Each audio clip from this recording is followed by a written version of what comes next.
Chapter 21. The Expedition. It was a cheerless morning when they got into the street, blowing and raining hard, and the clouds looking dull and stormy. The night had been very wet, large pools of water had collected in the road, and the kennels were overflowing. There was a faint glimmering of the coming day in the sky, but it rather aggravated than relieved the gloom of the scene, the sombre light only serving to pale that which the street lamps afforded, without shedding any warmer or brighter tints upon the wet housetops and dreary streets.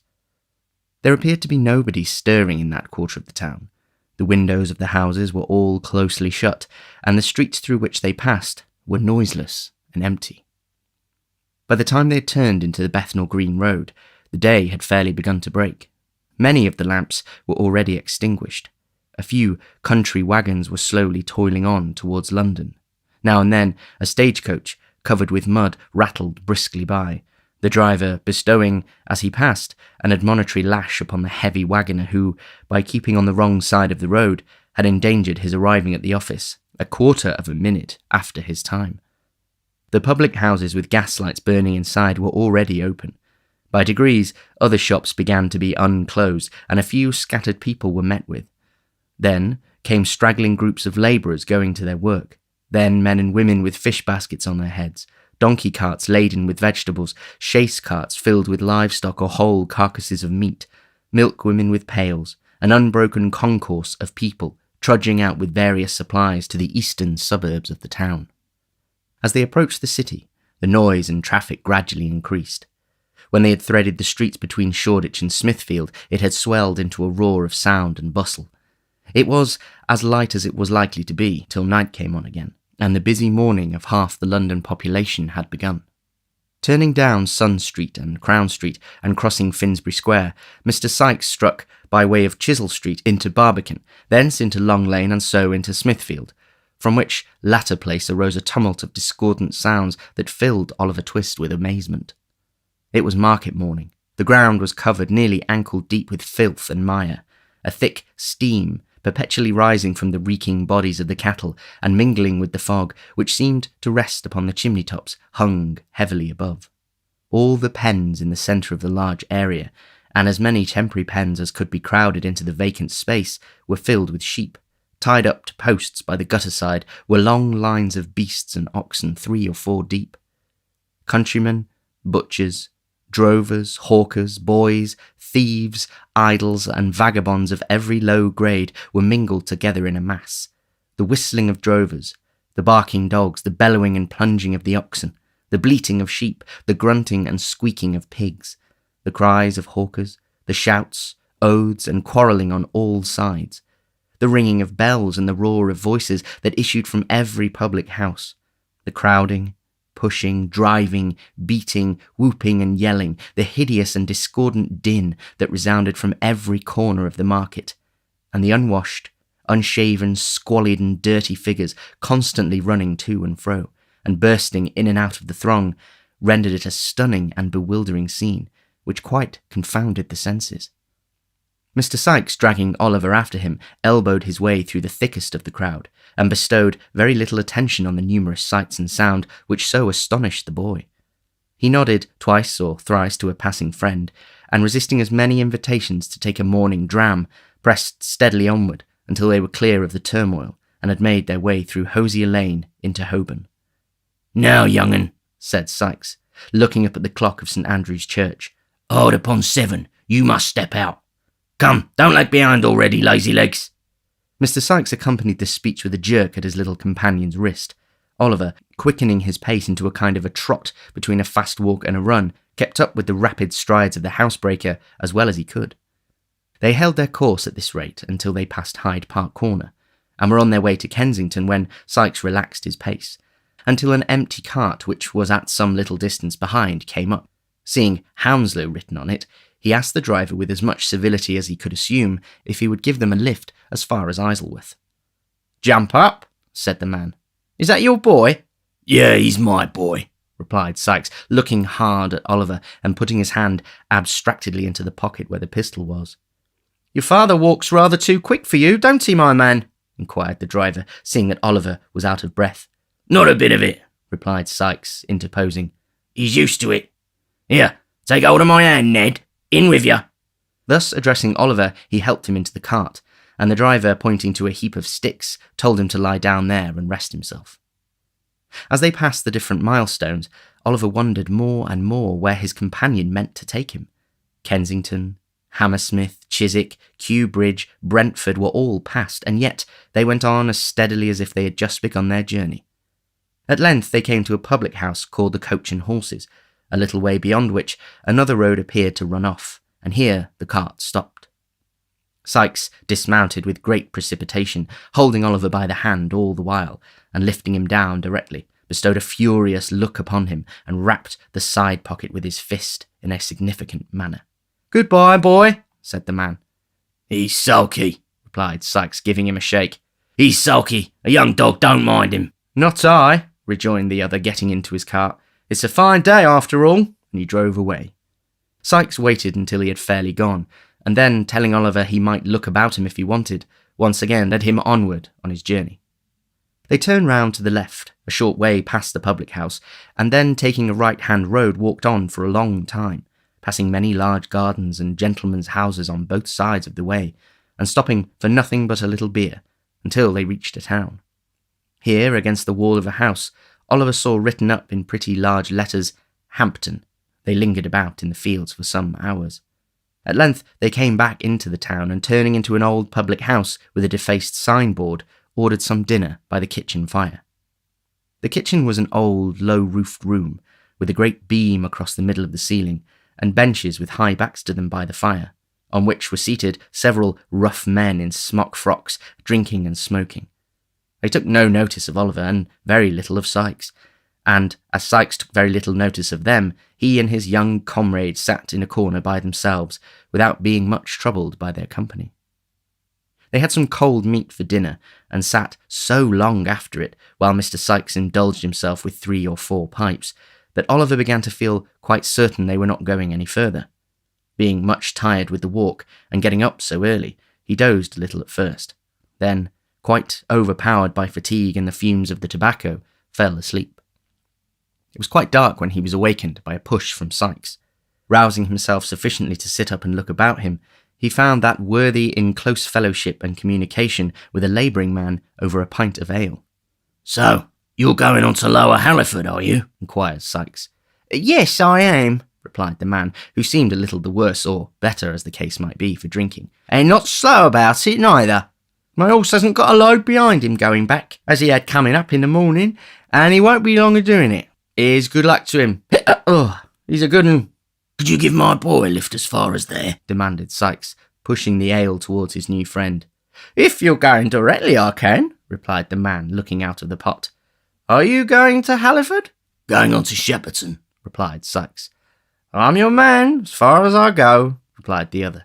"Is all paid, Becky?" "Yes, the other gentleman's paid," replied the girl. "I say," said the man with tipsy gravity, "that won't do, you know." "Why not?" rejoined Sikes. "You're going to accommodate us, and what's to prevent my standing treat for a pint or so in return?" The stranger reflected upon this argument with a very profound face. Having done so, he seized Sikes by the hand and declared he was a real good fellow. To which Mr. Sikes replied he was joking, as, if he had been sober, there would have been strong reason to suppose he was. After the exchange of a few more compliments, they bade the company good night and went out, the girl gathering at the pots and glasses as they did so, and lounging out to the door with her hands full to see the party start. The horse, whose health had been drunk in his absence, was standing outside, ready, harnessed to the cart. Oliver and Sikes got in without any further ceremony, and the man to whom he belonged, having lingered for a minute or two to bear him up, and to defy the hostler and the world to produce his equal, mounted also. Then the hostler was told to give the horse his head, and, his head being given him, he made a very unpleasant use of it, tossing it into the air with great disdain, and running into the parlour windows over the way, and after performing those feats, and supporting himself for a short time on his hind legs, he started off at great speed, and rattled out of the town right gallantly. The night was very dark. A damp mist rose from the river and the marshy ground about, and spread itself over the dreary fields. It was piercing cold, too. All was gloomy and black. Not a word was spoken, for the driver had grown sleepy, and Sykes was in no mood to lead him into conversation. Oliver sat huddled together in a corner of the cart, bewildered with alarm and apprehension, and figuring strange objects in the gaunt trees, whose branches waved grimly to and fro, as if in some fantastic joy at the desolation of the scene. As they passed Sunbury Church, the clock struck 7. There was a light in the ferry-house window opposite, which streamed across the road, and threw into more sombre shadow a dark yew tree with graves beneath it. There was a dull sound of falling water not far off, and the leaves of the old tree stirred gently in the night wind. It seemed like quiet music for the repose of the dead. Sunbury was passed through, and they came again into the lonely road. 2 or 3 miles more and the cart stopped. Sykes alighted, took Oliver by the hand, and they once again walked on. They turned into no house at Shepperton, as the weary boy had expected, but still kept walking on in mud and darkness, through gloomy lanes and over cold, open wastes, until they came within sight of the lights of a town at no great distance. On looking intently forward, Oliver saw that the water was just below them, and that they were coming to the foot of a bridge. Sykes kept straight on until they were close upon the bridge, then turned suddenly down a bank upon the left. "The water," thought Oliver, turning sick with fear. "He has brought me to this lonely place to murder me." He was about to throw himself on the ground and make one struggle for his young life, when he saw that they stood before a solitary house, all ruinous and decayed. There was a window on each side of the dilapidated entrance, and 1 story above, but no light was visible. The house was dark, dismantled, and the all appearance uninhabited. Sykes, with Oliver's hand still in his, softly approached the low porch and raised the latch. The door yielded to the pressure, and they passed in together.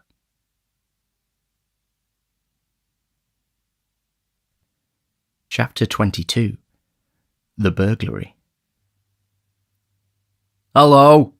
cried a loud, hoarse voice as soon as they set foot in the passage. "Don't make such a row," said Sykes, bolting the door. "Show a glim, Toby." "Aha! My pal!"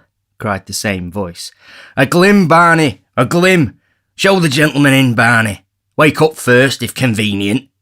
The speaker appeared to throw a boot-jack or some such article at the person he addressed, to rouse him from his slumbers. For the noise of a wooden body falling violently was heard, and then an indistinct muttering, as of a man between sleep and awake. "Do you hear?" cried the same voice. "There's Bill Sykes in the passage with nobody to do the civil to him, and you sleeping there, as if you took laudanum with your meals and nothing stronger. Are you any fresher now, or do you want the iron candlestick to wake you thoroughly?" A pair of slipshod feet shuffled hastily across the bare floor of the room as this interrogatory was put, and there issued from a door on the right hand, first a feeble candle, and next the form of the same individual who has been heretofore described as labouring under the infirmity of speaking through his nose, and officiating as waiter at the public house on Saffron Hill. "Mr. Sykes!" exclaimed Barney, with real or counterfeit joy. "Cupboard, sir, cupboard!" "Here, you get on first," said Sykes, putting Oliver in front of him. "Quicker, or I shall tread upon your heels." Muttering a curse upon his tardiness, Sykes pushed Oliver before him, and they entered a low, dark room with a smoky fire, 2 or 3 broken chairs, a table, a very old couch on which, his legs much higher than his head, a man was reposing at full length, smoking a long clay pipe. He was dressed in a smartly cut snuff-coloured coat, with large brass buttons, an orange neckerchief, a coarse, staring shawl-patterned waistcoat, and drab breeches. Mr. Crackit, for he it was, had no very great quantity of hair, either upon his head or face, but what he had was of a reddish dye, and tortured into long corkscrew curls, through which he occasionally thrust some very dirty fingers, ornamented with large, common rings. He was a trifle above the middle size, and apparently rather weak in the legs, but this circumstance by no means detracted from his own admiration of his top boots, which he contemplated in their elevated situation with lively satisfaction. "Bill, my boy," said this figure, turning his head toward the door, "I'm glad to see you. I was almost afraid you'd given it up, in which case I should have made a personal venture. Hello!" Uttering this exclamation in a tone of great surprise as his eyes rested on Oliver, Mr. Toby Crackit brought himself into a sitting posture and demanded who that was. "The boy, only the boy," replied Sikes, drawing a chair towards the fire. "What a Mr. Fagins, lads!" exclaimed Barney with a grin. "Fagins, eh?" exclaimed Toby, looking at Oliver. "What an invaluable boy that'll make for the old lady's pockets in chapels. His muggers are fortin to him." There's enough of that," interposed Sikes impatiently, and stooping over his recumbent friend, he whispered a few words in his ear, at which Mr. Crackit laughed immensely, and honoured Oliver with a long stare of astonishment.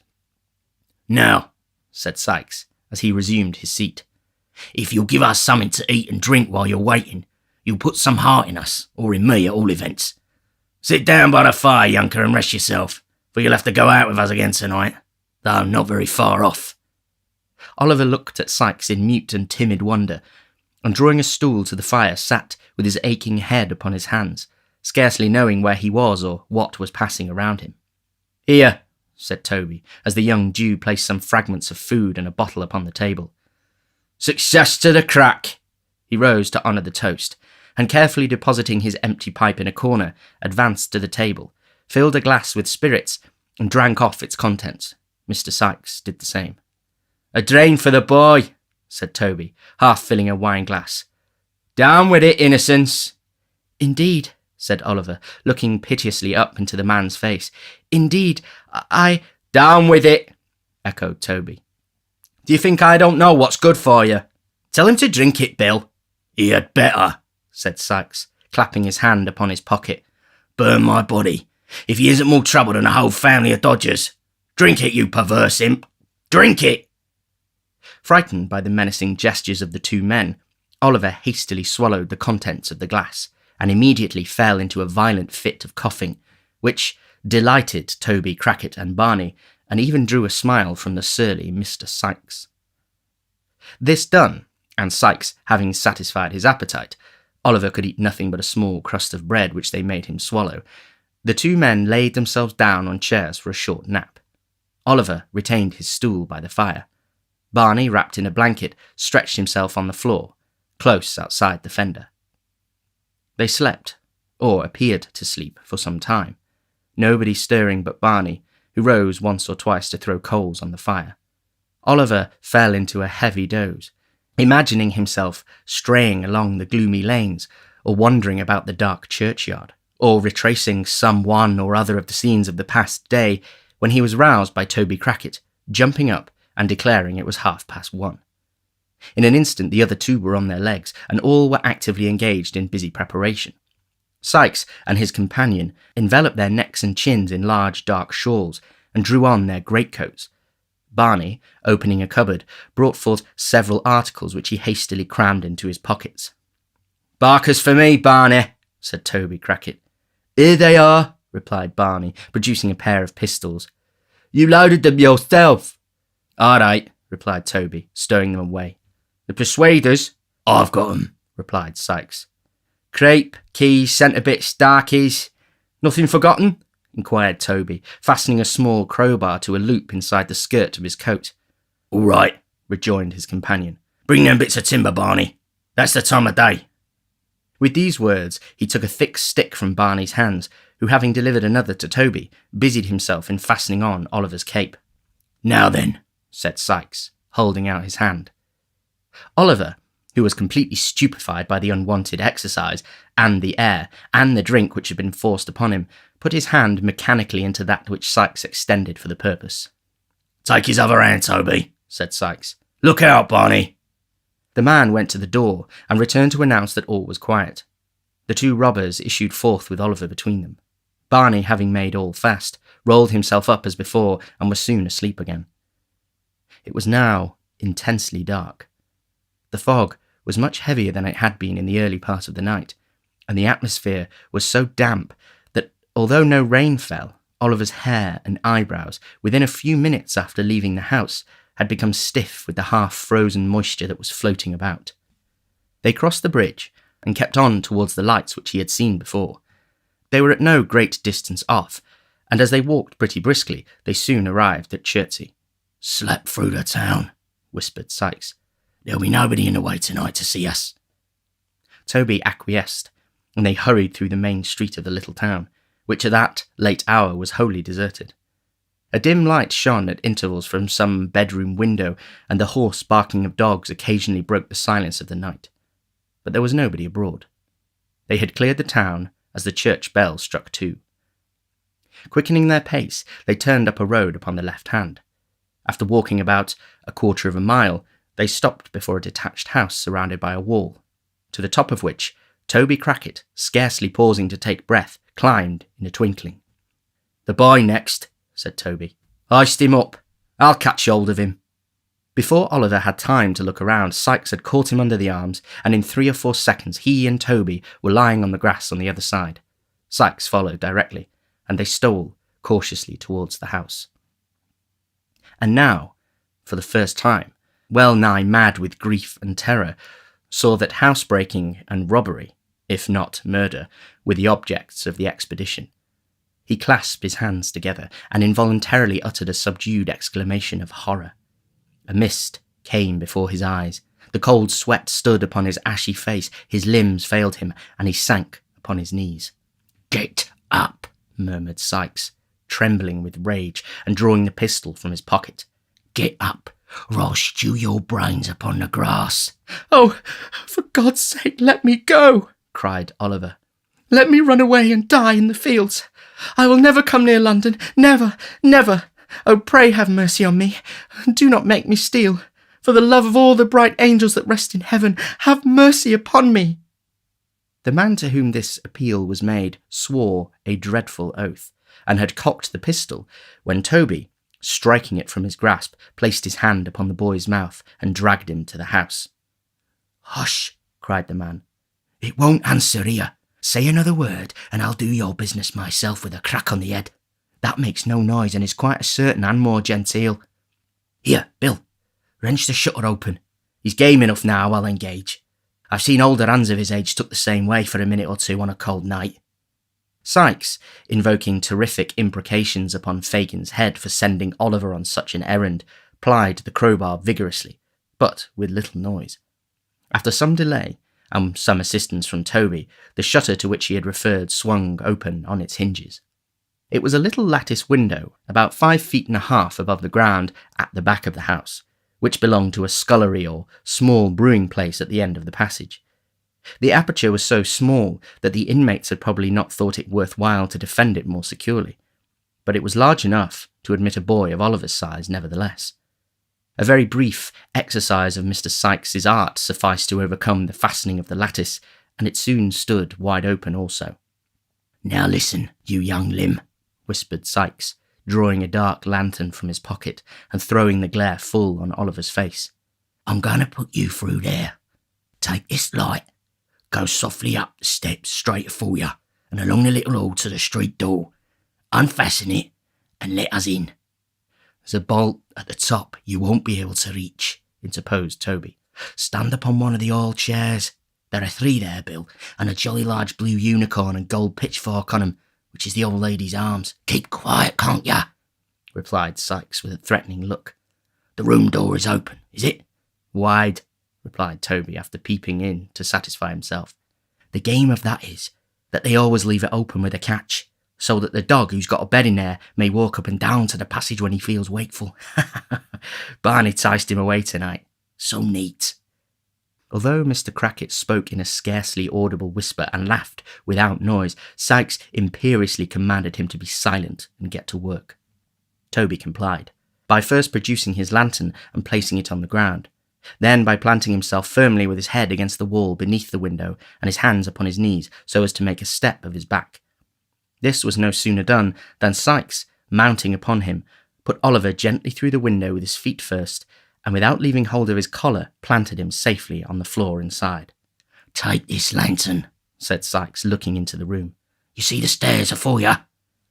Oliver, more dead than alive, gasped out, "Yes." Sykes, pointing to the street door with the pistol barrel, briefly advised him to take notice that he was within shot all the way, and that if he faltered, he would fall dead that instant. "It's done in a minute," said Sykes in the same low whisper. directly I leave go of you, do your work." "Hark! What's that?" whispered the other man. They listened intently. "Nothing," said Sykes, releasing his hold of Oliver. "Now." In the short time he had to collect his senses, the boy had firmly resolved that whether he died in the attempt or not, he would make one effort to dart upstairs from the hall and alarm the family. Filled with this idea, he advanced at once, but stealthily. "Come back!" suddenly cried Sykes aloud. "Back! Back!" Scared by the sudden breaking of the dead stillness of the place, and by a loud cry which followed it, Oliver let his lantern fall, and knew not whether to advance or fly. The cry was repeated. A light appeared. A vision of two terrified half-dressed men at the top of the stairs swam before his eyes. A flash, a loud noise, a smoke, a crash somewhere, but where he knew not, and he staggered back. Sykes had disappeared for an instant, but he was up again, and had him by the collar before the smoke had cleared away. He fired his own pistol after the men, who were already retreating, and dragged the boy up. "Clasp your arm tighter," said Sykes as he drew him through the window. "Give me your shawl here. They hit him. Quick! How the boy bleeds!" Then came the loud ringing of a bell, mingled with the noise of firearms and the shouts of men, and the sensation of being carried over uneven ground at a rapid pace. And then the noises grew confused in the distance, and a cold, deadly feeling crept over the boy's heart, and he saw or heard no more.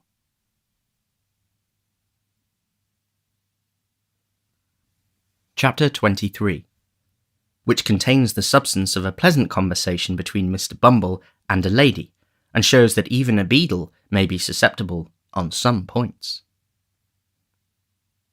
The night was bitter cold. The snow lay on the ground, frozen into a hard, thick crust, so that only the heaps that had drifted into byways and corners were affected by the sharp wind that howled abroad, which, as if expending increased fury on such prey as it found, caught it savagely up in clouds, and whirling it into 1,000 misty eddies, scattered it in air.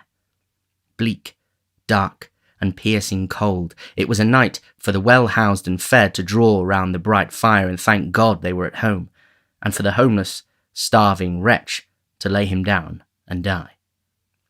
Many hunger-worn outcasts close their eyes in our bare streets at such times, who, let their crimes have been what they may, can hardly open them in a more bitter world. Such was the aspect of out-of-doors affairs when Mrs. Corney, the matron of the workhouse to which our readers have been already introduced as the birthplace of Oliver Twist, sat herself down before a cheerful fire in her own little room, and glanced, with no small degree of complacency, at a small, round table, on which stood a tray of corresponding size, furnished with all necessary materials for the most grateful meal that matrons enjoy. In fact, Mrs. Corney was about to solace herself with a cup of tea, as she glanced from the table to the fireplace, where the smallest of all possible kettles was singing a small song in a small voice. Her inward satisfaction evidently increased, so much so, indeed, that Mrs. Corney smiled. "Well," said the matron, leaning her elbow on the table and looking reflectively at the fire, "I'm sure we all have on us a great deal to be grateful for. A great deal if we did but know it. Ah." Mrs. Corney shook her head mournfully, as if deploring the mental blindness of those paupers who did not know it, and thrusting a silver spoon, private property, into the inmost recesses of a 2-ounce tin tea-caddy, proceeded to make the tea. How slight a thing will disturb the equanimity of our frail minds. The black teapot, being very small and easily filled, ran over while Mrs. Corney was moralising, and the water slightly scalded Mrs. Corney's hand. "Drat that pot!" said the worthy matron, setting it down very hastily on the hob. "A stupid little thing. Only holds a couple of cups. What use is it of to anybody except," said Mrs. Corney, pausing, "except to a poor desolate creature like me?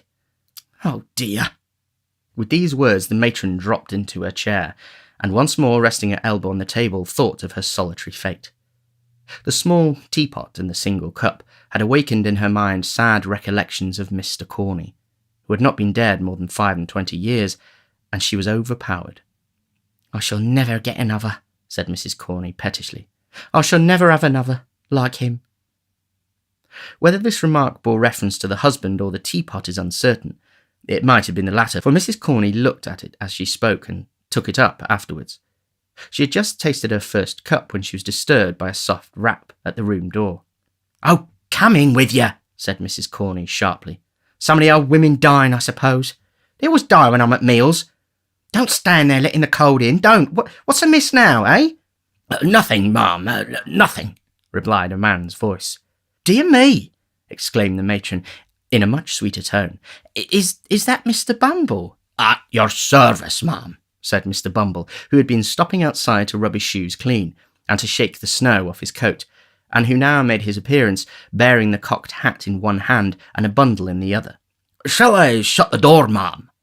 The lady modestly hesitated to reply lest there should be any impropriety in holding an interview with Mr. Bumble with closed doors. Mr. Bumble, taking advantage of the hesitation, and being very cold himself, shut it without permission. "Hard weather, Mr. Bumble," said the matron. "Hard indeed, ma'am," replied the beadle. "Anti-parochial weather this, ma'am. We have given away, Mrs. Corney, we have given away a matter of 20 quartern loaves and a cheese and a half this very blessed afternoon, and yet them paupers are not contented." "Of course not. When would they be, Mr. Bumble?" said the matron, sipping her tea. "When indeed, ma'am?" rejoined Mr. Bumble. "Why, here's one man that, in consideration of his wife and large family, has a quartern loaf and a good pound of cheese, full weight.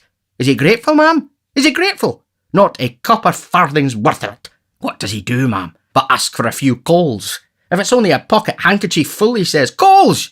What would he do with coals? Toast his cheese with them and then come back for more. That's the way with these people, ma'am. Give them an apron full of coals one day, and they'll come back for another, the day after tomorrow, as brazen as alabaster." The matron expressed her entire concurrence in this intelligible simile, and the beadle went on. "I never," said Mr. Bumble, "see anything like the pitch it's got to. The day afore yesterday, a man, you may have been a married woman, ma'am, and I may mention it to you, a man with hardly a rag upon his back," here Mrs. Comey looked at the floor, "goes to our overseer's door when he's got company coming to dinner, and says he must be relieved, Mrs. Corney. As he wouldn't go away and shocked the company very much, our overseer sent him out a pound of potatoes and half a pint of oatmeal. 'My heart,' says the ungrateful villain, 'what use is this to me? You might as well give me a pair of iron spectacles.' 'Very good,' says our overseer, taking him away again. 'You won't get anything else here.' 'Then I'll die in the streets,' says the vagrant. 'Oh, no, you won't,' says our overseer." "Oh, that was very good. So like Mr. Granny, wasn't it?" interposed the matron. "Well, Mr. Bumble?"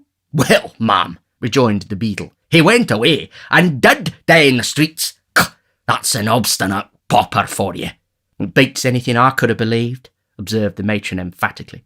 "But don't you think out-of-door relief is a very bad thing anyway, Mr. Bumble? You're a gentleman of experience and ought to know. Come." "Mrs. Comey," said the beadle, smiling as men smile who are conscious of superior information, "out-of-door relief, properly managed, ma'am, is the parochial safeguard. The great principle of out-of-door relief is to give the paupers exactly what they don't want, and then they get tired of coming." "Dear me!" exclaimed Mrs. Corney. "Well, that is a good one too."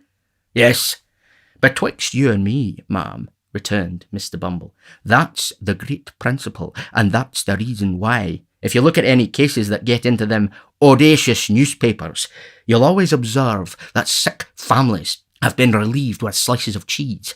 That's the rule now, Mrs. Corney, all over the country.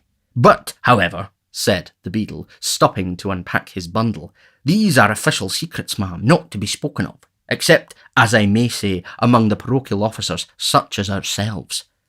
This is the port wine, ma'am, that the board ordered for the infirmary. Real fresh, genuine port wine, only out of the cask this forenoon, clear as a bell, and no sediment."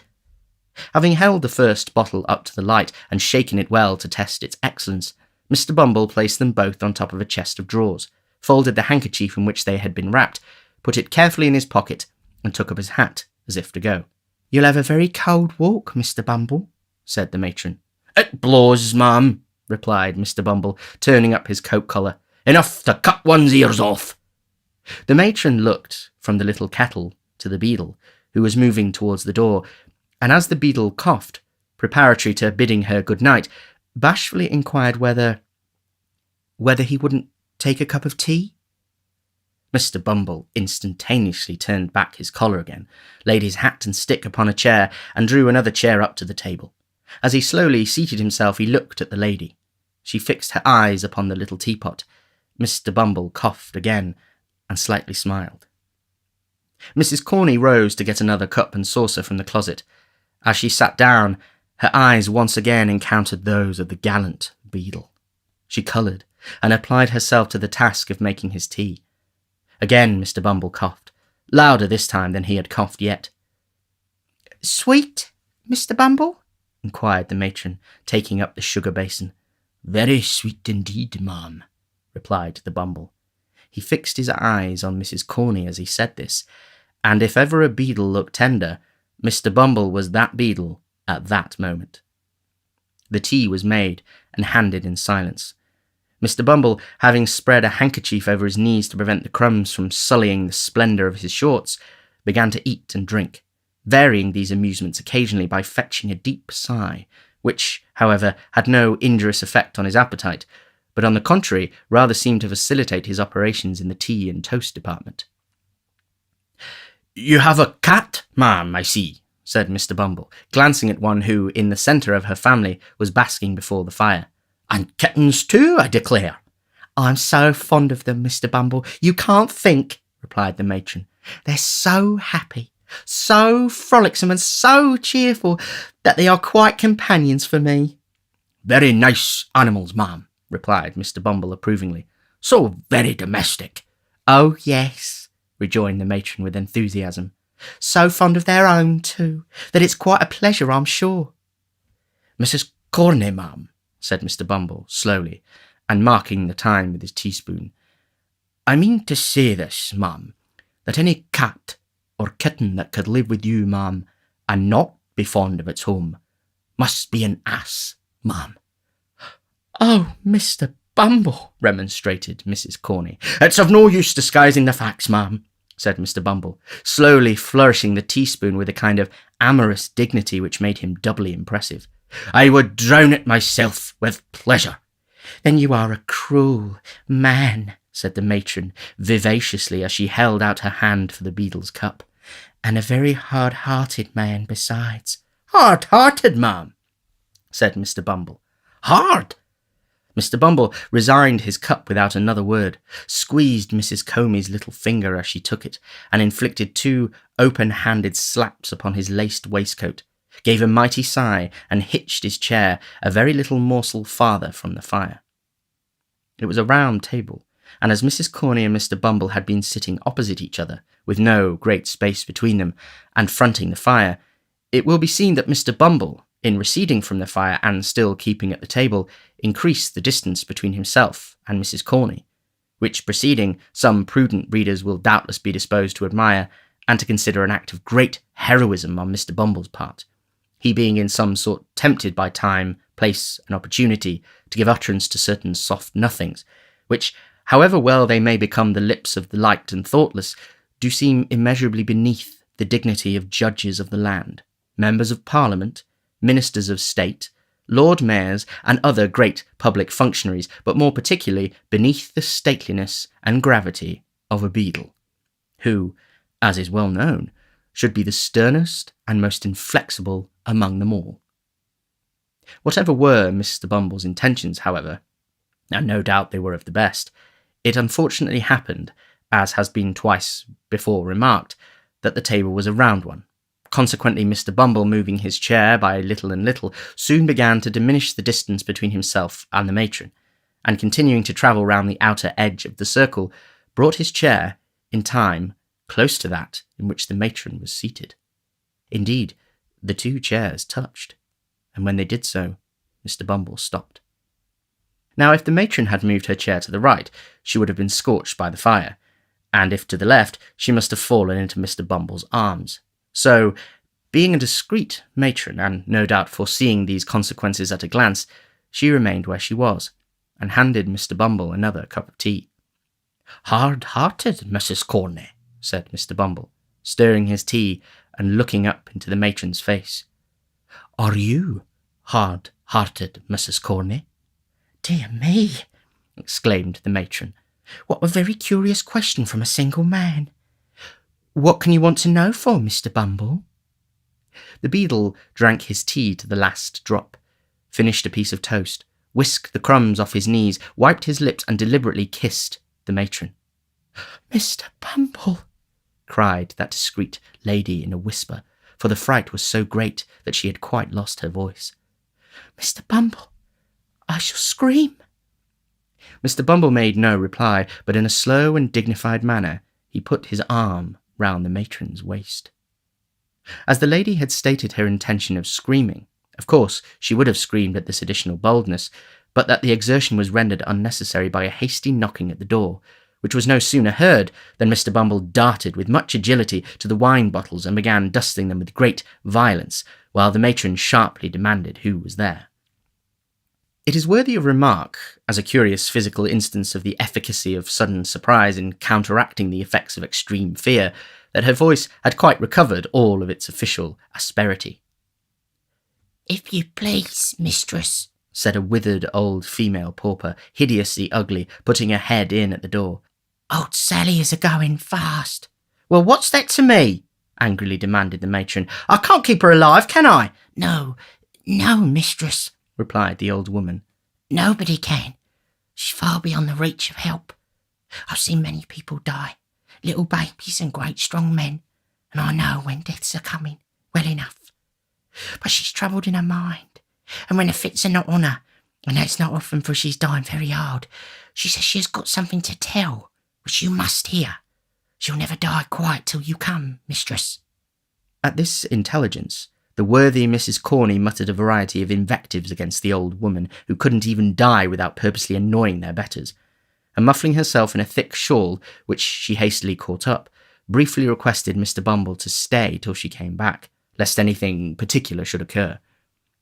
Bidding the messenger walk fast and not be all night hobbling up the stairs, she followed her from the room with a very ill grace, scolding all the way. Mr. Bumble's conduct on being left to himself was rather inexplicable. He opened the closet, counted the teaspoons, weighed the sugar tongs, closely inspected a silver milk pot to ascertain that it was of genuine metal, and having satisfied his curiosity on these points, put on his cocked hat cornerwise and danced with much gravity 4 distinct times round the table. Having gone through this very extraordinary performance, he took off the cocked hat again, and spreading himself before the fire with his back towards it, seemed to be mentally engaged in taking an exact inventory of the furniture.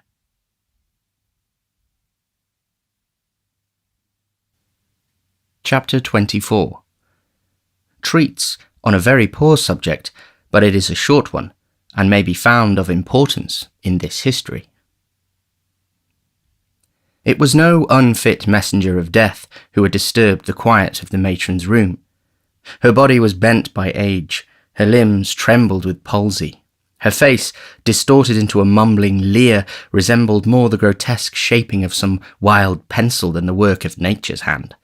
Alas, how few of nature's faces are left alone to gladden us with their beauty. The cares and sorrows and hungerings of the world change them as they change hearts, and it is only when those passions sleep and have lost their hold forever that the troubled clouds pass off and leave heaven's surface clear.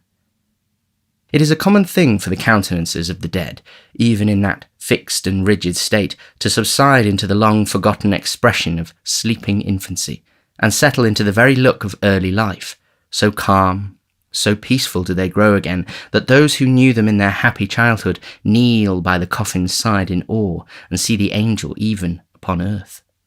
The old crone tottered along the passages and up the stairs, muttering some indistinct answers to the chidings of her companion. Being at length compelled to pause for breath, she gave the light into her hand, and remained behind to follow as she might, while the more nimble superior made her way to the room where the sick woman lay. It was a bare garret room, with a dim light burning at the farther end. There was another old woman watching by the bed. The parish apothecary's apprentice was standing by the fire, making a toothpick out of a quill. "Cold night, Mrs. Corney," said this young gentleman as the matron entered. "Very cold indeed, sir," replied the mistress in her most civil tones, and dropping a curtsy as she spoke. You should better get coals out of your contractors, said the apothecary's deputy, breaking a lump on top of the fire with a rusty poker. These are not at all the sort of thing for a cold night. They're the board's choosing, sir, returned the matron. The least they could do would be to keep us pretty warm. Our places are hard enough. The conversation was here interrupted by a moan from the sick woman. Oh, said the young mag, turning his face toward the bed, as if he had previously quite forgotten the patient. It's all UP there, Mrs. Corney. It is it, sir? Asked the matron. If she lasts a couple of hours, I shall be surprised, said the apothecary's apprentice, intent upon the toothpick's point. It's a break-up of the system altogether. Is she dozing, old lady? The attendant stooped over the bed to ascertain and nodded in the affirmative. Then perhaps she'll go off in that way, if you don't make a row, said the young man. Put the light on the floor. She won't see it there. The attendant did as she was told, shaking her head meanwhile to intimate that the woman would not die so easily. Having done so, she resumed her seat by the side of the other nurse, who had by this time returned. The mistress, with an expression of impatience, wrapped herself in her shawl and sat at the foot of the bed. The apothecary's apprentice, having completed the manufacture of the toothpick, planted himself in front of the fire and made good use of it for 10 minutes or so, when, apparently growing rather dull, he wished Mrs. Corney joy of her job and took himself off on tiptoe. When they had sat in silence for some time, the two old women rose from the bed and, crouching over the fire, held out their withered hands to catch the heat. The flame threw a ghastly light on their shriveled faces and made their ugliness appear terrible, as, in this position, they began to converse in a low voice. Did she say any more, Annie dear, while I was gone? Inquired the messenger. Not a word, replied the other. She plucked and tore at her arms for a little time, but I held her hands and she soon dropped off. She hasn't much strength in her, so I easily kept her quiet. I ain't so weak for an old woman, although I am on a parish allowance. No.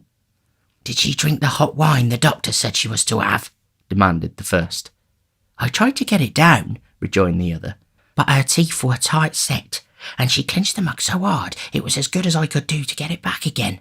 So I drank it, and it did me good.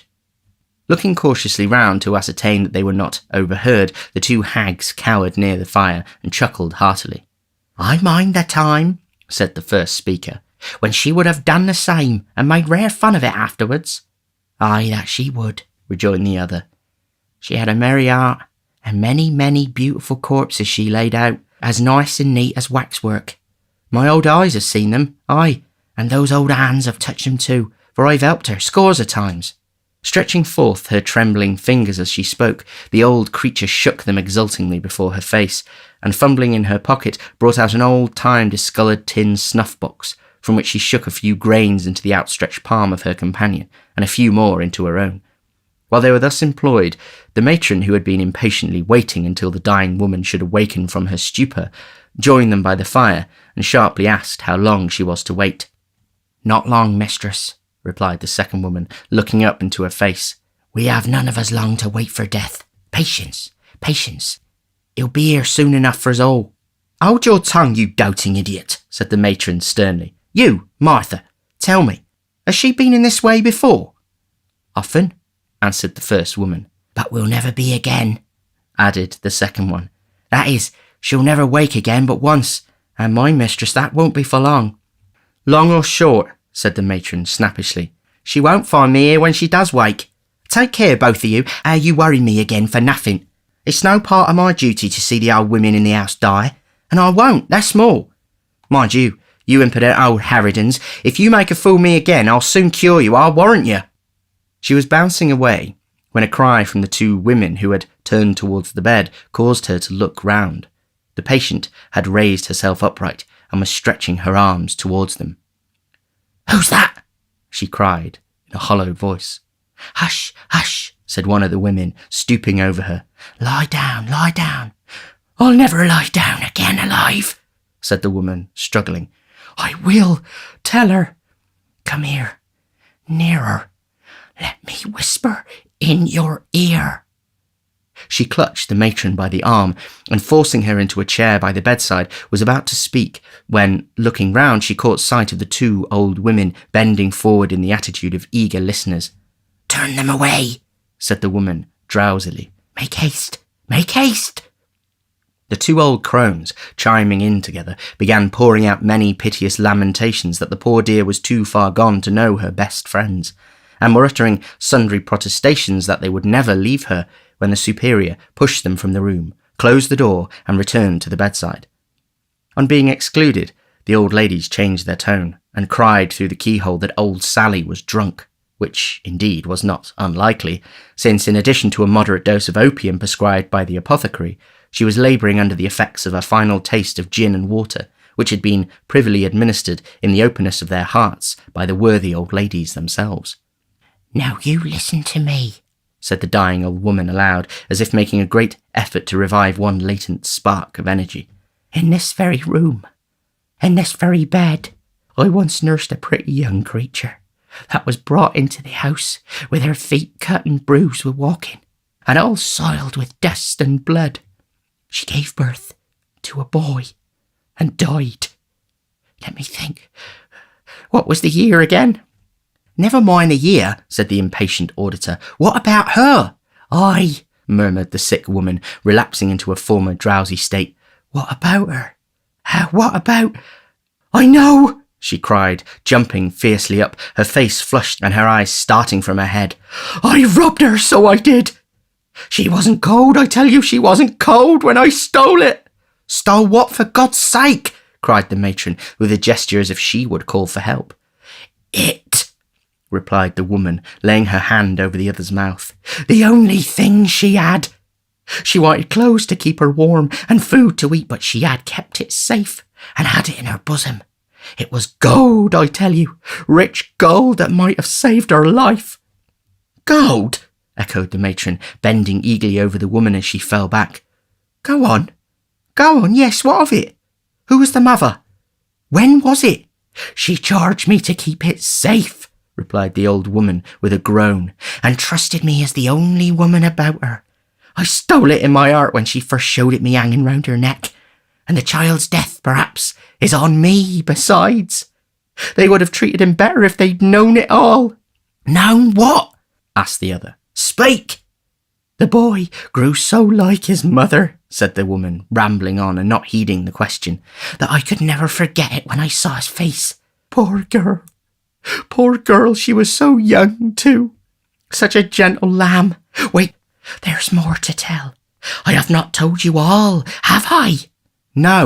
No, replied the matron, inclining her head to catch the words as they came more faintly from the dying woman.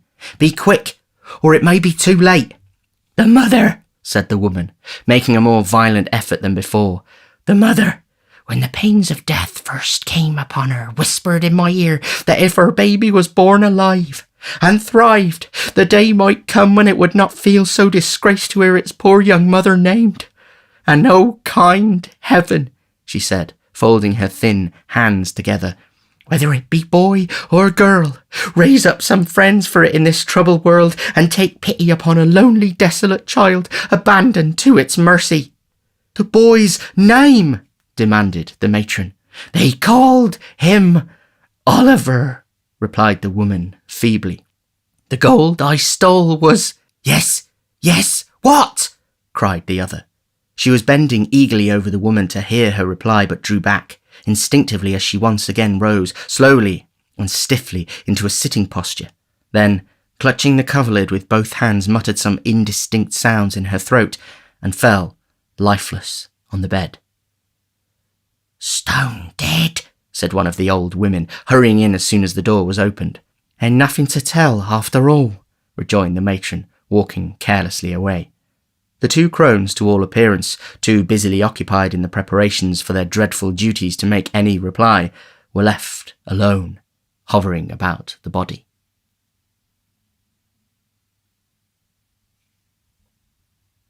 Chapter 25, wherein this history reverts to Mr. Fagin and his company.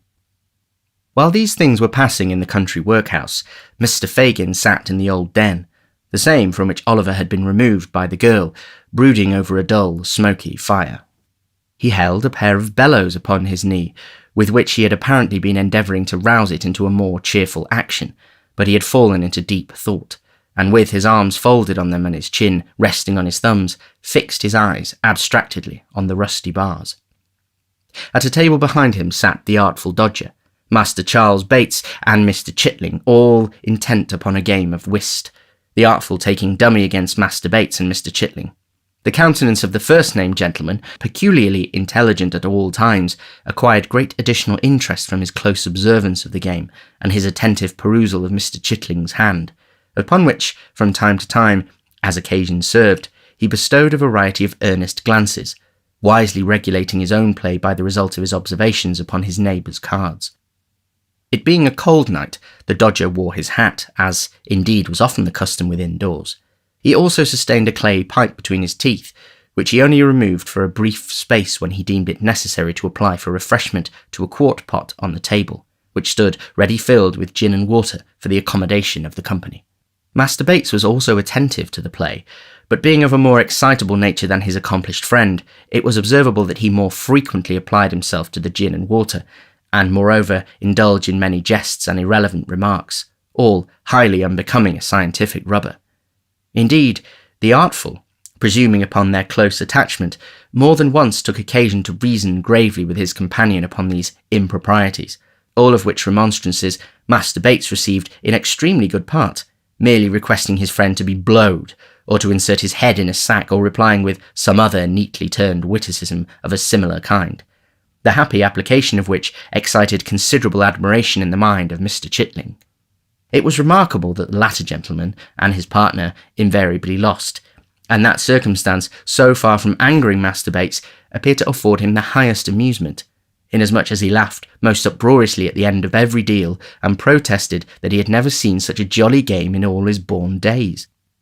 "There's 2 doubles and the rub," said Mr. Chitling, with a very long face, as he drew half a crown from his waistcoat pocket. "I never see such a feller as you, Jack. You win everything. Even when we've good cards, Charlie and I can't make nothing of 'em." Either the master or the manner of this remark, which was made very ruefully, delighted Charlie Bates so much that his consequent shout of laughter roused the Jew from his reverie and induced him to inquire what was the matter. "Matter, Fagin!" cried Charlie. "I wish you'd have watched the play. Tommy Chitling hasn't won a point, and I went partners with him against the artful and dumb." Aye, said the Jew with a grin, which sufficiently demonstrated that he was at no loss to understand the reason. Try him again, Tom. Try him again. "No more for it for me, thank ye, Fagin," replied Mr. Chitling. "I've had enough. That here Dodger has such a run of luck, there's no standing again him." Ha, my dear, replied the Jew. You must get up very early in the morning to win against the Dodger. "Morning," said Charlie Bates. "You must put your boots on overnight and have a telescope at each eye and an opera glass between your shoulders if you want to come over him." Mr. Dawkins received these handsome compliments with much philosophy, and offered to cut any gentleman in company for the first picture card at £1 a time.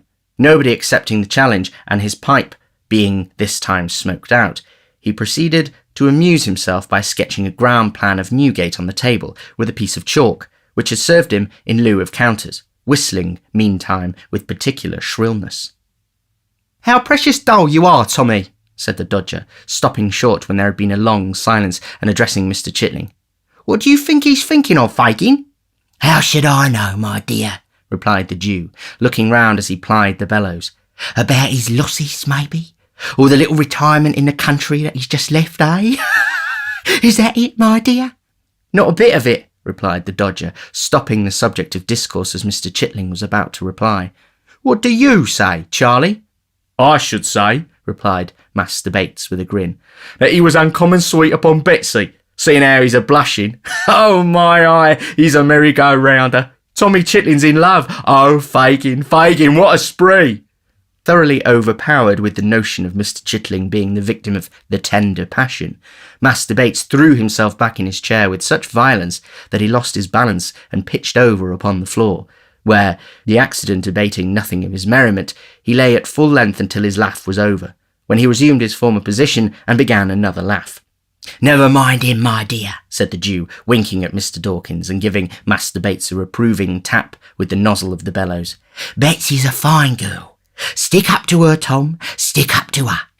What I mean to say, Fagin, replied Mr. Chittling, very red in the face, is that isn't anything to anybody in here. No more it is, replied the Jew. Charlie will talk. Don't mind him, my dear. Don't mind him. Betsy's a fine girl. Do as she bids you, Tom, and you'll make your fortune. So I do as she bids me, replied Mr. Chittling. I shouldn't have been milled if it hadn't been for her advice. But it turned out a good job for you, didn't it, Fagin? And what's 6 weeks of it? It must come some time or other. And why not in the winter time, when you don't want to go out a-walking so much, eh, Fagin? Oh, to be sure, my dear, replied the Jew.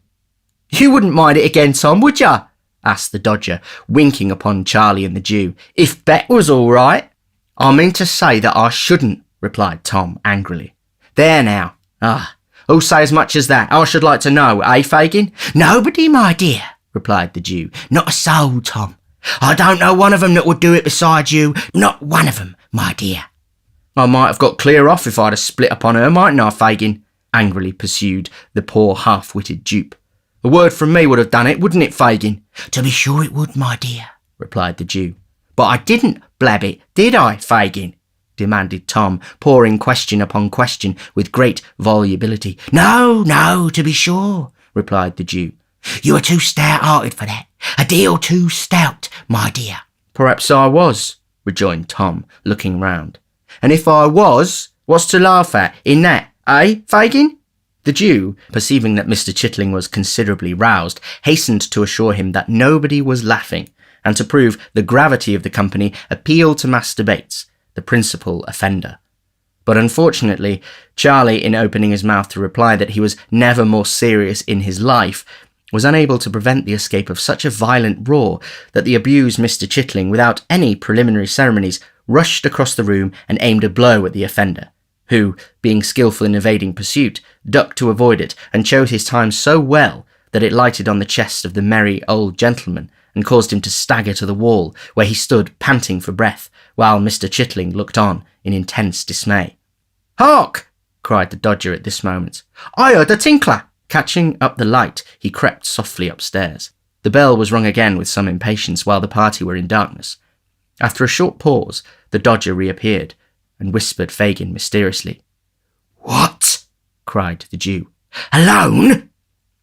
The Dodger nodded in the affirmative, and, shading the flame of the candle with his hand, gave Charlie Bates a private intimation, in dumb show that he had better not be funny just then. Having performed this friendly office, he fixed his eyes on the Jew's face and awaited his directions. The old man bit his yellow fingers and meditated for some seconds, his face working with agitation the while, as if he dreaded something and feared to know the worst. At length he raised his head. "Where is he?" he asked. The Dodger pointed to the floor above and made a gesture as if to leave the room. "Yes," said the Jew, answering the mute inquiry. "Bring him down. Hush! Quiet! Charlie, gently, Tom. Scarce. The brief direction to Charlie Bates and his recent antagonist was softly and immediately obeyed.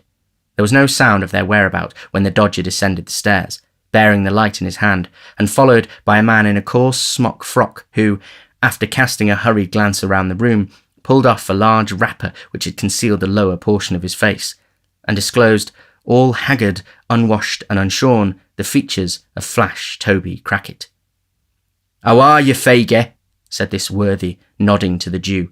"Pop that shawl away in my castor, Dodger, so that I may know where to find it when I cut. That's the time of day. You'll be a fine young cracksman afore the old file now." With these words he pulled up the smock frock, and winding it round his middle, drew a chair to the fire and placed his feet upon the hob. "See there, Fagin," he said, pointing disconsolately to his top boots. "Not a drop of Day and Martin since you know when. Not a bubble of blacking, by Jove. But don't look at me in that way, man. All in good time. I can't talk about business till I've eaten and drank, so produce the sustenance and let's have a quick fill-out for the first time in 3 days." The Jew motioned to the Dodger to place what eatables there were upon the table, and seating himself opposite the housebreaker, waited his leisure. To judge from appearances, Toby was by no means in a hurry to open the conversation. At first the Jew contented himself with patiently watching his countenance, as if to gain from its expression some clue to the intelligence he brought, but in vain. He looked tired and worn. but there was the same complacent repose upon his features that they always wore, and through dirt and beard and whisker there still shone, unimpaired, the self-satisfied smirk of Flash Toby Crackit. Then the Jew, in an agony of impatience, watched every morsel he put into his mouth, pacing up and down the room meanwhile in irrepressible excitement. Was all of no use. Toby continued to eat with the utmost outward indifference, until he could eat no more. Then, ordering the Dodger out, he closed the door, mixed a glass of spirits and water, and composed himself for talking. "First and foremost, Faggy," said Toby. Yes, yes, interposed the Jew, drawing up his chair. Mr. Crackit stopped to take a draught of spirits and water, and to declare that the gin was excellent. Then, placing his feet against the low mantelpiece so as to bring his boots to about the level of his eye, he quietly resumed. "First and foremost, Faggy," said the housebreaker. "How's Bill?" What? screamed the Jew, starting from his seat. "What? You don't mean to say—" began Toby, turning pale. Mean? cried the Jew, stamping furiously on the ground. Where are they? Sykes and a boy. Where are they? Where have they been? Where are they hiding? Why have they not been here? "The crack failed," said Toby, faintly. I know it, replied the Jew, tearing a newspaper from his pocket and pointing to it. What more? "They fired and hit the boy. We cut over the fields at the back with him between us, straight as the crow flies, through hedge and ditch. They gave chase. Damn, The whole country was awake, and the dogs upon us. the boy! Bill had him on his back and scudded like the wind. We stopped to take him between us, and his head hung down, and he was cold. They were close upon our heels, every man for himself, and each from the gallows. We parted company, and left the youngster lying in a ditch. Alive or dead, that's all I know about him." The Jew stopped to hear no more, but uttering a loud yell and twining his hands in the air, rushed from the room and from the house.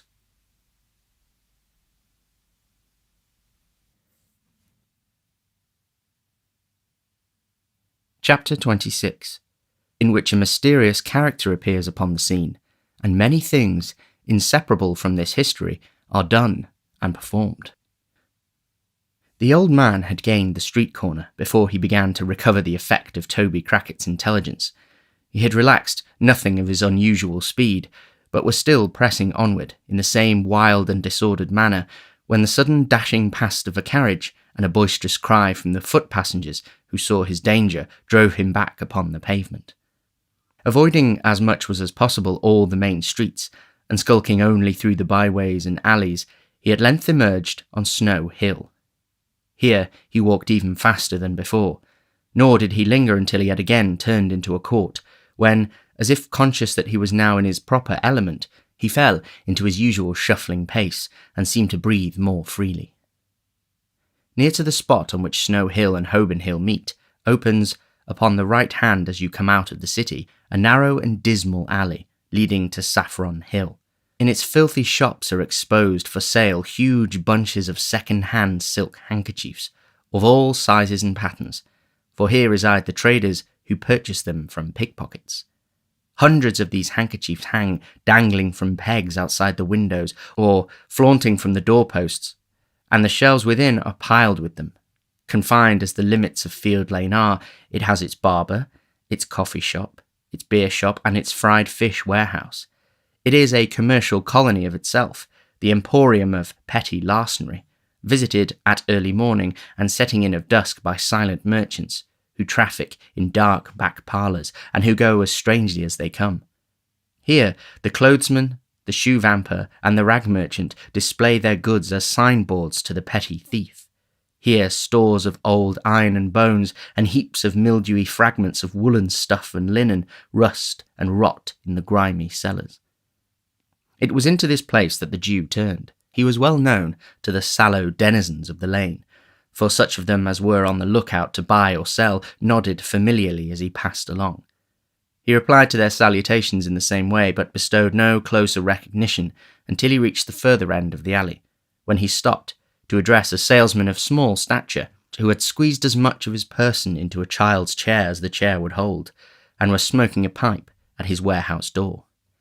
"Why, the sight of you, Mr. Fagin, would cure the hops on me," said the respectable trader, in acknowledgment of the Jew's inquiry after his health. The neighbourhood was a little too hot lively, said Fagin, elevating his eyebrows and crossing his hands upon his shoulders. Well, I've heard that complaint of it once or twice before, replied the trader. But it soon cools down again, don't you find it so? Fagin nodded in the affirmative. Pointing in the direction of Saffron Hill, he inquired whether anyone was up yonder tonight. At the Cripples? Inquired the man. The Jew nodded. Let me see, pursued the merchant, reflecting. Yes, there's some half-dozen of them gone in that I knows. I don't think your friend's there. Sykes is not, I suppose? Inquired the Jew with a disappointed countenance.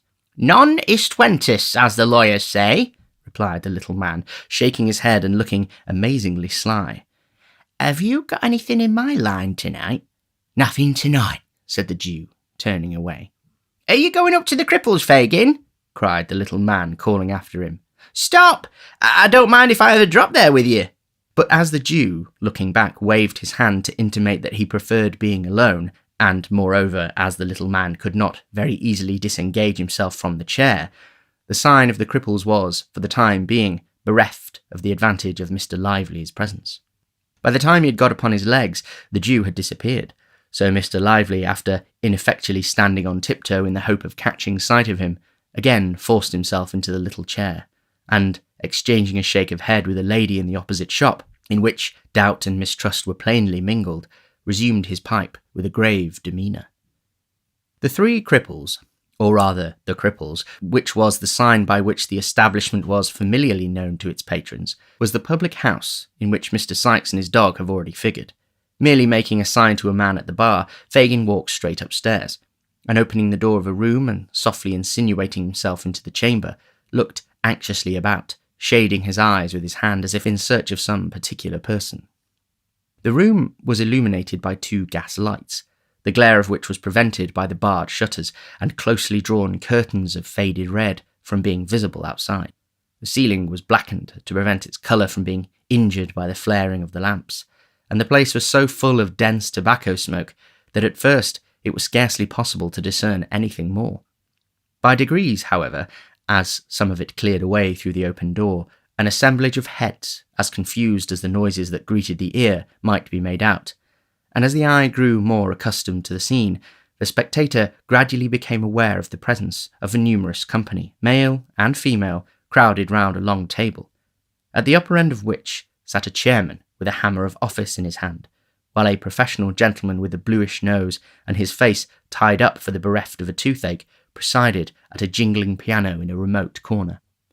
As Fagin stepped softly in, the professional gentleman, running over the keys by which of prelude, occasioned a general cry of order for a song, which, having subsided, a young lady proceeded to entertain the company with a ballad in 4 verses, between each of which the accompanist played the melody all through, as loud as he could.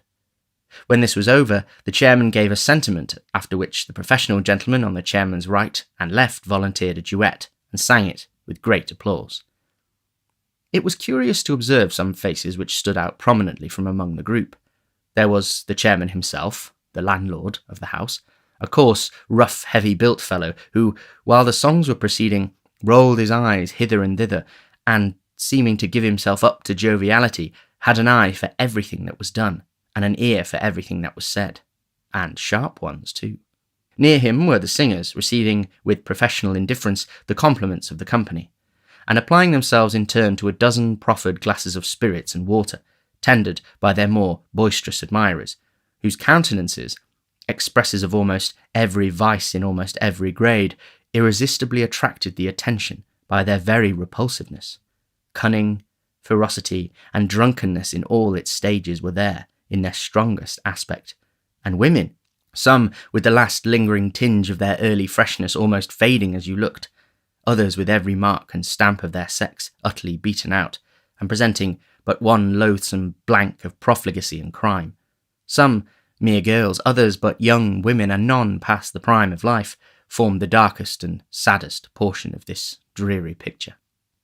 Fagin, troubled by no grave emotions, looked eagerly from face to face while these proceedings were in progress, but apparently without meeting that of which he was in search. Succeeding at length in catching the eye of the man who occupied the chair, he beckoned to him slightly, and left the room as quietly as he had entered it. "What can I do for you, Mr. Fagin?" inquired the man as he followed him out to the landing. "Won't you join us? They'll be delighted, every one of them." The Jew shook his head impatiently and said in a whisper, Is he here? "No," replied the man. And no news of Barney? Inquired Fagin. "None," replied the landlord of the Cripples, for it was he. "He won't stir till it's all safe. Depend on it, they're on a scent down there, and that if he moved, he'd blow open the thing at once. He's all right enough, Barney is, else I should have heard of him. I'll pound it that Barney's managing properly, let him alone for that." Will he be here tonight? asked the Jew, laying the same emphasis on the pronoun as before. "Monks, do you mean?" inquired the landlord, hesitating. Hush, said the Jew. yes. "Certain," replied the man, drawing a gold watch from his fob. "I expected him here before now. If you'll wait 10 minutes, he'll be—" No, said the Jew hastily, as though, however desirous he might be to see the person in question, he was nevertheless relieved by his absence. tell him I came here to see him, and that he must come to see me tonight. No, say tomorrow, as he is not here. Tomorrow will be time enough. "Good," said the man. "Nothing more?" Not a word now. said the Jew, descending the stairs. "I say," said the other, looking over the rails and speaking in a hoarse whisper, "what a time this would be for a cell. I've got Phil Barker here, so drunk that a boy might take him." Ah, but it's not Phil Barker's time, said the Jew, looking up. Phil has something more to do before we can afford to part with him. So go back to the company, my dear, and tell him to lead merry lives while they last. The landlord reciprocated the old man's laugh and returned to his guests. The Jew was no sooner alone than his countenance resumed its former expression of anxiety and thought. After a brief reflection, he called a hack cabriolet and bade the man drive towards Bethnal Green. He dismissed him with some quarter of a mile of Mr. Sykes's residence, and performed the short remainder of the distance on foot. Now, muttered the Jew as he knocked at the door, if there is any deep play here, I shall have it out of you, my girl, cunning as you are. She was in her room, the woman said. Fagin crept softly upstairs and entered it without any previous ceremony. The girl was alone, lying with her head upon the table and her hair straggling over it. She has been drinking, thought the Jew coolly, or perhaps she's only miserable. The old man turned to close the door as he made this reflection. The noise thus occasioned roused the girl. She eyed his crafty face narrowly as she inquired to his recital of Toby Crackett's story. When it was concluded, she sank into her former attitude but spoke not a word. She pushed the candle impatiently away, and once or twice, as she feverishly changed her position, shuffled her feet upon the ground, but this was all. During the silence, the Jew looked restlessly about the room, as if to assure himself that there were no appearances of Sykes having covertly returned. Apparently satisfied with his inspection, he coughed twice or thrice, and made as many efforts to open a conversation, but the girl heeded him no more than if he had been made of stone. At length he made another attempt, and rubbing his hands together said, in his most conciliatory tone, And where should you think Bill was now, my dear? The girl moaned out some half-intelligible reply that she could not tell, and seemed from the smothered noise that escaped her to be crying. And the boy too? said the Jew, straining his eyes to catch a glimpse of her face. Poor little child, left in a ditch, Nance, only think. The child, said the girl, suddenly looking up, is better where he is than among us. And if no harm comes to Bill from it, I hope he lies dead in that ditch, and that his young bones may rot there. What? cried the Jew in amazement. I do, returned the girl, meeting his gaze. I shall be glad to have him away from my eyes, and to know that the worst is over. I can't bear myself to have him about me. The sight of him turns me against myself and all of you. Pooh, said the Jew scornfully. You're drunk. Am I? cried the girl bitterly. It's no fault of yours if I'm not. You'd never have me anything else if you had your will, except now the humour doesn't suit you, does it? No, rejoined the Jew furiously. It does not. Change it then, responded the girl with a laugh. Change it? exclaimed the Jew, exasperated beyond all bounds by his companion's unexpected obstinacy and the vexation of the night. I will change it. Listen to me, you drab. Listen to me, who with 6 words can strangle Sykes as surely as if I had his bull's throat between my fingers now. If he comes back and leaves the boy behind him, if he gets off free and dead or alive fails to restore him to me, murder him yourself if you had of him escaped Jack Ketch. And do it the moment he sets foot in this room, or mind me, it will be too late. "What's all this?" cried the girl involuntarily. What is it? Pursued Fagin, mad with rage. When the boy's worth hundreds of pounds to me, am I to lose what chance threw me in the way of getting safely through the whims of a drunken gang that I could whistle away the lives of? And me bound too to a born devil that only wants the will and has the power to... Panting for breath, the old man stammered for a word, and in that instant checked the torrent of his wrath and changed his whole demeanour. A moment before, his clenched hands had grasped the air, his eyes had dilated, and his face had grown livid with passion. But now he shrunk into a chair, and cowering together, trembled with the apprehension of having himself disclosed some hidden villainy. After a short silence, he ventured to look round at his companion. He appeared somewhat reassured on beholding her in the same listless attitude from which he had first roused her. Nancy, dear, cried the Jew in his usual voice. Do you mind me, dear? Don't worry me now, Fagin, replied the girl, raising her head languidly. If Bill has not done it this time, he will another. He's done many a good job for you, and will do many more when he can. And when he can't, he won't, so no more about it. Regarding this boy, my dear, said the Jew, rubbing the palms of his hands nervously together. The boy must take his chance with the rest, interrupted Nancy hastily. And I say again, I hope he is dead and out of harm's way, and out of yours, that is, if Bill comes to no harm. And if Toby got clear off, Bill's pretty sure to be safe, for Bill's worth 2 of Toby any time. And what about what I was saying, my dear? Observed the Jew, keeping his glistening eye steadily upon her. You must say it all over again, if it's anything you want me to do, rejoined Nancy. And if it is, you'd better wait till tomorrow. You put me up for a minute, and now I'm stupid again.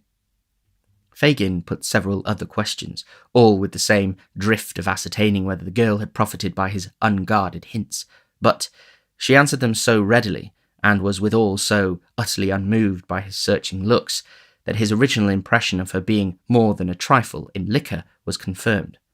Nancy, indeed, was not exempt from a failing which was very common among the Jew's female pupils, and in which, in their tenderer years, they were rather encouraged than checked.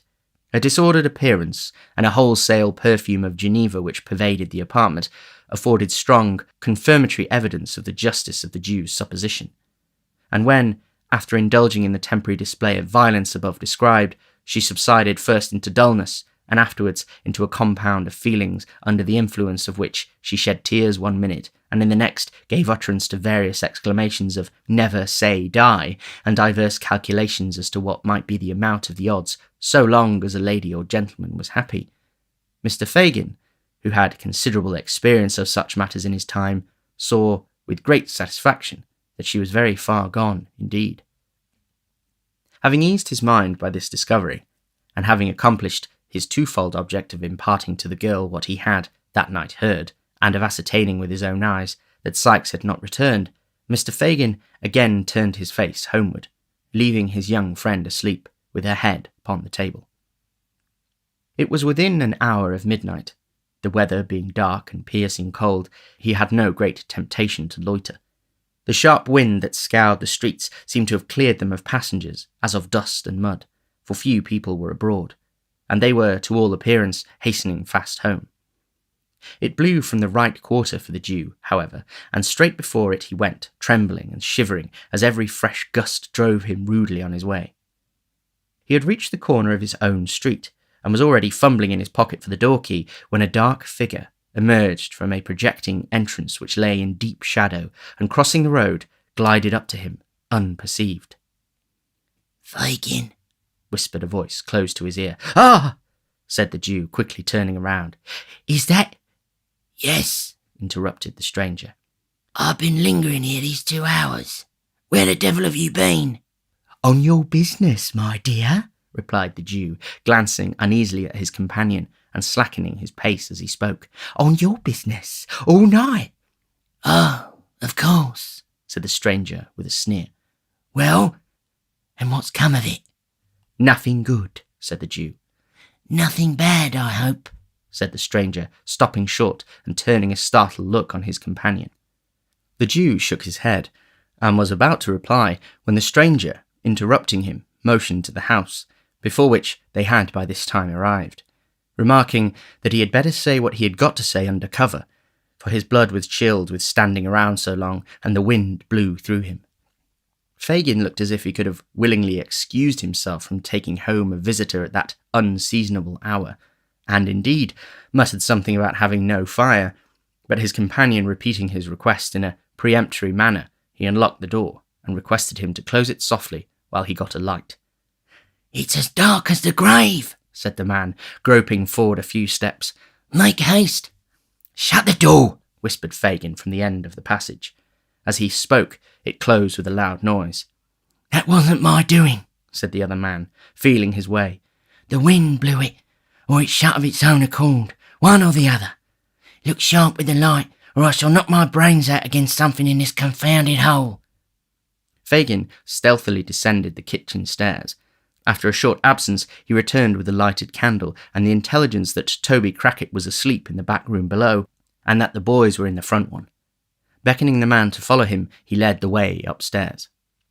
We can say the few words we've got to say in here, my dear, said the Jew, throwing open a door on the first floor.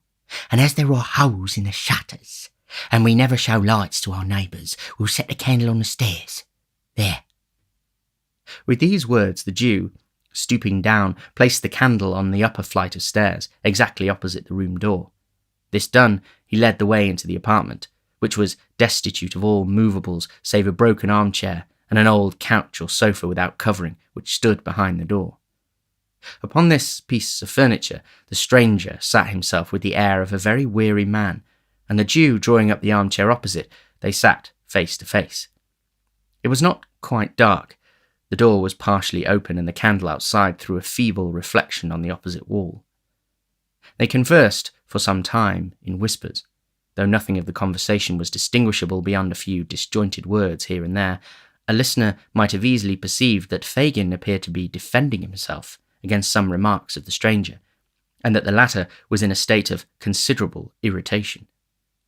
They might have been talking thus for a quarter of an hour or more when Monks, by which name the Jew had designated the strange man several times in the course of their colloquy, said, raising his voice a little, I tell you again, it was badly planned. Why not have kept him here among the rest and made a sneaking, snivelling pickpocket out of him at once? Only hear him, exclaimed the Jew, shrugging his shoulders. Why? Do you mean to say you couldn't have done it if you'd have chosen? Demanded Monks sternly. Hadn't you done it with other boys scores of times? If you had patience for a 12-month at most, couldn't you have got him convicted and sent safely out of the kingdom, perhaps for life? Whose turn would that have served, my dear? Inquired the Jew humbly.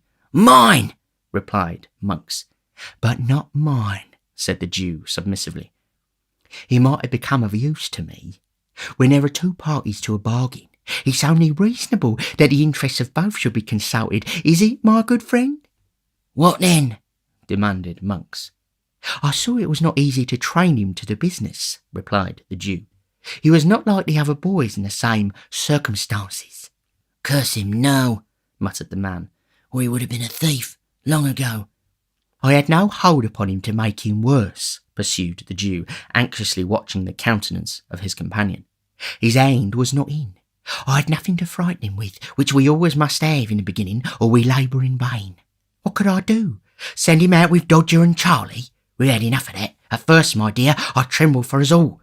That was not my doing, observed Monks. No, my dear, renewed the Jew, and I don't quarrel with it now, because if it never happened, you might never have clapped eyes on a boy to notice him, and so led to the discovery that it was him you were looking for. Well, I got him back for you by means of the girl, and she begins to favour him.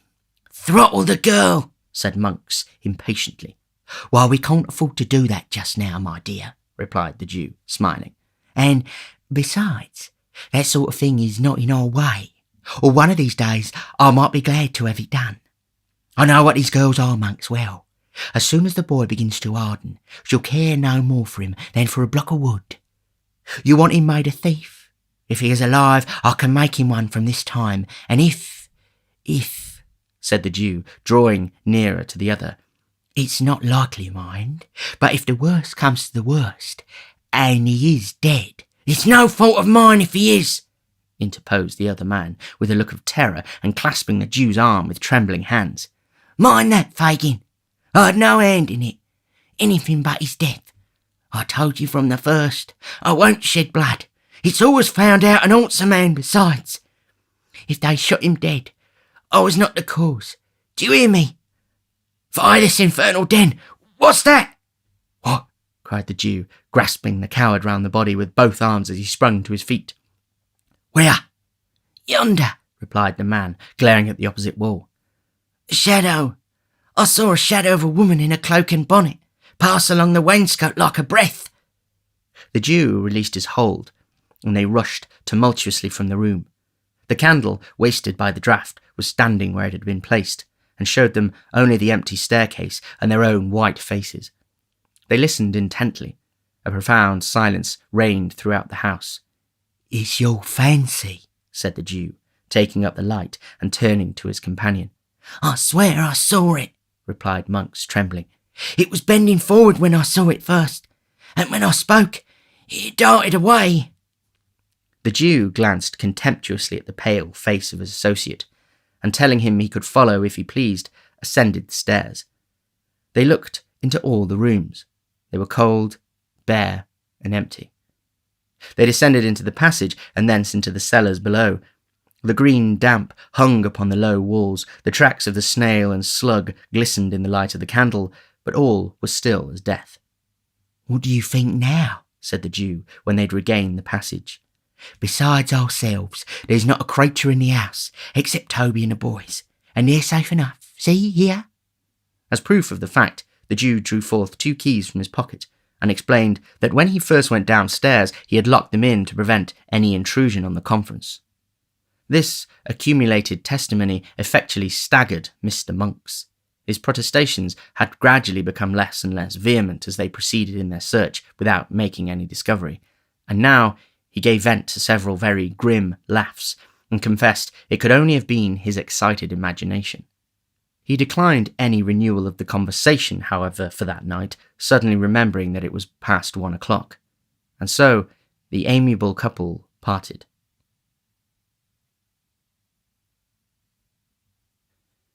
Chapter 27 Atones for the unpoliteness of a former chapter, which deserted a lady most unceremoniously. As it would be by no means seemly in a humble author to keep so mighty a personage as a beadle waiting, with his back to the fire and the skirts of his coat gathered up under his arms until such time as it might suit his pleasure to relieve him, and as it would still less become his station, or his gallantry, to involve in the same neglect a lady on whom that beadle had looked with an eye of tenderness and affection, and in whose ear he had whispered sweet words which, coming from such a quarter, might well thrill the bosom of a maid or matron of whatsoever degree. The historian whose pen traces these words, trusting that he knows his place, and that he entertains a becoming reverence for those upon earth to whom high and important authority is delegated, hastens to pay them that respect which their position demands, and to treat them with all that duteous ceremony which their exalted rank, and, by consequences, great virtues, imperatively claim at his hands.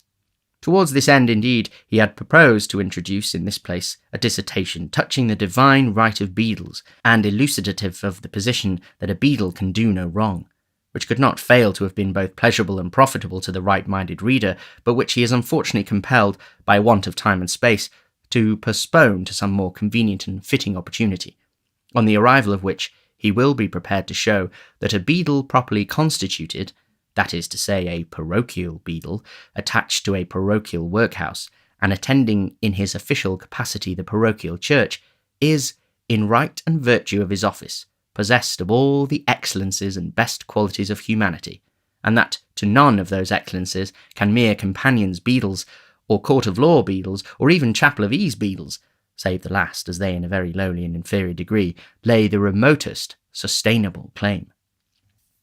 Mr. Bumble had recounted the teaspoons, re-weighed the sugar tongs, and made a closer inspection of the milk pot, and ascertained to a nicety the exact condition of the furniture, down to the very horsehair seats of the chairs, and had repeated each process full 6 times before he began to think that it was time for Mrs. Corney to return.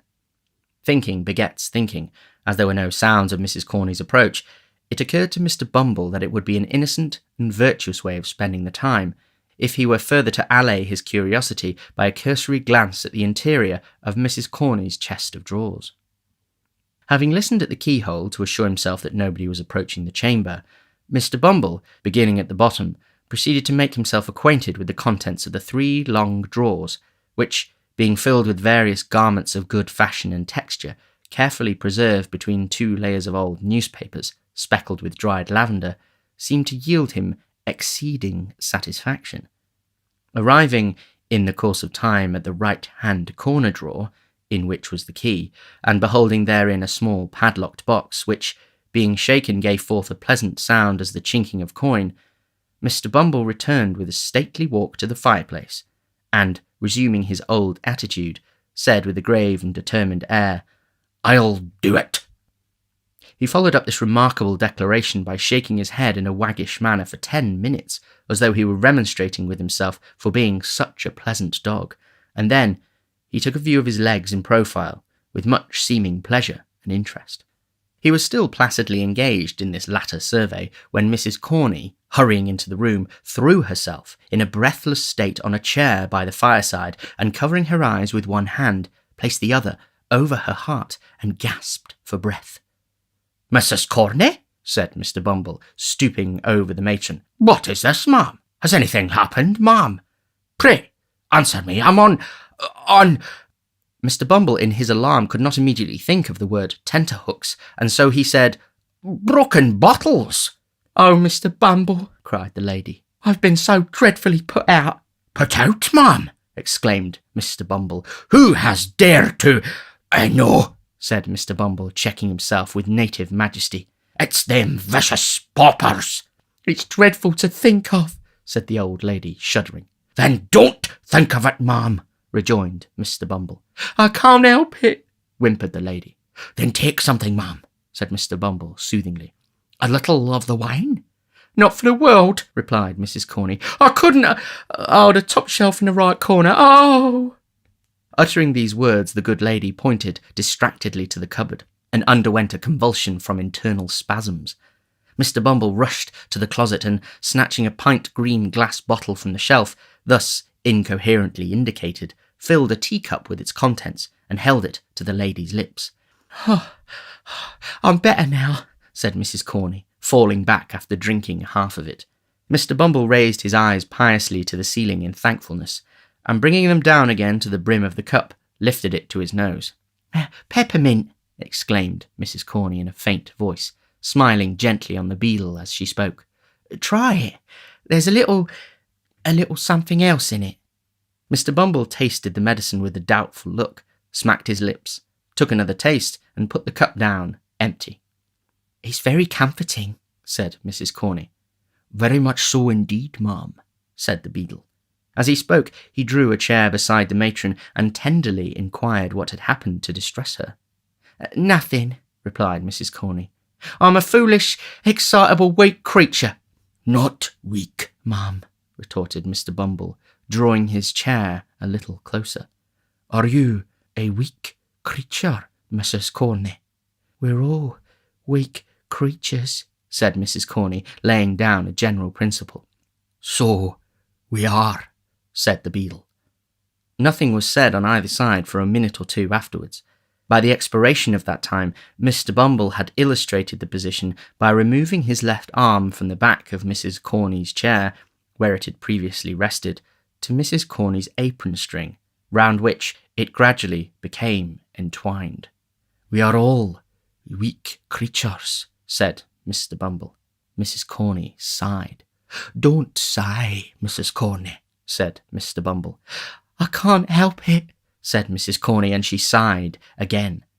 This is a very comfortable room, ma'am, said Mr. Bumble, looking round. Another room, and this, ma'am, would be a complete thing.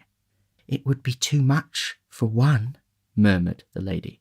But not for two, ma'am, rejoined Mr. Bumble in soft accents. Eh, Mrs. Corney? Mrs. Corney dropped her head when the beadle said this. The beadle dropped his to get a view of Mrs. Corney's face. Mrs. Corney, with great propriety, turned her head away and released her hand to get at her pocket handkerchief, but insensibly replaced it in that of Mr. Bumble. The board allows you coals, don't they, Mrs. Corney? inquired the beadle, affectionately pressing her hand. And candles, replied Mrs. Corney, slightly returning the pressure. Coals, candles, and house rent free, said Mr. Bumble. Oh, Mrs. Corney, what an angel you are! The lady was not proof against this burst of feeling. She sank into Mr. Bumble's arms, and that gentleman, in his agitation, imprinted a passionate kiss upon her chaste nose. Such parochial perfection, exclaimed Mr. Bumble rapturously. You know that Mr. Slout is worse tonight, my fascinator? Yes, replied Mrs. Corney bashfully. He can't live a week, the doctor says, pursued Mr. Bumble. He is the master of this establishment. His death will cause a vacancy. That vacancy must be filled up. Oh, Mrs. Corney, what a prospect this opens. What an opportunity for a jinging of hearts and housekeepings. Mrs. Corney sobbed. The little word, said Mr. Bumble, bending over the bashful beauty. The one little word, my blessed Corney. Yes, sighed out the matron. One more, pursued the beadle. Compose your darling feelings for only one more. When is it to come off? Mrs. Corney twice essayed to speak and twice failed. At length, summoning up courage, she threw her arms around Mr. Bumble's neck and said it might be as soon as ever he pleased, and that he was a irresistible duck. Matters being thus amicably and satisfactorily arranged, the contract was solemnly ratified in another teacupful of the peppermint mixture, which was rendered the more necessary by the flutter and agitation of the lady's spirits. While it was being disposed of, she acquainted Mr. Bumble with the old woman's decease. Very good, said that gentleman, sipping his peppermint. I'll call at Sowerberry's as I go home, and tell him to send tomorrow morning. Was it that as frightened you, love? It wasn't anything particular, dear, said the lady evasively. It must have been something, love, urged Mr. Bumble. Won't you tell your own bee? Not now, rejoined the lady. One of these days, after we're married, dear. After we're married? Exclaimed Mr. Bumble. It wasn't any impudence from any of them male paupers as— No, love, interposed the lady hastily. If I thought it was, continued Mr. Bumble, if I thought as any one of 'em had dared to lift his vulgar eyes to that lovely countenance— They wouldn't have dared to do it, love, responded the lady. They had better not, said Mr. Bumble, clenching his fist. Let me see any man, parochial or extra-parochial, as would presume to it, and I can tell him that he wouldn't do it a second time. Unembellished by any violence of gesticulation, this might have seemed very no high compliment to the lady's charms, but as Mr. Bumble accompanied the threat with many warlike gestures, she was much touched with this proof of his devotion, and protested with great admiration that he was indeed a dove. The dove then turned up his coat collar and put on his cocked hat, and having exchanged a long and affectionate embrace with his future partner, once again braved the cold wind of the night, merely pausing for a few minutes in the male paupers' ward to abuse them a little, with the view of satisfying himself that he could fill the office of a workhouse master with needful acerbity. Assured of his qualifications, Mr. Bumble left the building with a light heart and bright visions of his future promotion, which served to occupy his mind until he reached the shop of the undertaker. Now, Mr. and Mrs. Sowerberry, having gone out to tea and supper, and Noah Claypole, not being at any time disposed to take upon himself a greater amount of the physical exertion than is necessary to a convenient performance of the two functions of eating and drinking, the shop was not closed, although it was past the usual hour of shutting up. Mr. Bumble tapped with his cane on the counter several times, but attracting no attention and beholding a light shining through the glass window of the little parlour at the back of the shop, he made bold to peep in and see what was going forward. And when he saw what was going forward, he was not a little surprised. The cloth was laid for supper. The table was covered with bread and butter, plates and glasses, a porter-pot and a wine bottle. At the upper end of the table, Mr. Noah Claypole lolled negligently in an easy-chair, with his legs thrown over one of the arms, an open clasp-knife in one hand and a mass of buttered bread in the other. Close beside him stood Charlotte, opening oysters from a barrel which Mr. Claypole condescended to swallow with remarkable avidity. A more than ordinary redness in the region of the young gentleman's nose, and a kind of fixed wink in his right eye, denoted that he was in a slight degree intoxicated. These symptoms were confirmed by the intense relish with which he took his oysters, for which nothing but a strong appreciation of their cooling properties in cases of internal fever could have sufficiently accounted. "Here's a delicious fat one, Noah dear," said Charlotte. "Try him, do. Only this one." "What a delicious thing is an oyster," remarked Mr. Claypole after he'd swallowed it. "What a pity it is a number of them should ever make you feel uncomfortable, isn't it, Charlotte?" "It's quite a cruelty," said Charlotte. "So it is," acquiesced Mr. Claypole. "Aren't you fond of oysters?" "Not over much," replied Charlotte. "I like to see you eat 'em, Noah dear, better than eating 'em myself." "Law," said Noah reflectively. "How queer." "Have another," said Charlotte. "Here's one with such a beautiful, delicate beard." "I can't manage any more," said Noah. "I'm very sorry. Come here, Charlotte, and I'll kiss you." "What?" said Mr. Bumble, bursting into the room. "Say that again, sir." Charlotte uttered a scream and hid her face in her apron. Mr. Claypole, without making any further change in his position than suffering his legs to reach the ground, gazed at the beadle in drunken terror. "Say it again, you vile, audacious fellow," said Mr. Bumble. "How dare you mention such a thing, sir? How dare you encourage him, you insolent minx?" "Kiss her!" exclaimed Mr. Bumble in a strong indignation. "Faugh! I didn't mean to do it," said Noah, blubbering. "She's always kissing of me, whether I like it or not." "Oh, Noah!" cried Charlotte reproachfully. "Well, you are. You know you are," retorted Noah. "She's always doing of it, Mr. Bumble, sir. She chucks me under the chin, please, sir, and makes all manner of love." "Silence!" cried Mr. Bumble sternly. "Take yourself downstairs, ma'am. Noah, you shut up the shop. Say another word till your master comes home at your peril. And when he does come home, tell him that Mr. Bumble said he was to send an old woman's shell after breakfast tomorrow morning. Do you hear it, sir? Kissing!" cried Mr. Bumble, holding up his hands. "The sin and wickedness of the lower orders in this parochial district is frightful.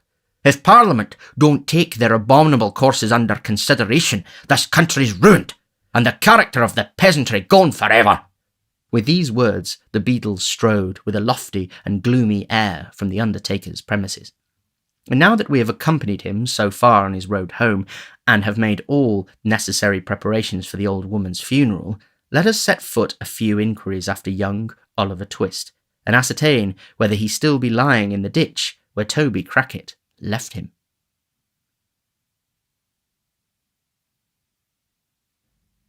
Chapter 28. Looks after Oliver and proceeds with his adventures.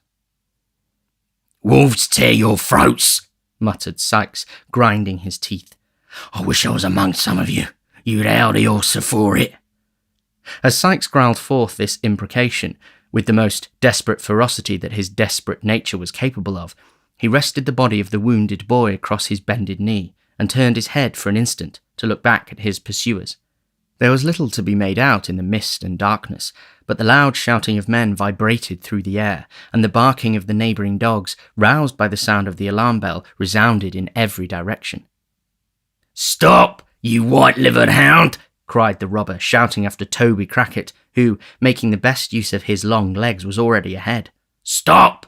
The repetition of the word brought Toby to a dead standstill, for he was not quite satisfied that he was beyond the range of the pistol shot, and Sikes was in no mood to be played with. "Bear a hand with the boy," cried Sikes, beckoning furiously to his confederate. "Come back!" Toby made a show of returning, but ventured in a low voice, broken for want of breath, to intimate considerable reluctance as he came slowly along. "Quicker!" cried Sikes, laying the boy in a dry ditch at his feet and drawing a pistol from his pocket. "Don't play booty with me." At this moment the noise grew louder. Sikes, again looking round, could discern that the men who had given chase were already climbing the gate of the field in which he stood, and that a couple of dogs were some paces in advance of them. "It's all up, Bill!" cried Toby. "Drop the kid and show him your heels!" With this parting advice, Mr. Crackit, preferring the chance of being shot by his friend to the certainty of being taken by his enemies, fairly turned tail and darted off at full speed. Sikes clenched his teeth, took one look around, threw over the prostrate form of Oliver the cape in which he had been hurriedly muffled, ran along the front of the hedge as if to distract the attention of those behind from the spot where the boy lay, paused for a second before another hedge which met it at right angles, and whirling his pistol high into the air, cleared it at a bound, and he was gone. "Oh, there!" cried a tremulous voice in the rear. "Pincher! Neptune! Come here, come here!" The dogs, who, in common with their masters, seemed to have no particular relish for the sport in which they were engaged, readily answered the command. 3 men who had by this time advanced some distance into the field stopped to take counsel together. "My advice, or leastways I should say my orders, is," said the fattest man of the party, "that we meditately go home again." "I am agreeable to anything which is agreeable to Mr. Giles," said a shorter man, who was by no means of a slim figure, and who was very pale in the face, and very polite, as frightened men frequently are. "I shouldn't wish to appear ill-mannered, gentlemen," said the third, who had called the dogs back. "Mr. Giles ought to know." "Certainly," replied the shorter man, "and whatever Mr. Giles says, it isn't our place to contradict him. No, I know my situation. Thank my stars, I know my situation." To tell the truth, the little man did seem to know his situation, and to know perfectly well that it was by no means a desirable one, for his teeth chattered in his head as he spoke. "You are afraid, Brittles," said Mr. Giles. "I aren't," said Brittles. "You are," said Giles. "You're a falsehood, Mr. Giles," said Brittles. "You're a lie, Brittles," said Mr. Giles. Now, these 4 retorts arose from Mr. Giles's taunt, and Mr. Giles's taunt had arisen from his indignation at having the responsibility of going home again imposed upon himself under cover of a compliment. The third man brought the dispute to a close, most philosophically. "I'll tell you what is, gentlemen," said he. "We're all afraid." "Speak for yourself, sir," said Mr. Giles, who was the palest of the party. "So do I," replied the man. "It's natural and proper to be afraid under such circumstances. I am." "So am I," said Brittles, "only there's no call to tell a man he is, so bounceably." These frank admissions softened Mr. Giles, who at once owned that he was afraid, upon which they all 3 faced out and ran back again with the completest unanimity, until Mr. Giles, who had the shortest wind of the party and was encumbered with a pitchfork, most handsomely insisted on stopping to make an apology for his hastiness of speech. "But it's wonderful," said Mr. Giles when he had explained, "what a man will do when his blood is up. I should have committed murder, I know I should, if we'd have caught one of them rascals." As the other 2 were impressed with a similar presentiment, and as their blood, like his, had all gone down again, some speculation ensued upon the cause of this sudden change in their temperament. "I know what it was," said Mr. Giles. "It was the gate." "I shouldn't wonder if it was," exclaimed Brittles, catching at the idea. "You may depend upon it," said Giles, "that the gate stopped the flow of the excitement. I felt all mine suddenly going away as I was climbing over it." By remarkable coincidence, the other 2 had been visited with the same unpleasant sensation at that precise moment. It was quite obvious, therefore, that it was the gate, especially as there was no doubt regarding the time at which the change had taken place, because all 3 remembered that they had come in sight of the robbers at the instant of its occurrence. This dialogue was held between the 2 men who had surprised the burglars, and a travelling tinker who had been sleeping in an outhouse, and who had been roused, together with his 2 mongrel curs, to join the pursuit. Mr. Giles acted in the double capacity of butler and steward to the old lady of the mansion. Brittles was a lad of all work, who, having entered her service as a mere child, was treated as a promising young boy still, though he was something past 30. Encouraging each other with such converse as this, but keeping very close together, notwithstanding and looking apprehensively round whenever a fresh gust rattled through the boughs, the 3 men hurried back to a tree, behind which they had left their lantern, lest its light should inform the thieves in what direction to fire. Catching up the light, they made the best of their way home, at a good round trot, and long after the dusky forms had ceased to be discernible, the light might have been seen twinkling and dancing in the distance like some exhalation of the damp and gloomy atmosphere through which it was swiftly borne. The air grew colder as the day came slowly on, and the mist rolled along the ground like a dense cloud of smoke. The grass was wet, the pathways and low places were all mire and water. The damp breath of an unwholesome wind went languidly by, with a hollow moaning. Still, Oliver lay motionless and insensible on the spot where Sikes had left him. Morning drew on apace. The air became more sharp and piercing as its first dull hue, the death of the night rather than the birth of the day, glimmered faintly in the sky. The objects, which had looked dim and terrible in the darkness, grew more and more defined, and gradually resolved into their familiar shapes. The rain came down thick and fast, and pattered noisily among the leafless bushes. But Oliver felt it not, as it beat against him, for he still lay stretched, helpless and unconscious, on his bed of clay. At length, a low cry of pain broke the stillness that prevailed, and uttering it the boy awoke. His left arm, rudely bandaged in a shawl, hung heavy and useless at his side. The bandage was saturated with blood. He was so weak that he could scarcely raise himself into a sitting posture. When he had done so, he looked feebly round for help and groaned with pain. Trembling in every joint from cold and exhaustion, he made an effort to stand upright, but, shuddering from head to foot, fell prostrate on the ground. After a short return of the stupor in which he had been so long plunged, Oliver, urged by a creeping sickness at his heart, which seemed to warn him that if he lay there he must surely die, got upon his feet and essayed to walk. His head was dizzy, and he staggered to and fro like a drunken man. But he kept up, nevertheless, and with his head drooping languidly on his breast, went stumbling onward, he knew not whither. And now hosts of bewildering and confused ideas came crowding on his mind. He seemed to be still walking between Sikes and Crackit, who were angrily disputing, for the very words they said sounded in his ears, and when he caught his own attention, as it were, by making some violent effort to save himself from falling, he found that he was talking to them. Then he was alone with Sikes, plodding on as the previous day, and as shadowy people passed them, he felt the robber's grasp upon his wrist. Suddenly he started back at the report of firearms. There rose into the air loud cries and shouts. Lights gleamed before his eyes. All was noise and tumult, as some unseen hand bore him hurriedly away. Through all these rapid visions there ran an undefined, uneasy consciousness of pain, which wearied and tormented him incessantly. Thus he staggered on, creeping almost mechanically between the bars of gates or through hedge gaps as they came in his way, until he reached a road. Here the rain began to fall so heavily that it roused him. He looked about and saw that at no great distance there was a house which perhaps he could reach.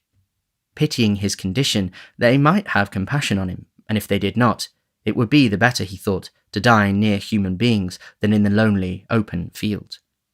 He summoned up all his strength for one last trial and bent his faltering steps towards it. As he drew nearer to this house, a feeling came over him that he had seen it before. He remembered nothing of its details, but the shape and aspect of the building seemed familiar to him. That garden wall! On the grass inside he had fallen on his knees last night and prayed to the two men's mercy. It was the very house they had attempted to rob. Oliver felt such fear come over him when he recognised the place that, for the instant, he forgot the agony of his wound and thought only of flight. Flight! He could scarcely stand, and if he were in full possession of all the best powers of his slight and youthful frame, whither could he fly? He pushed against the garden gate. It was unlocked and swung open on its hinges. He tottered across the lawn, climbed the steps, knocked faintly at the door, and his whole strength failing him, sunk down against one of the pillars of the little portico. It happened that about this time, Mr. Giles, Brittles, and the tinker were recruiting themselves, after the fatigues and terrors of the night, with tea and sundries in the kitchen. Not that it was Mr. Giles' habit to admit to too great familiarity the humbler servants, towards whom it was rather his wont to deport himself with a lofty affability, which, while it gratified, could not fail to remind them of his superior position in society. But death, fires, and burglary made all men equals. So Mr. Giles sat with his legs stretched out before the kitchen fender, leaning his left arm on the table, while with his right he illustrated a circumstantial and minute account of the robbery, to which his bearers, but especially the cook and housemaid who were of the party, listened with breathless interest. "It was about 2:30, said Mr. Giles.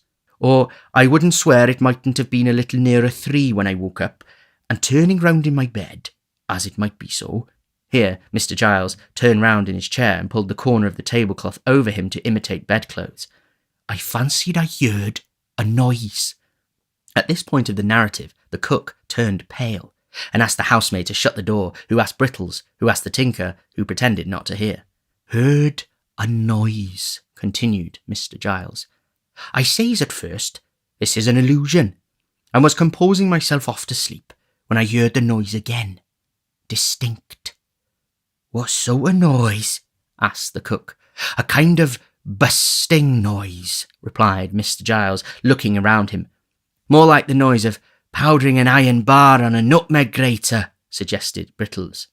"It was when you heard it, sir," rejoined Mr. Giles, "but at this time it has a bustling sound. I turned down the bedclothes," continued Giles, rolling back the tablecloth, "sat up in bed, and listened." The cook and housemaid simultaneously ejaculated, "Law!" and drew their chairs closer together. "I heard it now quite apparent," resumed Mr. Giles.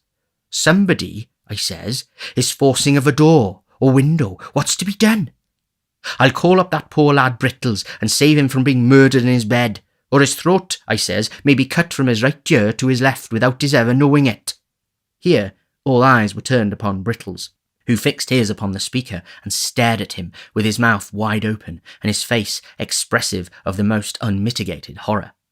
"I tossed off the clothes," said Giles, throwing away the tablecloth and looking very hard at the cook and housemaid, "got softly out of bed, drew on a pair of—" "Ladies present, Mr. Giles," murmured the tinker. "Of shoes, sir," said Giles, turning upon him and laying great emphasis on the word, "seized the loaded pistol that always goes upstairs with the plate basket, and walked on tiptoes to his room. 'Brittles,' I says when I woke him, 'don't be frightened.'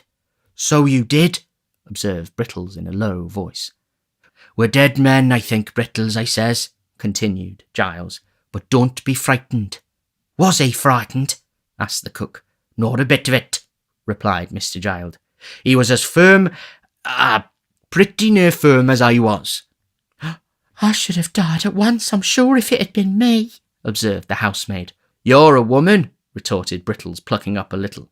"Brittles is right," said Mr. Giles, nodding his head approvingly. "From a woman nothing else was to be expected. We, being men, took a dark lantern that was standing on Brittles' hob and groped our way downstairs to the pitch dark, as it might be so."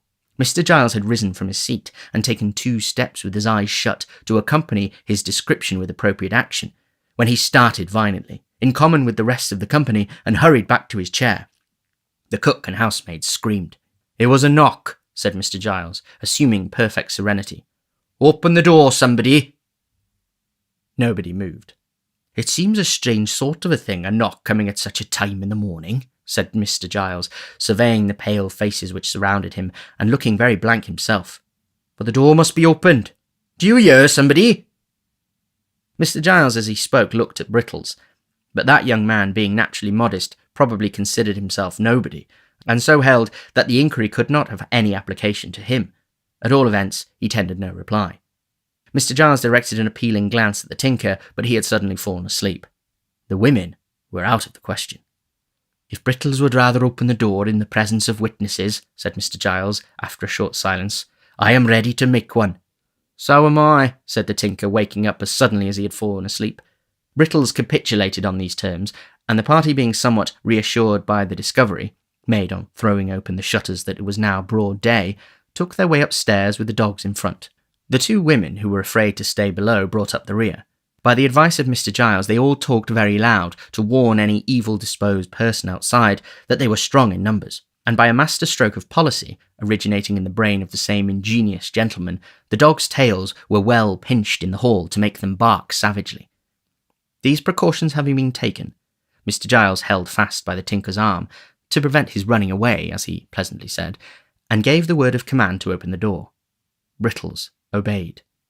The group, peeping timorously over each other's shoulders, beheld no formidable object than poor little Oliver Twist, speechless and exhausted, who raised his heavy eyes and mutely solicited their compassion. "A boy?" exclaimed Mr. Giles, valiantly pushing the tinker into the background. "What's the matter with the... Hey, why, Brittles, look here, don't you know?"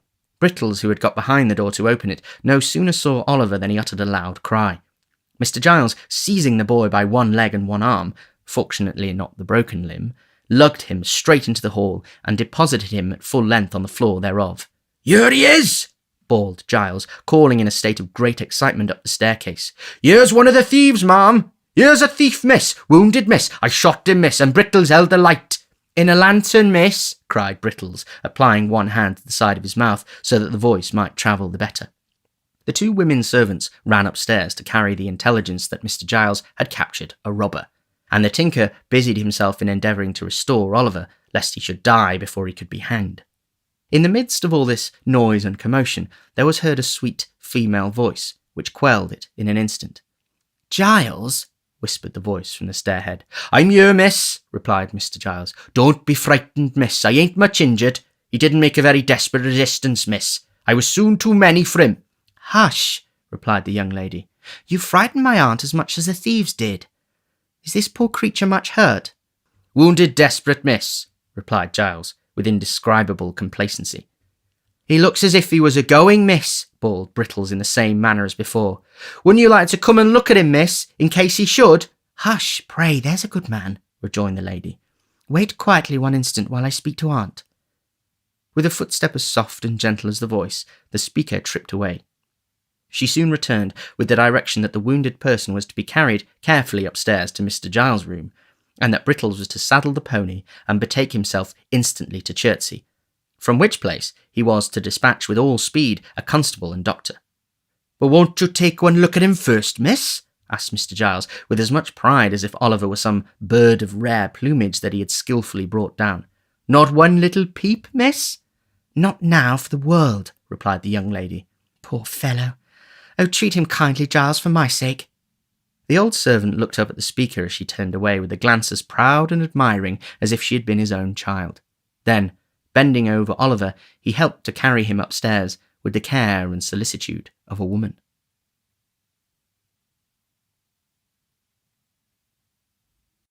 Chapter 29 has an introductory account of the inmates of the house to which Oliver resorted. In a handsome room, through its furniture had rather the air of old-fashioned comfort than of modern elegance, there sat two ladies at a well-spread breakfast table. Mr. Giles, dressed with scrupulous care in a full suit of black, was in attendance upon them. He had taken his station some halfway between the sideboard and the breakfast table, and with his body drawn up to its full height, his head thrown back and inclined the merest trifle on one side, his left leg advanced and his right hand thrust into his waistcoat, while his left, hung down by his side, grasping a waiter, looked like one who laboured under a very agreeable sense of his own merits and importance. Of the two ladies, one was well advanced in years, but the high-backed oaken chair in which she sat was not more upright than she. Dressed with the utmost nicety and precision in a quaint mixture of bygone costume, with some slight concessions to the prevailing taste, which rather served to point the old style pleasantly than to impair its effect, she sat in a stately manner, with her hands folded on the table before her. Her eyes, and age had dimmed but little of their brightness, were attentively upon her young companion. The younger lady was in the lovely bloom and springtime of womanhood, at that age when, if ever angels be for God's good purposes enthroned in mortal forms, they may be, without impiety, supposed to abide in such as hers. She was not past 17, cast in so slight and exquisite a mould, so mild and gentle, so pure and beautiful that earth seemed not her element, nor its rough creatures her fit companions. The very intelligence that shone in her deep blue eye and was stamped upon her noble head seemed scarcely of her age, or of the world, and yet the changing expression of sweetness and good humour, the thousand lights that played about the face and left no shadow there, above all, the smile, the cheerful, happy smile, were made for home and fireside peace and happiness. She was busily engaged in the little offices of the table, Chancing to raise her eyes as the elder lady was regarding her, she playfully put back her hair, which was simply braided on her forehead, and threw into her beaming look such an expression of affection and artless loveliness that blessed spirits might have smiled to look upon her. "And Brittles has been gone upwards of an hour, has he?" asked the old lady, after a pause. "An hour and 12 minutes, ma'am," replied Mr. Giles, referring to a silver watch which he drew forth by a black ribbon. "He is always slow," remarked the old lady. "Brittles always was a slow boy, ma'am," replied the attendant, and seeing by the by that Brittles had been a slow boy for upwards of 30 years, there appeared no great probability of his ever being a fast one. "He gets worse instead of better, I think," said the elder lady. "It is very inexcusable in him if he stops to play with any other boys," said the young lady, smiling. Mr. Giles was apparently considering the propriety of indulging in a respectful smile himself, when a gig drove up to the garden gate, out of which there jumped a fat gentleman, who ran straight up to the door, and who, getting quickly into the house by some mysterious process, burst into the room and nearly overturned Mr. Giles and the breakfast table together. "I've never heard of such a thing!" exclaimed the fat gentleman. "My dear Miss Maylie, bless my soul! In the silence of the night, too! I never heard of such a thing!" With these expressions of condolence, the fat gentleman shook hands with both ladies, and drawing up a chair, inquired how they found themselves. "You ought to be dead, positively dead with the fright," said the fat gentleman. "Why didn't you send? Bless me, my man should come in a minute, and so would I, and my assistant would have been delighted, or anybody, I'm sure, under such circumstances. Dear, dear, so unexpected, in the silence of the night, too." The doctor seemed especially troubled by the fact of the robbery having been unexpected and attempting in the night time, as if it were the established custom of gentlemen in the housebreaking way to transact business at noon, and to make an appointment by post a day or two previous. "And you, Miss Rose," said the doctor, turning to the young lady. "Oh, very much so indeed," said Rose, interrupting him. "But there is a poor creature upstairs, whom aunt wishes you to see." "Ah, to be sure," replied the doctor. "So there is. That was your handiwork, Giles, I understand." Mr. Giles, who had been feverishly putting the teacups to rights, blushed very red, and said that he had had the honour. "Honour, eh?" said the doctor. "Well, I don't know. Perhaps it's as honourable to hit a thief in a back kitchen as to hit your man at 12 paces. Fancy that he fired in the air and you fought a duel, Giles." Mr. Giles, who thought this light treatment of the matter an unjust attempt at diminishing his glory, answered respectfully that it was not for the like of him to judge about that, but he rather thought it was no joke to the opposite party. "Gad, that's true," said the doctor. "Where is he? Show me the way. I'll look in again as I come down, Mrs. Maylie. That's the little window he got in at, eh? Well, I couldn't have believed it." Talking all the way, he followed Mr. Giles upstairs, and while he is going upstairs, the reader may be informed that Mr. Losberne, a surgeon in the neighbourhood, known through a circuit of 10 miles round as the Doctor, had grown fat more from good humour than from good living, and was as kind and hearty, and withal as eccentric an old bachelor as will be found in 5 times that space by any explorer alive. The doctor was absent much longer than either he or the ladies had anticipated. A large flat box was fetched out of the gig, and a bedroom bell was rung very often, and the servants ran up and down the stairs perpetually, from which tokens it was justly concluded that something important was going on above. At length he returned, and in reply to an anxious inquiry after his patient, looked very mysterious, and closed the door carefully. "This is a very extraordinary thing, Mrs. Maylie," said the doctor, standing with his back to the door as if to keep it shut. "He's not in danger, I hope," said the old lady. "Why, that would not be an extraordinary thing under the circumstances," replied the doctor, "though I don't think he is. Have you seen the thief?" "No," rejoined the lady. "Nor heard anything about him?" "No." "I beg your pardon, ma'am," interposed Mr. Giles, "but I was going to tell you about him when Dr. Losberne came in." The fact was that Mr. Giles had not, at first, been able to bring his mind to the avowal that he had only shot a boy. Such commendations had been bestowed upon his bravery that he could not, for the life of him, help postponing the explanation for a few delicious minutes, during which he had flourished in the very zenith of a brief reputation for undaunted courage. "Rose wished to see the man," said Mrs. Maylie, "but I wouldn't hear of it." "Humph," rejoined the doctor. "There is nothing very alarming in his appearance. Have you any objection to see him in my presence?" "If it be necessary," replied the old lady. "Certainly not." "Then I think it is necessary," said the doctor. "At all events, I am quite sure that you would deeply regret not having done so if you'd postponed it. He is perfectly quiet and comfortable now. Allow me. Miss Rose, will you permit me? Not the slightest fear. I pledge you my honour.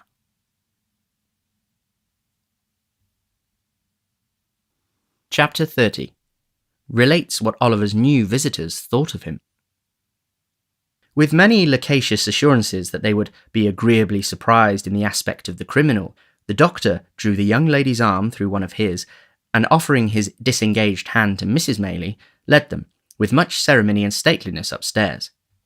"Now," said the doctor, in a whisper, as he softly turned the handle of a bedroom door, "let us hear what you think of him. He has not been shaved very recently, but he doesn't look at all ferocious notwithstanding. Stop, though. Let me first see that he is in visiting order." Stepping before them, he looked into the room. Motioning them to advance, he closed the door when they had entered, and gently drew back the curtains of the bed. Upon it, in lieu of the dogged, black-visaged ruffian they had expected to behold, there lay a mere child, worn in pain and exhaustion, and sunk into a deep sleep. His wounded arm, bound and splintered up, was crossed upon his breast. His head reclined upon the other arm, which was half hidden by his long hair as it streamed over the pillow. The honest gentleman held the curtain in his hand and looked on for a minute or so in silence. Whilst he was watching the patient thus, the younger lady glided softly past, and seating herself in a chair by the bedside, gathered Oliver's hair from his face. As she stooped over him, her tears fell upon his forehead. The boy stirred and smiled in his sleep, as though these marks of pity and compassion had awakened some pleasant dream of love and affection he had never known. Thus, a strain of gentle music, or the rippling of water in a silent place, or the odour of a flower, or the mention of a familiar word will sometimes call up sudden dim remembrances of scenes that never were, in this life, which vanish like a breath, which some brief memory of a happier existence, long gone by, would seem to have awakened, which no voluntary exertion of the mind can ever recall. "What can this mean?" exclaimed the elder lady. "This poor child can never have been the pupil of robbers." "Vice," said the surgeon, replacing the curtain, "takes up her abode in many temples, and who can say that a fair outside shall not enshrine her?" "But at so early an age," urged Rose. "My dear young lady," rejoined the surgeon, mournfully shaking his head, "crime, like death, is not confined to the old and withered alone. The youngest and fairest are too often its chosen victims." "But can you really believe that this delicate boy has been the voluntary associate of the worst outcasts of society?" said Rose. The surgeon shook his head in a manner which intimated that he feared it was very possible, and observing that they might disturb the patient, led the way into an adjoining apartment.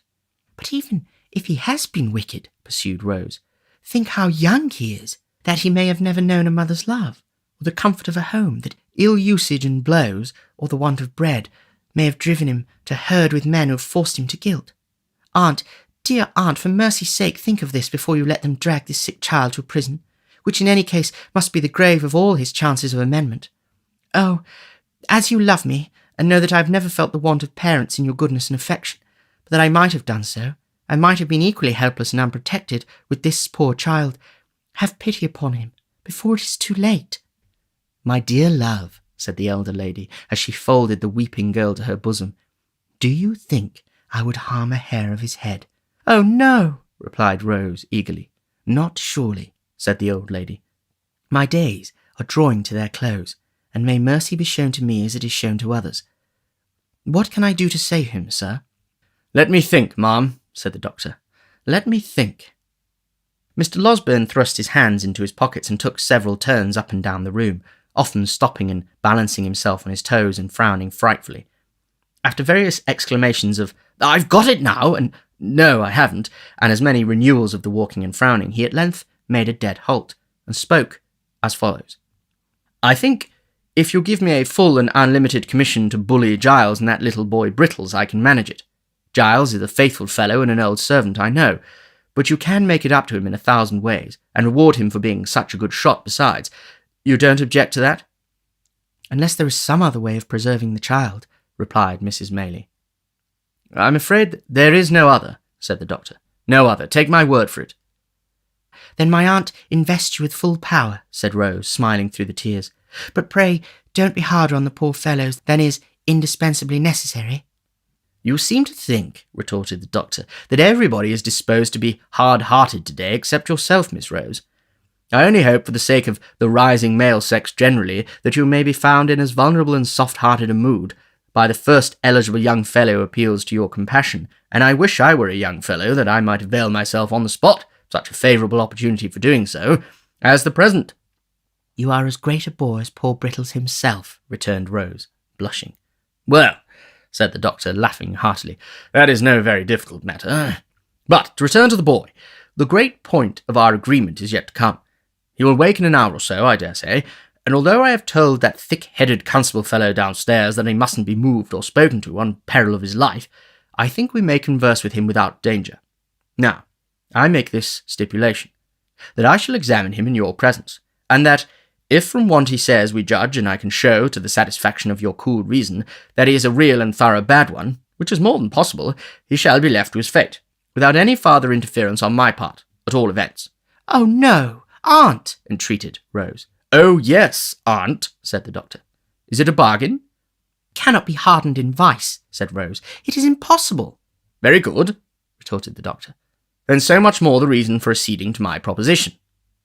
Finally, the treaty was entered into, and the parties thereunto sat down to wait with some impatience until Oliver should awake. The patience of the two ladies was destined to undergo a longer trial than Mr. Losberne had led them to expect, for hour after hour passed on, and still Oliver slumbered heavily. It was evening indeed before the kind-hearted doctor brought them the intelligence that he was at length sufficiently restored to be spoken to. The boy was very ill, he said, and very weak from the loss of blood, but his mind was so troubled with anxiety to disclose something that he deemed it better to give him the opportunity than to insist upon his remaining quiet until next morning, which he should otherwise have done. The conference was a long one. Oliver told them all his simple history, and was often compelled to stop by pain and want of his strength. It was a solemn thing to hear, in the darkened room, the feeble voice of the sick child recounting a weary catalogue of evils and calamities which hard men had brought upon him.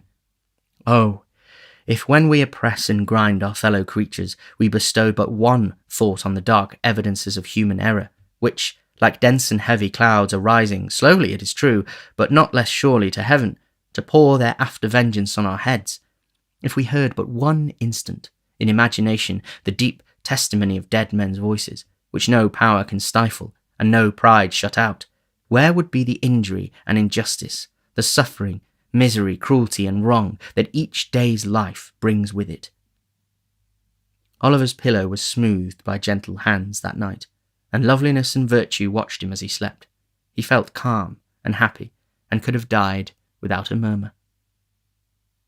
The momentous interview was no sooner concluded, and Oliver composed to rest again, than the doctor, after wiping his eyes and condemning them for being weak all at once, betook himself downstairs to open upon Mr. Giles, and finding nobody about the parlours, it occurred to him that he could perhaps originate the proceedings with better effect in the kitchen.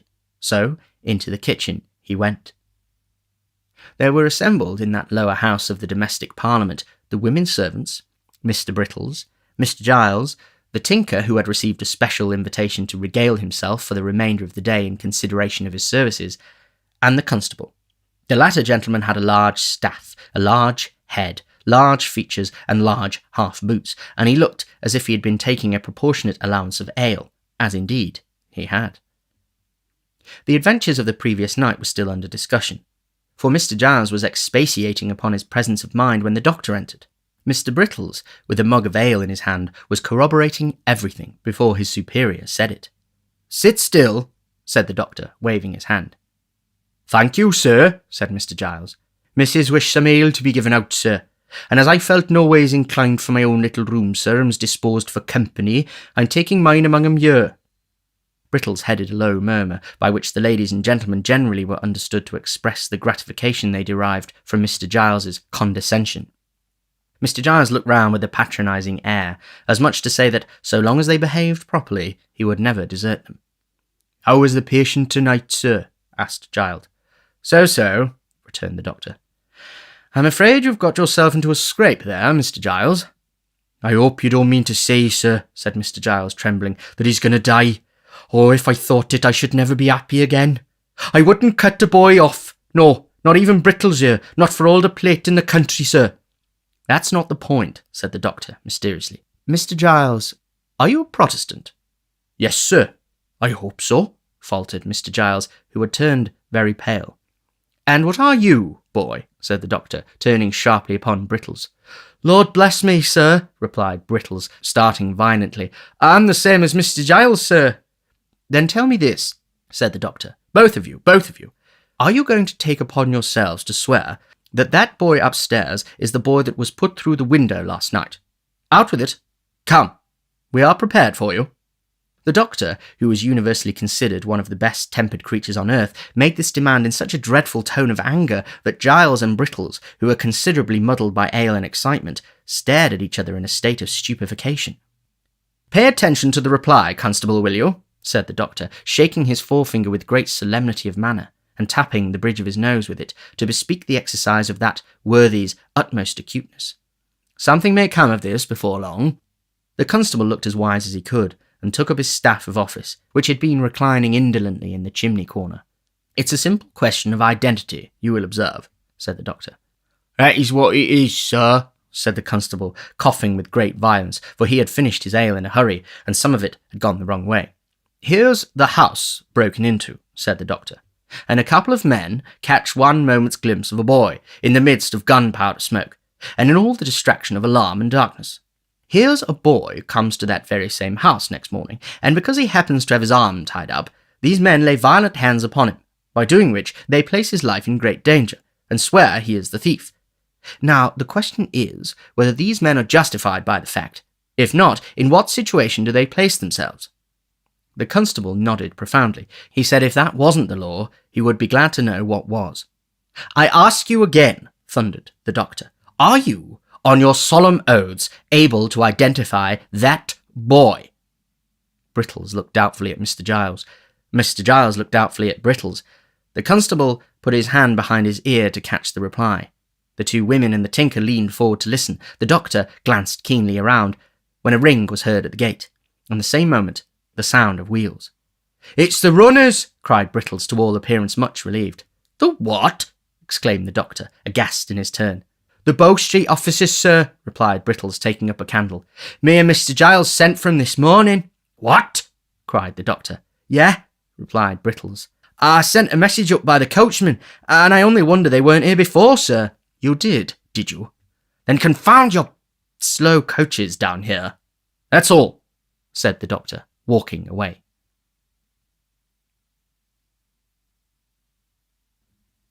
Chapter 31 involves a critical position. Who's that? Inquired Brittles, opening the door a little way with the chain up, and peeping out, shading the candle with his hand. Open the door, replied a man outside. It's the officers from Bow Street as was sent to today.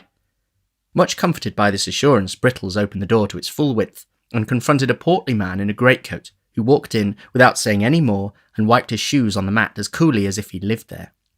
Just send somebody out to relieve my mate, will you, young man? Said the officer. He's in the gig and mine in the parade.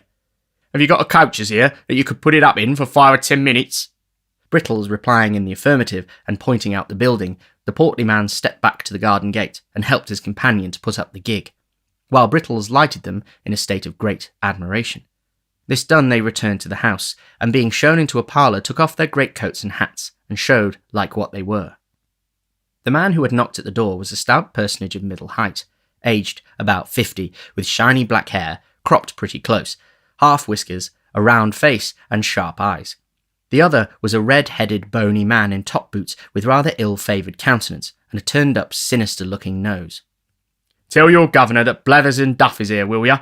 Said the stouter man, smoothing down his hair and laying a pair of handcuffs on the table. Oh, good evening, master. Can I have a word or two with you in private, if you please? This was addressed to Mr. Losberne, who now made his appearance. That gentleman, motioning Brittles to retire, brought in the two ladies and shut the door. This is the lady of the house, said Mr. Losberne, motioning towards Mrs. Maylie. Mr. Blathers made a bow. Being desired to sit down, he put his hat on the floor, and taking a chair, motioned to Duff to do the same. The latter gentleman, who did not quite appear quite so much accustomed to good society, or quite so much at ease in it, one of the two, seated himself, after undergoing several muscular affectations of the limbs, and the head of his stick into his mouth with some embarrassment. "Now, with regard to this here robbery, master," said Blathers, "what are the circumstances?" Mr. Losberne, who appeared desirous of gaining time, recounted them at great length and with much circumlocution. Messrs. Blathers and Duff looked very knowing meanwhile, and occasionally exchanged a nod. "I can't say for certain, till I see the work, of course," said Blathers. "But my opinion at once is, I don't mind committing myself to that extent, that this wasn't done by a yokel. Eh, Duff?" "Certainly not," replied Duff. And translating the word yokel for the benefit of the ladies, "I apprehend your meaning to be that this attempt was not made by a countryman," Mr. Losberne said with a smile. "That's it, master," replied Blathers. "This is all about a robbery, is it?" "All," replied the doctor. "Now, what is this about this here boy that the servants are a-talking on?" said Blathers. "Nothing at all," replied the doctor. "One of the frightened servants chose to take it into his head that he had something to do with this attempt to break into the house, but it's nonsense. Sheer absurdity." "Very easy disposed of, if it is," remarked Duff. "What he says is quite correct," observed Blathers, nodding his head in a confirmatory way and playing carelessly with the handcuffs as if they were a pair of castanets. "Who is the boy? What account does he give of himself? Where did he come from? He didn't drop out of the clouds, did he, master?" "Of course not," replied the doctor, with a nervous glance at the two ladies. "I know his whole history, but we can talk about that presently. You would like first to see the place where the thieves made their attempt, I suppose?" "Certainly," rejoined Mr. Blathers. "We had better inspect the premises first, and examine the servants afterwards. That's the usual way of doing business." Lights were then procured, and Messrs. Blathers and Duff, attended by the native constable, Brittles, Giles, and everybody else in short, went into the little room at the end of the passage and looked out at the window, and afterwards went round by way of the lawn and looked in at the window, and after that had a candle handed out to inspect the shutter with, and after that a lantern to trace the footsteps with, and after that a pitchfork to poke the bushes with. This done, amidst the breathless interest of all beholders, they came in again, and Mr. Giles and Brittles were put through a melodramatic representation of their share in the previous night's adventures, which they performed some 6 times over, contradicting each other in not more than one important respect the first time, and in not more than a dozen the last. This consummation being arrived at, Blathers and Duff cleared the room, and held a long council together, compared with which, for secrecy and solemnity, a consultation of great doctors on the knottiest point in medicine would be mere child's play. Meanwhile, the doctor walked up and down in the next room in a very uneasy state, and Mrs. Maylie and Rose looked on with anxious faces. "'Pon my word," he said, making a halt after a great number of very rapid turns, "I hardly know what to do." "Surely," said Rose, "the poor child's story, faithfully repeated to these men, will be sufficient to exonerate him." "I doubt it, my dear young lady," said the doctor, shaking his head. "I don't think that would exonerate him, either with them or with legal functionaries of a higher grade. What is he, after all, they would say? A runaway.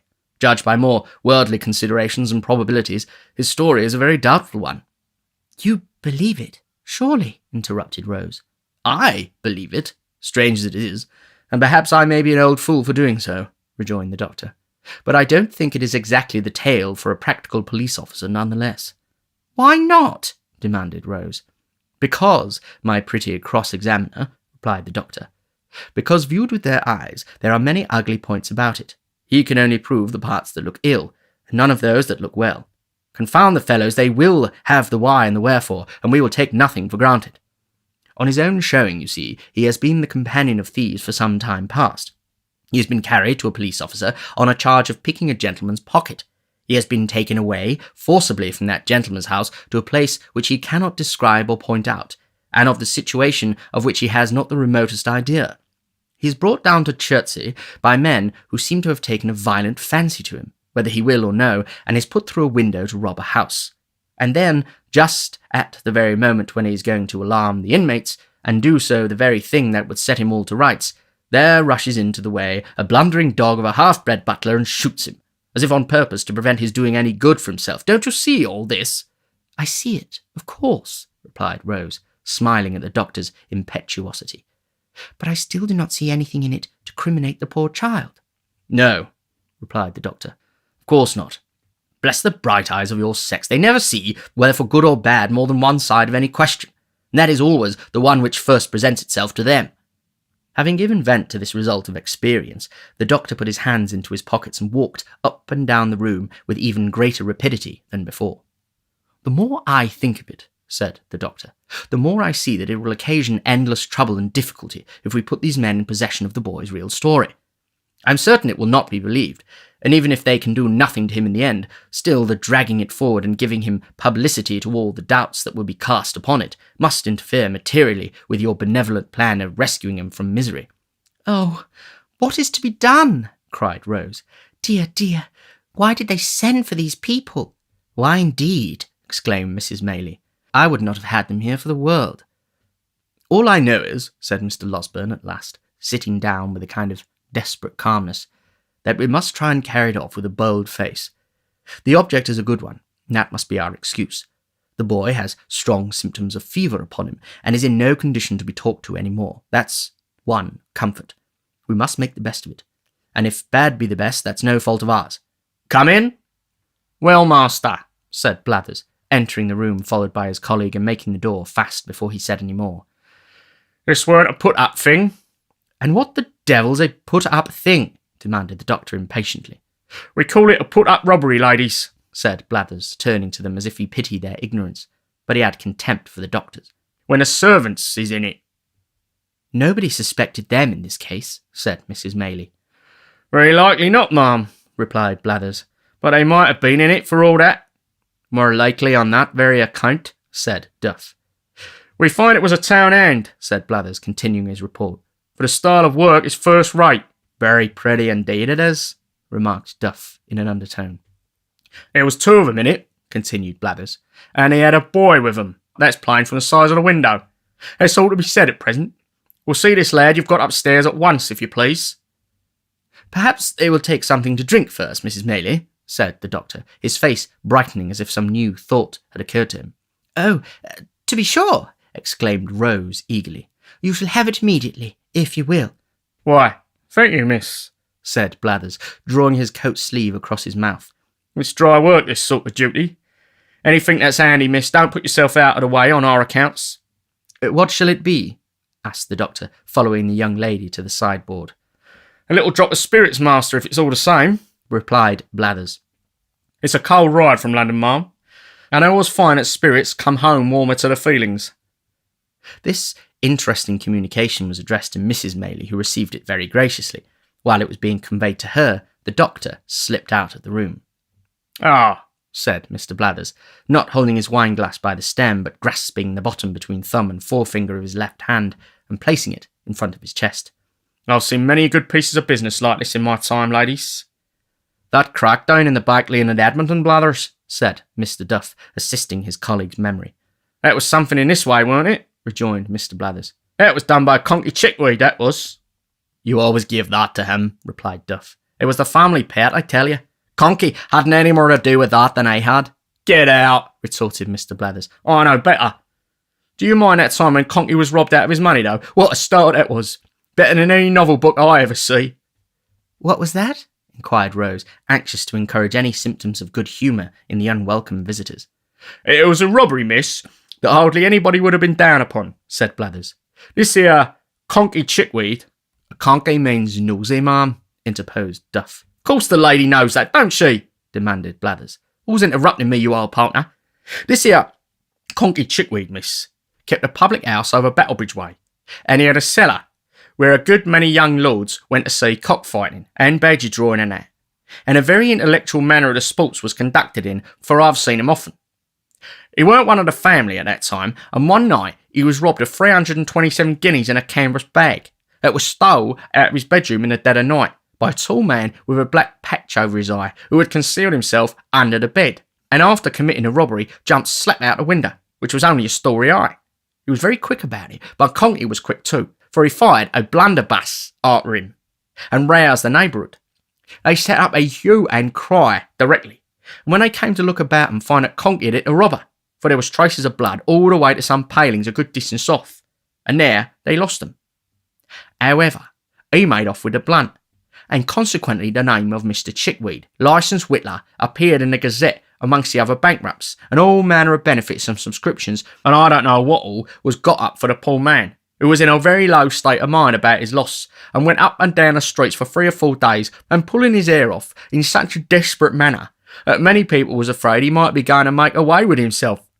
One day, he came up to the office all in a hurry and had a private interview with a magistrate, who, after a deal of talk, rings the bell and orders Jem Spires in. Jem was an active officer, and tells him to go and assist Mr. Chickweed in apprehending the man who's robbed his house. "I see him, Spires," said Chickweed. "Passed my house yesterday morning." "Why didn't you up and collar him?" says Spires.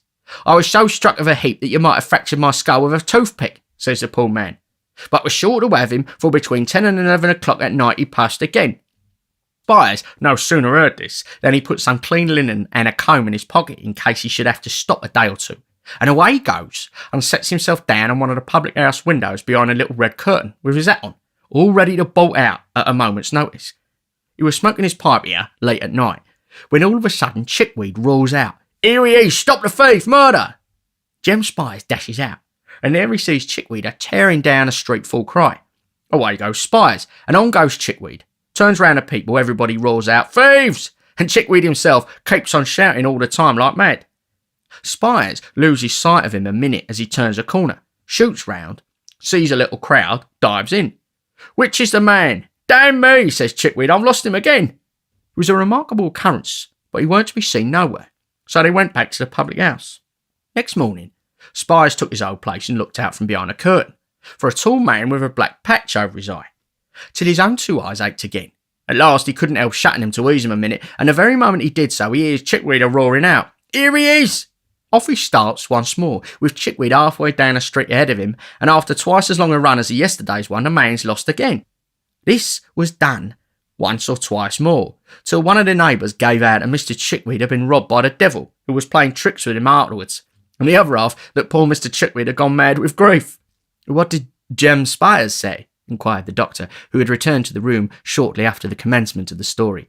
"Jem Spires," resumed the officer, "for a long time said nothing at all, and listened to everything without seeming to, which showed he understood his business. But one morning he walked into the bar, and taking out his snuff box, says, 'Chickweed, I've found out who done this here robbery.'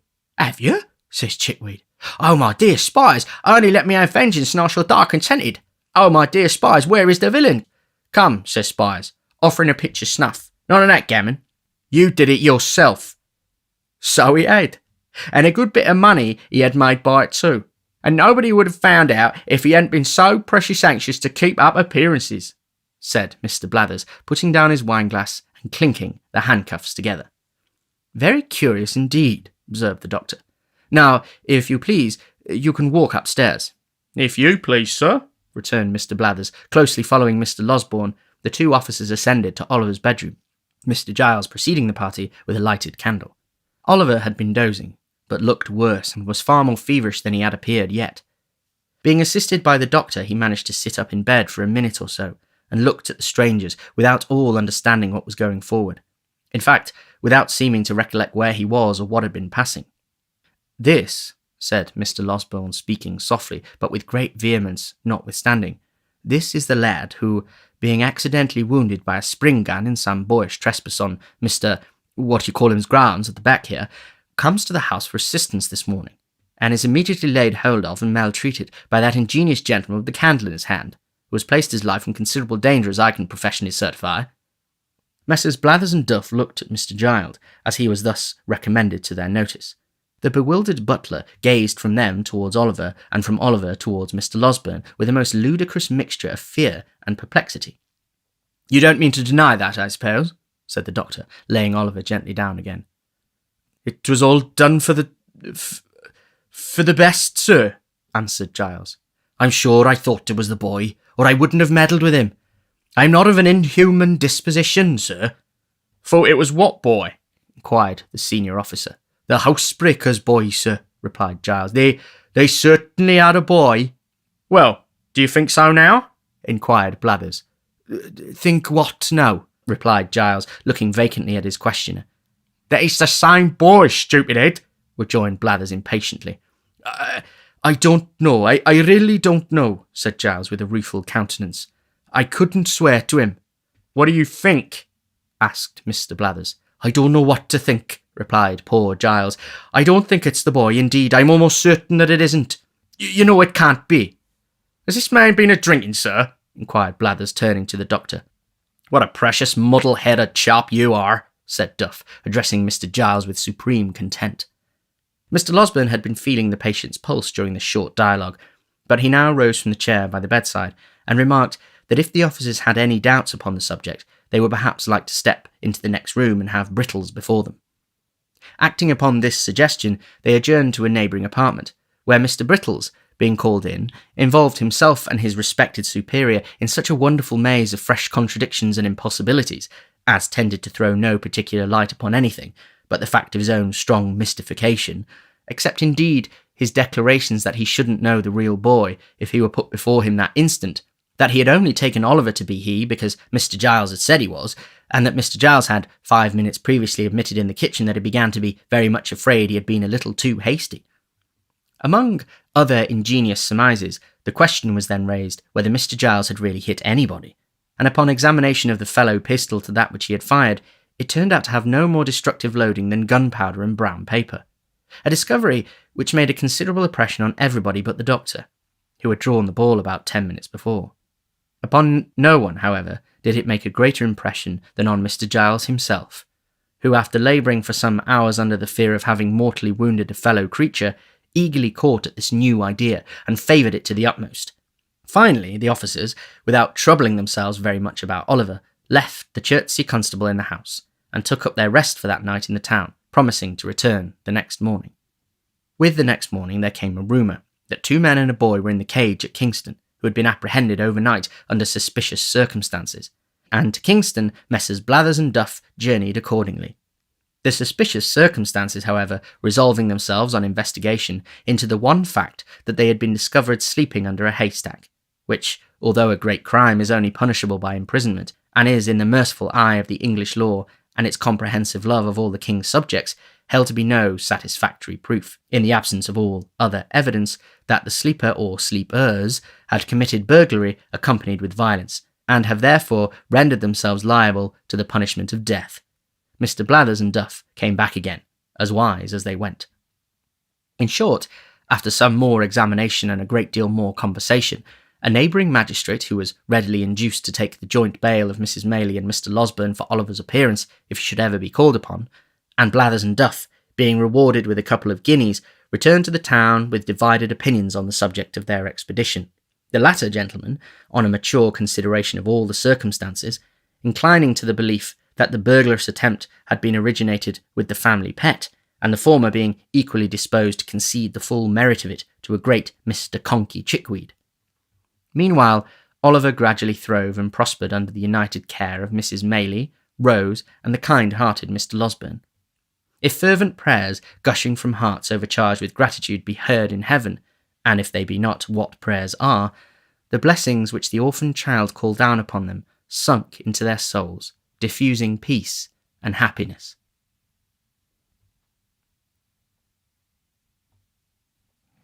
Chapter 32.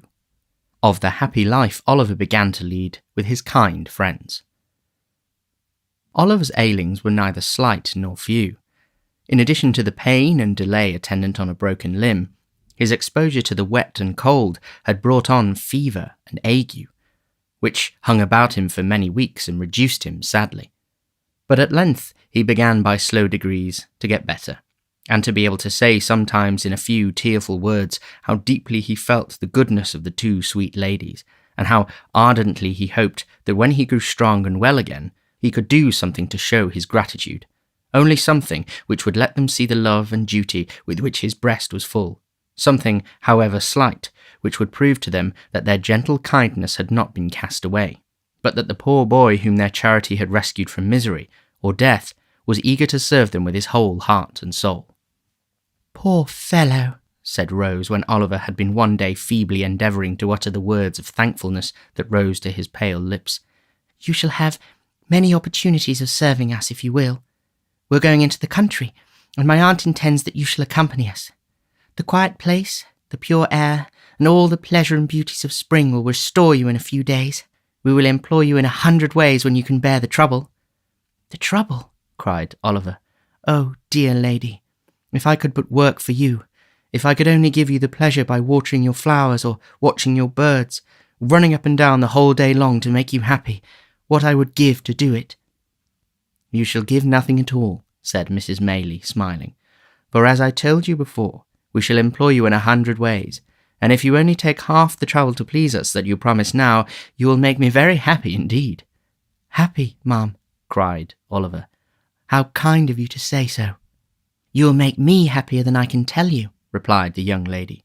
"To think that my dear good aunt should have been the means of rescuing anyone from such sad misery as you have described to us would be an unspeakable pleasure to me. But to know that the object of her goodness and compassion was sincerely grateful and attached, in consequence, would delight me more than you can well imagine." "Do you understand me?" she inquired, watching Oliver's thoughtful face. "Oh, yes, ma'am, yes," replied Oliver eagerly. "But I was thinking that I am ungrateful now." "To whom?" inquired the young lady. "To the kind gentleman and the dear old nurse who took so much care of me before," rejoined Oliver. "If they knew how happy I am, they would be pleased, I'm sure." "I'm sure they would," rejoined Oliver's benefactress, "and Mr. Losberne has already been kind enough to promise that when you are well enough to bear the journey, he will carry you to see them." "Has he, ma'am?" cried Oliver, his face brightening with pleasure. "I don't know what I shall do for joy when I see their kind faces once again." In a short time Oliver was sufficiently recovered to undergo the fatigue of this expedition. One morning he and Mr. Losberne set out accordingly in a little carriage which belonged to Mrs. Maylie. When they came to Chertsey Bridge, Oliver turned very pale and uttered a loud exclamation. "What's the matter with the boy?" cried the doctor, as usual, all in a bustle. "Do you see anything, hear anything, feel anything, eh?" "That, sir," cried Oliver, pointing out of the carriage window. "That house." "Yes? Well, what of it?" "Stop, coachman, pull up here," cried the doctor. "What of the house, my man, eh?" "The thieves. The house they took me to," whispered Oliver. "The devil it is!" cried the doctor. "Hello there! Let me out!" But before the coachman could dismount from his box, he had tumbled out of the coach by some means or other, and running down to the deserted tenement, began kicking at the door like a madman. "Hulloa!" said a little ugly humpbacked man, opening the door so suddenly that the doctor, from the very impetus of his last kick, nearly fell forward into the passage. "What's the matter here?"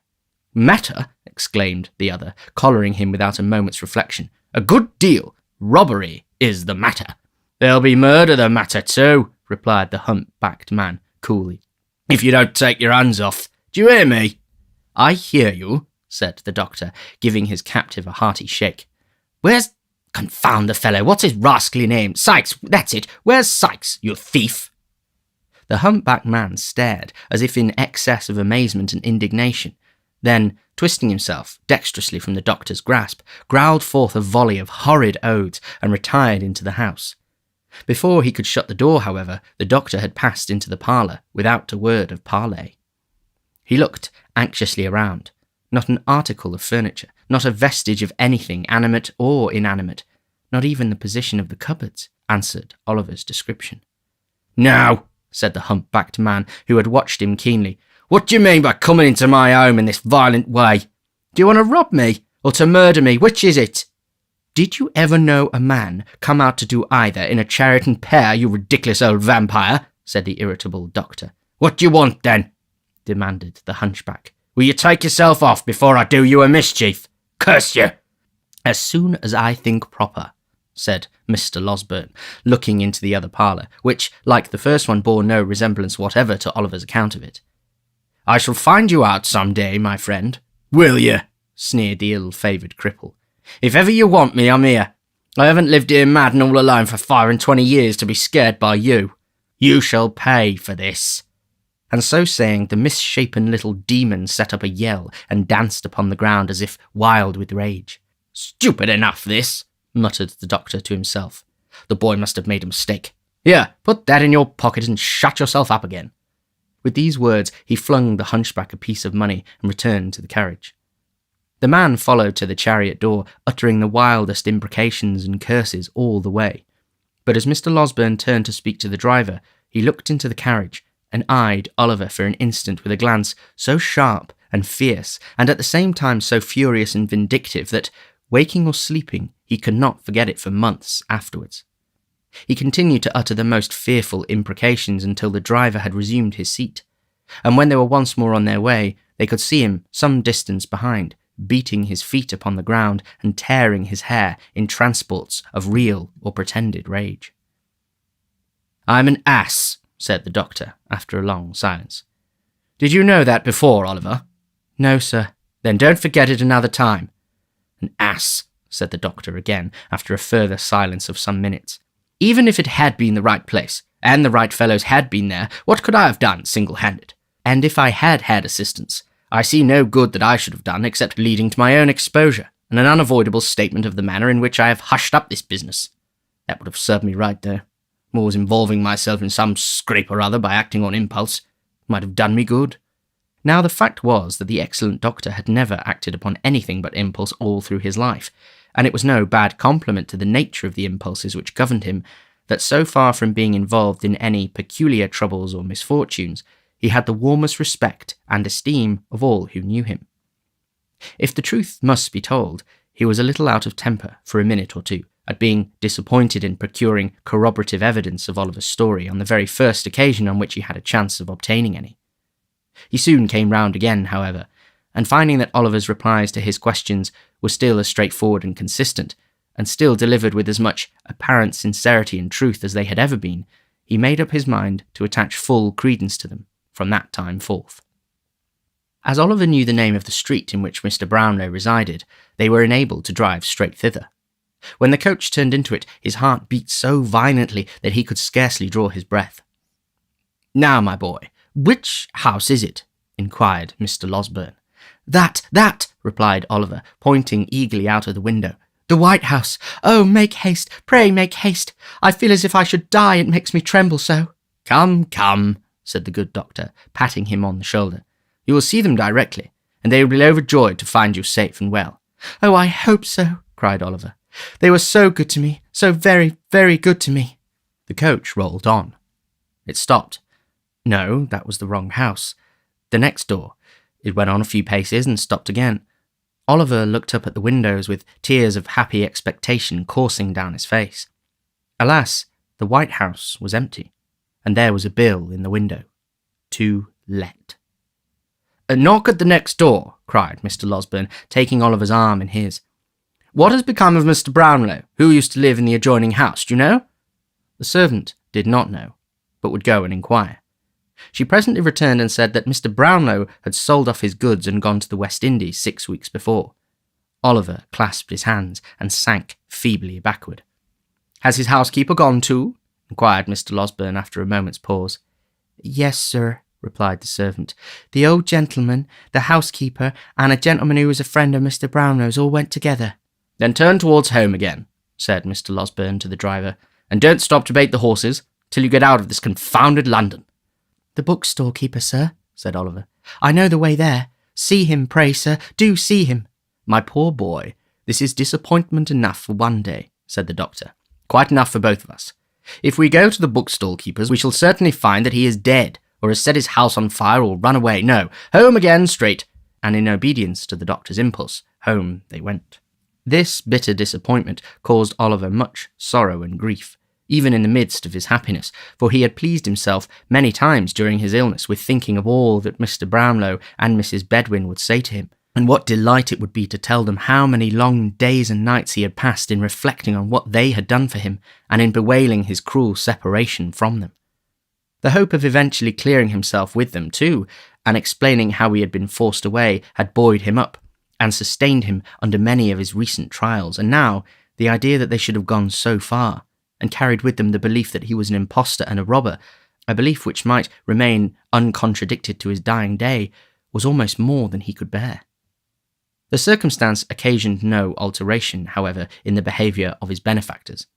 After another fortnight, when the fine, warm weather had fairly begun, and every tree and flower was parting forth its young leaves and rich blossoms, they made preparations for quitting the house at Chertsey for some months. Sending the plate, which had so excited Fagin's cupidity, to the bankers, and leaving Giles and another servant in the care of the house, they departed to a cottage at some distance in the country and took Oliver with them. Who can describe the pleasure and delight, the peace of mind and the soft tranquillity the sickly boy felt in the balmy air, and among the green hills and rich woods of an inland village? Who can tell how scenes of peace and quietude sink into the minds of pain-worn dwellers in close and noisy places, and carry their own freshness deep into their jaded hearts? Men who have lived in crowded, pent-up street through lives of toil, and who have never wished for change, men to whom custom has indeed been second nature, and who have come almost to love each brick and stone that form the narrow boundaries of their daily walks, even they, with the hand of death upon them, have been known to yearn at last for one short glimpse of nature's face, and carried far from the scenes of their old pains and pleasures, have seemed to pass at once into a new state of being. Crawling forth from day to some green sunny spot, they have had such memories wakened up within them by the sight of the sky, and hill and plain, and glistening water, that a foretaste of heaven itself has soothed their quick decline, and they have sunk into their tombs, as peacefully as the sun whose setting they watched from their lonely chamber window but a few hours before, faded from their dim and feeble sight. The memories which peaceful country scenes call up are not of this world, nor of its thoughts and hopes. Their gentle influence may teach us how to weave fresh garlands for the graves of those we loved, may purify our thoughts and bear down before it old enmity and hatred. But beneath all this there lingers, in the least reflective mind, a vague and half-formed consciousness of having held such feelings long before, in some remote and distant time, which calls up solemn thoughts of distant times to come, and bends down pride and worldliness beneath it. It was a lovely spot to which they repaired. Oliver, whose days had been spent among squalid crowds and in the midst of noise and brawling, seemed to enter on a new existence there. The rose and honeysuckle clung to the cottage walls, the ivy crept round the trunks of the trees, and the garden flowers perfumed the air with delicious odours. Hard by was a little churchyard, not crowded with tall unsightly gravestones, but full of humble mounds, covered with fresh turf and moss, beneath which the old people of the village lay at rest. Oliver often wandered here, and, thinking of the wretched grave in which his mother lay, would sometimes sit him down and sob unseen. But when he raised his eyes to the deep sky overhead, he would cease to think of her as lying in the ground, and would weep for her, sadly, but without pain. It was a happy time. The days were peaceful and serene. The nights brought with them neither fear nor care, no languishing in a wretched prison or associating with wretched men, nothing but pleasant and happy thoughts. Every morning he went to a white-headed old gentleman who lived near the church, who taught him to read better and to write, and who spoke so kindly and took such pains that Oliver could never try enough to please him. Then he would walk with Mrs. Maylie and Rose, and hear them talk of books, or perhaps sit near them in some shady place and listen while the young lady read, which he could have done until it grew too dark to see the letters. Then he had his own lesson for the next day to prepare, and at this he would work hard in a little room which looked into the garden, till evening came slowly on, when the ladies would walk out again and he with them, listening with such pleasure to all they said, and so happy if they wanted a flower that he could climb to reach, or had forgotten anything he could run to fetch, that he could never be quick enough about it. When it became quite dark and they returned home, the young lady would sit down to the piano and play some pleasant air, or sing, in a low and gentle voice, some old song which it pleased her aunt to hear. There would be no candles lighted at such times as these, and Oliver would sit by one of the windows, listening to the sweet music in perfect rapture. And when Sunday came, how differently the day was spent from any way in which he had ever spent it yet, and how happily too, like all the other days in that most happy time. There was the little church, in the morning with the green leaves fluttering at the windows, the birds singing without, and the sweet-smelling air stealing in at the low porch, and filling the homely building with its fragrance. The poor people were so neat and clean, and knelt so reverently in prayer, that it seemed a pleasure, not a tedious duty, their assembling there together. And though the singing might be rude, it was real, and sounded more musical, to Oliver's ears at least, than any he had ever heard in church before. Then There were the walks as usual, and many calls at the clean houses of the labouring men, and at night Oliver read a chapter or two from the Bible, which he had been studying all the week, and in the performance of which duty he felt more proud and pleased than if he had been the clergyman himself. In the morning, Oliver would be afoot by 6 o'clock, roaming the fields and plundering the hedges far and wide for nosegays of wild flowers, with which he would return laden home, and which it took great care and consideration to arrange, to the best advantage, for the embellishment of the breakfast table. There was a fresh groundsel, too, for Mrs. Maylie's birds, with which Oliver, who had been studying the subject under the able tuition of the village clerk, would decorate the cages in the most approved taste. When the birds were made all spruce and smart for the day, there was usually some little commission of charity to execute in the village, or failing that, there was rare cricket playing, sometimes on the green, or failing that, there was always something to do in the garden or about the plants, to which Oliver, who had studied this science also under the same master, who was a gardener by trade, applied himself with hearty goodwill, until Miss Rose made her appearance, when there were 1,000 commendations to be bestowed on all he had done. So 3 months glided away. 3 months which, in the life of the most blessed and favoured of mortals, might have been unmingled happiness, and which, in Oliver's, were true felicity. With the purest and most amiable generosity on one side, and the truest, warmest soul-felt gratitude on the other, it is no wonder that, by the end of that short time, Oliver Twist had become completely domesticated with the old lady and her niece, and that the fervent attachment of his young and sensitive heart was repaid by their pride in, and attachment to, himself.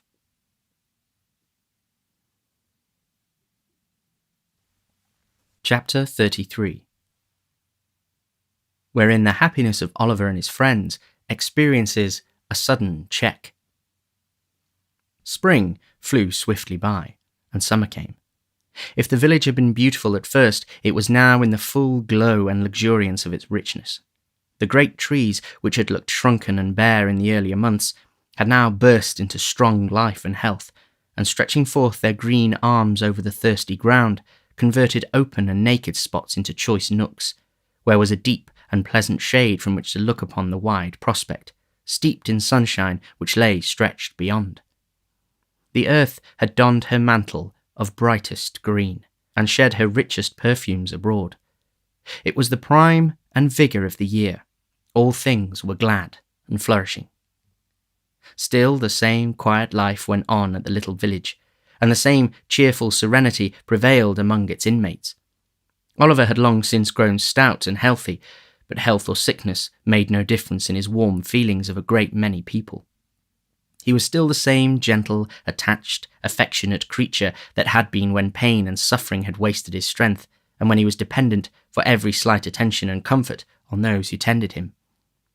One beautiful night, when they had taken a longer walk than was customary with them, for the day had been unusually warm and there was a brilliant moon, and a light wind had sprung up which was unusually refreshing, Rose had been in high spirits too, and they had walked on, in merry conversation, until they had far exceeded their ordinary bounds. Mrs. Maylie being fatigued, they returned more slowly home. The young lady, merely throwing off her simple bonnet, sat down to the piano as usual. After running abstractedly over the keys for a few minutes, she fell into a low and very solemn air, and as she played it, they heard the sound as if she were weeping. "Rose, my dear," said the elder lady. Rose made no reply, but played a little quicker as though the words had roused her from some painful thoughts. "Rose, my love," cried Mrs. Maylie, rising hastily and bending over her. "What is this? In tears? My dear child, what distresses you?" "Nothing, aunt. Nothing," replied the young lady.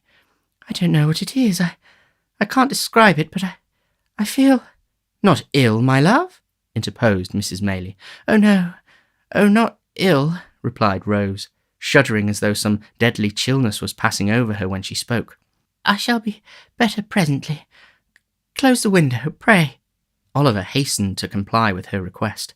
The young lady, making an effort to recover her cheerfulness, strove to play some livelier tune, but her fingers dropped powerless over the keys.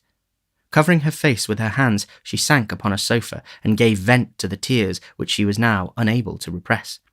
"My child," said the elderly lady, folding her arms about her. "I never saw you so before." "I would not alarm you if I could avoid it," rejoined Rose. "But indeed I have tried very hard, and I cannot help this. I fear I am ill, aunt." She was indeed, for when candles were brought, they saw that in the very short space of time which had elapsed since their return home, the hue of her countenance had changed to a marble whiteness. Its expression had lost nothing of its beauty, but it was changed, and there was an anxious, haggard look about the gentle face which it had never worn before. Another minute, and it was suffused with a crimson flush, and a heavy wildness came over the soft blue eye. Again this disappeared, like the shadow thrown by a passing cloud, and she was once more deadly pale. Oliver, who watched the old lady anxiously, observed that she was alarmed by these appearances, and so, in truth, was he. But seeing that she affected to make light of them, he endeavoured to do the same, and they so far succeeded that when Rose was persuaded by her aunt to retire for the night, she was in better spirits, and appeared even in better health, assuring them that she felt certain she could rise in the morning quite well. "I hope," said Oliver when Mrs. Maylie returned, "that nothing is the matter. She didn't look well tonight, but—" The old lady motioned him not to speak, and sitting herself down in a dark corner of the room, remained silent for some time. At length, she said in a trembling voice, "I hope not, Oliver. I have been very happy with her for some years. Too happy, perhaps. It may be time that I should meet with some misfortune, but I hope it is not this." "What?" inquired Oliver. "The heavy blow," said the old lady, "of losing the dear girl who has so long been my comfort and happiness." "Oh, God forbid!" exclaimed Oliver hastily. "Amen to that, my child," said the old lady, wringing her hands. "Surely there is no danger of anything so dreadful," said Oliver. "2 hours ago she was quite well." "She is very ill now," rejoined Mrs. Maylie, "and will be worse, I am sure. My dear Rose! Oh, what shall I do without her?" She gave way to such grief that Oliver, suppressing his own emotion, ventured to remonstrate with her, and to beg earnestly that for the sake of the dear young lady herself, she would be more calm. "And consider, ma'am," said Oliver, as the tears forced themselves into his eyes despite his efforts to the contrary. "Oh, consider how young and good she is, and what pleasure and comfort she gives to all about her. I am sure, certain, quite certain, that for your sake, who are so good yourself, and for her own, and for the sake of all she makes so happy, she will not die. Heaven will not let her die so young." "Hush," said Mrs. Maylie, laying her hand on Oliver's head. "You think like a child, poor boy. But you teach me my duty notwithstanding. I'd forgotten it for a moment, Oliver, but I hope I may be pardoned, for I am old, and have seen enough of illness and death to know the agony of separation from the objects of our love. I've seen enough, too, to know that is not always the youngest and best who are spared to those that love them. But this should give us comfort in our sorrow, for heaven is just, and such things teach us impressively that there is a brighter world than this, and the passage to it is speedy. God's will be done. I love her, and he knows how well." Oliver was surprised to see that as Mrs. Maylie said these words, she checked her lamentations as though by one effort, and drawing herself up as she spoke, became composed and firm.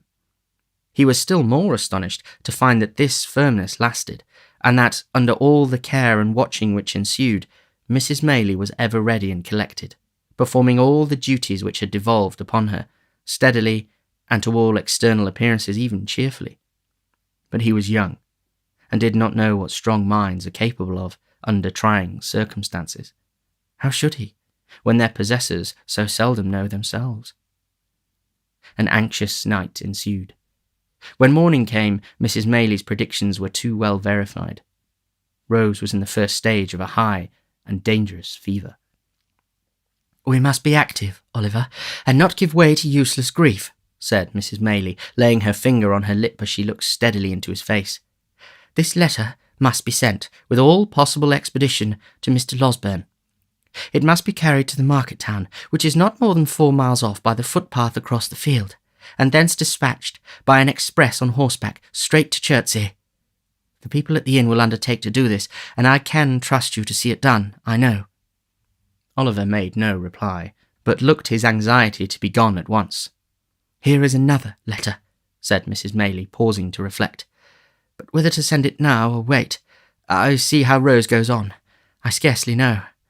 I would not forward it unless I feared the worst."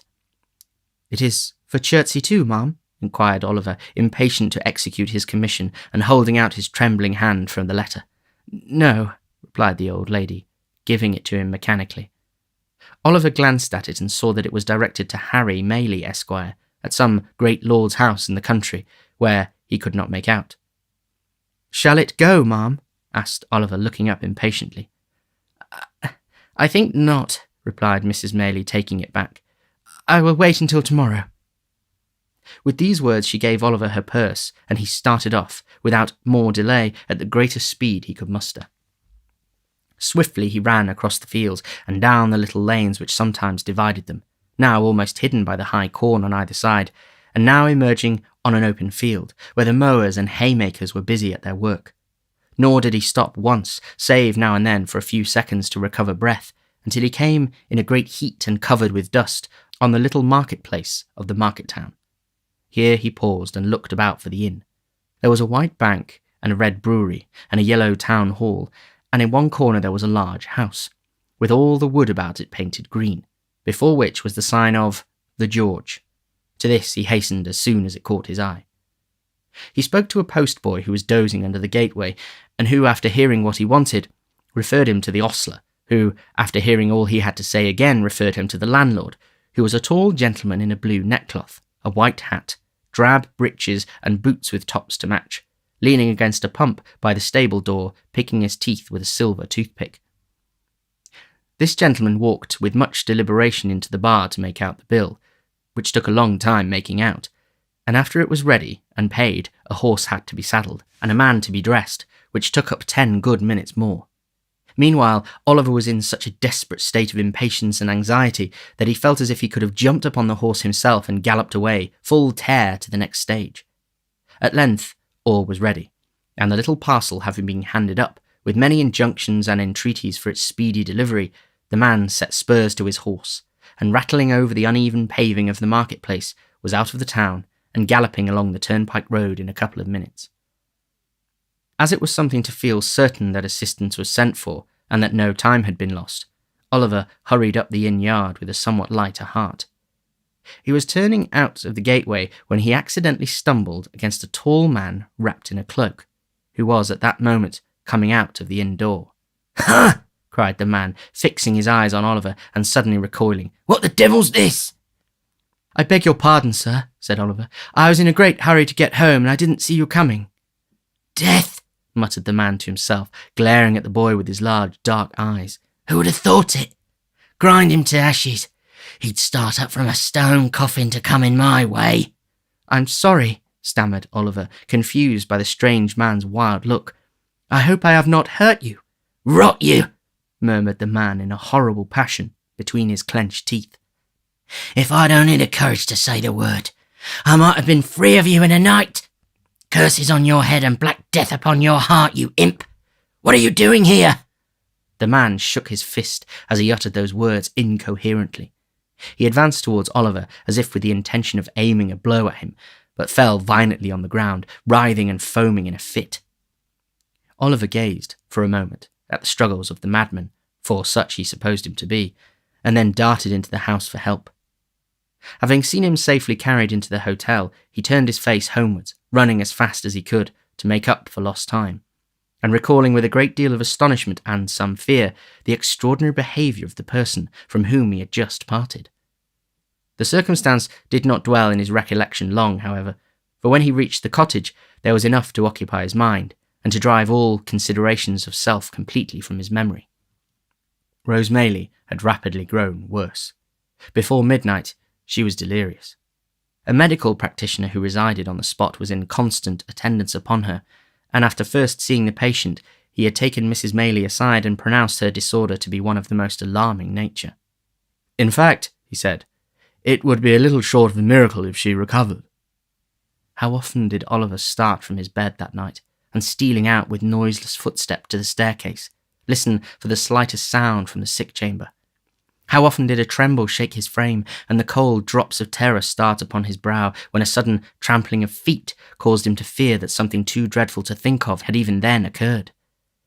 And what had been the fervency of all the prayers he had ever muttered, compared with those he poured forth now, in the agony and passion of his supplication for the life and health of the gentle creature who was tottering on the deep grave's verge?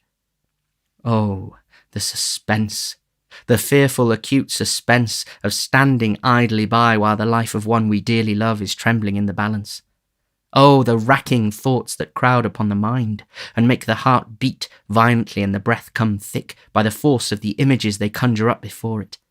The desperate anxiety to be doing something to relieve the pain, or lessen the danger, which we have no power to alleviate. The sinking of soul and spirit which the sad remembrance of our helplessness produces. What tortures can equal these? What reflections or endeavours can, in the full tide and fever of the time, allay them? Morning came, and the little cottage was lonely and still. People spoke in whispers. Anxious faces appeared at the gate from time to time. Women and children went away in tears. All the livelong day, and for hours after it had grown dark, Oliver paced softly up and down the garden, raising his eyes every instant to the sick chamber and shuddering to see the darkened window, looking as if death lay stretched inside. Late that night Mr. Losberne arrived. "It is hard," said the good doctor, turning away as he spoke. "So young, so much beloved, but there is very little hope." Another morning. The sun shone brightly as if it looked upon no misery or care, and with every leaf and flower in full bloom about her, with life and health and sounds and sights of joy surrounding her on every side, the fair young creature lay, wasting fast. Oliver crept away to the old churchyard, and sitting down on one of the green mounds, wept and prayed for her in silence.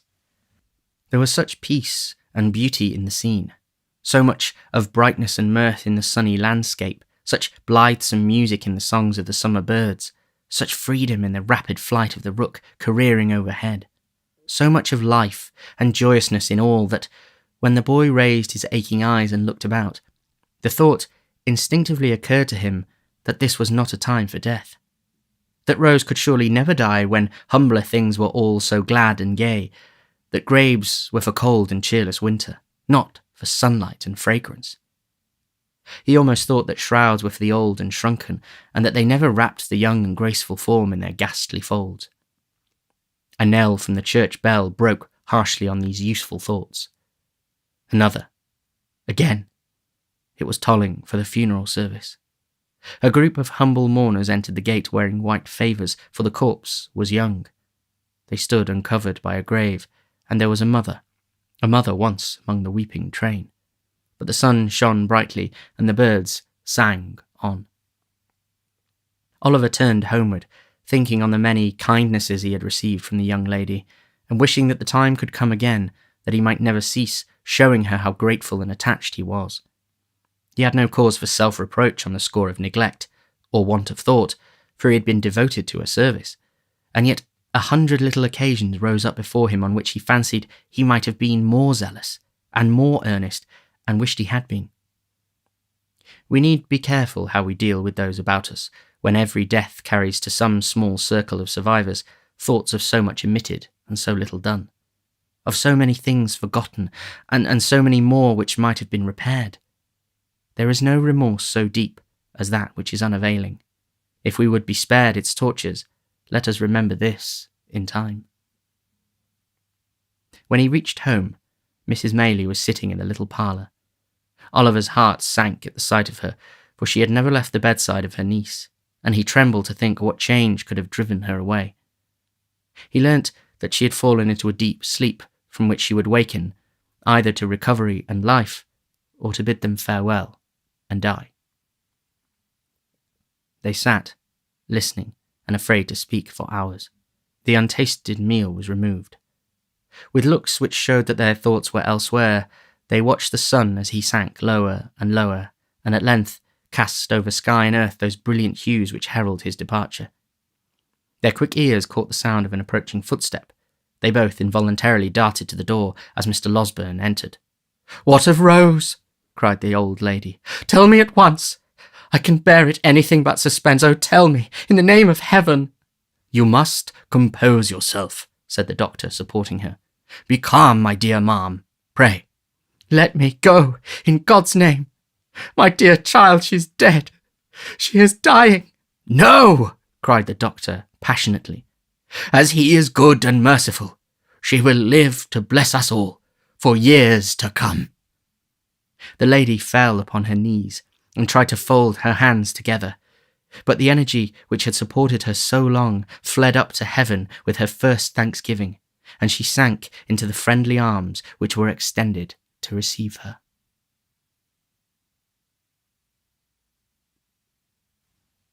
Chapter 34 contains some introductory peculiars relative to a young gentleman who now arrives upon the scene, and a new adventure which happened to Oliver. It was almost too much happiness to bear. Oliver felt stunned and stupefied by the unexpected intelligence. He could not weep, or speak, or rest.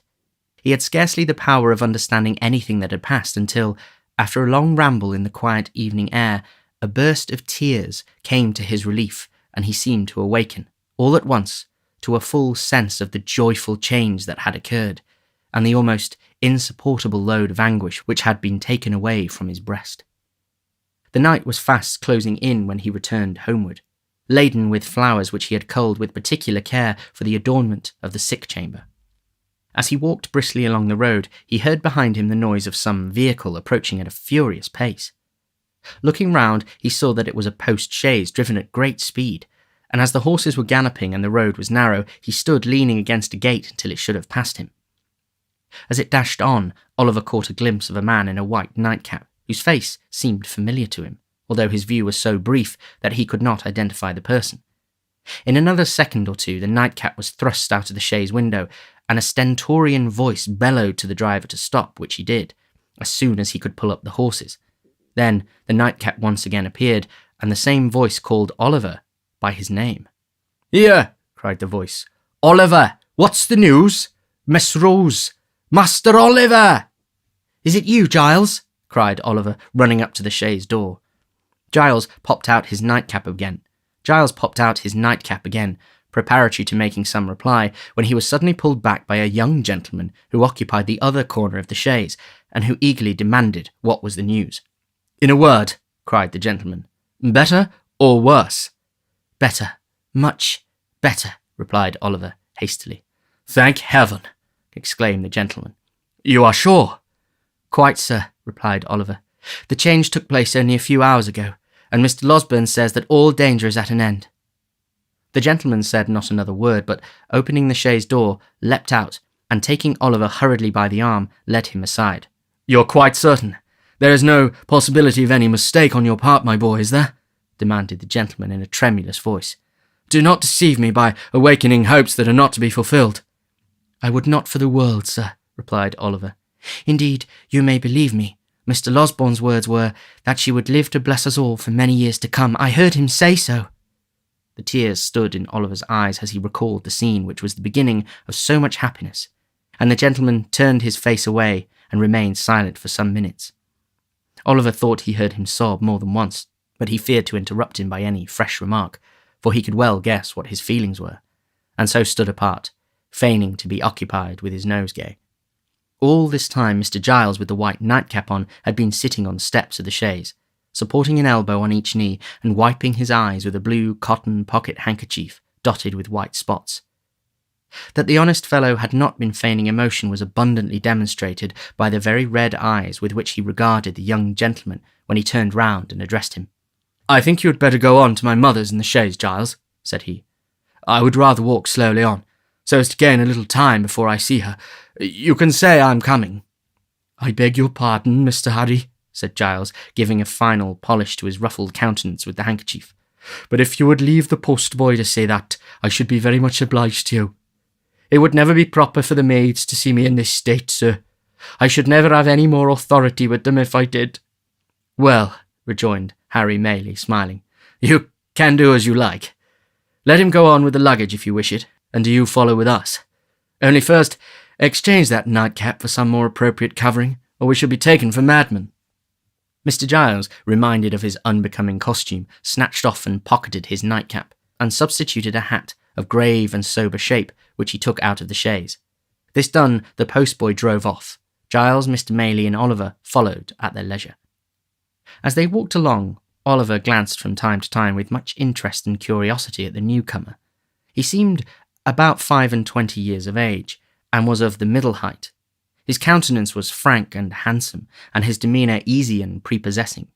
Notwithstanding the difference between youth and age, he bore so strong a likeness to the old lady that Oliver would have no great difficulty in imagining their relationship, if he had not already spoken of her as his mother. Mrs. Maylie was anxiously waiting to receive her son when he reached the cottage. The meeting did not take place without great emotion on both sides. "Mother," whispered the young man, "why did you not write before?" "I did," replied Mrs. Maylie, "but on reflection, I determined to keep back the letter until I had heard Mr. Losborne's opinion." "But why?" said the young man. "Why run the chance of that occurring, which so nearly happened? If Rose had— I cannot utter that word now. If this illness had terminated differently, how could you ever have forgiven yourself? How could I ever have known happiness again?" "If that had been the case, Harry," said Mrs. Maylie, "I fear your happiness would have been effectually blighted, and that your arrival here a day sooner or a day later would have been of very little import." "And who can wonder if it be so, mother?" rejoined the young man. "Or why should I say if? It is— You know it, mother, you must know it." "I know that she deserves the best and purest love the heart of man can offer," said Mrs. Maylie. "I know that the devotion and affection of her nature require no ordinary return, but one that shall be deep and lasting. If I did not feel this, and know besides that a changed behaviour in one she loved would break her heart, I should not feel my task so difficult a performance, or have to encounter so many struggles in my own bosom, when I take what it seems to me to be the strict line of duty." "This is unkind, mother," said Harry. "Do you still suppose that I am a boy, ignorant of my own mind, and mistaking the impulses of my own soul?" "I think, my dear son," returned Mrs. Maylie, laying her hand upon his shoulder, "that youth has many generous impulses which do not last, and that among them are some which, being gratified, become only the more fleeting. Above all, I think," said the lady, fixing her eyes on her son's face, "that if an enthusiastic, ardent, and ambitious man may marry a wife on whose name there is a stain, which, though it originate in no fault of hers, may be visited by cold and sordid people upon her, and upon his children also, and in exact proportion to his success in the world, be cast in his teeth, and made the subject of sneers against him, he may, no matter how generous and good his nature, one day repent of the connection he formed in early life, and she may have the pain of knowing that he does so." "Mother," said the young man impatiently, "he would be a selfish brute, unworthy alike of the name of man and of the woman you describe who acted thus." "You think so now, Harry," replied his mother. "And ever will," said the young man. "The mental agony I have suffered during the last 2 days wrings from me a avowal to you of a passion which, as you well know, is not one of yesterday, nor one I have lightly formed.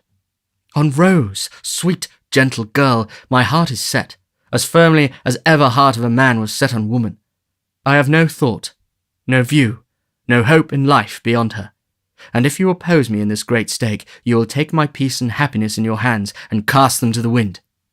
Mother, think better of this, and of me, and do not disregard the happiness of which you seem to think so little." "Harry," said Mrs. Maylie, "it is because I think so much of warm and sensitive hearts that I would spare them from being wounded. But we have said enough, and more than enough on this matter just now." "Let it rest with Rose, then," interposed Harry. "You will not press these overstrained opinions of yours so far as to throw any obstacle in my way?" "I will not," rejoined Mrs. Maylie. "But I would have you consider—" "I have considered," was the impatient reply. "Mother, I have considered years and years. I have considered ever since I have been capable of serious reflection. My feelings remain unchanged as they ever will. And why should I suffer the pain of a delay in giving them vent, which can be productive of no earthly good? No! Before I leave this place, Rose shall hear me." "She shall," said Mrs. "There is something in your manner which would almost imply that she will hear me coldly, mother," said the young man. Not coldly, rejoined the old lady. Far from it. How then? Urged the young man. She has formed no other attachment? No, indeed, replied the mother. You have, or I mistake, too strong a hold on her affections already. What I would say, resumed the old lady, stopping her son as he was about to speak, is this. Before you stake your all on this chance, before you suffer yourself to be carried to the highest point of hope, reflect for a few moments, my dear child, on Rose's history, and consider what effect the knowledge of her doubtful birth may have on her decision. Devoted as she is to us, with all the intensity of her noble mind, and with the perfect sacrifice of self which, in all manners great or trifling, has always been her characteristic. What do you mean? That I leave you to discover, replied Mrs. Maylie. I must go back to her. God bless you. I shall see you again tonight, said the young man eagerly. By and by, replied the lady, when I leave Rose. You will tell her I am here, said Harry. Of course, replied Mrs. Maylie. And say how anxious I have been, and how much I have suffered, and how I long to see her. You will not refuse to do this, mother? No, said the old lady. I will tell her all. And pressing her son's hand affectionately, she hastened from the room. Mr. Losberne and Oliver had remained at another end of the apartment while this hurried conversation was proceeding. The former now held out his hand to Harry Maylie, and hearty salutations were exchanged between them. The doctor then communicated in reply to multifarious questions from his young friend a precise account of his patient's situation, which was quite as consolatory and full of promise as Oliver's statement had encouraged him to hope, and to the whole of which Mr. Giles, who affected to be busy about the luggage, listened with greedy ears. "Have you shot anything particular lately, Giles?" inquired the doctor when he had concluded. "Nothing particular, sir," replied Mr. Giles, colouring up to the eyes. "Nor catching any thieves, nor identifying any housebreakers," said the doctor. "None at all, sir," replied Mr. Giles with much gravity. "Well," said the doctor, "I'm sorry to hear it, because you do that sort of thing admirably. Pray, how is Brittles?" "The boy is well, sir," said Mr. Giles, recovering his usual tone of patronage, "and sends his respects, sir." "That is well," said the doctor. "Seeing you here reminds me, Mr. Giles, that on the day before that on which I was called away so hurriedly, I executed, at the request of your good mistress, a small commission in your favour. Just step into this corner a moment, will you?" Mr. Giles walked into the corner with much importance and some wonder, and was honoured with a short whispering conference which the doctor, on the termination of which he made great many bows and retired with steps of unusual stateliness. The subject matter of this conference was not disclosed in the parlour, but the kitchen was speedily enlightened concerning it, for Mr. Giles walked straight thither, and having called for a mug of ale, announced, with an air of majesty which was highly effective, that it had pleased his mistress, in consideration of his gallant behaviour on the occasion of that attempted robbery, to deposit in the local savings bank the sum of £25 for his sole use and benefit. At this, the two women servants lifted up their hands and eyes, and supposed that Mr. Giles, pulling out his shirt-frill, replied, "No, no," and that if they observed that he was all haughty to his inferiors, he would thank them to tell him so. And then he made a great many other remarks, no less illustrative of his humility, which were received with equal favour and applause, and were, withal, as original and as much to the purpose as the remarks of great men commonly are. Above stairs, the remainder of the evening passed cheerfully away, for the doctor was in high spirits, and however fatigued or thoughtful Harry Maylie might have been at first, he was not proof against the worthy gentleman's good humour, which displayed itself in a great variety of sallies and professional recollections, and an abundance of small jokes, which struck Oliver as being the drollest things he had ever heard, and caused him to laugh proportionately, to the evident satisfaction of the doctor, who laughed immoderately at himself, and made Harry laugh almost as heartily by the very force of sympathy. So they were as pleasant a party as, under the circumstances, they could well have been, and it was late before they retired, with light and thankful hearts, to take that rest of which, after the doubt and suspense they had recently undergone, they stood much in need. Oliver rose next morning in better heart, and went about his usual occupations with more hope and pleasure than he had known for many days. The birds were once more hung out to sing in their old places, and the sweetest wild flowers that could be found were once more gathered to gladden Rose with their beauty. The melancholy, which had seemed to the sad eyes of the anxious boy to hang for days past over every object, beautiful as all were, was dispelled by magic. The dew seemed to sparkle more brightly on the green leaves, the air to rustle among them with a sweeter music, and the sky itself to look more blue and bright. Such is the influence which the condition of our own thoughts exercise, even over the appearance of external objects. Men who look on nature and their fellow men and cry that all is dark and gloomy are in the right, but the sombre colours are reflections from their own jaundiced eyes and hearts. The real hues are delicate and need a clearer vision. It's worthy of remark, and Oliver did not fail to note it at the time, that his morning expeditions were no longer made alone. Harry Maylie, after the very first morning when he met Oliver coming laden home, was seized with such a passion for flowers and displayed such a taste in their arrangement as left his young companion far behind. If Oliver were behindhand in these respects, he knew where the best were to be found, and morning after morning they scoured the country together and brought home the fairest that blossomed. The window of the young lady's chamber was opened now, for she loved to feel the rich summer air stream in and revive her with its freshness. But there always stood in water just inside the lattice one particular little bunch, which was made up with great care every morning. Oliver could not help noticing that the withered flowers were never thrown away, although the little vase was regularly replenished, nor could he help observing that whenever the doctor came into the garden, he invariably cast his eyes up to that particular corner, and nodded his head most expressively as he set forth on his morning's walk. Pending these observations, the days were flying by, and Rose was rapidly recovering. Nor did Oliver's time hang heavy on his hands, although the young lady had not left her chamber, and there were no evening walks save now and then for a short distance with Mrs. Maylie. He applied himself with redoubled assiduity to the instructions of the white-headed old gentleman, and laboured so hard that his quick progress surprised even himself. It was while he was engaged in this pursuit that he was greatly startled and distressed by a most unexpected occurrence. The little room in which he was accustomed to sit when busy at his books was on the ground floor at the back of the house. It was quite a cottage room, with a lattice window, around which were clusters of jessamine and honeysuckle that crept over the casement and filled the place with their delicious perfume. It looked into a garden, whence a wicket gate opened into a small paddock. All beyond was a fine meadowland and wood. There was no other dwelling near in that direction, and the prospect it commanded was very extensive.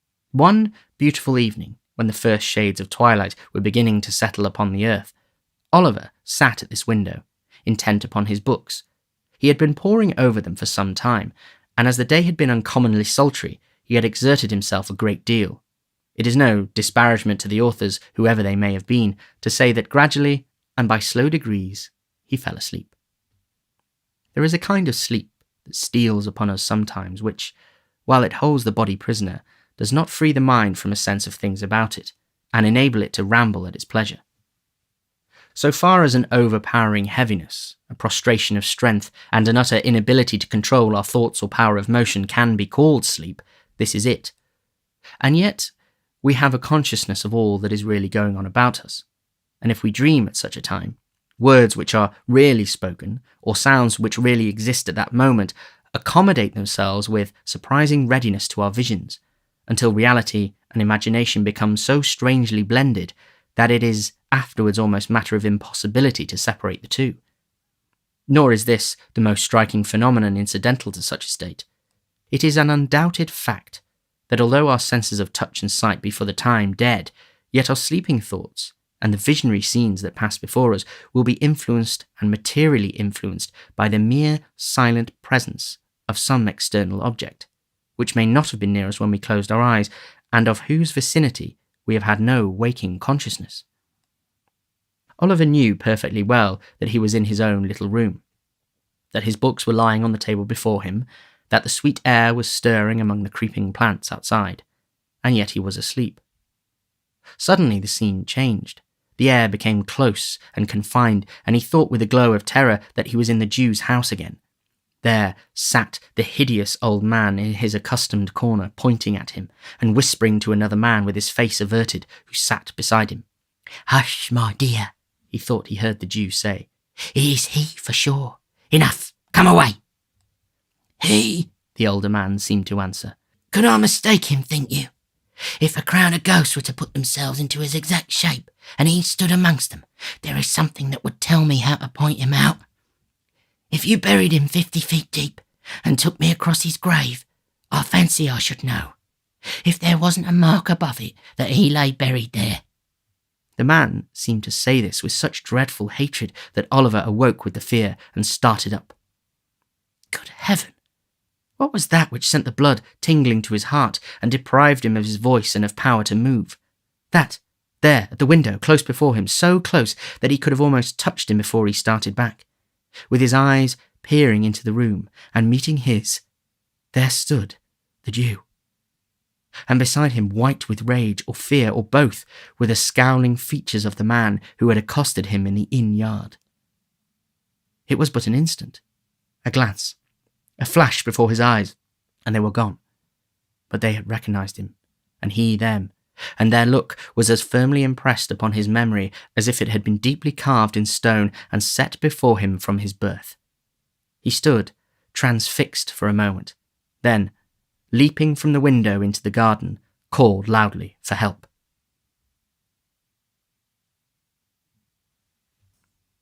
Chapter 35, containing the unsatisfactory result of Oliver's adventure and a conversation of some importance between Harry Maylie and Rose.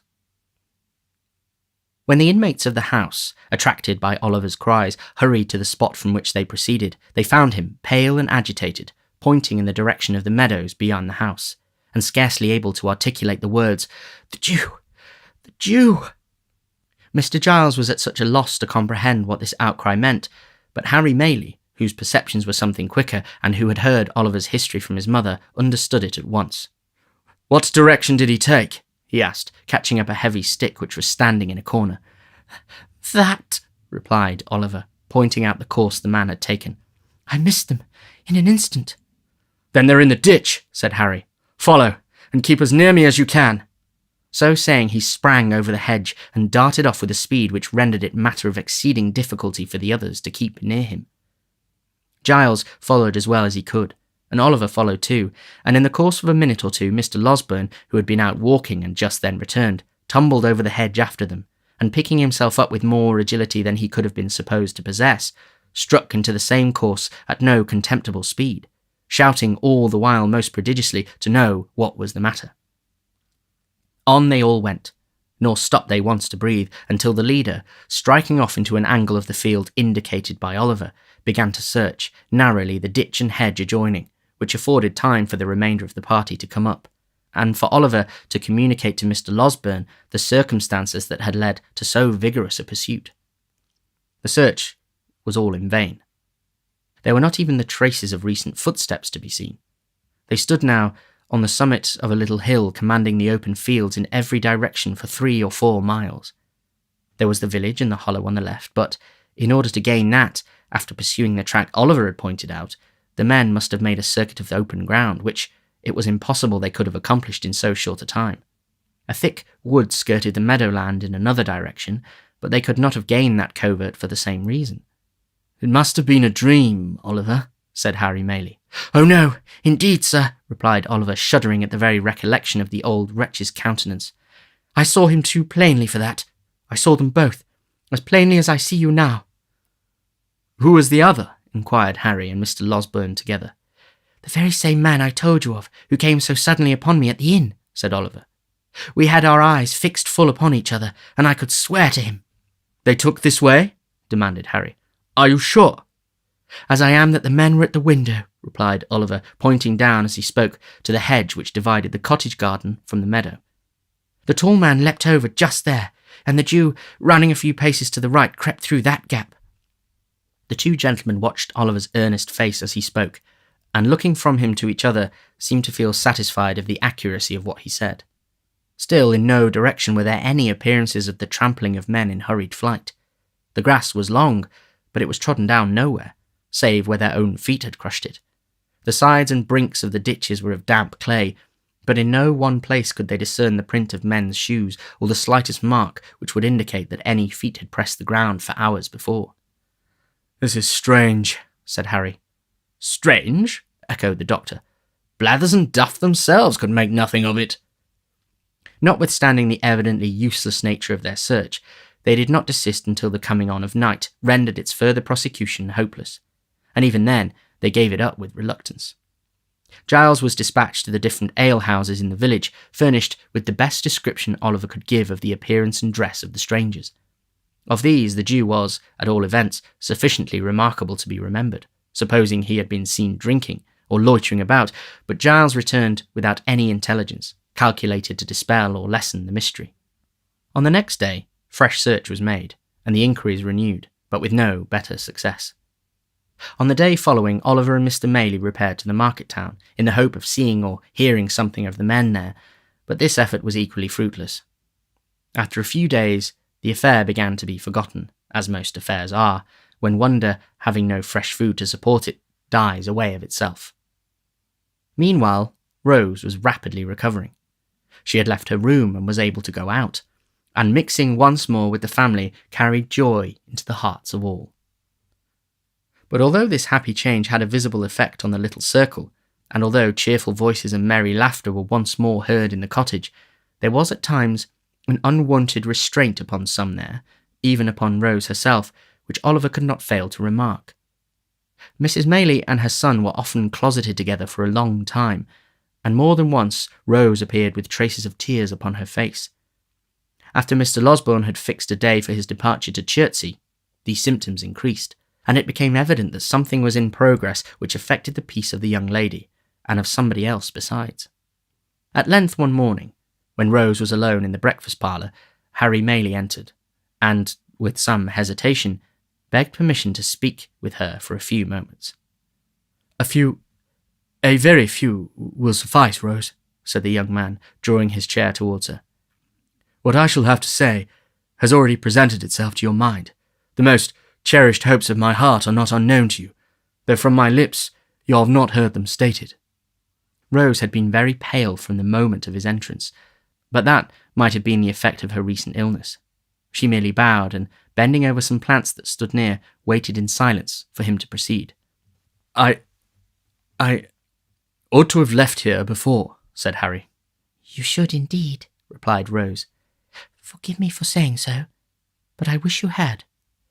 "I was brought here by the most dreadful and agonizing of all apprehensions," said the young man. "The fear of losing the one dear being on whom my every wish and hope are fixed. You had been dying, trembling between earth and heaven. We know that when the young, the beautiful and good are visited with sickness, their pure spirits insensibly turn towards their bright home of lasting rest. We know, heaven help us, that the best and fairest of our kind too often fade in the blooming." There were tears in the eyes of the gentle girl as these words were spoken, and when one fell upon the flower over which she bent, and glistened brightly in its cup, making it more beautiful, it seemed as though the outpouring of her fresh young heart claimed kindred naturally with the loveliest things in nature. "A creature," continued the young man passionately, "a creature as fair and innocent of guile as one of God's own angels, fluttered between life and death. Oh, who could hope when the distant world to which she was akin half opened to her view, that she would return to the sorrow and calamity of this? Rose, Rose, to know that you were passing away like some soft shadow, which a light from above casts upon the earth, to have no hope that you would be spared to those who linger here, hardly to know a reason why you should be, to feel that you belong to that bright sphere whither so many of the faintest and the best have winged their earthly flight, and yet pray, amid all these consolations, that you might be restored to those who loved you. These were distractions almost too great to bear. They were mine, by day and night, and with them came such a rushing torrent of fears and apprehensions and selfish regrets lest you should die and never know how devotedly I loved you, as almost bore down sense and reason in its course. You recovered, day by day, and almost hour by hour some drop of health came back, and mingling with the spent and feeble stream of life which circulated languidly within you, swelled it again to a high and rushing tide. I have watched you change, almost from death to life, with eyes that turned blind with their eagerness and deep affection. Do not tell me that I wish I had lost this, for it has softened my heart to all mankind." "I did not mean that," said Rose, weeping. I only wish you had left here, that you might have turned to high and noble pursuits again, to pursuits well worthy of you. There is no pursuit more worthy of me, more worthy of the highest nature that exists, than the struggle to win a heart such as yours, said the young man, taking her hand. Rose, my own dear Rose, for years, I have loved you, hoping to win my way to fame, and then come proudly home and tell you it has been pursued, only for you to share, thinking in my daydreams how I would remind you in that happy moment of the many silent tokens I had given of a boy's attachment, and claim your hand, as in redemption of some old mute contract that had been sealed between us.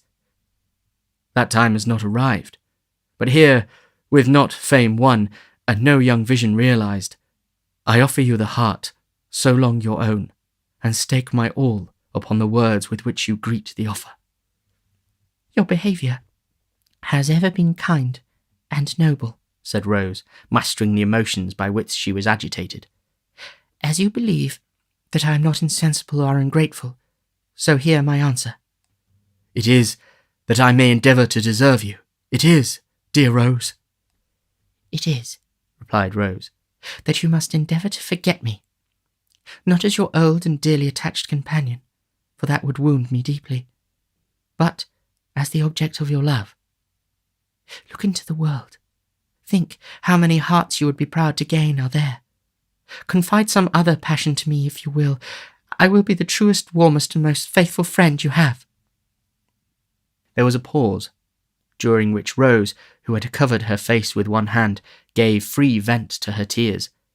Harry still retained the other. And your reasons, Rose? He said at length in a low voice. Your reasons for this decision? You have a right to know them, rejoined Rose. You can say nothing to alter my resolution.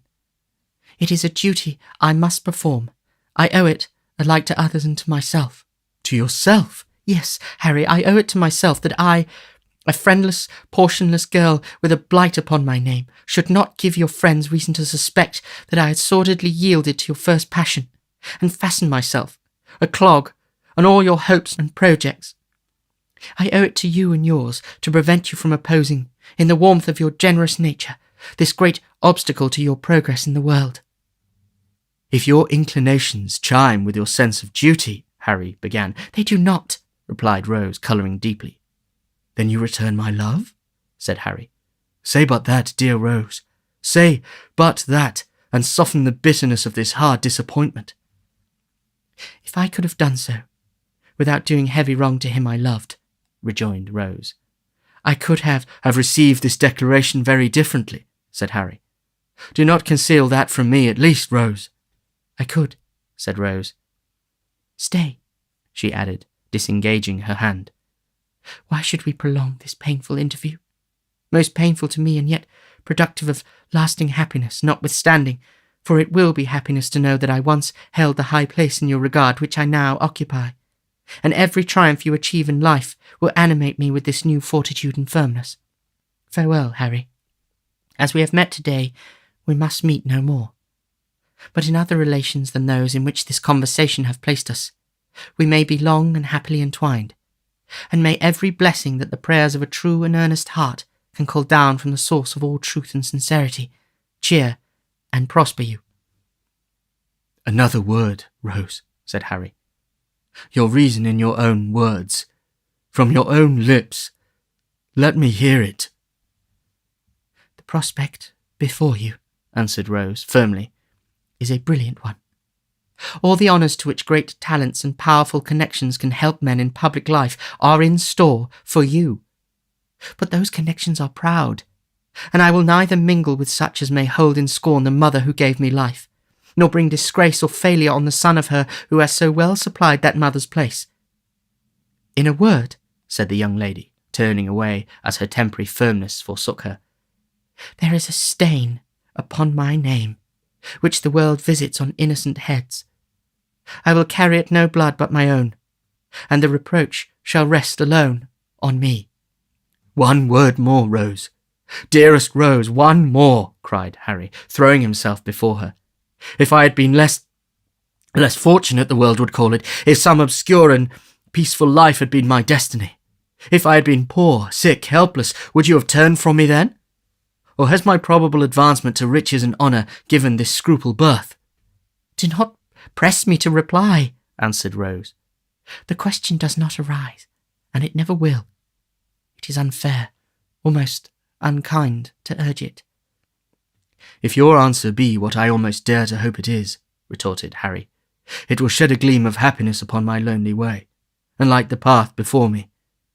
It is not an idle thing to do so much by the utterance of a few brief words for one who loves you beyond all else. Oh, Rose, in the name of my ardent and enduring attachment, in the name of all I have suffered for you, and all you doom me to undergo, answer me this one question." "Then if your lot had been differently cast," rejoined Rose, "if you had been even a little, but not so far above me, if I could have been a help and comfort to you in any humble sense of peace and retirement, and not a blot and drawback in ambitious and distinguished crowds, I should have been spared this trial. I have every reason to be happy, very happy now, but then, Harry, I own I should have been happier." Busy recollections of old hopes, cherished as a girl long ago, crowded into the mind of Rose while making this avowal. But they brought tears with them, as old hopes will when they come back withered, and they relieved her. "I cannot help this weakness, and it makes my purpose stronger," said Rose, extending her hand. "I must leave you now, indeed." "I ask one promise," said Harry. "Once, and only once more. Say within a year, but may it be much sooner. I may speak to you again on this subject, for the last time." "Not to press me to alter my right determination," replied Rose with a melancholy smile. "It will be useless." "No," said Harry. "To hear you repeat it, if you will, finally repeat it. I will lay at your feet whatever of station of fortune I may possess, and if you still adhere to your present resolution, will not seek, by word or act, to change it." "Then let it be so," rejoined Rose. "It is but one pang the more, and by that time I may be enabled to bear it better." She extended her hand again, but the young man caught her to his bosom, and imprinting one kiss on her beautiful forehead, hurried from the room.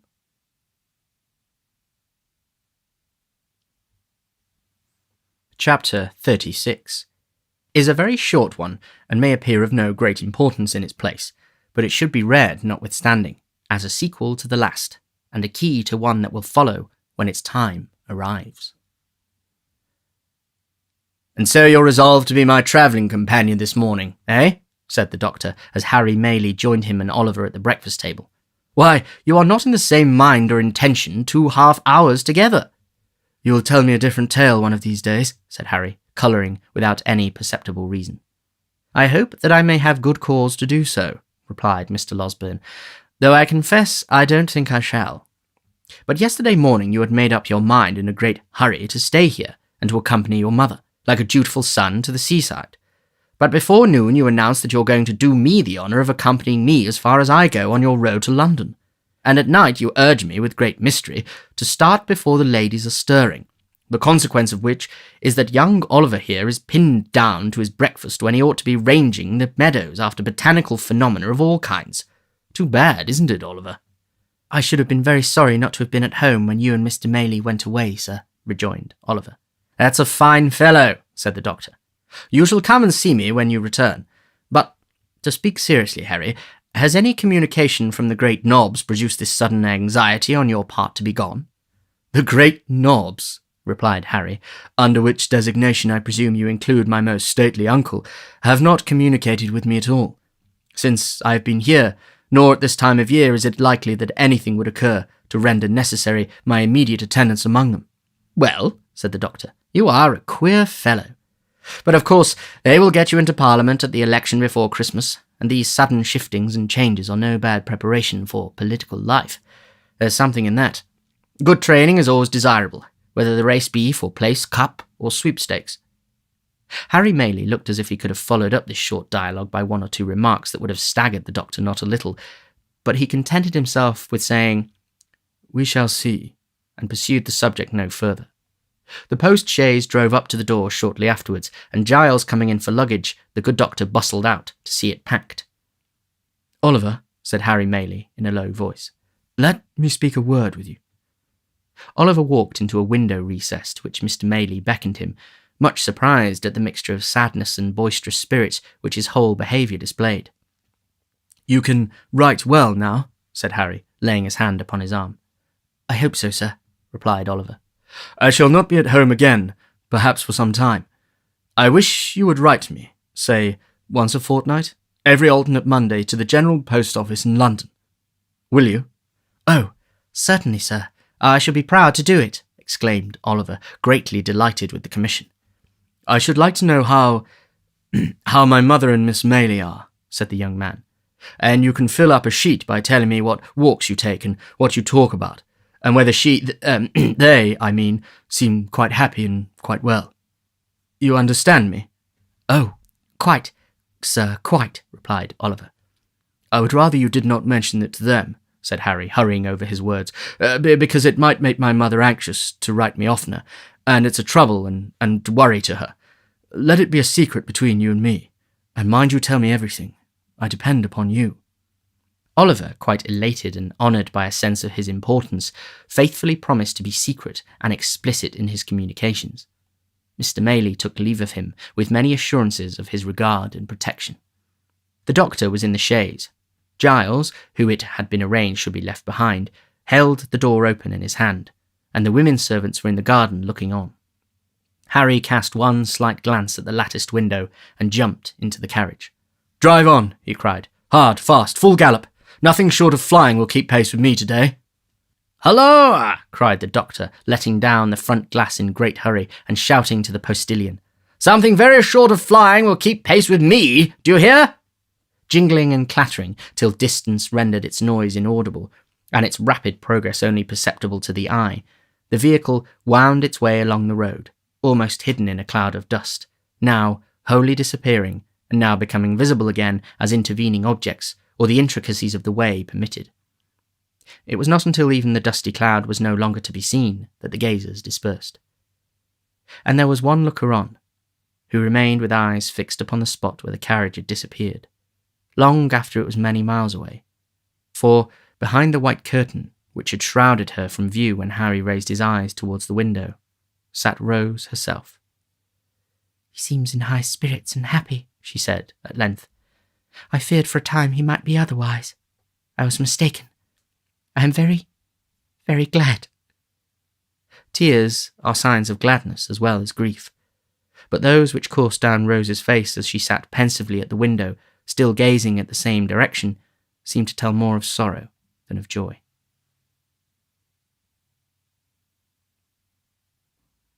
Chapter 37, in which the reader may perceive a contrast not uncommon in matrimonial cases.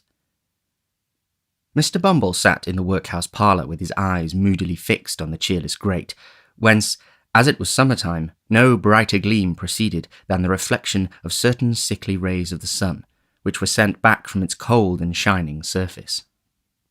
A paper fly cage dangled from the ceiling, to which he occasionally raised his eyes in gloomy thought, and as the heedless insects hovered around the gaudy network, Mr. Bumble would heave a deep sigh, while a more gloomy shadow overspread his countenance. Mr. Bumble was meditating. It might be that the insects brought to mind some painful passage in his own past life. Nor was Mr. Bumble's gloom the only thing that calculated to awaken a pleasing melancholy in the bosom of a spectator. There were not wanting other appearances, and those closely connected with his own person, which announced that a great change had taken place in the position of his affairs. The laced coat and the cocked hat, where were they? He still wore knee-breeches and the dark cotton stockings on his nether limbs, but they were not the breeches. The coat was wide-skirted and in respect like the coat, but oh, how different! The mighty cocked hat was replaced by a modest round one. Mr. Bumble was no longer a beadle. There are some promotions in life which, independent of the more substantial rewards they offer, require peculiar value and dignity from the coats and waistcoats connected with them. A field marshal has his uniform, a bishop his silk apron, a councillor his silk gown, a beadle his cocked hat. Strip the bishop of his apron or the beadle of his hat and lace, and what are they? Men. Mere men. Dignity, and even holiness too, sometimes are more questions of coat and waistcoat than some people imagine. Mr. Bumble had married Mrs. Corney, and was master of the workhouse.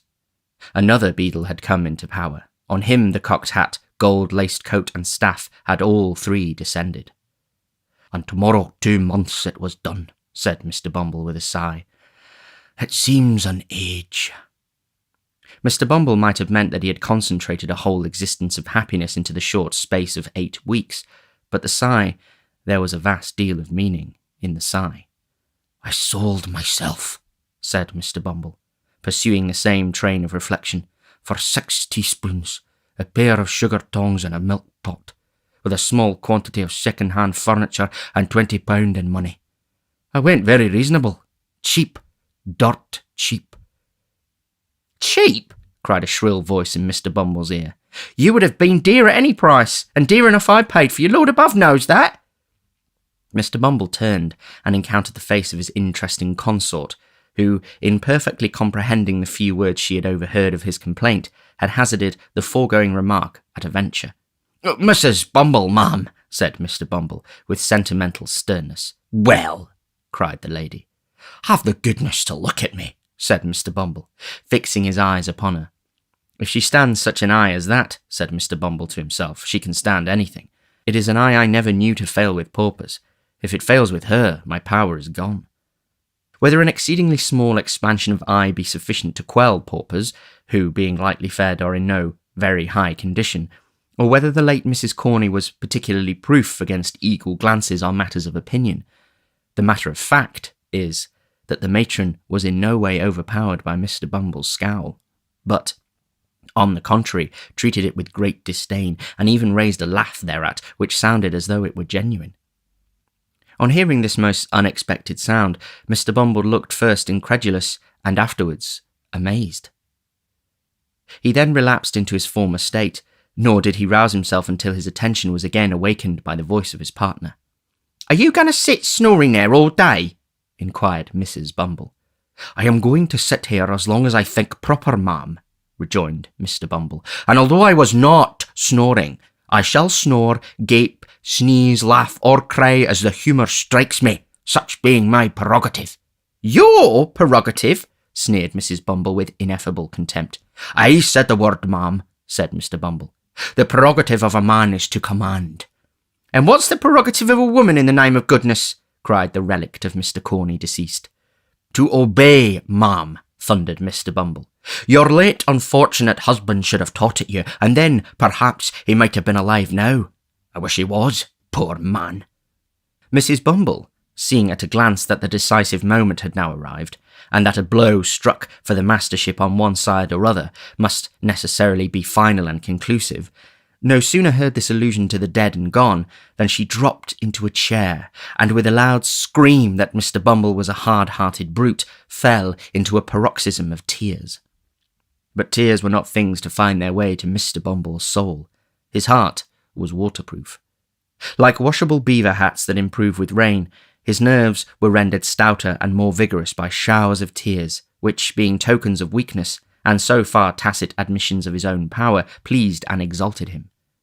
He eyed his good lady with looks of great satisfaction, and begged, in an encouraging manner, that she should cry her hardest, the exercise being looked upon by the faculty as strongly conducive to health.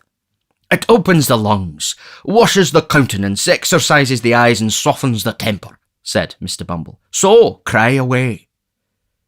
As he discharged himself of this pleasantry, Mr. Bumble took his hat from a peg, and putting it on rather rakishly on one side, as a man might, who felt he had asserted his superiority in a becoming manner, thrust his hands into his pockets and sauntered towards the door, with much ease and waggishness depicted in his whole appearance. Now Mrs. Corney that was, had tried the tears because they were less troublesome than a manual assault, but she was quite prepared to make a trial of the latter mode of proceeding, as Mr. Bumble was not long in discovering. The first proof he had experienced of the fact was conveyed in a hollow sound, immediately succeeded by the sudden flying off of his hat to the opposite end of the room. This preliminary proceeding laying bare on his head, the expert lady, clasping him tightly round the throat with one hand, inflicted a shower of blows, dealt with singular vigour and dexterity, upon it with the other. This done, she created a little variety by scratching his face and tearing his hair, and, having by this time inflicted as much punishment as she deemed necessary for the offence, she pushed him over a chair, which was luckily well situated for the purpose, and defied him to talk about his prerogative again, if he dared. "Get up," said Mrs. Bumble in a voice of command, "and take yourself away from here unless you want me to do something desperate." Mr. Bumble rose with a very rueful countenance, wondering much what something desperate might be. Picking up his hat, he looked towards the door. "Are you going?" demanded Mrs. Bumble. "Certainly, my dear, certainly," rejoined Mr. Bumble, making a quicker motion towards the door. I didn't intend to... I'm going, my dear. You are so very violent that really I... At this instant Mrs. Bumble stepped hastily forward to replace the carpet which had been kicked up in the scuffle. Mr. Bumble immediately darted out of the room without bestowing another thought on his unfinished sentence, leaving the late Mrs. Corney in full possession of the field. Mr. Bumble was fairly taken by surprise, and fairly beaten. He had a decided propensity for bullying, derived no inconsiderable pleasure from the exercise of petty cruelty, and consequently was, it is needless to say, a coward. This is by no means a disparagement to his character, for many official personages who are held in high respect and admiration are the victims of similar infirmities. The remark is made indeed rather in his favour than otherwise, and with a view of impressing the reader with just a sense of his qualifications for office. But the measure of his degradation was not yet full. After making a tour of the house and thinking for the first time that the poor laws really were too hard on people, and that men who ran away from their wives, leaving them chargeable to the parish, ought, in justice, to be visited with no punishment at all, but rather rewarded as meritorious individuals who had suffered much, Mr. Bumble came to a room where some of the female paupers were usually employed in washing the parish linen, when the sound of voices in conversation now proceeded. "Ahem," said Mr. Bumble, summoning up all his native dignity. "These women at least shall continue to respect the prerogative. Hello there! What do you mean by this noise, you hussies?" With these words Mr. Bumble opened the door and walked in with a very fierce and angry manner, which was at once exchanged for a most humiliated and cowering air, as his eyes unexpectedly rested on the form of his lady wife. My dear," said Mr. Bumble, I didn't know you were here." "Didn't know I was here?" repeated Mrs. Bumble. "What do you do here?" I thought they were talking rather too much to be doing their work properly, my dear," replied Mr. Bumble, glancing distractedly at a couple of old women at the washtub, who were comparing notes of admiration at the workhouse master's humility. "You thought they were talking too much?" said Mrs. Bumble. "What business is it of yours?" Why, my dear," urged Mr. Bumble submissively. "What business is it of yours?" demanded Mrs. Bumble again. "It's very true you're matron here, my dear," submitted Mr. Bumble, "but I thought you mightn't be in the way just then." "I'll tell you what, Mr. Bumble," returned his lady. "We don't want any of your interference. You're a great deal too fond of poking your nose into things that don't concern you and making everybody in the house laugh the moment your back is turned and making yourself look like a fool every hour in the day. Be off! Come!" Mr. Bumble, seeing with excruciating feelings the delight of the two old paupers, who were tittering together most rapturously, hesitated for an instant. Mrs. Bumble, whose patience brooked no delay, caught up a bowl of soap suds, and motioning him towards the door, ordered him instantly to depart, on pain of receiving the contents upon his portly person. What could Mr. Bumble do? He looked dejectedly around and slunk away, and as he reached the door, the titterings of the paupers broke into a shrill chuckle of irrepressible delight. It wanted but this: he was degraded in their eyes. He had lost caste and station before the very paupers. He had fallen from all the height and pomp of beadleship to the lowest depth of the most snubbed henpeckery. "All in 2 months, said Mr. Bumble, filled with dismal thoughts. 2 months. No more than 2 months ago, I was not only my own master, but everybody else's, so far as the parochial workhouse was concerned, and now—" It was too much. Mr. Bumble boxed the ears of the boy who opened the gate for him, for he had reached the portal in his reverie, and walked distractedly into the street. He walked up one street and down another until exercise had abated the first passion of his grief, and then the revulsion of feeling made him thirsty. He passed a great many public houses, but at length paused before one in a byway, whose parlour, as he gathered from a hasty peep over the blinds, was deserted, save by one solitary customer. It began to rain heavily at that moment. This determined him. Mr. Bumble stepped in, and ordering something to drink as he passed the bar, entered the apartment into which he had looked from the street. The man who was seated there was tall and dark, and wore a large cloak. He had the air of a stranger, and seemed, by a certain haggardness in his look, as well as by the dusty soils on his dress, to have travelled some distance. He eyed Bumble askance as he entered, but scarcely deigned to nod his head in acknowledgment of his salutation. Mr. Bumble had quite dignity enough for two, supposing even that the stranger had been more familiar, so he drank his gin and water in silence, and read the paper with a great show of pomp and circumstance. It so happened, however, as it will happen very often when men fall into company under such circumstances, that Mr. Bumble felt every now and then a powerful inducement, which he could not resist, to steal a look at the stranger, and that whenever he did so, he withdrew his eyes in some confusion, to find that the stranger was at that moment stealing a look at him. Mr. Bumble's awkwardness was enhanced by the very remarkable expression of the stranger's eye, which was keen and bright, but shadowed by a scowl of distrust and suspicion, unlike anything he had ever observed before, and repulsive to behold. When they encountered each other's glance several times in this way, the stranger, in a harsh, deep voice, broke silence. "Were you looking for me?" he said. "When you peered in at the window?" Not that I'm aware of, unless you're Mr.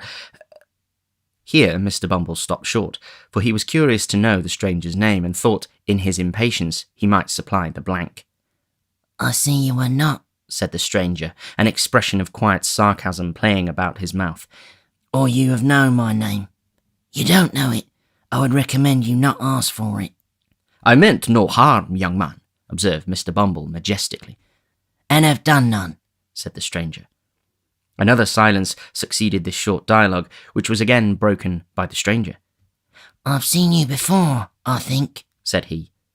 "You were differently dressed at the time, and I only passed you in the street, but I should know you again. You were a beadle here once, were you not?" I was, said Mr. Bumble in some surprise. Parochial beadle. "Just so," rejoined the other, nodding his head. "It was in that character I saw you. What are you now?" Master of the workhouse, rejoined Mr. Bumble, slowly and impressively, to check any undue familiarity the stranger might otherwise assume. Master of the workhouse, young man. "You have the same eye to your own interest that you have always had, I doubt not," resumed the stranger, looking keenly into Mr. Bumble's eyes as he raised them in astonishment at the question. "Don't scruple to answer freely, man. I know you pretty well, you see." I suppose a married man, replied Mr. Bumble, shading his eyes with his hand and surveying the stranger from head to foot in evident perplexity, is not more averse to turning an honest penny when he can than a single one. Parochial officers are not so well paid that they can afford to refuse any little extra fee when it comes to them in a civil and proper manner. The stranger smiled, and nodded his head again, as much to say that he had not mistaken his man, then rang the bell. "Fill this glass again," he said, handing Mr. Bumble's empty tumbler to the landlord. "Let it be strong and hot. You like it so, I suppose?" Not too strong, replied Mr. Bumble with a delicate cough. "You understand what that means, landlord?" said the stranger dryly. The host smiled, disappeared, and shortly afterwards returned with the steaming jorum, of which the first gulp brought the water into Mr. Bumble's eyes. "Now, listen to me," said the stranger, after closing the door and window. "I came down to this place today to find you out, and by one of those chances which the devil throws in the way of his friends sometimes, you walked into the very room I was sitting in, while you were uppermost in my mind. I want some information from you. I don't ask you to give it for nothing, slight as it is. Put up that, to begin with." As he spoke, He pushed a couple of sovereigns across the table to his companion, carefully, as though unwilling that the chinking of money should be heard without. When Mr. Bumble had scrupulously examined the coins to see that they were genuine, and had put them up with much satisfaction in his waistcoat pocket, he went on. Carry your memory back. Let me see. 12 years, last winter. That's a long time, said Mr. Bumble. Very good. I've done it. The scene, the workhouse. Good. And the time, night. Yes. And the place, the crazy hole wherever it was in which miserable drabs brought forth the life and health so often denied to themselves, gave birth to puling children for the parish to rear, and hid their shame, rot 'em in the grave. The lying-in room, I suppose, said Mr. Bumble, not quite following the stranger's excited description. Yes, said the stranger. A boy was born there. Many boys, observed Mr. Bumble, shaking his head despondingly. A murrain on the young devils, cried the stranger. I speak of one, a meat-looking, pale-faced boy who was apprenticed down here to a coffin-maker. I wish he had made his coffin and screwed his body in it, and who afterwards ran away to London as it was supposed. Why, you mean Oliver, young Twist, said Mr. Bumble. I remember him, of course. There wasn't an obstinater young rascal. It's not of him I want to hear. I've heard enough of him, said the stranger, stopping Mr. Bumble in the outset of a tirade on the subject of poor Oliver's vices. It's of a woman, the hag that nursed his mother. Where is she? Where is she? said Mr. Bumble, whom the gin and water had rendered facetious. It would be hard to tell. There's no midwifery there. Whichever place she's gone to, so I suppose she's out of employment anyway. What do you mean? demanded the stranger sternly. That she died last winter, rejoined Mr. Bumble. The man looked fixedly at him when he had given this information, and although he did not withdraw his eyes for some time afterwards, his gaze gradually became vacant and abstracted, and he seemed lost in thought. For some time he appeared doubtful whether he ought to be relieved or disappointed by the intelligence, but at length he breathed more freely, and withdrawing his eyes observed that it was no great matter. With that he rose, as if to depart. But Mr. Bumble was cunning enough, and he at once saw that an opportunity was opened for the lucrative disposal of some secret in the possession of his better half. He well remembered the night of old Sally's death, which the occurrences of that day had given him good reason to recollect, as the occasion on which he had proposed to Mrs. Corney, and although that lady had never confided to him the disclosure of which he had been the solitary witness, he heard enough to know that it related to something that had occurred in the old woman's attendance as workhouse nurse upon the young mother of Oliver Twist. Hastily calling this circumstance to mind, he informed the stranger with an air of mystery that one woman had been closeted with the old harridan shortly before she died, and that she could, as he had reason to believe, throw some light on the subject of his inquiry. How can I find her? said the stranger, thrown off his guard and plainly showing that all his fears, whatever they were aroused afresh by the intelligence. Only through me, rejoined Mr. Bumble. When? cried the stranger hastily.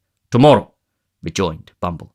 At 9 in the evening, said the stranger, producing a scrap of paper and writing down upon it an obscure address by the waterside in characters that betrayed his agitation. At 9 in the evening, bring her to me there. I needn't tell you to be secret. It's your interest. With these words he led the way to the door, after stopping to pay for the liquor that had been drunk. Shortly remarking that their roads were different, he departed, without more ceremony than an emphatic repetition of the hour of appointment for the following night. On glancing at the address, the parochial functionary observed that it contained no name. The stranger had not gone far, so he made after him to ask it. What do you want? cried the man, turning quickly round as Bumble touched him on the arm. Following me? Only to ask a question, said the other, pointing to the scrap of paper. What name am I to ask for? Monks, rejoined the man, and strode hastily away.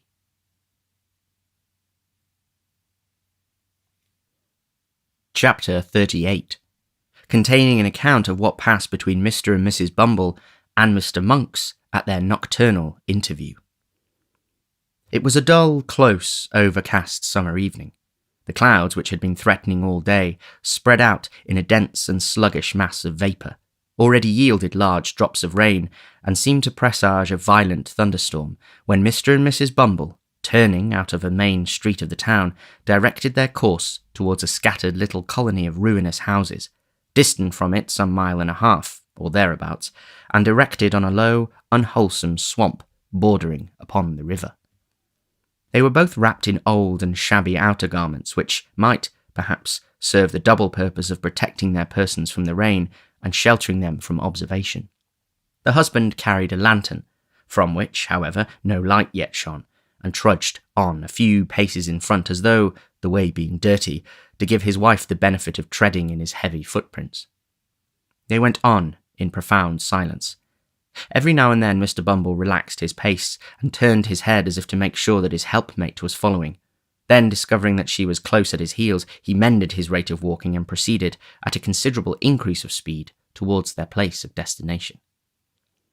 This was far from being a place of doubtful character, for it had long been known as the residence of none but low ruffians who, under various pretences of living by their labour, subsided chiefly on plunder and crime. It was a collection of mere hovels, some hastily built with loose bricks, others of old worm-eaten ship timber, jumbled together without any attempt at order or arrangement, and planted for the most part within a few feet of the river's bank. A few leaky boats drawn up on the mud and made fast to the dwarf wall which skirted it, and here and there an oar or coil of rope appeared at first to indicate that the inhabitants of these miserable cottages pursued some avocation on the river, but a glance at the shattered and useless condition of the articles thus displayed would have led a passer-by, without much difficulty, to the conjecture that they were disposed there rather for the preservation of appearances than with any view to their being actually employed. In the heart of this cluster of huts, and skirting the river, which its upper stories overhung, stood a large building, formerly used as a manufactory of some kind. It had, in its day, probably furnished employment to the inhabitants of the surrounding tenements, but it had long since gone to ruin. The rat, the worm, and the action of damp had weakened and rotted the piles on which it stood, and a considerable portion of the building had already sunk down into the water, while the remainder, tottering and bending over the dark stream, seemed to wait a favourable opportunity of following its old companion and involving itself in the same fate. It was before this ruinous building that the worthy couple paused, as the first peal of distant thunder reverberated in the air, and the rain commenced pouring violently down. "The place should be somewhere here," said Bumble, consulting a scrap of paper he held in his voice. Hello there, cried a voice from above. Following the sound, Mr. Bumble raised his head and descried a man looking out of a door, breast high, on the second story. Stand still a minute, cried the voice, I'll be with you directly. with which the head disappeared and the door closed. Is that the man? asked Mrs. Bumble's good lady. Mr. Bumble nodded in the affirmative. Then mind what I tell you, said the matron, and be careful to say as little as you can, or you'll betray us at once. Mr. Bumble, who had eyed the building with very rueful looks, was apparently about to express some doubts relative to the advisability of proceeding any further with the enterprise just then, when he was prevented by the appearance of Monks, who opened a small door near which they stood and beckoned them inwards. Come in, he cried impatiently, stamping his foot upon the ground. Don't keep me here. The woman, who had hesitated at first, walked boldly in, without any other invitation. Mr. Bumble, who was ashamed or afraid to lag behind, followed, obviously very ill at ease, and with scarcely any of that remarkable dignity which was usually his chief characteristic. What the devil made you stand lingering there in the wet? Said Monks, turning round and addressing Bumble after he had bolted the door behind him. We were only cooling ourselves, stammered Bumble, looking apprehensively about him. Cooling yourselves? Retorted Monks. Not all the rain that ever fell or ever will fall will put as much of hell's fire out as a man can carry about with him. You won't cool yourself so easily, don't think it. With this agreeable speech, Monks turned short upon the matron and bent his gaze upon her till even she, who was not easily cowed, was fain to withdraw her eyes and turn them towards the ground. This the woman, is it?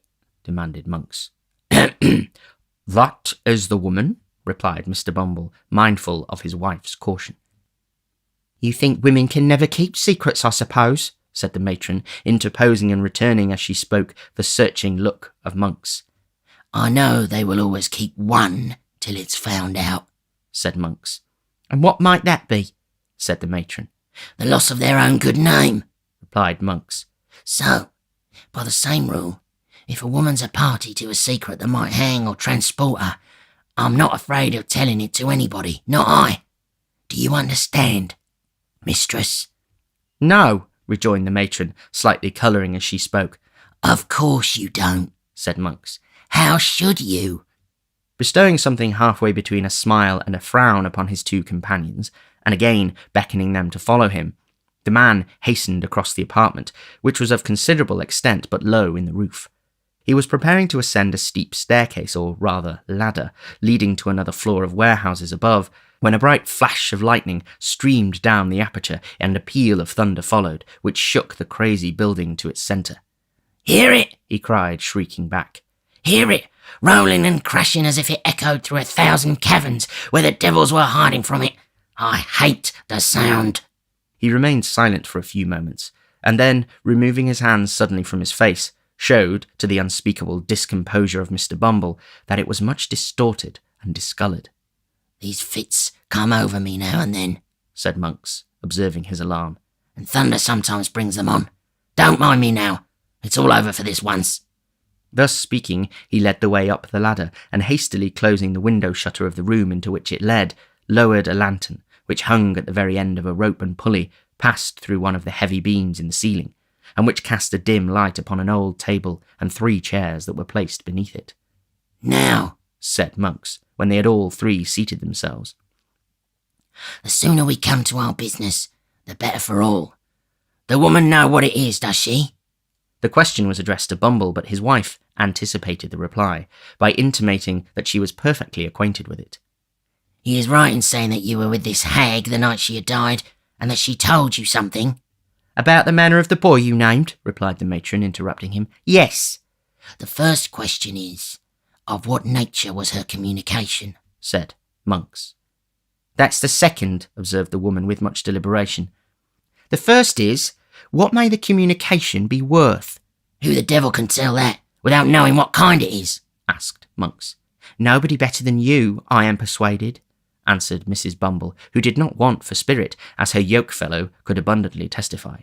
"Huh," said Monks, significantly, and with a look of eager inquiry. "There may be money's worth to get, eh?" "Perhaps there may," was the composed reply. "Something that was taken from her," said Monks. "Something that she wore. Something that—" "You had better bid," interrupted Mrs. Bumble. "I have heard enough already to assure me that you are the man I ought to talk to." Mr. Bumble, who had not yet been admired by his better half into any greater share of the secret than he had originally possessed, listened to this dialogue with outstretched neck and distended eyes, which he directed towards his wife and Monks by turns, in undisguised astonishment, increased, if possible, when the latter sternly demanded what sum was required for the disclosure. "What's it worth to you?" asked the woman as collectedly as before. "It may be nothing. It may be £20, replied Monks. "Speak out, and let me know which." "Add £5 to the sum you've named. Give me £25 in gold," said the woman, "and I'll tell you all I know. Not before." £25? exclaimed Monks, drawing back. "I spoke as plainly as I could," replied Mrs. Bumble. "It's not a large sum, either." "Not a large sum for a paltry secret that may be nothing when it's told," cried Monks impatiently. "and which has been lying dead for 12 years past or more." "Such matters keep well, and, like good wine, often double their value in the course of time," answered the matron, still preserving the resolute indifference she had assumed. "As to lying dead, there are those who will lie dead for 12,000 years to come, or 12 million for anything you or I know, who will tell strange tales at last." "What if I pay it for nothing?" asked Monks, hesitating. "You can take it easily away again," replied the matron. "I am but a woman, alone here and unprotected." "Not alone here, my dear, not unprotected neither," submitted Mr. Bumble in a voice tremulous with fear. "I am here, my dear. And besides," said Mr. Bumble, his teeth chattering as he spoke, "Mr. Monks is too much of a gentleman to attempt any violence on parochial persons. Mr. Monks is aware that I am not a young man, my dear, and also that I am a little run to seed, as I may say, but he has heard I say I have no doubt Mr. Monks has heard, my dear, that I am a very determined officer, with very uncommon strength if I'm once roused. I only want a little rousing, that's all." As Mr. Bumble spoke, he made a melancholy feint of grasping his lantern with fierce determination, and plainly showed, by the alarmed expression of every feature, that he did want a little rousing, and not a little, prior to making any very warlike demonstration, unless indeed against paupers or other person or persons trained down for the purpose. "You are a fool," said Mrs. Bumble in reply, "and had better hold your tongue." "He had better have it cut out before he came if he can't speak in a lower tone," said Monks grimly. "So, he's your husband, eh?" "He is my husband," tittered the matron, parrying the question. "I thought as much when you came in," rejoined Monks, marking the angry glance which the lady darted at her spouse as she spoke. "So much the better.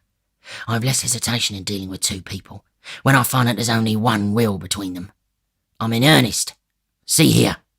He thrust his hand into a side pocket, and producing a canvas bag, told out 25 sovereigns on the table, and pushed them over to the woman. "Now," he said, "gather them up, and when this cursed peal of thunder, which I feel is coming up to break over the housetop, is gone, let's hear your story." The thunder, which seemed in fact much nearer, and to shiver and break almost over their heads, having subsided, Monks, raising his face from the table, bent forward to listen to what the woman should say. The faces of the three nearly touched, as the two men leant over the small table in their eagerness to hear, and the woman also leant forward to render her whisper audible. The sickly rays of the suspended lantern falling directly upon them aggravated the paleness and anxiety of their countenances, which, encircled by the deepest gloom and darkness, looked ghastly in the extreme.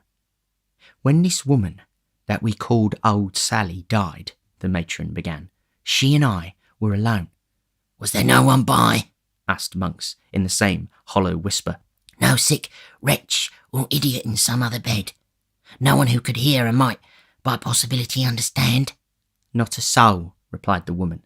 "We were alone. I stood alone beside the body when death came over it." "Good," said Monks, regarding her attentively. "Go on."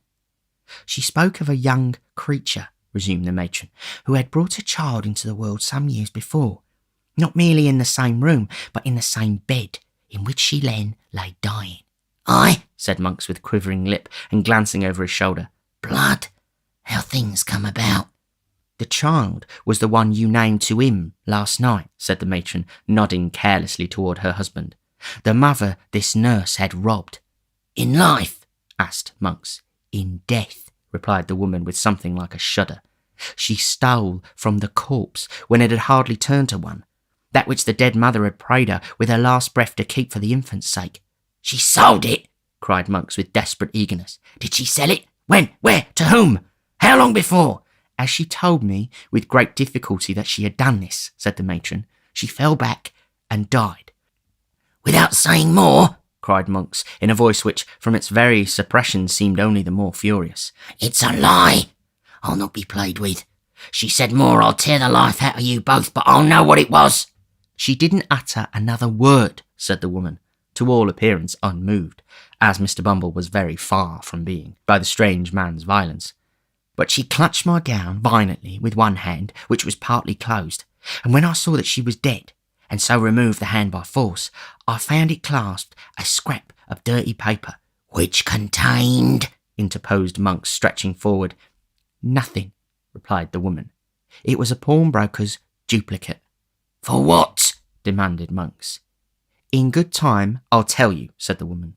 "I judged that she had kept the trinket for some time, in the hope of turning it to better account, then had pawned it, and had saved or scraped together the money to pay the pawnbroker's interest year by year and prevent its running out, so that if anything came of it, it could still be redeemed. Nothing had come of it, and as I tell you, she died with a scrap of paper, all worn and tattered in her hand. The time was out in 2 days. I thought something might one day come of it too, and so redeemed the pledge." "Where is it now?" asked Monks quickly. "There," replied the woman, and as if glad to be relieved of it, she hastily threw upon the table a small kid bag, scarcely large enough for a French watch, which Monks, pouncing upon, tore open with trembling hands. It contained a little gold locket, in which were 2 locks of hair and a plain gold wedding ring. "It has the word Agnes engraved on the inside," said the woman. "There's a blank left for the surname, and then follows the date, which is within a year before the child was born. I found out that." "And this is all?" said Monks, after a close and eager scrutiny of the contents of the little packet. "All," replied the woman. Mr. Bumble drew a long breath, as if he were glad to find that the story was over and no mention made of taking the £25 back again, and now he took the courage to wipe the perspiration which had been trickling over his nose unchecked during the whole of the previous dialogue. "I know nothing of the story beyond what I can guess at," said his wife, addressing Monks after a short silence, "and I want to know nothing, for it's safer not. But I may ask you 2 questions, may I?" "You may ask," said Monks with some show of surprise. "but whether I answer or not is another question." "Which makes 3, observed Mr. Bumble, essaying a stroke of facetiousness. "Is that what you expected to get from me?" demanded the matron. "It is," replied Monks. "The other question?" "What do you propose to do with it? Can it be used against me?" "Never," rejoined Monks. "nor against me either. See here, but don't move a step forward, or your life is not worth a bulrush." With these words he suddenly wheeled the table aside, and pulling an iron ring in the boarding, threw back a large trapdoor, which opened close at Mr. Bumble's feet, and caused the gentleman to retire several paces backward with great precipitation. "Look down," said Monks, lowering the lantern into the gulf. "Don't fear me. I could have let you down quietly enough when you were seated over it if that had been my game." Thus encouraged, the matron drew near to the brink, and even Mr. Bumble himself, impelled by curiosity, ventured to do the same. The turbid water, swollen by the heavy rain, was rushing rapidly on below, and all other sounds were lost in the noise of its plashing and eddying against the green and slimy piles. There had once been a water-mill beneath, the tide foaming and chafing round the few rotten stakes and fragments of machinery that yet remained, seemed to dart onward, with a new impulse, when freed from the obstacles which had unavailingly attempted to stem its headlong course. "If you flung a man's body down there, where would it be tomorrow morning?" said Monks, swinging the lantern to and fro in the dark well. 12 miles down the river, and cut to pieces besides," replied Bumble, recoiling at the thought. Monks drew the little packet from his breast, where he had hurriedly thrust it, and tying it to a leaden weight which had formed some part of pulley and was lying on the floor, dropped it into the stream. It fell straight and true as a die, clove the water with a scarcely audible splash, and was gone. The 3, looking into each other's faces, seemed to breathe more freely. "There," said Monks, closing the trapdoor, which fell heavily back into its former position. "if the sea ever gives up its dead, as books say it will keep its gold and silver to itself, and that trash among it.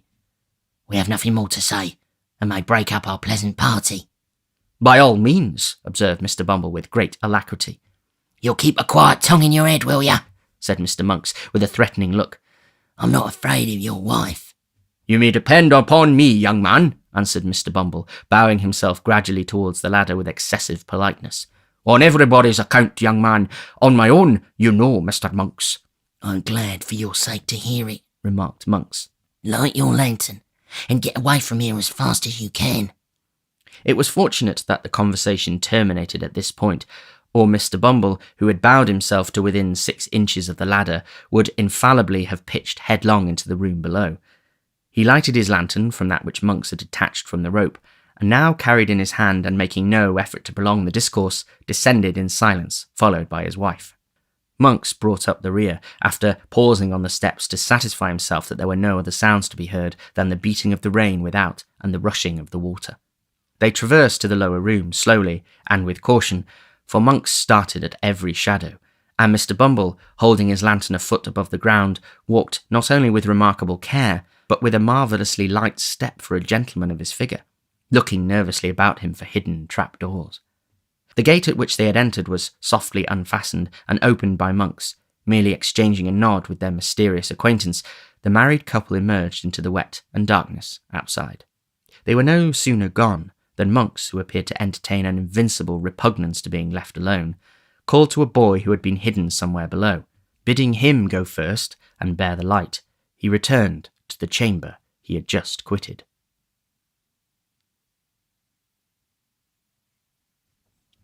Chapter 39 introduces some respectable characters with whom the reader is already acquainted, and shows how Monks and the Jew laid their worthy heads together. On the evening following that upon which the three worthies mentioned in the last chapter disposed of their little matter of business, as therein narrated, Mr. William Sikes, awaking from a nap, drowsily growled forth an inquiry what time of night it was. The room in which Mr. Sikes propounded this question was not one of those he had tenanted previous to the Chertsey expedition, although it was in the same quarter of the town, and was situated at no great distance from his former lodgings. It was not in appearance so desirable a habitation as his old quarters, being a mean and badly furnished apartment of very limited size, lighted only by one small window in the shelving roof, and abutting on a close and dirty lane. Nor were there wanting other indications of the good gentleman's having gone down in the world of late, for a great scarcity of furniture and total absence of comfort, together with the disappearance of all such small movables as spare clothes and linen, bespoke a state of extreme poverty, while the meagre and attenuated condition of Mr. Sikes himself would have fully confirmed these symptoms, if they had stood in any need of corroboration. The housebreaker was lying on the bed, wrapped in his white greatcoat by way of dressing-gown, and displaying a set of features in no degree improved by the cadaverous hue of illness, and the addition of a soiled nightcap and a stiff black beard of a week's growth. The dog sat at the bedside, now eyeing his master with a wistful look, and now pricking his ears and uttering a low growl as some noise in the street, or in the lower part of the house, attracted his attention. Seated by the window, busily engaged in patching an old waistcoat which formed a portion of the robber's ordinary dress, was a female, so pale and reduced with watching and privation that there would have been considerable difficulty in recognising her as the same Nancy who had already figured in this tale, but for the voice in which she replied to Mr. Sikes' question. "Not long gone 7, said the girl. "How do you feel tonight, Bill?" "As weak as water," replied Mr. Sikes, with an imprecation on his eyes and limbs. "Here, lend us a hand and get me off this thundering bed anyhow." Illness had not improved Mr. Sikes' temper, for as the girl raised him up and led him to a chair, he muttered various curses on her awkwardness and struck her. "Whining, are you?" said Sikes. "Come, don't stand snivelling now. If you can't do anything better than that, cut off altogether. Do you hear me?" "I hear you," replied the girl, turning her face aside and forcing a laugh. "What fancy have you got in your head now?" "Oh, you've thought better of it, have you?" growled Sikes, marking the tear which trembled in her eye. "All the better for you, you have." "Why, you don't mean to say you'd be hard upon me tonight, Bill?" said the girl, laying her hand upon his shoulder. "No," cried Mr. Sikes. "Why not?" "Such a number of nights," said the girl, with a touch of a woman's tenderness, which communicated something like sweetness of tone even to her voice. "Such a number of nights as I've been patient with you, nursing and caring for you as if you'd been a child. And this the first that I've seen you like yourself. You wouldn't have served me as you did just now if you'd have thought of that, would you? Come on, come, say you wouldn't." "Well then," rejoined Mr. Sikes, "I wouldn't. Why, damn, now the girl's whining again." "It's nothing," said the girl, throwing herself into a chair. "Don't you seem to mind me. It'll soon be over." "What'll be over?" demanded Mr. Sikes in a savage voice. "What foolery are you up to now again? Get up and bustle about, and don't come over to me with your woman's nonsense."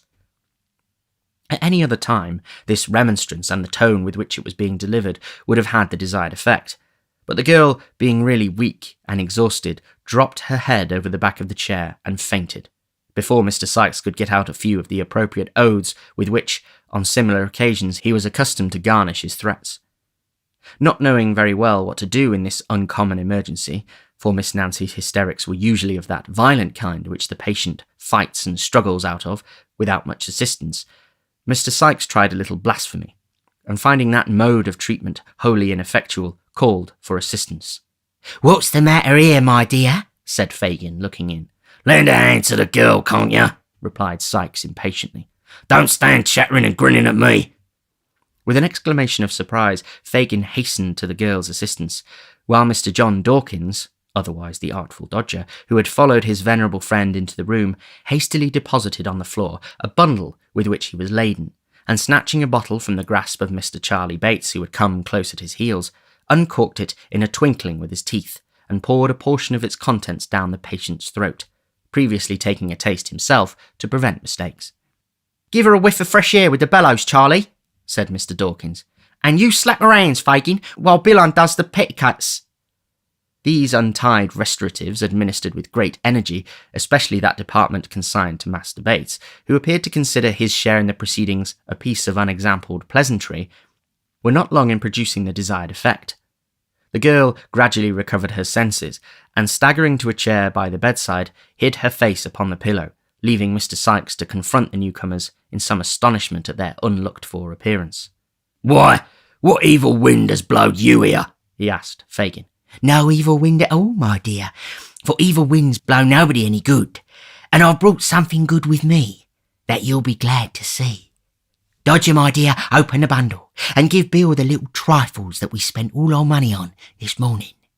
In compliance with Mr. Fagin's request, the Artful untied this bundle, which was of large size and formed an old tablecloth, and handed the articles it contained one by one to Charlie Bates, who placed them on the table, with various encomiums on their rarity and excellence. "Stitch a rabbit pie, Bill," exclaimed that young gentleman, disclosing to view a huge pasty.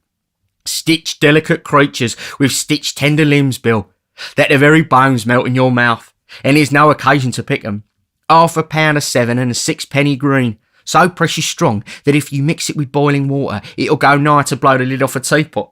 £1.5 of more sugar that the niggers don't work at all at, afore they got it up to stitch a pitch of goodness, oh no. 2 half-quartern brands, £1 of best fresh, piece of double Gloucester, and to wind up all, some of the richest salt you ever lushed." Uttering this last panegyric, Master Bates produced from one of his extensive pockets a full-sized wine bottle, carefully corked, while Mr. Dawkins, at the same instant, poured out a wine-glassful of raw spirits from the bottle he carried, which the invalid tossed down his throat without a moment's hesitation.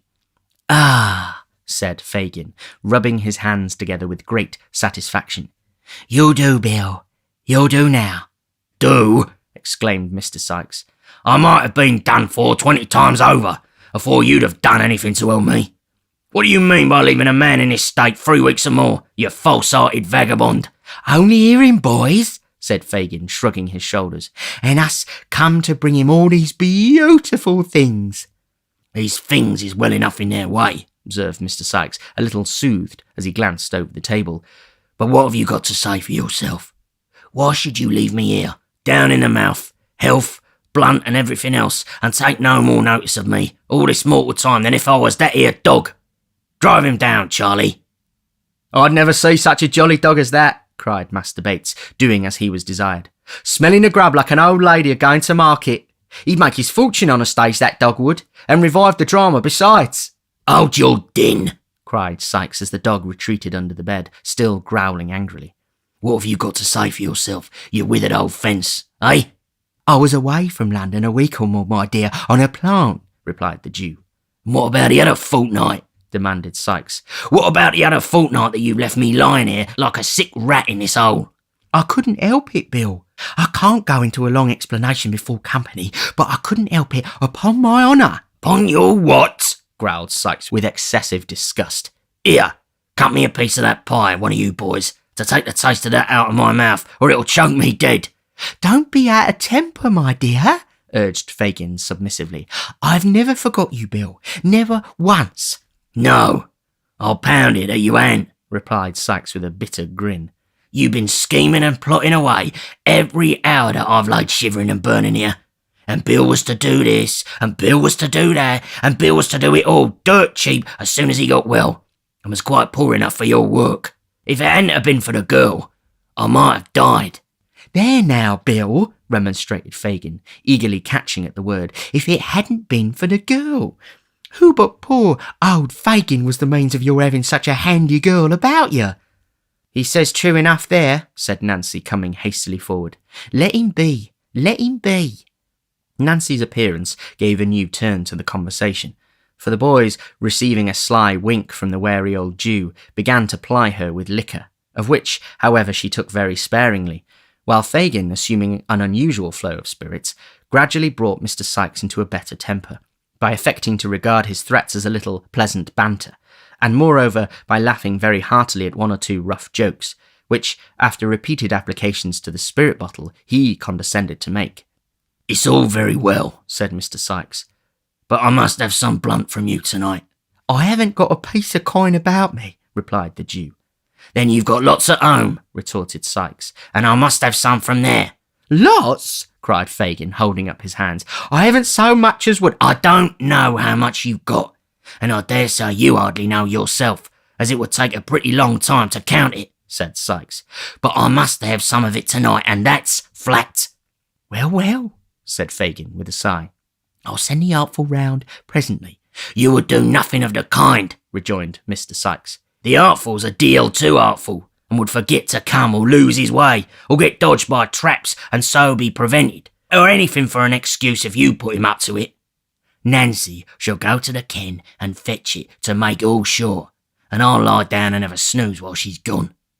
After a great deal of haggling and squabbling, Fagin beat down the amount of the required advance from £5 to £3 4 and sixpence, protesting with many solemn asseverations that would only leave him 18 pence to keep house with.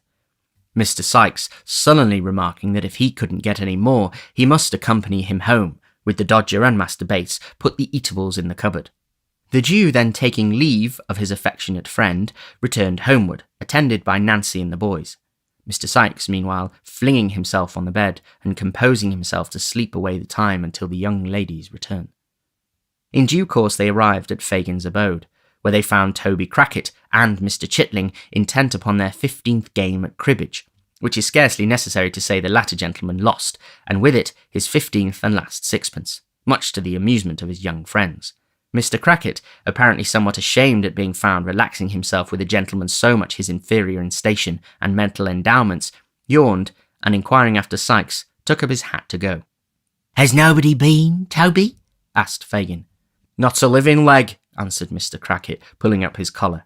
"It's been as dull as swipes. You ought to stand something, handsome Fagin, to recompense me for keeping house so long. Damn, I'm as flat as a juryman, and should have gone to sleep as fast as Newgate if I hadn't had the good nature to amuse this youngster. Horrid dull, I'm blessed if I am." With these and other ejaculations of the same kind, Mr. Toby Crackit swept up his winnings and crammed them into his waistcoat pocket with a haughty air, as though such small pieces of silver were wholly beneath the consideration of a man of his figure. This done, he swaggered out of the room with so much elegance and gentility that Mr. Chitling, bestowing numerous admiring glances on his legs and boots till they were out of sight, assured the company that he considered his acquaintance cheap at 15 sixpences an interview, and that he didn't value his losses the snap of his little finger. "What a ram chap you are, Tom," said Master Bates, highly amused by this declaration. "Not a bit of it," replied Mr. Chitling. "Am I, Fagin?" "A very clever fellow, my dear," said Fagin, patting him on the shoulder and winking to his other pupils. "And Mr. Crackit is a heavy swell, ain't he, Fagin?" asked Tom. "Not a doubt at all of that, my dear." "And it is a creditable thing to have his acquaintance, ain't it, Fagin?" pursued Tom. "Very much so indeed, my dear. They're only jealous, Tom, because he won't give it to them." "Ah," cried Tom triumphantly, "that's where it is.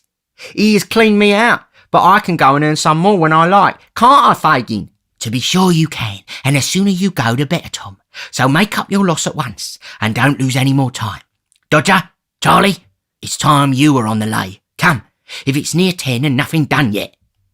In obedience to this hint, the boys, nodding to Nancy, took up their hats and left the room, the Dodger and his vivacious friend indulging as they went in many witticisms at the expense of Mr. Chitling, in whose conduct it is but justice to say there was nothing very conspicuous or peculiar, insomuch as there are a great number of spirited young bloods upon town who pay a much higher price than Mr. Chitling for being seen in good society, and a great number of fine gentlemen, composing the good society aforesaid, who established their reputation upon very much the same footing as Flash Toby Crackit. "Now," said Fagin when they had left the room, "I'll go and get you that cash, Nancy. This is only the key of a little cupboard where I keep a few odd things the boys get, my dear. I never lock up my money, for I've got none to lock up, my dear." "None to lock up. It's a poor trade, Nancy, and no thanks. But I'm fond of seeing the young people about me, and I bear it all. I bear it all. Hush, he said, hastily concealing the key in his breast. Who's that? Listen. The girl, who was sitting at the table with her arms folded, appeared in no way interested in the arrival, or to care whether the person, whoever it was, came or went, until the murmur of a man's voice reached her ears. The instant she caught the sound, she tore off her bonnet and shawl with the rapidity of lightning and thrust them under the table.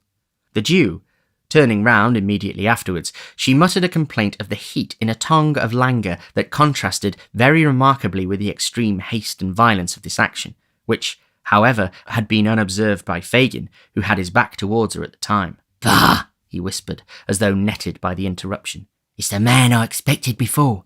He's coming downstairs. Not a word about the money while he's here, Nance. He won't stop long. Not 10 minutes, my dear. Laying his skinny forefinger upon his lip, the Jew carried a candle to the door, as a man's step was heard upon the stairs without. He reached it at the same moment as the visitor, who, coming hastily into the room, was close upon the girl before he observed her. It was Monks. Only one of my young people, said Fagin, observing that Monks drew back on beholding a stranger. Don't move, Nancy. The girl drew closer to the table, and glancing at Monks with an air of careless levity, withdrew her eyes, but as he turned towards Fagin, she stole another look, so keen and searching and full of purpose that if there had been any bystander to observe the change, he could hardly have believed the two looks to have proceeded from the same person. Any news? Inquired Fagin. Great. And good? Asked Fagin, hesitating as though he feared to vex the other man by being too sanguine. Not bad, in a way, replied Monks with a smile. I've been prompt enough this time. Let me have a word with you. The girl drew closer to the table and made no offer to leave the room, although she could see that Monks was pointing to her. The Jew, perhaps fearing she might say something aloud about the money if he endeavoured to get rid of her, pointed upward and took Monks out of the room. Not that infernal hole we were in before, she could hear the man say as they went upstairs. Fagin laughed, and making some reply which did not reach her, seemed by the creaking of the boards to lead his companion to the second story. Before the sound of their footsteps had ceased to echo through the house, the girl had slipped off her shoes, and drawing her gown loosely over her head and muffling her arms in it, stood at the door listening with breathless interest. The moment the noise ceased, she glided from the room, ascended the stairs with incredible softness and silence, and was lost in the gloom above. The room remained deserted for a quarter of an hour or more. The girl glided back with the same unearthly tread, and immediately afterwards the two men were heard descending. Monks went once into the street, and the Jew crawled upstairs again for the money. When he returned, the girl was adjusting her shawl and bonnet as if preparing to be gone. Why, Nance, exclaimed the Jew, starting back as he put down the candle. How pale you are! Pale? Echoed the girl, shading her eyes with her hands as if to look steadily at him. Quite horrible. What have you been doing to yourself? Nothing that I know of, except sitting in this close place for I don't know how long and all, replied the girl carelessly. Come, let me get back, there's a dear. With a sigh for every piece of money, Fagin told the amount into her hand. They parted without more conversation, merely interchanging a good night. When the girl got into the open street, she sat down upon a doorstep and seemed, for a few moments, wholly bewildered and unable to pursue her way. Suddenly she arose, and hurrying on, in a direction quite opposite to that which Sikes was awaiting her return, quickened her pace, until it gradually resolved into a violent run. After completely exhausting herself, she stopped to take breath, and as if suddenly recollecting herself and deploring her inability to do something she was bent upon, wrung her hands and burst into tears. It might be that her tears relieved her, or that she felt the full hopelessness of her condition, but she turned back, and hurrying with nearly as great rapidity in the contrary direction, partly to recover lost time and partly to keep pace with the violent current of her own thoughts, soon reached the dwelling where she had left the housebreaker. If she betrayed any agitation when she presented herself to Mr. Sikes, he did not observe it. For merely inquiring if she had brought the money and receiving a reply in the affirmative, he uttered a growl of satisfaction, and replacing his head upon the pillow, resumed the slumbers which her arrival had interrupted.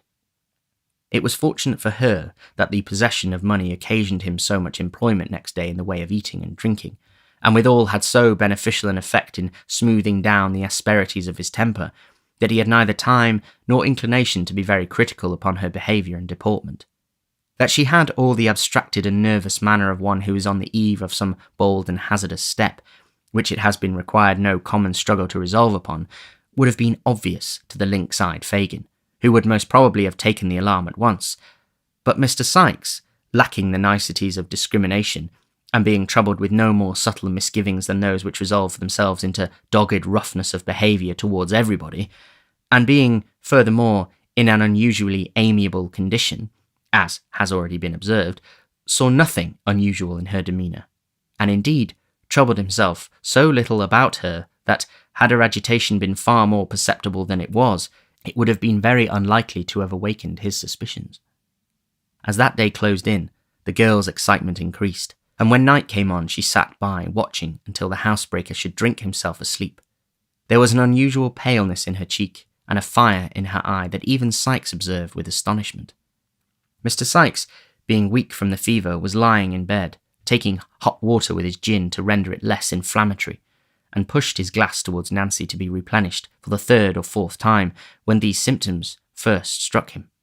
"Why, burn my body," said the man, raising himself on his hands as he stared the girl in the face. "You look like a corpse come to life again. What's the matter?" "Matter?" replied the girl. Nothing. Why'd you look at me so hard for?" "What foolery is this?" demanded Sikes, grasping her by the arm and shaking her roughly. "What is it? What do you mean? What are you thinking of?" "Of many things, Bill," replied the girl, shivering as she did so, pressing her hands upon her eyes. "But Lord, what's odds in that?" The tone of forced gaiety in which the last words were spoken seemed to produce a deeper impression on Sikes than the wild and rigid look which had preceded them. "I'll tell you what it is," said Sikes. "If you haven't caught the fever and got it coming on now, there's something more than usual in the wind, and something dangerous too. You're not a-going to... No. Damn, you wouldn't do that." "Do what?" asked the girl. "There ain't," said Sikes, fixing his eyes upon her and muttering the words to himself. "There ain't a stauncher-hearted gal going, or I'd have cut her throat 3 months ago. She's got the fever coming on, that's it." Fortifying himself with this assurance, Sikes drained the glass to the bottom, and then with many grumbling oaths called for his physic. The girl jumped up with great alacrity, poured it quickly out, but with her back towards him she held the vessel to his lips while he drank off the contents. "Now," said the robber, "come and sit aside of me, and put on your own face, or I'll alter it so that you won't know it again when you do want it." The girl obeyed. Sikes, locking her hand in his, fell back upon the pillow, turning his eyes upon her face. They closed, opened again, closed once more, again opened. He shifted his position restlessly, and after dozing again and again for 2 or 3 minutes, and as often springing up with a look of terror and gazing vacantly about the room, was suddenly stricken, as it were, while in the very attitude of rising, into a deep and heavy sleep. The grasp of his hand relaxed. The upraised arm fell languidly by his side, and he lay like one in a profound trance. "The laudanum has taken effect at last," murmured the girl as she rose from the bedside. "Oh, it may be too late even now." She hastily dressed herself in her bonnet and shawl, looking fearfully round from time to time, as if, despite the sleeping draught, she expected every moment to feel the pressure of Sikes's heavy hand upon her shoulder. Then, stooping softly over the bed, she kissed the robber's lips, and then, opening and closing the room door with noiseless touch, hurried from the house. A watchman was crying 9:30 down a dark passage through which she had to pass, in gaining the main thoroughfare. "Has it long gone the half-hour?" asked the girl. "I'll let it strike the hour in another quarter," said the man, raising his lantern to her face. "And I cannot get in there in less than half an hour or more," muttered Nancy, brushing swiftly past him and gliding rapidly down the street. Many of the shops were already closing in the back lanes and avenues with which she tracked her way, in making from Spitalfields towards the West End of London. The clock struck 10, increasing her impatience. She tore along the narrow pavement, elbowing the passengers from side to side, and darting almost under the horses' heads, crossed crowded streets where clusters of persons were eagerly watching their opportunity to do the like. "The woman is mad," said the people, turning to look after her as she rushed away. When she reached the more wealthy quarter of the town, the streets were comparatively deserted, and here her headlong progress excited a still greater curiosity in the strangers whom she hurried past.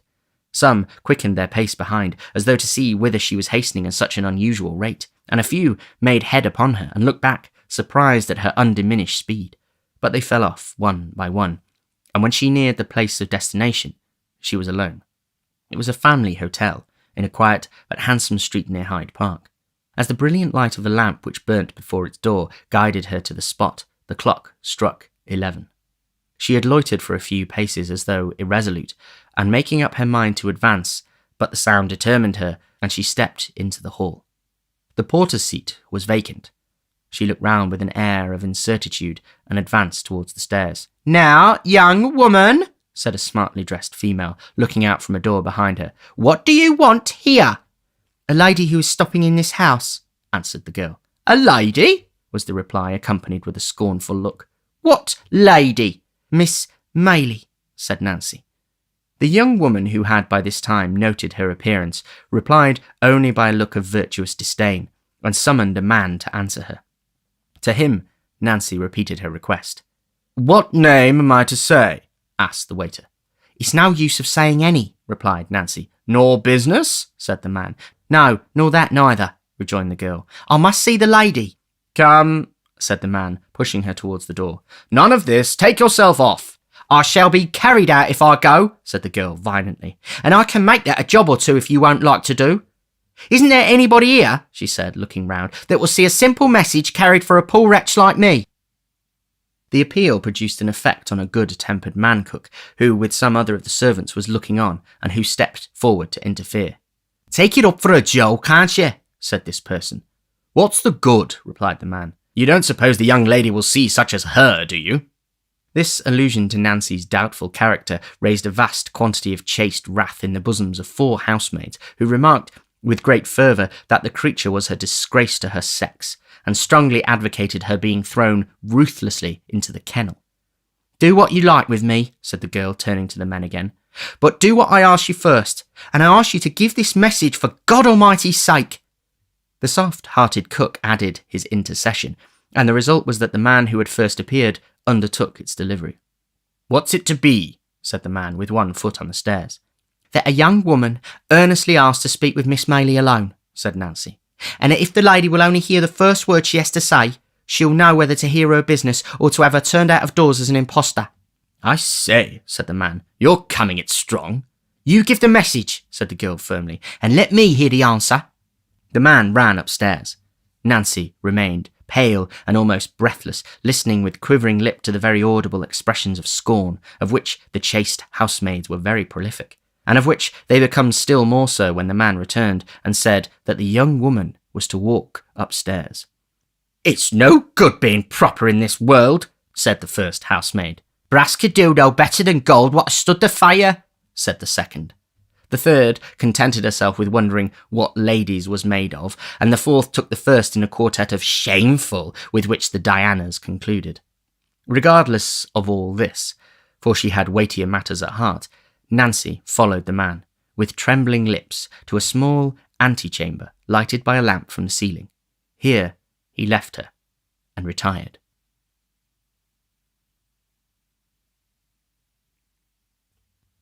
Chapter 40. A strange interview, which is a sequel to the last chamber. The girl's life had been squandered in the streets, and among the most noisome of the stews and dens of London, but there was something of the woman's original nature left in her still, and when she heard a light step approaching the door opposite to that by which she had entered, and thought of the wide contrast which the small room would, in another moment, contain, she felt burdened with the sense of her own deep shame, and shrunk as though she could scarcely bear the presence of her with whom she had sought this interview. But struggling with these better feelings was pride, the vice of the lowest and most debased creatures no less than of the high and self-assured. The miserable companion of thieves and ruffians, the fallen outcast of low haunts, the associate of the scourings of the jails and hulks, living within the shadow of the gallows itself, even this felt too proud to betray a feeble gleam of the womanly feeling which she thought a weakness, but which alone connected her with that humanity of which her wasting life had obliterated so many, many traces when a very child. She raised her eyes sufficiently to observe that the figure which presented itself was that of a slight and beautiful girl. Then, bending them on the ground, she tossed her head with affected carelessness as she said, "It's a hard matter to get to see you, lady. If I had taken offence and gone away, as many would have done, you'd have been very sorry for it one day, and not without reason either." "I am very sorry if anyone has behaved harshly to you," replied Rose. "Do not think of that. Tell me why you wish to see me. I am the person you inquired for." The kind tone of this answer, the sweet voice, the gentle manner, the absence of any accent of haughtiness or displeasure, took the girl completely by surprise, and she burst into tears. "Oh, lady, lady," she said, clasping her hands passionately before her face. "If there was more like you, there would be fewer like me, there would. There would." "Sit down," said Rose earnestly. "If you are in poverty or affliction, I shall be truly glad to relieve you if I can. I shall indeed. Sit down." "Let me stand, lady," said the girl, still weeping, "and do not speak to me so kindly till you know me better. It is growing late. Is that door shut?" "Yes," said Rose, recoiling a few steps, as if to be nearer assistance in case she should require it. "Why?" "Because," said the girl, "I am about to put my life and the lives of others in your hands. I am the girl that dragged little Oliver back to old Fagin's on the night he went out from the house in Pentonville." "You?" said Rose Maylie. "Aye, lady," replied the girl.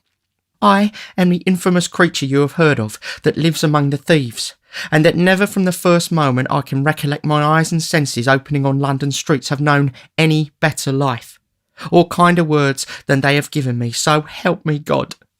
Do not mind shrinking openly from me, lady. I am younger than you would think to look at me, but I'm well used to it. The poorest women fall back as I make my way along the crowded pavement." "What dreadful things are these?" said Rose, involuntarily falling from her strange companion. "Thank heaven upon your knees, dear lady," cried the girl, "that you had friends to care for and keep you in your childhood, and that you were never in the midst of cold and hunger, and riot and drunkenness, and something worse than all, as I have been from my cradle. I may use the word, for the alley and the gutter were mine, and they will be my deathbed." "I pity you," said Rose in a broken voice. "It wrings my heart to hear you." "Heaven bless you for your goodness," rejoined the girl. "If you knew what I am sometimes, you would pity me indeed. But I have stolen away from those who would surely murder me, if they knew I had been here, to tell you what I have overheard. Do you know a man named Monks?" "No," said Rose. "He knows you," replied the girl, "and knew you were here, for it was by hearing him tell the place that I found you out." "I never heard the name," said Rose. "Then he goes by some other amongst us," rejoined the girl, "which I more than thought before. Some time ago, and soon after Oliver was put into your house on the night of the robbery, I, suspecting the man, listened to a conversation held between him and Fagin in the dark. I found out, from what I heard, that Monks, the man I asked you about, you know—" "Yes," said Rose. "I understand." "That Monks," pursued the girl, "had seen him accidentally with two of our boys on the day we first lost him, and had known him directly to be the same child that he was watching for, though I couldn't make out why. A bargain was struck with Fagin that if Oliver was got back, he should have a certain sum, and he was to have more for making him a thief, which this Monks wanted for some purpose of his own." "For what purpose?" asked Rose. "He caught sight of my shadow on the wall as I listened, in the hope of finding out," said the girl. "And there are not many people besides me that could have got out of their way in time to escape discovery, but I did, and I saw him no more till last night." "And what occurred then?" "I'll tell you, lady. Last night he came up again. Again they went upstairs, and I, wrapping myself up so that my shadow would not betray me, again listened at the door. The first words I heard Monks say were these: 'So the only proofs of the boy identity lie at the bottom of the river, and the old hag that received them from the mother is rotting in her coffin.' He laughed, and talked of his success in doing this, and Monks, talking on about the boy, and getting very wild, said that though he had got the young devil's money safely now, he'd rather have had it some other way. For what a game it would have been to have brought down the boast of the father's will by driving him through every jail in the town and then hauling him up for some capital felony which Fagin could easily manage, after having made a good profit on him besides." "What is all this?" said Rose. "The truth, lady, though it comes from my lips," replied the girl. "Then he said, with oaths common enough in my ears but strange to yours, that if he could gratify his hatred by taking the boy's life without bringing his own neck in danger, he would. But as he couldn't, he'd be upon the watch to meet him at every turn in life, and if he took advantage of his birth and history, he might harm him yet. In short, Fagin, he says, Jew as you are, you never laid such snares as I'll contrive for my young brother, Oliver." "His brother!" exclaimed Rose. "Those were his words," said Nancy, glancing uneasily round as she had scarcely ceased to do since she had begun to speak, for a vision of Sikes haunted her perpetually. "And more, when he spoke of you and the other lady, and said it seemed contrived by heaven or the devil against him that Oliver should come into your hands, he laughed and said there was some comfort in that too. For how many thousands and hundreds of thousands of pounds would you not give, if you had them, to know who your two-legged spaniel was?" "You do not mean," said Rose, turning very pale, "to tell me that this was said in earnest?" "He spoke in hard and angry earnest, if a man ever did," replied the girl, shaking her head. "He is an earnest man when his hatred is up. I know many who do worse things, but I'd rather listen to them all a dozen times than to that monk's once. It's growing late, and I have to reach home without suspicion of having been on such an errand as this. I must get back quickly." But what can I do?" said Rose. "To what use can I turn this communication without you? Back? Why do you wish to return to companions you paint in such terrible colours? If you repeat this information to a gentleman whom I can summon in an instant from the next room, you can be consigned to some place of safety without half an hour's delay." "I wish to go back," said the girl. "I must go back, because how can I tell such things to an innocent lady like you? Because among the men I have told you of, there is one, the most desperate among them all, that I can't leave, no, not even to be saved from the life I am leading now." "Your having interfered in this dear boy's behalf before," said Rose, "Your coming here, at so great a risk, to tell me what you've heard, your manner, which convinces me of the truth of what you say, your evident contrition and sense of shame, all lead me to believe that you might yet be reclaimed." "Oh," said the earnest girl, folding her hands as the tears coursed down her face, "do not turn a deaf ear to the entreaties of one of your own sex. The first, I do believe, who ever appealed to you in the voice of pity and compassion. Do you hear my words? And let me save you yet for better things." "Lady," cried the girl, sinking on her knees, "dear, sweet angel lady, you are the first to ever bless me with such words as these, and if I had heard them years ago, they might have turned me from a life of sin and sorrow. But it is too late. It is too late." "It is never too late," said Rose, "for penitence and atonement." "It is," cried the girl, writhing in agony of her mind. "I cannot leave him now. I could not be his death." "Why should you be?" asked Rose. "Nothing could save him," cried the girl. "If I told others what I have told you, and led to their being taken, he would be sure to die. He is the boldest, and has been so cruel." "Is it possible," cried Rose, "that for such a man as this you can resign every future hope and the certainty of immediate rescue? It is madness." "I don't know what it is," answered the girl. "I only know that it is so, and not with me alone, but with hundreds of others as bad and wretched as myself. I must go back. Whether it is God's wrath for the wrong I have done, I do not know. But I am drawn back to him through every suffering and ill usage, and I should be, I believe, if I knew that I was to die by his hand at last." "What am I to do?" said Rose. "I should not let you depart from me thus." "You should, lady, and I know you will," rejoined the girl, rising. "You will not stop my going, because I have trusted in your goodness and forced no promise from you as I might have done." "Of what use, then, is this communication you have made?" said Rose. "This mystery must be investigated, or how will its disclosure to me benefit Oliver, whom you are anxious to serve? You must have some kind gentleman about you that will hear it as a secret and advise you what to do," rejoined the girl. "But where can I find you again when this is necessary?" asked Rose. "I do not seek to know where these dreadful people live, but where will you be walking or passing at any settled period from this time?" Will you promise me that you will have my secret strictly kept, and come alone, or with the only other person that knows it, and that I shall not be watched or followed?" asked the girl. "I promise you solemnly," answered Rose. "Every Sunday night, from 11 until the clock strikes 12, said the girl without hesitation. "I will walk on London Bridge if I am alive." "Stay another moment," interposed Rose, as the girl moved hurriedly towards the door. "Think once again on your own condition, and the opportunity you have of escaping it. You have a claim on me, not only as the voluntary bearer of this intelligence, but as a woman lost almost beyond redemption. Will you return to this gang of robbers and to this man when a word can save you? What fascination is it that can take you back and make you cling to wickedness and misery? Oh, is there no chord in your heart that I can touch? Is there nothing left to which I can appeal against this terrible infatuation?"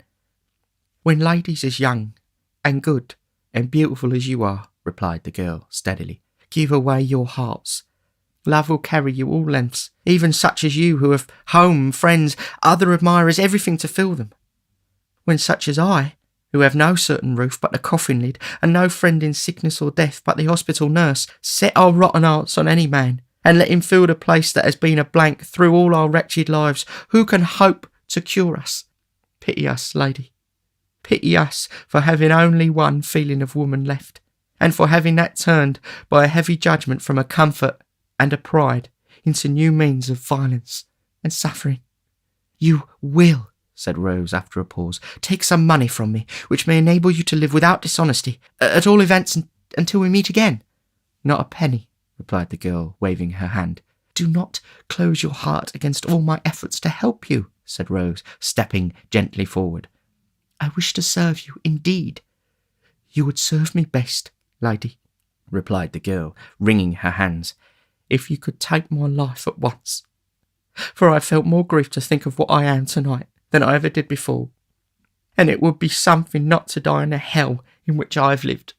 God bless you, sweet lady, and send as much happiness on your head as I have brought shame on mine." Thus speaking and sobbing aloud, the unhappy creature turned away, while Rose Maylie, overpowered by this extraordinary interview, which had more the semblance of a rapid dream than an actual occurrence, sank into a chair and endeavoured to collect her wandering thoughts.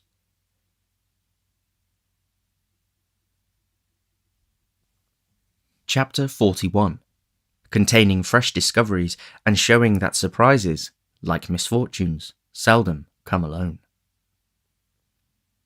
Her situation was, indeed, one of no common trial and difficulty. While she felt the most eager and burning desire to penetrate the mystery in which Oliver's history was enveloped, she could not but hold sacred the confidence which the miserable woman with whom she had just conversed had reposed in her, as a young and guileless girl. Her words and manner had touched Rose Maylie's heart, and mingled with her love for her young charge, and scarcely less intense in its truth and fervour, was her fond wish to win the outcast back to repentance and hope. They purposed remaining in London only 3 days, prior to departing for some weeks to a distant part of the coast. It was now midnight of the first day. What course of action could she determine upon which could be adopted in 48 hours? Or how could she postpone the journey without exciting suspicion? Mr. Losborne was with them, and would be for the next 2 days, but Rose was too well acquainted with the excellent gentleman's impetuosity, and foresaw too clearly the wrath with which, in the first explosion of his indignation, he would regard the instrument of Oliver's recapture, to trust him with the secret when her representations in the girl's behalf could be seconded by no experienced person. These were all reasons for the greatest caution and most circumspect behaviour in communicating it to Mrs. Maylie, whose first impulse would infallibly be to hold a conference with the worthy doctor on the subject. As to resorting to any legal adviser, even if she had known how to do so, it was scarcely to be thought of, for the same reason. Once the thought occurred to her of seeking assistance from Harry, but this awakened the recollection of their last parting, and it seemed unworthy of her to call him back when, the tears rose to her eyes as she pursued this train of reflection, he might have by this time learnt to forget her, and to be happier away. Disturbed by these different reflections, inclining now to one course and then to another, and again recoiling from all as each successive consideration presented itself to her mind, Rose passed a sleepless and anxious night. After more communing with herself next day, she arrived at the desperate conclusion of consulting Harry. If it be painful to him, she thought, to come back here, how painful it will be to me. But perhaps he will not come. He may write, or he may come himself and studiously abstain from meeting me. He did, when he went away. I hardly thought he would, but it was better for us both. And here Rose dropped the pen and turned away, as though the very paper which was to be her messenger should not see her weep. She had taken up the same pen and laid it down again 50 times, and had considered and reconsidered the first line of her letter without writing the first word, when Oliver, who had been walking in the streets with Mr. Giles for a bodyguard, entered the room in such breathless haste and violent agitation as seemed to betoken some new cause of alarm. "What makes you look so flurried?" asked Rose, advancing to meet him. "I hardly know how. I feel as if I should be choked," replied the boy. "Oh dear, to think that I should see him at last, and you should be able to know that I have told you the truth." "I never thought you had told us anything but the truth," said Rose, soothing him. "But what is this? Of whom do you speak?" "I have seen the gentleman," replied Oliver, scarcely able to articulate. "The gentleman who was so good to me, Mr. Brownlow, that we have so often talked about." "Where?" asked Rose. "Getting out of a coach," replied Oliver, shedding tears of delight, "and going into a house. I didn't speak to him. I couldn't speak to him, for he didn't see me, and I trembled so that I was not able to go up to him. But Giles asked for me, whether he lived there, and they said he did. Look here," said Oliver, opening a scrap of paper. "Here it is. Here's where he lives. I'm going there directly. Oh, dear me, dear me! What shall I do when I come to see him and hear him speak again?" With her attention not a little distracted by these and a great many other incoherent exclamations of joy, Rose read the address, which was Craven Street in the Strand. She very soon determined upon turning the discovery to account. "Quick," she said, "tell them to fetch a hackney coach and be ready to go with me. I will take you there directly without a minute's loss of time. I will only tell my aunt that we are going out for an hour, and be ready as soon as you are." Oliver needed no prompting to dispatch, and in little more than 5 minutes they were on their way to Craven Street. When they arrived there, Rose left Oliver in the coach, under pretence of preparing the old gentleman to receive him, and sending up her card by the servant, requested to see Mr. Brownlow on very pressing business. The servant soon returned to beg that she would walk upstairs, and following him into an upper room, Miss Maylie was presented to an elderly gentleman of benevolent appearance, in a bottle green coat. At no great distance from whom was seated another old gentleman, in nankeen breeches and gaiters, who did not look particularly benevolent, and who was sitting with his hands clasped on the top of a thick stick and his chin propped thereupon.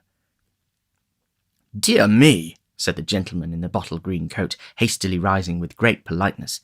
"I beg your pardon, young lady. I imagined it was some inopportune person who... I beg you, will you excuse me? Be seated, pray." "Mr. Brownlow, I believe, sir?" said Rose, glancing from the other gentleman to the one who had spoken. "That is my name," said the old gentleman. "This is my friend, Mr. Grimwig. Grimwig, will you leave us for a few minutes?" "I believe," interposed Miss Maylie, "that at this period of our interview I need not give that gentleman the trouble of going away. If I am correctly informed, he is cognizant of the business on which I wish to speak to you." Mr. Brownlow inclined his head. Mr. Grimwig, who had made one very stiff bow and risen from his chair, made another very stiff bow and dropped into it again. "I shall surprise you very much, I have no doubt," said Rose, naturally embarrassed. "But you once showed great benevolence and goodness to a very dear young friend of mine, and I'm sure you will take an interest in hearing of him again." "Indeed," said Mr. Brownlow. "Oliver Twist, you knew him as?" replied Rose. The words no sooner escaped her lips than Mr. Grimwig, who had been affecting to dip into a large book that lay on the table, upset it with a great crash, and falling back in his chair, discharged from his features every expression but one of unmitigated wonder, and indulged in a prolonged and vacant stare. Then, as if ashamed of having betrayed so much emotion, he jerked himself, as it were, by a convulsion into his former attitude, and looking out straight before him, emitted a long, deep whistle, which seemed, at last, not to be discharged on empty air, but to die away in the innermost recesses of his stomach. Mr. Brownlow was no less surprised, although his astonishment was not expressed in the same eccentric manner. He drew his chair nearer to Miss Maylie's, and said, "Do me the favour, my dear young lady, to leave entirely out the question that goodness and benevolence of which you speak, and of which nobody else knows anything, and if you have it in your power to produce any evidence which will alter the unfavourable opinion I was once induced to entertain of that poor child, in heaven's name put me in possession of it." "A bad one? I'll eat my head if he was not a bad one," growled Mr. Grimwig, speaking by some ventriloquial power without moving a muscle in his face. "He is a child of noble nature and a warm heart," said Rose, colouring, "and that power, which has thought fit to try him beyond his years, has planted in his breast affections and feelings which would do honour to many who have numbered his days 6 times over." "I'm only 61, said Mr. Grimwig, with the same rigid face. "And as the devil's in it if this Oliver is not 12 years old at least, I don't see the application of that remark." "Do not heed my friend, Miss Maylie," said Mr. Brownlow. "He does not know what he says." "Yes, he does," growled Mr. Grimwig. "No, he does not," said Mr. Brownlow, obviously rising in wrath as he spoke.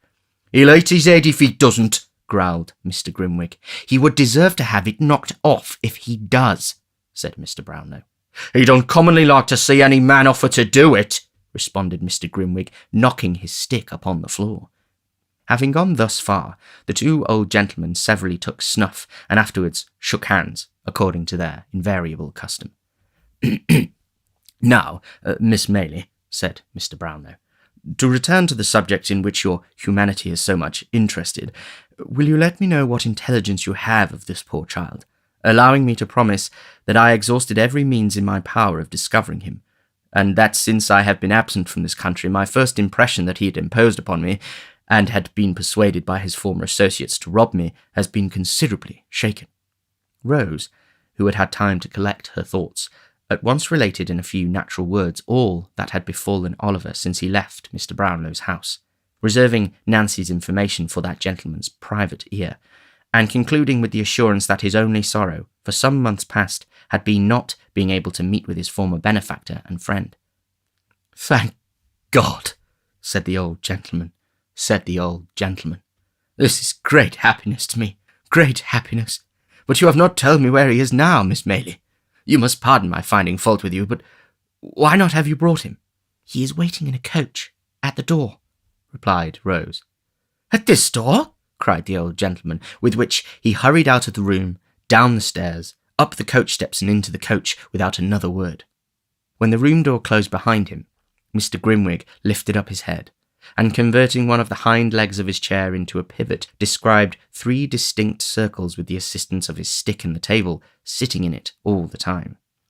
After performing this evolution, he rose and limped as fast as he could up and down the room at least a dozen times, and then, stopping suddenly before Rose, kissed her without the slightest preface. "Hush," he said, as the young lady rose in some alarm at this unusual proceeding. "Don't be afraid. I'm old enough to be your grandfather. You're a sweet girl. I liked you. Here they are." In fact, as he threw himself at one dexterous dive into his former seat, Mr. Brownlow returned, accompanied by Oliver, whom Mr. Grimwig received very graciously.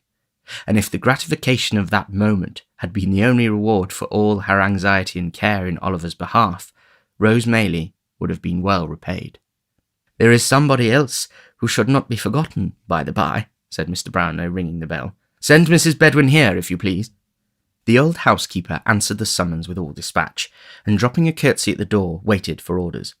"Why, you get blinder every day, Bedwin," said Mr. Brownlow rather testily. "Well, that I do, sir," replied the old lady. "People's eyes at my time of life don't improve with age, sir." "I could have told you that," rejoined Mr. Brownlow. "But put on your glasses, and see if you can't find out what you are wanted for, will you?" The old lady began to rummage in her pocket for her spectacles, but Oliver's patience was not proof against this new trial, and yielding to his first impulse, he sprang into her arms. "God be good to me," cried the old lady, embracing him. "It's my innocent boy. My dear old nurse," cried Oliver. "He would come back. I knew he would," said the old lady, holding him in her arms. "How well he looks, and how like a gentleman's son he's dressed again. Where have you been this long, long while? Oh, the same sweet face, but not so pale. The same soft eye, but not so sad. I have never forgotten him, or his quiet smile, but I have seen them every day, side by side with those of my own dear children, dead and gone since I was a lightsome young creature. Running on thus, and now holding Oliver from her, to mark how he had grown, now clasping him to her, passing her fingers fondly through his hair, the good soul laughed and wept upon his neck by turns. Leaving her and Oliver to compare notes at leisure, Mr. Brownlow led the way into another room, and there heard from Rose a full narration of her interview with Nancy, which occasioned him no little surprise and perplexity. Rose also explained her reasons for not confiding in her friend Mr. Losberne in the first instance. The old gentleman considered that she had acted prudently, and readily undertook to hold solemn conference with the worthy doctor himself. To afford him an early opportunity for the execution of this design, it was arranged that he should call at the hotel at 8 o'clock that evening, and that in the meantime Mrs. Maylie should be cautiously informed of all that had occurred. These preliminaries adjusted, Rose and Oliver returned home. Rose had by no means overrated the measure of the good doctor's wrath.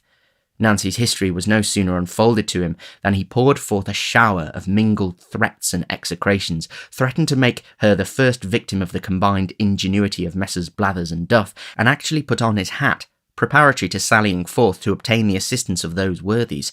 And doubtless he would, in this first outbreak, have carried the intention into effect without a moment's consideration of the consequences, if he had not been restrained, in part by corresponding violence on the side of Mr. Brownlow, who was himself an irascible temperament, and partly by such arguments and representations as seemed best calculated to dissuade him from his hot-brained purpose. "And what the devil is to be done?" said the impetuous doctor when they had rejoined the two ladies.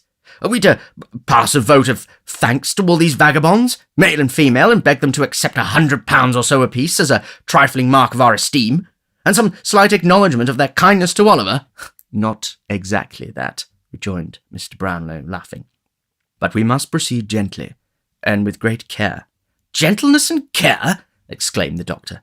"I'll send them one and all to—" "Never mind where," interposed Mr. Brownlow, "but reflect whether sending them anywhere is likely to attain the object we have in view." "What object?" asked the doctor. "Simply the discovery of Oliver's parentage, and regaining for him the inheritance of which, if this story be true, he has been fraudulently deprived." "Ah," said Mr. Losberne, cooling himself with his pocket-handkerchief. "I almost forgot that. You see," pursued Mr. Brownlow, "placing this poor girl entirely out of the question, and supposing it were possible to bring these scoundrels to justice without compromising her safety, what good should we bring about?" "Hanging a few of them, in the least in all probability," suggested the doctor, "and transporting the rest." "Very good," replied Mr. Brownlow, smiling. "No doubt they will bring that about for themselves in the fullness of time. And if we step in to forestall them, it seems to me that we shall be performing a very quixotic act, in direct opposition to our own interest, or at least to Oliver's, which is the same thing." "How?" inquired the doctor. "Thus. It is quite clear that we shall have extreme difficulty in getting to the bottom of this mystery, unless we can bring this man Monks upon his knees. That can only be done by stratagem, and by catching him when he is not surrounded by these people. For suppose he were apprehended, we have no proof against him. He is not even, so far as we know, or as facts appear to us, concerned with the gang in any of their robberies. If he were not discharged, it is very unlikely that he could receive any further punishment than being committed to prison as a rogue and vagabond, and of course ever afterwards his mouth would be so obstinately closed that he might as well for our purposes be deaf, dumb, blind, and an idiot." "Then," said the doctor impetuously, "I put it to you again, whether you think it reasonable that this promise to the girl should be considered binding, a promise made with the best and kindest intentions, but really—" "Do not discuss the point, my dear young lady, pray," said Mr. Brownlow, interrupting Rose as she was about to speak. "The promise shall be kept. I don't think it will, in the slightest degree, interfere with our proceedings. But before we can resolve upon any precise course of action, it will be necessary to see the girl, to ascertain from her whether she will point out this Monks, on the understanding that he is to be dealt with by us and not by the law, or, if she will not or cannot do that, to procure from her such an account of his haunts and description of his person as will enable us to identify him. She cannot be seen until next Sunday night. This is Tuesday. I would suggest that in the meantime we remain perfectly quiet and keep these matters secret, even from Oliver himself." Although Mr. Losberne received with many wry faces a proposal involving a delay of 5 whole days, he was fain to admit that no better course occurred to him just then, and as both Rose and Mrs. Maylie sided very strongly with Mr. Brownlow, that gentleman's proposition was carried unanimously. "I should like," he said, "to call in the aid of my friend Grimwig. He is a strange creature, but a shrewd one, and might prove of material assistance to us. I should say that he was bred a lawyer, and quitted the bar in disgust because he had only one brief and emotion of course in 20 years, though whether that is recommendation or not, you must determine for yourselves." "I have no objection to your calling in your friend, if I may call in mine," said the doctor. "We must put it to the vote," replied Mr. Brownlow. "Who may he be?" "That lady's son, and this young lady's very old friend," said the doctor, motioning towards Mrs. Maylie, and concluding with an expressive glance at her niece. Rose blushed deeply, but she did not make any audible objection to this motion. Possibly she felt in a hopeless minority, and Harry Maylie and Mr. Grimwig were accordingly added to the committee. "We stay in town, of course," said Mrs. Maylie, "while there remains the slightest prospect of prosecuting this inquiry with a chance of success. I will spare neither trouble nor expense in behalf of the object in which we are all so deeply interested, and I am content to remain here, if it be for 12 months, so long as you assure me that any hope remains." "Good," rejoined Mr. Brownlow. "And as I see on the faces about me a disposition to inquire how it happened that I was not in the way to corroborate Oliver's tale, and had so suddenly left the kingdom, let me stipulate that I should be asked no questions until such a time as I may deem it expedient to forestall them by telling my own story. Believe me, I make this request with good reason, for I might otherwise excite hopes destined never to be realized, and only increase difficulties and disappointments already quite numerous enough. Come, supper has been announced, and young Oliver, who is all alone in the next room, will have begun to think by this time that we have wearied of his company, and entered into some dark conspiracy to thrust him forth upon the world." With these words, the old gentleman gave his hand to Mrs. Maylie, and escorted her into the supper-room. Mr. Losberne followed, leading Rose, and the council was, for the present, effectually broken up.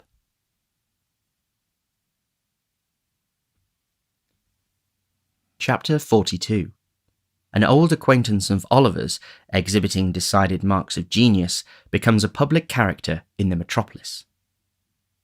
Upon the night when Nancy, having lulled Mr. Sikes to sleep, hurried on her self-imposed mission to Rose Maylie, there advanced towards London by the Great North Road 2 persons upon whom it is expedient that this history should bestow some attention. They were a man and a woman, or perhaps they would be better described as a male and a female, for the former was one of those long-limbed, knock-kneed, shambling, bony people to whom it is difficult to assign any precise age, looking as they do when they are yet boys, like undergrown men, and when they are almost men, like overgrown boys. The woman was young, but of a robust and hardy make, and she need have been to bear the weight of the heavy bundle which was strapped to her back. Her companion was not encumbered with much luggage, as there merely dangled from a stick which he carried over his shoulder a small parcel wrapped in a common handkerchief, and apparently light enough. This circumstance, added to the length of his legs, which were of unusual extent, enabled him with much ease to keep some 6 paces in advance of his companion, to whom he occasionally turned with an impatient jerk of the head, as if reproaching her tardiness and urging her to greater exertion. Thus they had toiled along the dusty road, taking little heed of any object within sight, save when they stepped aside to allow a wider passage for the mail coaches which were whirling out of town, until they passed through Highgate Archway, when the foremost traveller stopped and called impatiently to his companion. "Come on, can't ya? What a lazy bones you are, Charlotte." "It's a heavy load, I can tell you," said the female, coming up almost breathless with fatigue. "Heavy? What are you talking about? What are you made for?" rejoined the male traveller, changing his own little bundle as he spoke to the other shoulder. "Ah, there you are, resting again. Well, if you ain't enough to tire anybody's patience out, I don't know what is." "Is it much farther?" asked the woman, resting herself against a bank and looking up with perspiration streaming from her face. "Much farther? You're as good as there," said the long-legged tramper, pointing out before him. "Look there. Those are the lights of London."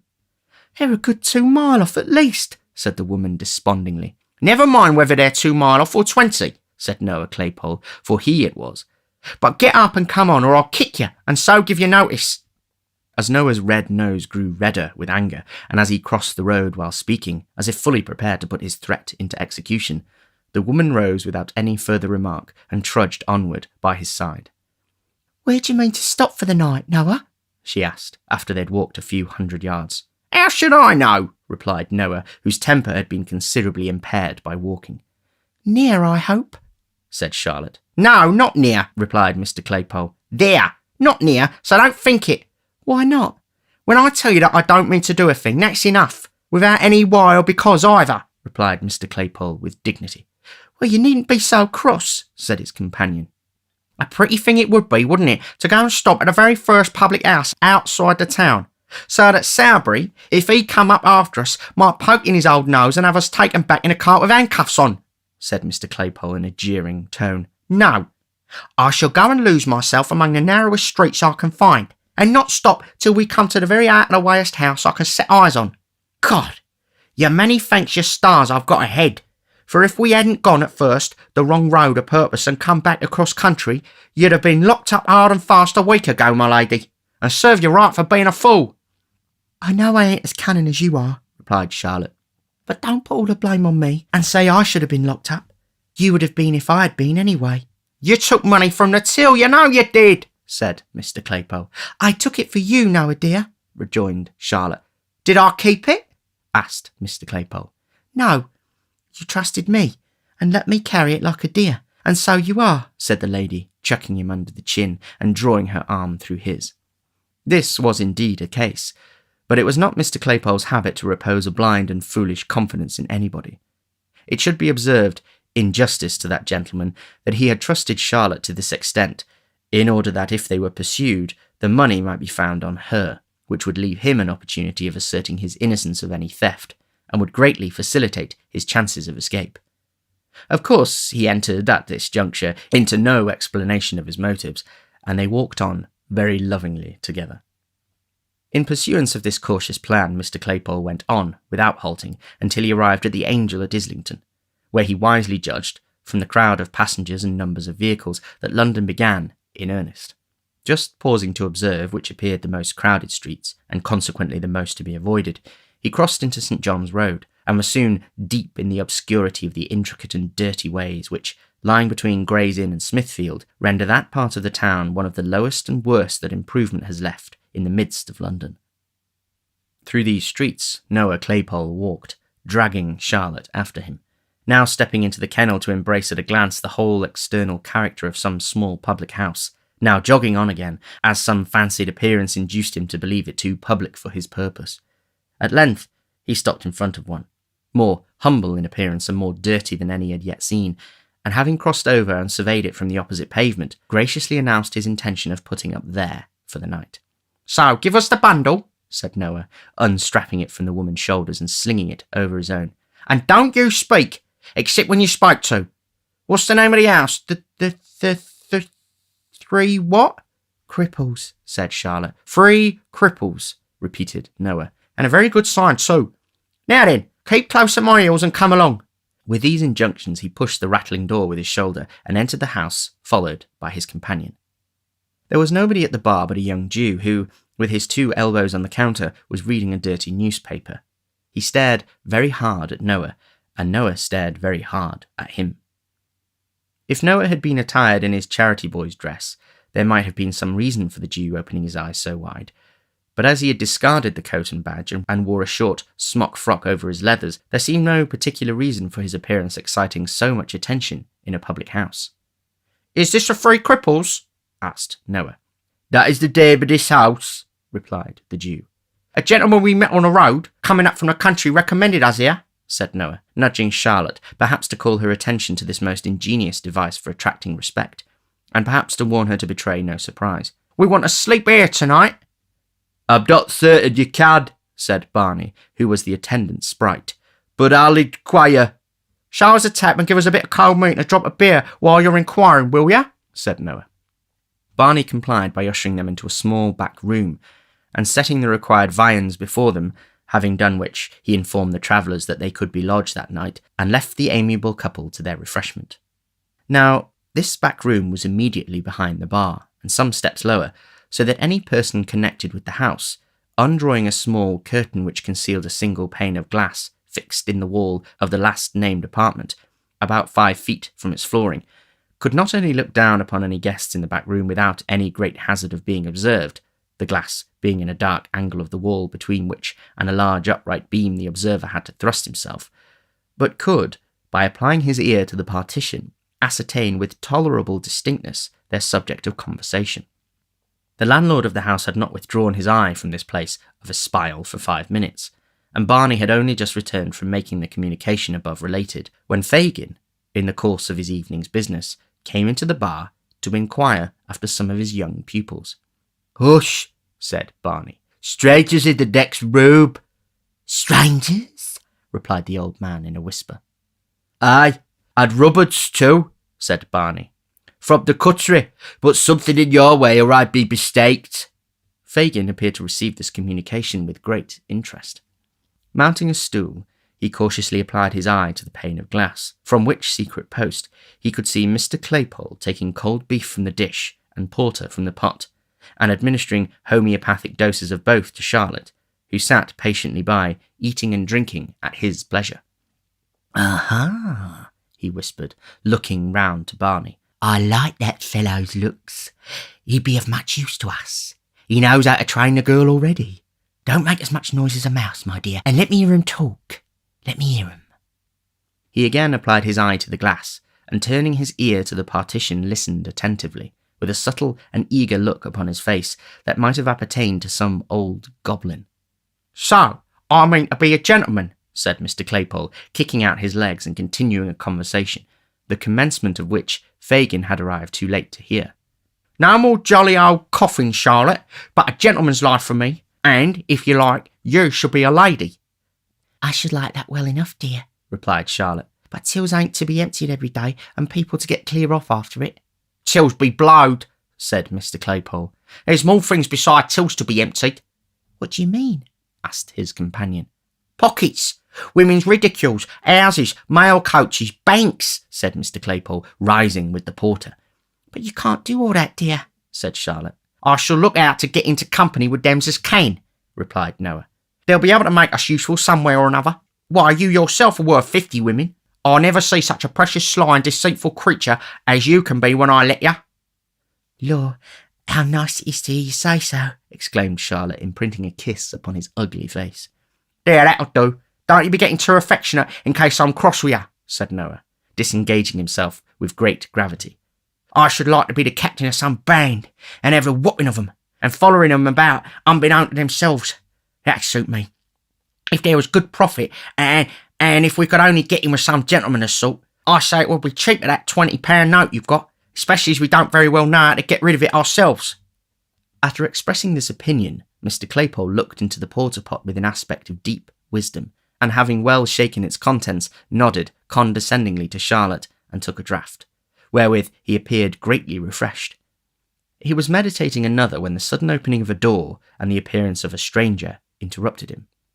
The stranger was Mr. Fagin, and very amiable he looked, and a very low bow he made as he advanced, and setting himself down at the nearest table, ordered something to drink of the grinning Barney.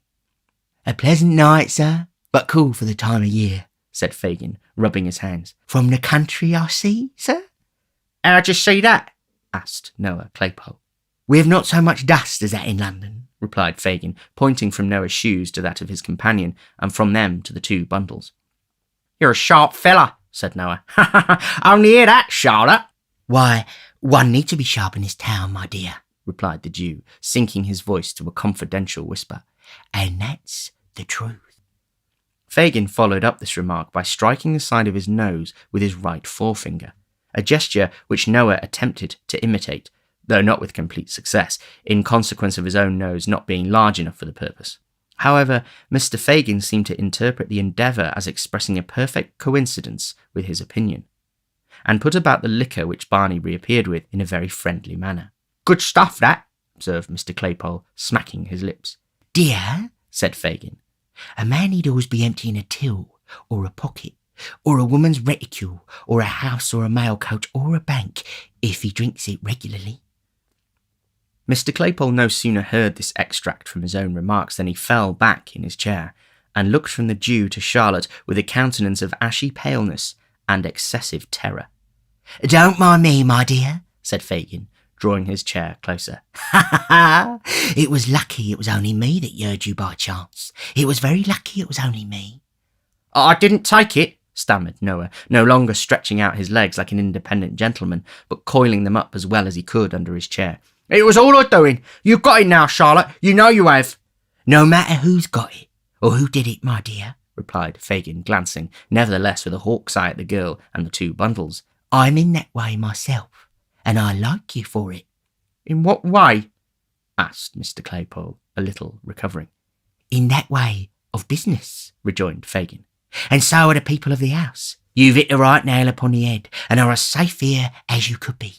There is not a safer place in all this town than is the Cripples. That is, when I like to make it so. And I have taken a fancy to you and the young woman. So I've said the word, and you may make your minds easy. Noah Claypole's mind might have been at ease after this assurance, but his body certainly was not, for he shuffled and writhed about into various uncouth positions, eyeing his new friend meanwhile with mingled fear and suspicion. I'll tell you more, said Fagin, after he had reassured the girl by dint of friendly nods and muttered encouragements. I've got a friend that I think can gratify your darling wish and put you in the right way, where you can take whatever department of the business you think will suit you best at first, and be taught all the others. You speak as if you were in earnest, replied Noah. What advantage would it be to me to be anything else? Inquired Fagin, shrugging his shoulders. Here, let me have a word with you outside. There's no occasion to trouble ourselves to move, said Noah, getting his legs by gradual degrees abroad again. She'll take the luggage upstairs a while. Charlotte, see to them bundles. This mandate, which had been delivered with great majesty, was obeyed without the slightest demur, and Charlotte made the best of her way off with the packages while Noah held the door open and watched her out. She's kept tolerably well under, ain't she? He asked as he resumed his seat, in the tone of a keeper who had tamed some wild animal. Quite perfect, rejoined Fagin, clapping him on the shoulder. You're a genius, my dear. Why, I suppose if I wasn't, I shouldn't be here, replied Noah. But, I say, she'll be back if you lose time. Now, what do you think? Said Fagin. If you was like to be my friend, could you do better than join him? Is he in a good way of business? That's where it is, responded Noah, winking one of his little eyes. The top of the tree employs a pair of hands, has the very best society in the profession. Regular town manders? Asked Mr. Claypole. Not a countryman among 'em, and I don't think he'd take you, even on my recommendation, if he didn't run rather short of assistance just now, replied Fagin. Should I have to hand over? Said Noah, slapping his breeches pocket. It couldn't possibly be done without, replied Fagin in a most decided manner. £20, though? It's a lot of money. Not when it's in a note you can't get rid of, retorted Fagin. Number and date taken, I suppose. Payment stopped at the bank? Oh, it's not worth much to him. It'll have to go abroad, and he couldn't sell it for a great deal in the market. When could I see him? Asked Noah doubtfully. Tomorrow morning. Where? Here. Said Noah. What's the wages? Live like a gentleman. Board and lodging, pipes and spirits free. Half of all you earn, and half of all the young woman earns, replied Mr. Fagin. Whether Noah Claypole, whose rapacity was none of the least comprehensive, would have acceded even to these glowing terms, had he been a perfectly free agent, is very doubtful. But as he recollected that, in the event of his refusal, it was in the power of his new acquaintance to give him up to justice immediately, and more unlikely things had come to pass, he gradually relented, and said he thought that would suit him. But you see, observed Noah, as she'll be able to do a good deal, I should like to take something very light. A little fancy work? Suggested Fagin. Ah, something of that sort, replied Noah. What do you think would suit me now? Something not too trying for the strength and not very dangerous, you know, that's the sort of thing. I heard you talk of something in a spy way upon the others, my dear, said Fagin. My friend wants somebody who would do that well, very much. Why, I did mention that. and I shouldn't mind turning my hand to it sometimes, rejoined Mr. Claypole slowly. But it wouldn't pay by itself, you know.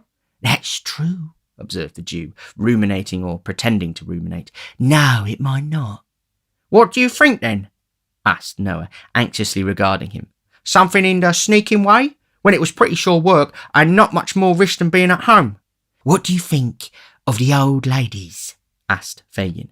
There's a good deal of money to be made in snatching their bags and parcels and running around the corner. Don't they holler out a good deal and scratch sometimes? Asked Noah, shaking his head. I don't think that would answer my purpose. Ain't there any other line open? Stop, said Fagin, laying his hand on Noah's knee. The Kinchin lay. What's that? Demanded Mr. Claypole. The Kinchins, my dear, said Fagin, is the young children that's sent on errands by their mothers with sixpences and shillings, and the lay is just to take their money away. They've always got it ready in their hands, then knock 'em into the kennel and walk off very slow, as if there were nothing else in the matter but a child had fallen down and hurt itself. Roared Mr. Claypole, kicking up his legs in an ecstasy. Lord, that's the very thing. To be sure it is, replied Fagin. And you can have a few good beats chucked out in Camden Town and Battlebridge and neighbourhoods like that, where they're always going errands, and you can upset as many Kinchins as you want any hour in the day. With this, Mr. Fagin poked Mr. Claypole in the side, and they joined in a burst of laughter both loud and long. Well, that's all right, said Noah when he had recovered himself, and Charlotte had returned. What time tomorrow shall we say? Will 10 do? Asked Fagin, adding, as Mr. Claypole nodded assent, What name shall I tell my good friend? Mr. Bolter, replied Noah, who had prepared himself for such emergency. Mr. Morris Bolter. This is Mrs. Bolter. Mrs. Bolter's humble servant, said Fagin, bowing with grotesque politeness. I hope I shall know her better very shortly. Do you hear the gentleman, Charlotte? Thundered Mr. Claypole. Yes, Noah, dear, replied Mrs. Bolter, extending her hand. Oh, she calls me Noah as some sort of fond way of talking, said Mr. Morris Bolter, late Claypole, turning to Fagin. You understand? Oh, yes, I understand. Perfectly, replied Fagin, telling the truth for once. Good night. Good night. With many adieus and good wishes, Mr. Fagin went his way. Noah Claypole, bespeaking his good lady's attention, proceeded to enlighten her relative to the arrangement he had made, with all that haughtiness and air of superiority, becoming not only a member of the sterner sex, but a gentleman who appreciated the dignity of a special appointment on the Kinchin Lay, in London and its vicinity.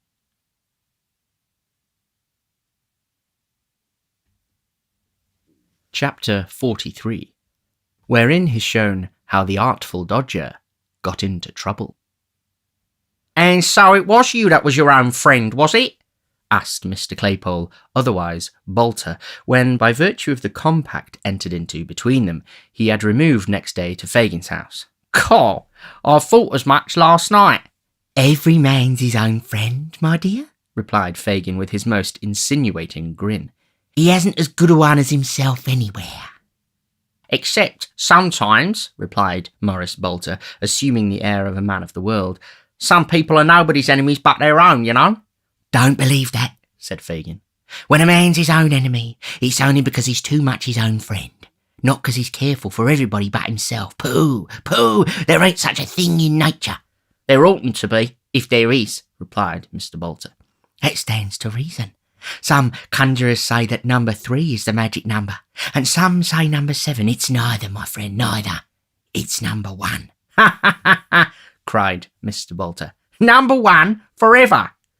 In a little community like ours, my dear, said Fagin, who felt it necessary to qualify this position, we have a general number 1, without considering me too as the same and all the other young people. Oh, the devil! exclaimed Mr. Bolter. You see, pursued Fagin, affecting to disregard this interruption, we are so mixed up together and identified in our interests that it must be so. For instance, if it's your object to take care of number 1, meaning yourself. Certainly, replied Mr. Bolter. You're about right there. Well, you can't take care of yourself, number 1, without taking care of me, number 1. Number 2, you mean? said Mr. Bolter, who was largely endowed with the quality of selfishness. No, I don't, retorted Fagin. I'm one of the same importance to you as you are to yourself. I say, interrupted Mr. Bolter, you're a very nice man and I'm very fond of you, but we ain't quite so thick together as all that comes to.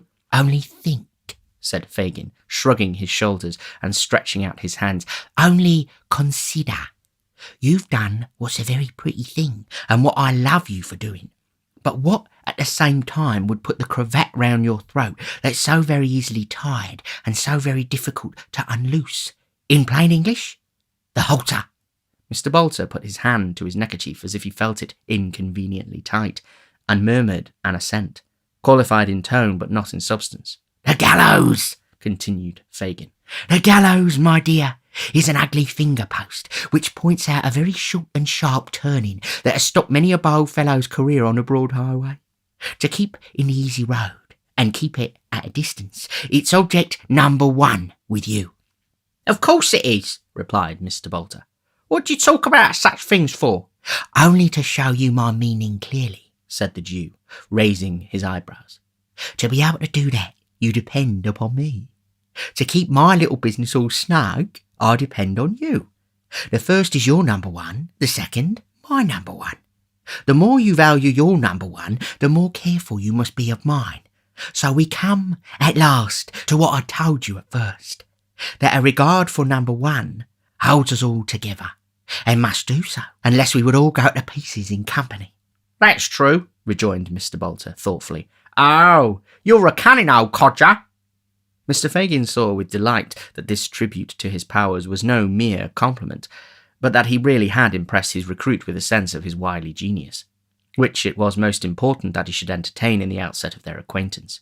To strengthen an impression so desirable and useful, he followed up the blow by acquainting him, in some detail, with the magnitude and extent of his operations, blending truth and fiction together as best served his purpose, and bringing both to bear with so much art that Mr. Bolter's respect visibly increased, and became tempered at the same time with a degree of wholesome fear which it was highly desirable to awaken. It's this mutual trust we have in each other that consoles me under heavy losses, said Fagin. My best hand was taken from me yesterday morning. You don't mean to say he died? Cried Mr. Bolter. No, replied Fagin. Not so bad as that. Not quite so bad. What? I suppose he was... Wanted, interposed Fagin. Yes, he was wanted. Very particular? Inquired Mr. Bolter. No, replied Fagin. Not very.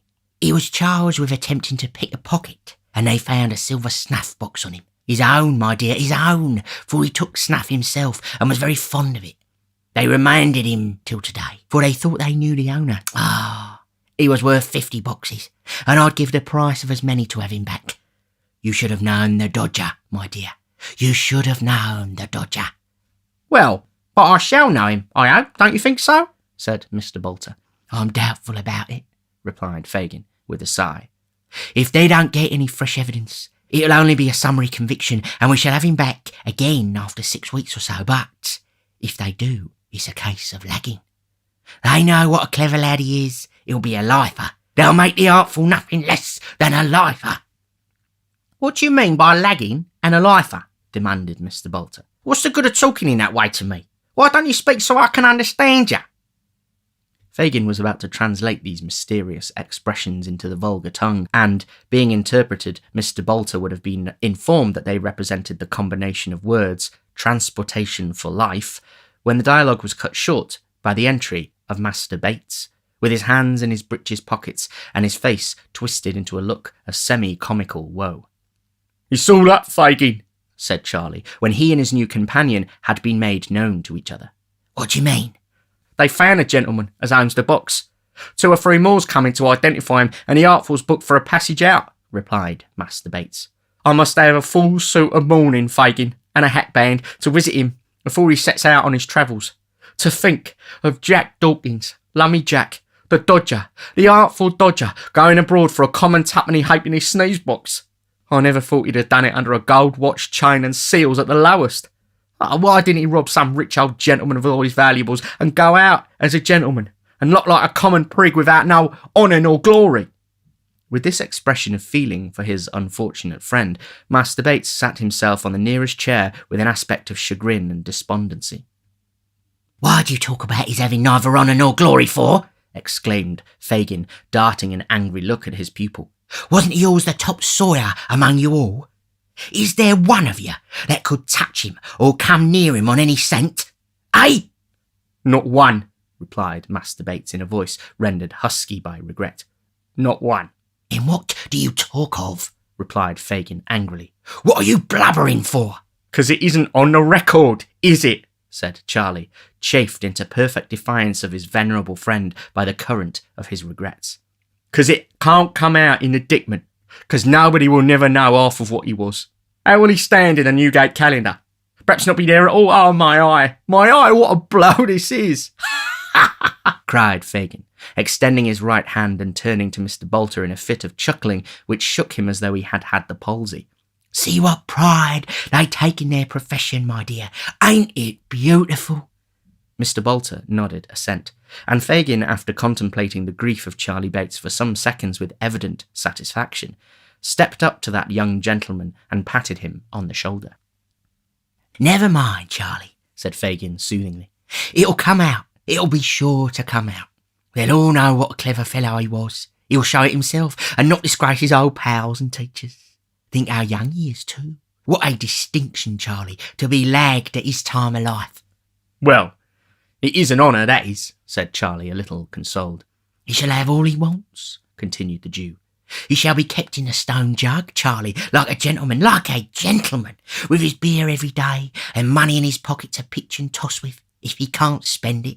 "No, shall he though?" cried Charlie Bates. "Aye, that he shall," replied Fagin, "and we'll have a big wig, Charlie, one that's got the greatest gift of the gab to carry on his defence, and he shall make a speech for himself too, if he likes, and we'll read it all in the papers. Artful dodger!" Shrieks of laughter. "Here the court was convulsed, eh, Charlie? Eh?" "Ha ha ha!" laughed Master Bates. "What a lark that would be, wouldn't it, Fagin? I say, how the Artful would bother him, wouldn't he?" "Would," cried Fagin. "He shall, he will." "Oh, to be sure, so he will," repeated Charlie, rubbing his hands. "I think I see him now," cried the Jew, bending his eyes upon his pupil. "So do I," cried Charlie Bates. "So do I. I see it all afore me. Upon my soul I do, Fagin. What a game. What a regular game. All the big wigs trying to look solemn, and Jack Dawkins addressing them as intimate and comfortable as if he was the judge's own son making a speech after dinner." In fact, Mr. Fagin had so well humoured his young friend's eccentric disposition that Master Bates, who had at first been disposed to consider the imprisoned Dodger rather in the light of a victim, now looked upon him as the chief actor in a scene of most uncommon and exquisite humour, and felt quite impatient for the arrival of time when his old companion should have so favourable an opportunity of displaying his abilities.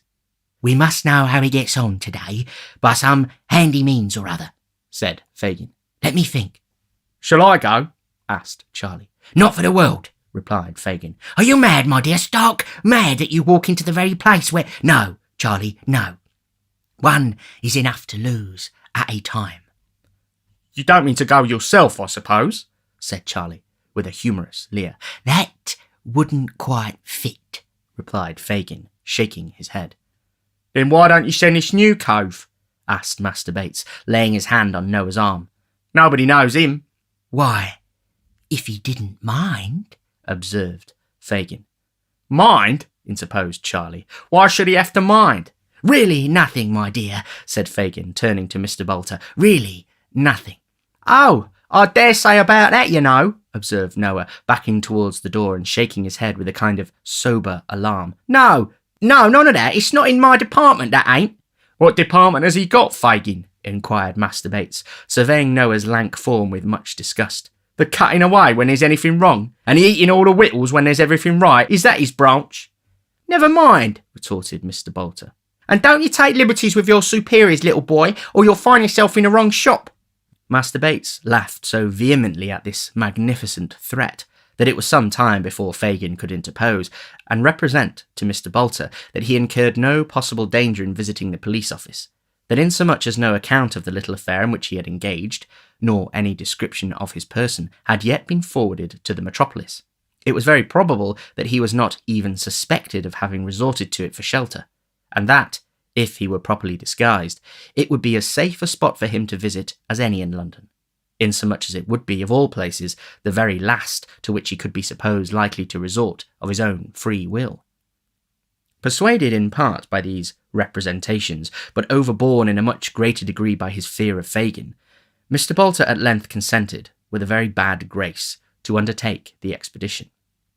By Fagin's directions he immediately substituted for his own attire a waggoner's frock, velveteen breeches, and leather leggings, all of which articles the Jew had at hand. He was likewise furnished with a felt hat, well garnished with turnpike tickets, and a carter's whip. Thus equipped, he was to saunter into the office, as some country fellow from Covent Garden Market might be supposed to do for the gratification of his curiosity, and as he was as awkward, ungainly, and raw-boned a fellow as need be, Mr. Fagin had no fear but that he would look the part to perfection. These arrangements completed, he was informed of the necessary signs and tokens by which to recognise the artful dodger, and was conveyed by Master Bates through dark and winding ways to within a very short distance of Bow Street. Having described the precise situation of the office and accompanied it with copious directions how he was to walk straight up the passage, and when he got into the side and pull off his hat as he went into the room, Charlie Bates bade him hurry on alone, and promised to bide his return on the spot of their parting. Noah Claypole, or Morris Boulter as the reader pleases, punctually followed the directions he had received, which, Master Bates being pretty well acquainted with the locality, were so exact that he was enabled to gain the magisterial presence without asking any question or meeting with any interruption by the way.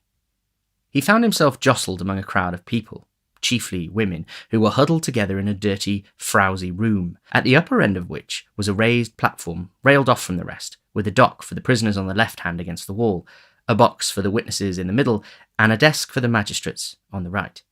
The awful locality last named being screened off by a partition which concealed the bench from the common gaze, and left the vulgar to imagine, if they could, the full majesty of justice. There were only a couple of women in the dock, who were nodding to their admiring friends, while the clerk read some depositions to a couple of policemen, and a man in plain clothes who leant over the table. A jailer stood reclining against the dock rail, tapping his nose listlessly with a large key, except when he repressed an undue tendency to conversation among the idlers by proclaiming "silence," or looked sternly up to bid some women "take that baby out," when the gravity of justice was disturbed by feeble cries, half smothered in the mother's shawl for some meagre infant. The room smelt close and unwholesome. The walls were dirt discoloured, and the ceiling blackened. There was an old smoky bust over the mantel-shelf, and a dusty clock above the dock, the only thing present that seemed to go on as it ought, for depravity, or poverty, or an habitual acquaintance with both, had left a taint on all the animate matter, hardly less unpleasant than the thick greasy scum on every inanimate object that frowned upon it. Noah looked eagerly about him for the dodger, but although there were several women who would have done very well for that distinguished character's mother or sister, and more than one man who might be supposed to bear a strong resemblance to his father, nobody at all answering the description given him of Mr. Dawkins was to be seen. He waited, in a state of much suspense and uncertainty, until the women, being committed for trial, went flaunting out, and then was quickly relieved by the appearance of another prisoner, who he felt at once could be no other than the object of his visit. It was indeed Mr. Dawkins, who, shuffling into the office with the big coat sleeves tucked up as usual, his left hand in his pocket and his hat in his right hand, preceded the jailer with a rolling gait altogether indescribable, and taking his place in the dock, requested in an audible voice to know what he was placed in that 'ere disgraceful situation for. "Hold your tongue, will ye?" said the jailer. "I'm an Englishman, aren't I?" rejoined the dodger. "Where are my privileges?" "You'll guess your privileges soon enough," retorted the jailer, "and pepper with them." "We'll see what the Secretary of State for the Home Affairs has got to say to Beaks if I don't," replied Mr. Dawkins. "Now then, what is this here business? I think the magistrates to dispose of this here little affair and not to keep me while they read the paper, for I've got an appointment with a gentleman in the city, and, as I'm a man of my word and very punctual in business matters, he'll go away if I ain't there to my time, and then perhaps there won't be an action for damage against them as kept me away. Oh no, certainly not." At this point, The Dodger, with a show of being very particular with a view to proceedings to be had thereafter, desired the gaoler to communicate the names of them to files as was on the bench, which so tickled the spectators that they laughed almost as heartily as Master Bates could have done if he had heard the request. "Silence there!" cried the gaoler. "What is this?" inquired one of the magistrates. "A pickpocketing case, your worship." "Has the boy ever been here before?" "He ought to have been, and many times," replied the gaoler. "He has been pretty well everywhere else. I know him well, your worship." "Oh, you know me, do ya?" cried the artful, making a note of the statement. "Very good. That's a case of defamation of character anyway." Here there was another laugh, and another cry of silence. "Now then, where are the witnesses?" said the clerk. "Ah, that's right," added the Dodger. "Where are they? I should like to see 'em." This wish was immediately gratified, for a policeman stepped forward who had seen the prisoner attempt the pocket of an unknown gentleman in a crowd, and indeed take a handkerchief therefrom, which, being a very old one, he deliberately put back again, after trying it on with his own countenance. For this reason he took the Dodger into custody as soon as he could get near him, and the said Dodger, being searched, had upon his person a silver snuff-box, with the owner's name engraved upon the lid. This gentleman had been discovered on reference to the court guide, and being then and there present, swore that the snuff-box was his, and that he had missed it on the previous day, the moment he had disengaged himself from the crowd before referred to. He had also remarked a young gentleman in the throng, particularly active in making his way about, and that young gentleman was the prisoner before him. "Have you anything to ask this witness, boy?" said the magistrate. "I won't abase myself by descending to hold no conversation with him," replied the Dodger. "Have you anything to say at all?" "Do you hear his worship ask if you've anything to say?" inquired the gaoler, nudging the silent Dodger with his elbow. "I beg your pardon," said the Dodger, looking up with an air of abstraction. "Did you address yourself to me, my man?" "I never see such an out-and-out young vagabond, your worship," observed the officer with a grin.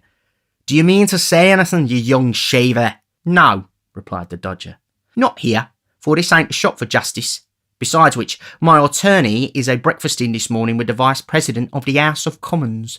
But I shall have something to say elsewhere, and so will he, and so will a very numerous and spectable circle of acquaintance as'll make them beaks which they never been born, or that they got their footmen to hang 'em up to their own hat-pegs afore they'll let me come out this morning to try it upon me.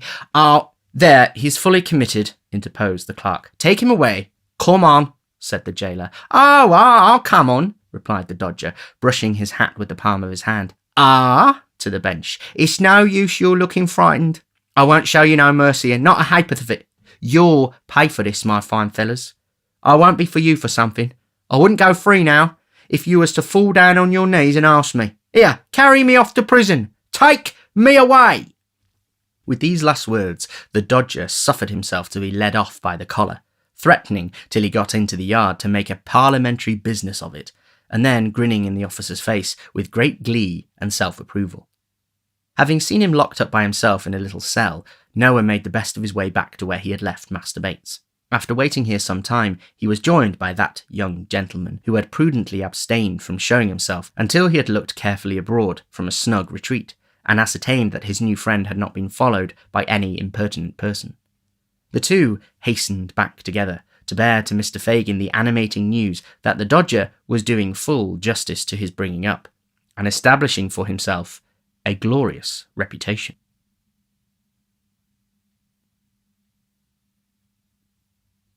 Chapter 44. The time arrives for Nancy to redeem her pledge to Rose Maylie. She fails. Adept as she was in all the arts of cunning and dissimulation, the girl Nancy could not wholly conceal the effect which the knowledge of the step she had taken wrought upon her mind. She remembered that both the crafty Jew and the brutal Sykes had confided to her schemes which had been hidden from all others, in the full confidence that she was trustworthy and beyond the reach of their suspicion.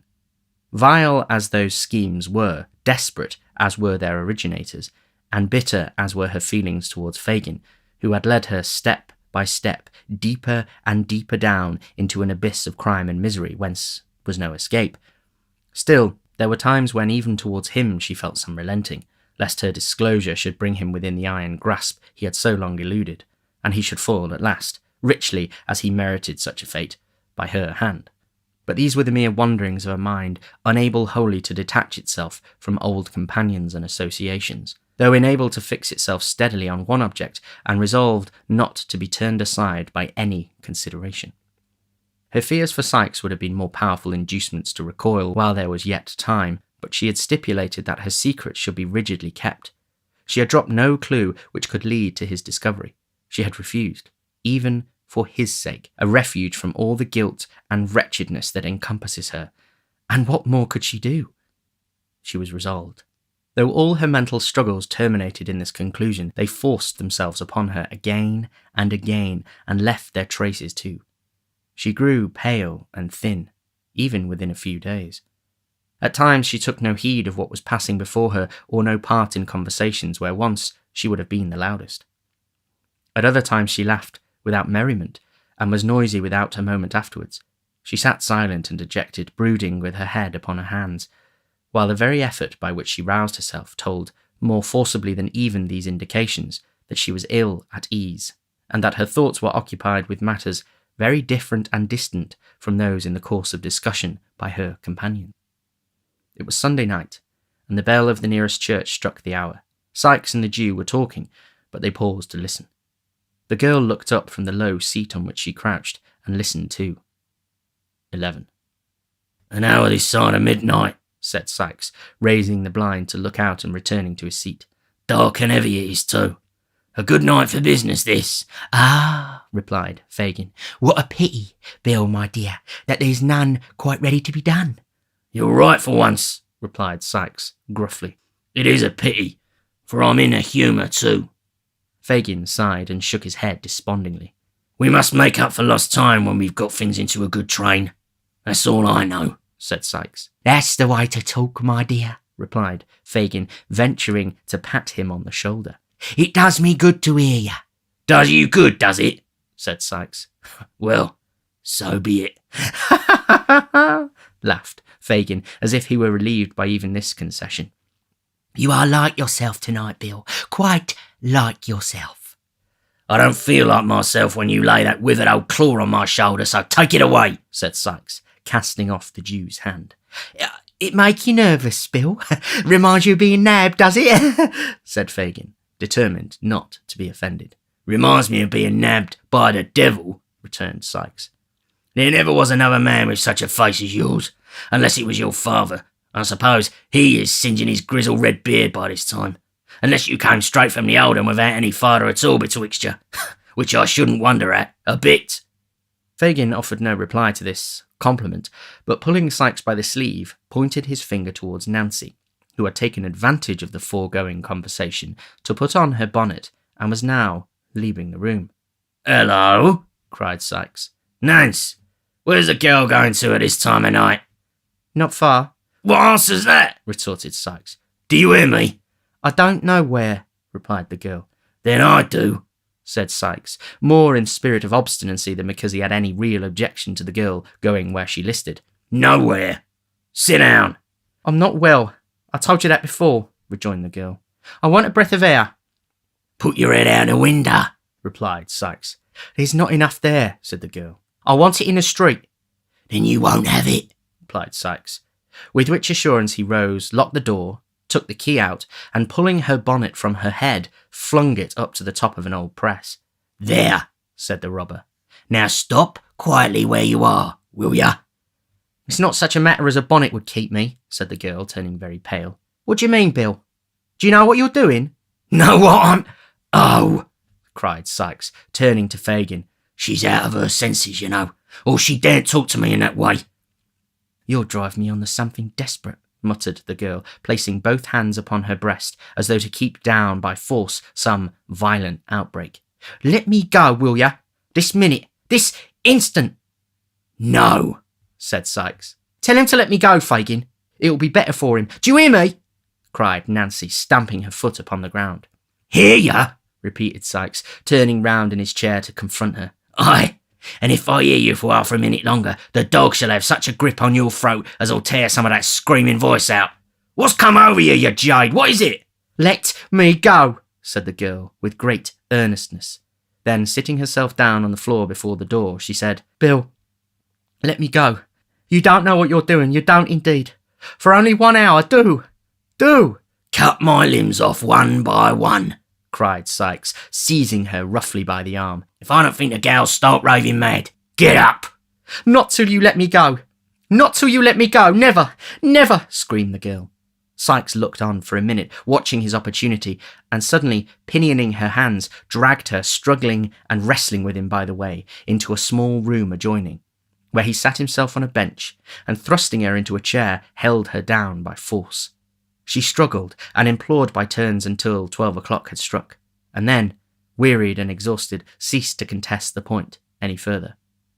With a caution backed by many oaths to make no more efforts to go out that night, Sykes left her to recover at leisure and rejoined Fagin. Phew, said the housebreaker, wiping the perspiration from his face.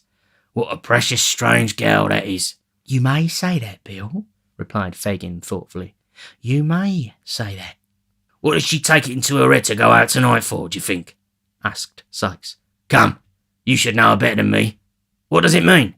Obstinacy. Woman's obstinacy, I suppose, my dear. Well, suppose it is, growled Sykes. I thought I had tamed her. She's as bad as ever. Worse, said Fagin thoughtfully. I never knew her like this, for such a little cause. Nor I, said Sykes. I think she's got a touch of that fever in her blood yet, and it won't come out. Eh? Like enough. I'll let her a little blood, without troubling the doctor if she's took that way again, said Sykes. Fagin nodded an expressive approval of this mode of treatment. She was hanging about me all day and night too when I was stretched on my back.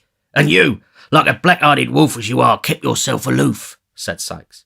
We was poor too, all the time, and I think, one way or other, it's worried and fretted her, and that being shut up here so long has made her restless, eh? That's it, my dear, replied the Jew in a whisper. Hush! As he uttered these words, the girl herself appeared and resumed her former seat. Her eyes were swollen and red. She rocked herself to and fro, tossed her head, and after a little time, burst out laughing. Why, now she's on the other tack, exclaimed Sykes, turning a look of expressive surprise on his companion. Fagin nodded to him to take no further notice just then, and in a few minutes the girl subsided into her accustomed demeanour. Whispering Sykes that there was no fear of her relapsing, Fagin took up his hat and bade him good night. He paused when he reached the room door, and looking around, asked if somebody would light him down the dark stairs. Light him down, said Sykes, who was filling his pipe. It's a pity he should break his neck himself and disappoint the sightseers. Show him a light. Nancy followed the old man downstairs, with a candle. When they reached the passage, he laid his finger on his lip, and drawing close to the girl, said, in a whisper, What is it, Nancy, dear? What do you mean? Replied the girl, in the same tone. The reason of all this, replied Fagin. If he pointed with his skinny forefinger up the stairs, is so hard with you, he's a brute, Nance, a brute beast. Why don't you? Well, said the girl as Fagin paused, with his mouth almost touching her ear and his eyes looking into hers. No matter just now. We'll talk of this again. You have a friend in me, Nance, a staunch friend. I have the means at hand, quite and close. If you want revenge on those that treat you like a dog, worse than his dog, for he humours him sometimes, come to me. I say come to me. He is the mere hound of a day, but you know me of old, Nance. I know you well, replied the girl, without manifesting the least emotion. Good night. She shrank back as Fagin offered to lay his hand upon hers, but said good night again, in a steady voice, and answering his parting look with a nod of intelligence, closed the door between them. Fagin walked towards his home, intent upon the thoughts that were working within his brain. He had conceived the idea, not from what had just passed, though that had tended to confirm him, but slowly and by degrees, that Nancy, wearied of the housebreaker's brutality, had conceived an attachment for some new friend. Her altered manner, her repeated absences from home alone, her comparative indifference to the interests of the gang for which she had once been so zealous, and, added to these, her desperate impatience to leave home that night at a particular hour, all favoured the supposition, and rendered it, to him at least, almost matter of certainty. The object of this new liking was not among his myrmidons.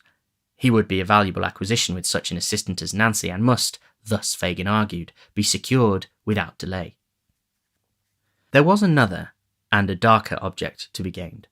Sikes knew too much, and his ruffian taunts had not galled Fagin the less because the wounds were hidden. The girl must know well that if she shook him off, she could never be safe from his fury, and that it would be surely wreaked to the maiming of limbs or perhaps the loss of life on the object of her more recent fancy. With a little persuasion, thought Fagin, what more likely than that she would consent to poison him? Women have done such things and worse to secure the same object before now.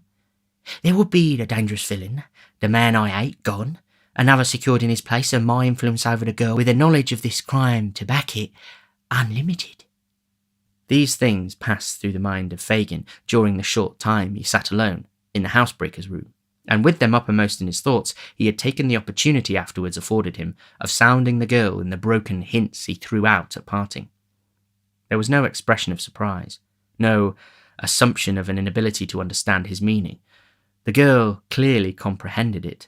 Her glance at parting showed that. But perhaps she would recoil from a plot to take the life of Sikes, and that was one of the chief ends to be attained. How, thought Fagin as he crept homeward, can I increase my influence with her? What new power can I acquire? Such brains are fertile in expedients. If, without extracting a confession from herself, he laid a watch, discovered the object of her altered regard, and threatened to reveal the whole history to Sikes, of whom she stood in no common fear, unless she entered into his designs, could he not secure her compliance? I can, said Fagin, almost aloud. She durst not refuse me then. Not for a life, not for a life. I have it all. The means are ready, and shall be set to work. I shall have you yet. He cast back a dark look and a threatening notion of the hand towards the spot where he had left the bolder villain, and went on his way, busying his bony hands in the folds of his tattered garment, which he wrenched tightly in his grasp, as though there were a hated enemy crushed with every motion of his fingers.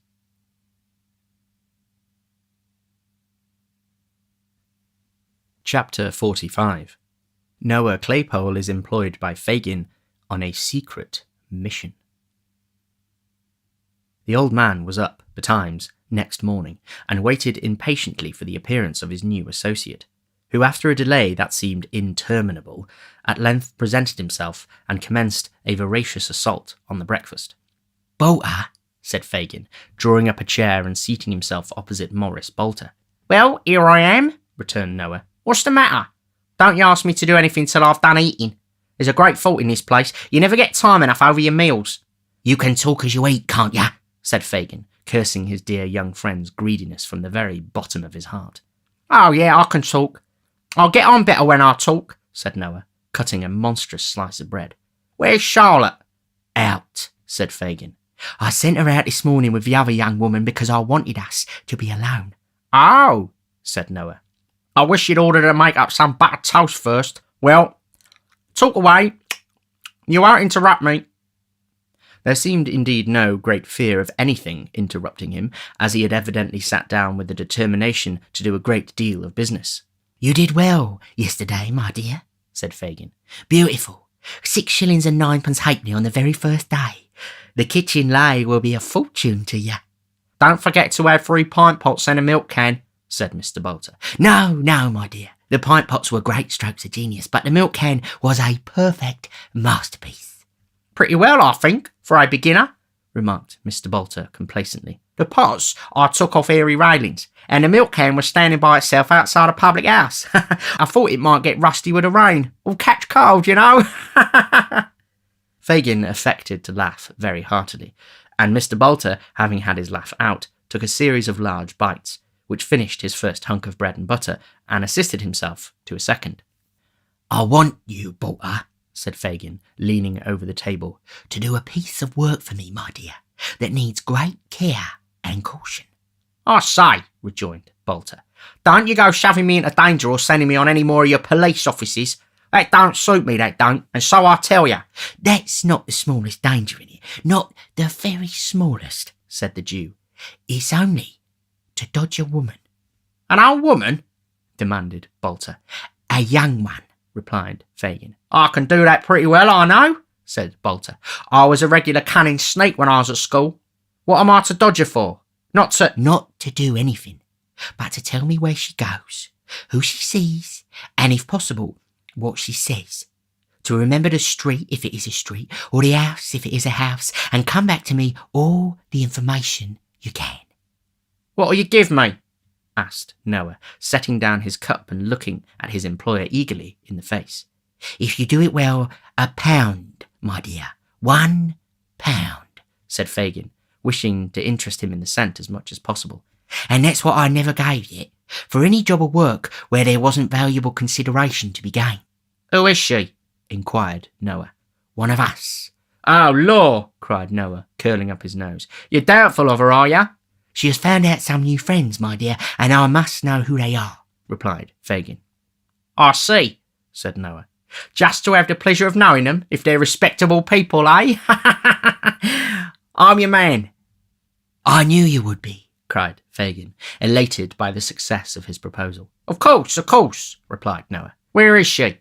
Where am I to wait for her? Where am I to go? All that, my dear, you shall hear from me. I'll point her out at the proper time, said Fagin. You keep ready and leave the rest to me. That night, and the next again, the spy sat booted and equipped in his carter's dress, ready to turn out at a word from Fagin. 6 nights passed. 6 long, weary nights, and on each, Fagin came home with a disappointed face, and briefly intimated that it was not yet time. On the 7th, he returned earlier, and with an exultation he could not conceal. It was Sunday. She goes abroad tonight, said Fagin, and on the right errand, I'm sure, for she has been alone all day, and the man she's afraid of will not be back much before daybreak. Come with me, quick! Noah started up without saying a word, for the Jew was in a state of such intense excitement that it infected him. They left the house stealthily, and hurrying through a labyrinth of streets, arrived at length before a public house, which Noah recognised as the same in which he had slept on the night of his arrival in London. It was past 11 o'clock and the door was closed. It opened softly on its hinges as Fagin gave a low whistle. They entered, without noise, and the door was closed behind them. Scarcely venturing to whisper, but substituting dumb show for words, Fagin and the young Jew who had admitted them pointed out the pane of glass to Noah, and signed to him to climb up and observe the person in the adjoining room. Is that a woman? He asked, scarcely above his breath. Fagin nodded, yes. I can't see her face well, whispered Noah. She's looking down, and the candle is behind her. Stay there, whispered Fagin. He signed to Barney, who withdrew. In an instant the lad entered the room adjoining, and under pretence of snuffing the candle, moved it in the required position, and speaking to the girl, caused her to raise her face. I see her now, cried the spy. Plainly? I should know her among 1,000. He hastily descended as the room door opened and the girl came out. Fagin drew him behind a small partition which was curtained off, and they held their breaths as she passed within a few feet of their place of concealment, and emerged by the door at which they had entered. "Ist!" cried the lad who held the door. "Dow!" Noah exchanged a look with Fagin and darted out. "To the left," whispered the lad. "Take the left hand and keep off the other side." He did so, and by the light of the lamp saw the girl's retreating figure, already at some distance before him. He advanced as near as he considered prudent, and kept on the opposite side of the street to better observe her motions. She looked nervously round, twice or thrice, and once stopped to let 2 men who were following close behind her pass on. She seemed to gather courage as she advanced, and to walk with a steadier and firmer step.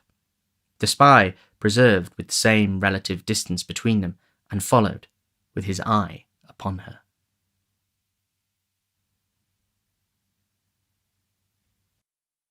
Chapter 46. The Appointment Kept. The church clocks chimed 11:15 as 2 figures emerged on London Bridge. One, which advanced with a swift and rapid step, was that of a woman who looked eagerly about her as though in quest of some expected object. The other figure was that of a man, who slunk along in the deepest shadow he could find, and at some distance accommodated his pace to hers, stopping when she stopped, and as she moved again, creeping stealthily on, but never allowing himself, in the ardour of his pursuit, to gain upon her footsteps. Thus they crossed the bridge, from the Middlesex to the Surrey shore, when the woman, apparently disappointed in her anxious scrutiny of the foot passengers, turned back. The movement was sudden, but he who watched her was not thrown off his guard by it, for shrinking into one of the recesses which surmount the piers of the bridge, and leaning over the parapet the better to conceal his figure, he suffered her to pass on the opposite pavement. When she was about the same distance in advance as she had been before, he slipped quietly down and followed her again. At nearly the centre of the bridge, she stopped. The man stopped too. It was a very dark night. The day had been unfavourable, and at that hour and place there were very few people stirring. Such as there were hurried quickly past, very possibly without seeing, but certainly without noticing either the woman or the man who kept her in view.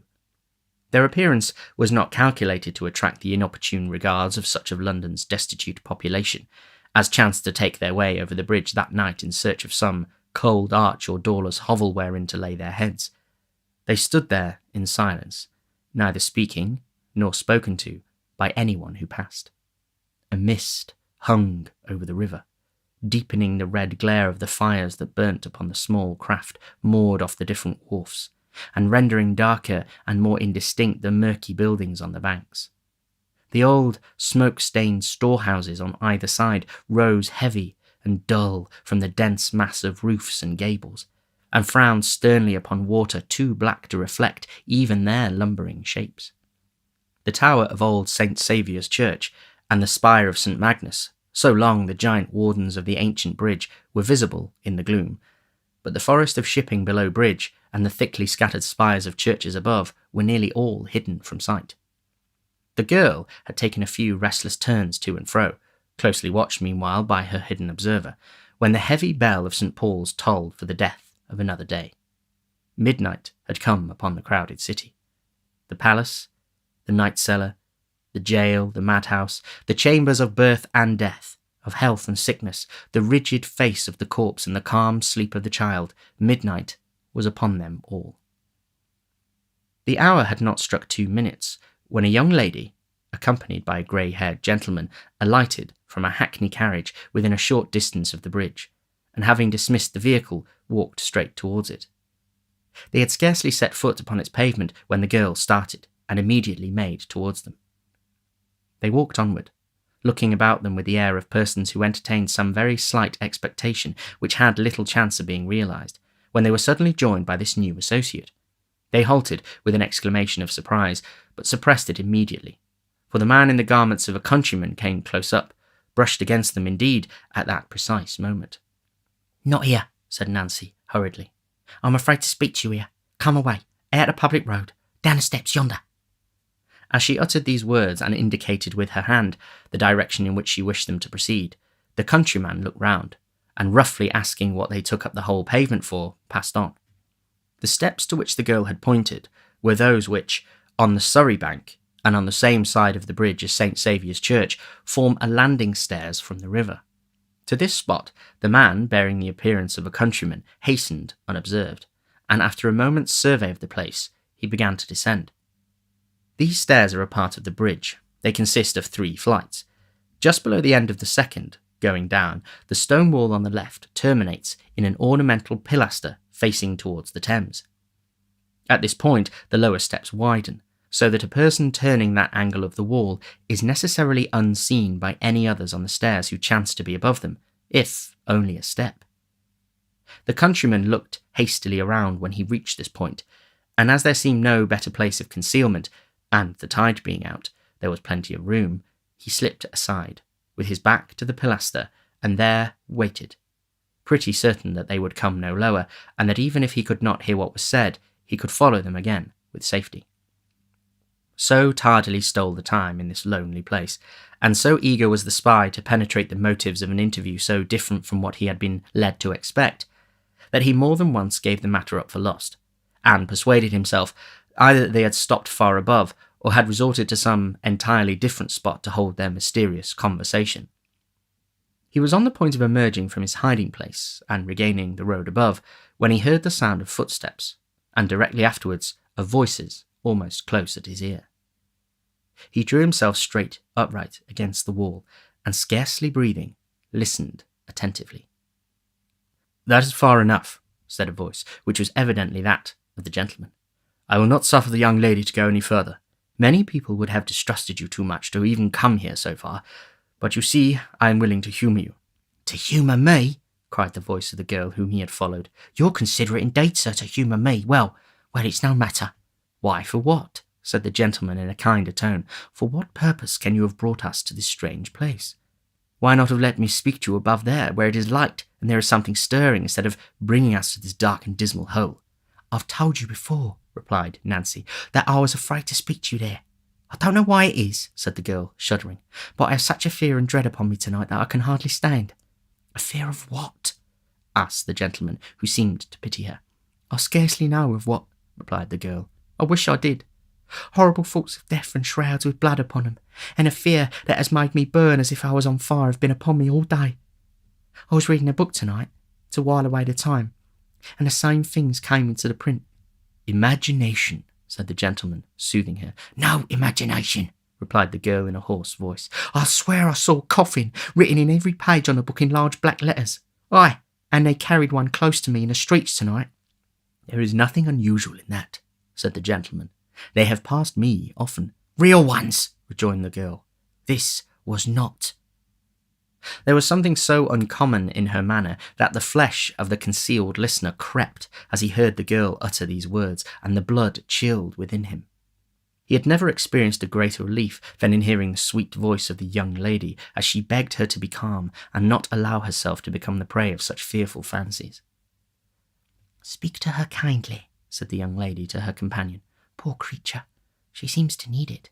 Your haughty religious people would have held their heads up to see me as I am tonight, and preached to flames and vengeance," cried the girl. "Oh, dear lady, why aren't those who came to be God's own folks as gentle and kind to us poor wretches as you, who, having youth and beauty and all that they have lost, might be a little proud instead of so much humbler?" "Ah," said the gentleman, "a Turk turns his face, after washing it well, to the east when he says his prayers. These good people, after giving their faces such a rub against the world as to take the smiles off, turn with no less regularity to the darkest side of heaven. Between the Mussulman and the Farsi, commend me to the first." These words appeared to be addressed to the young lady, and were perhaps uttered with the view of affording Nancy time to recover herself. The gentleman, shortly afterwards, addressed himself to her. "You were not here last Sunday night," he said. "I couldn't come," replied Nancy. "I was kept by force." "By whom?" "Him that I've told the young lady of before." "You are not suspected of holding any communication with anybody on the subject which has brought us here tonight, I hope?" asked the old gentleman. "No," replied the girl, shaking her head. "It's not very easy for me to leave him unless he knows why. I couldn't give him a drink of laudanum before I came away." "Did he awake before you returned?" inquired the gentleman. "No, and neither he nor any of them suspect me." "Good," said the gentleman. "Now listen to me." "I'm ready," replied the girl, as he paused for a moment. "This young lady," the gentleman began, "has communicated to me, and to some other friends who can safely be trusted, what you told her nearly a fortnight since. I confess to you that I had doubts, at first, whether you were to be implicitly relied upon, but now I firmly believe you are." "I am," said the girl earnestly. "I repeat that I firmly believe it. To prove to you that I am disposed to trust you, I will tell you without reserve that we propose to extort the secret, whatever it may be, from the fear of this man Monks. But if, said the gentleman, he cannot be secured, or if secured cannot be acted upon as we wish, you must deliver up the Jew."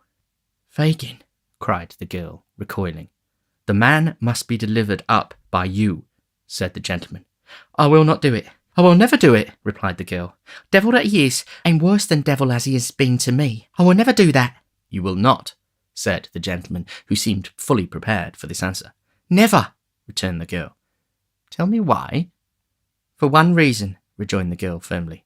"For one reason, that the lady knows and will stand by me in. I know she will, for I have her promise.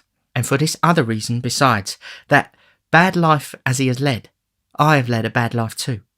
There are many of us who have kept the same courses together, and I will not turn upon them who might any of them have turned upon me, but didn't, bad as they are."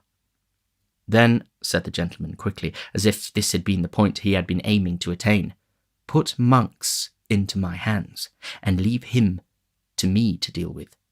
What if he turns against the others? I promise you, in that case, if the truth can be forced from him, there the matter will rest. There must be circumstances in Oliver's little history which it will be painful to drag before the public eye, and if the truth is once elicited, they shall go scot-free. And if it is not? Suggested the girl. Then, pursued the gentleman, this Fagin shall not be brought to justice without your consent. In such a case I could show you reasons, I think, which would induce you to yield it. Have I the lady's promise for that? Asked the girl. You have, replied Rose. My true and faithful pledge. Monks would never learn how you knew what you do, said the girl after a short pause.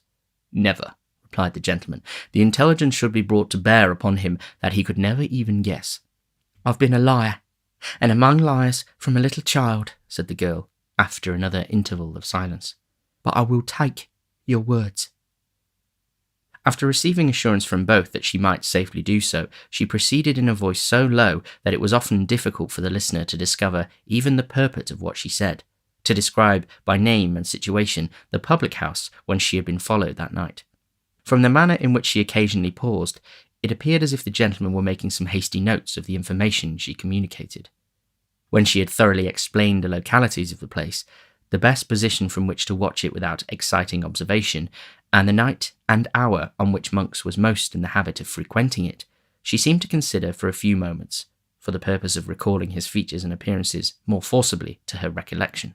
He is tall, said the girl, and a strongly made man, but not stout. He has a lurking walk, and as he walks constantly looks over his shoulder, first from one side and then on the other. Don't forget that, for his eyes are sunk in his head, so much deeper than any other man's, that you might almost tell him by that alone. His face is dark, like his hair and eyes, and, although he can't be more than 6 or 28, withered and haggard, his lips are often discoloured and disfigured with the marks of teeth, for he has desperate fits, and sometimes even bites his hands and covers them with wounds. Why did you start? Said the girl, stopping suddenly. The gentleman replied in a hurried manner that he was not conscious of having done so, and begged her to proceed. Part of this, said the girl, I have drawn out from other people at the house I tell you of, for I have only seen him twice, and both times he was covered up by a large cloak. I think that's all I can give you to know him by. Stay, though, she added, upon his throat, so high that you can see a part of it below his neckerchief when he turns his face, there is a broad red mark, like a burn or scald, cried the gentleman. How's this? Said the girl. You know him? The young lady uttered a cry of surprise, and for a few moments they were so still that the listener could distinctly hear them breathe. I think I do, said the gentleman, breaking silence. I should, by your description. We shall see. Many people are singularly like each other, it may not be the same. As he expressed himself to this effect with assumed carelessness, he took a step or two nearer the concealed spy, as the latter could tell from the distinctness with which he heard him mutter, "It must be he." Now, he said, returning, so it seemed by the sound, to the spot where he had stood before, you have given us most valuable assistance, young woman, and I wish you to be the better for it. What can I do to serve you? Nothing, replied Nancy. You will not persist in saying that, rejoined the gentleman with a voice and emphasis of kindness that might have touched a much harder and more obdurate heart. Think now. Tell me. Nothing, sir, rejoined the girl, weeping. You can do nothing to help me. I'm past all help, indeed. You put yourself beyond its pale, said the gentleman. The past has been a dreary waste with you, of youthful energies misspent, and such priceless treasures lavished as the Creator bestows but once and never grants again. But for the future you may hope. I do not say that it is in our power to offer you peace of heart or mind, for that must come as you seek it, but a quiet asylum, either in England or, if you fear to remain here, in some foreign country. It is not only within the compass of our ability, but our most anxious wish to secure you. Before the dawn of morning, before this river wakes to the first glimpse of daylight, you shall be placed as entirely beyond the reach of your former associates, and leave as utter an absence of all trace behind you as if you were to disappear from the earth this moment. Come! I would not have you go back to exchange one word with any old companion, or take one look at any old haunt, or breathe the very air which is pestilence and death to you. Quit them all, while there is time and opportunity." "She will be persuaded now," cried the young lady. "She hesitates, I am sure." "I fear not, my dear," said the gentleman. "No, sir, I do not," replied the girl, after a short struggle. "I am chained to my old life. I loathe and hate it now, but I cannot leave it. I have gone too far to turn back, and yet I don't know how, for if you had spoken to me some time ago, I should have laughed it off. But," she said, looking hastily around, "this fear comes over me again. I must go home." "Home," repeated the young lady, with great stress upon the word. "Home, lady," rejoined the girl, "to such a home as I have raised for myself with the work of my whole life. Let us part. I shall be watched or seen. Go, go. If I've done you any service, all I ask is that you leave me and let me go my way alone." "It is useless," said the gentleman with a sigh. "We compromise her safety perhaps by staying here. We may have detained her longer than she expected already." Yes, yes, urged the girl. you have. "What?" cried the young lady. Can this be the end of this poor creature's life?" What? repeated the girl. Look before you, lady. Look at that dark water. How many times do you read of such as I who spring into the tide and leave no living thing to care for or bewail them? It may be years hence, or it may be only months, but I shall come to that at last. "Do not speak thus. Pray," returned the young lady, sobbing. "It will never reach your ears, dear lady. God forbid such horrors should," replied the girl. "Good night. Good night." The gentleman turned away. "This purse," cried the young lady. "Take it for my sake, that you may have some resource in an hour of need and trouble." "No," replied the girl. "I have not done this for money. Let me have that to think of, and yet give me something that you have worn. I should like to have something. No, not a ring. Your gloves or handkerchief, anything that I can keep, as having belonged to you, sweet lady. There. Bless you. God bless you. Good night. Good night." The violent agitation of the girl, and the apprehension of some discovery which would subject her to ill usage and violence, seemed to determine the gentleman to leave her, as she requested. The sound of retreating footsteps were audible, and the voices ceased. The two figures of the young lady and her companion soon afterwards appeared upon the bridge. They stopped at the summit of the stairs. "Hark!"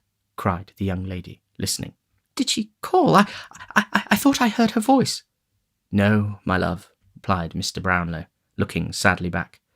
"She has not moved, and will not till we are gone." Rose Maylie lingered, but the old gentleman drew her arm through his and led her, with gentle force, away. As they disappeared, the girl sunk down nearly at her full length upon one of the stone stairs, and vented the anguish of her heart in bitter tears. After some time, she arose, and with feeble and tottering steps ascended the street.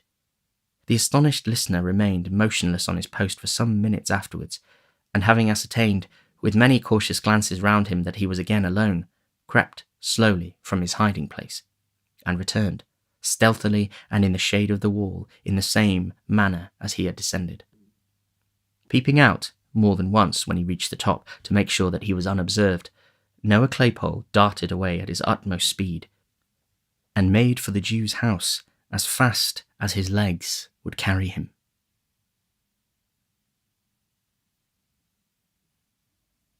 Chapter 47. Fatal Consequences.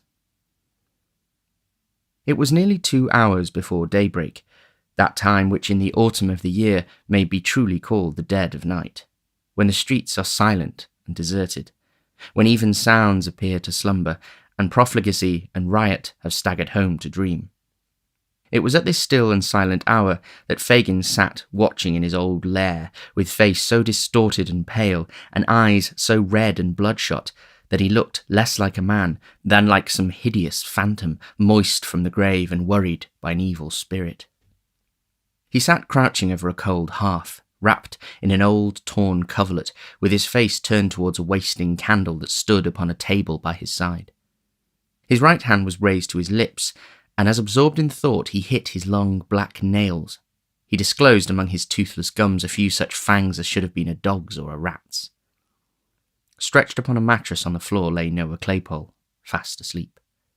Towards him the old man sometimes directed his eyes for an instant, and then brought them back again to the candle, which, with a long burnt wick drooping almost double, and hot grease falling down in clots upon the table, plainly showed that his thoughts were busy elsewhere. Indeed, they were. Mortification at the overthrow of his notable scheme, hatred of the girl who had dared to palter with strangers, and utter distrust of the sincerity of her refusal to yield him up, bitter disappointment at the loss of his revenge on Sikes, the fear of detection and ruin and death, and a fierce and deadly rage kindled by all. These were the passionate considerations which, following close upon each other with rapid and ceaseless whirl, shot through the brain of Fagin, as every evil thought and blackest purpose lay working at his heart. He sat without changing his attitude in the least, or appearing to take the smallest heed of time, until his quick ear seemed to be attracted by a footstep in the street. At last, he murmured, wiping his dry and fevered mouth. At last. The bell rang gently as he spoke. He crept upstairs to the door, and presently returned accompanied by a man muffled to the chin, who carried a bundle under one arm. Sitting down and throwing back his outer coat, the man displayed the burly frame of Sikes. There, he said, laying the bundle on the table. Take care of that, and do the most you can with it. It's been trouble enough to get. I thought I should have been here 3 hours ago. Fagin laid his hand upon the bundle, and locking it in the cupboard sat down again without speaking. But he did not take his eyes off the robber for an instant during this action. And now that they sat over against each other face to face, he looked fixedly at him, with his lips quivering so violently and his face so altered by the emotions which had mastered him, that the housebreaker involuntarily drew back his chair and surveyed him with a look of real affright. "What now?" cried Sikes. "What do you look at a man so for?" Fagin raised his right hand and shook his trembling forefinger in the air, but his passion was so great that the power of speech was for the moment gone.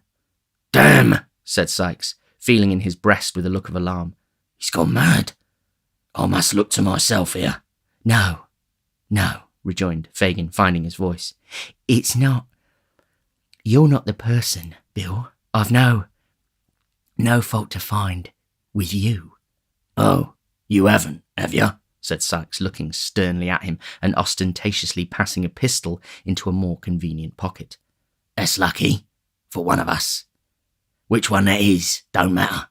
I've got that to tell you, Bill, said Fagin, drawing his chair nearer. that will make you worse than me. "Aye?" returned the robber with an incredulous air. "Tell away.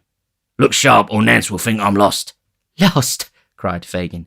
She has pretty well settled that in her own mind already. Sikes looked with an aspect of great perplexity into the Jew's face, and reading no satisfactory explanation of the riddle there, clenched his coat collar in his huge hand and shook him soundly. "Speak, will ya?" he said.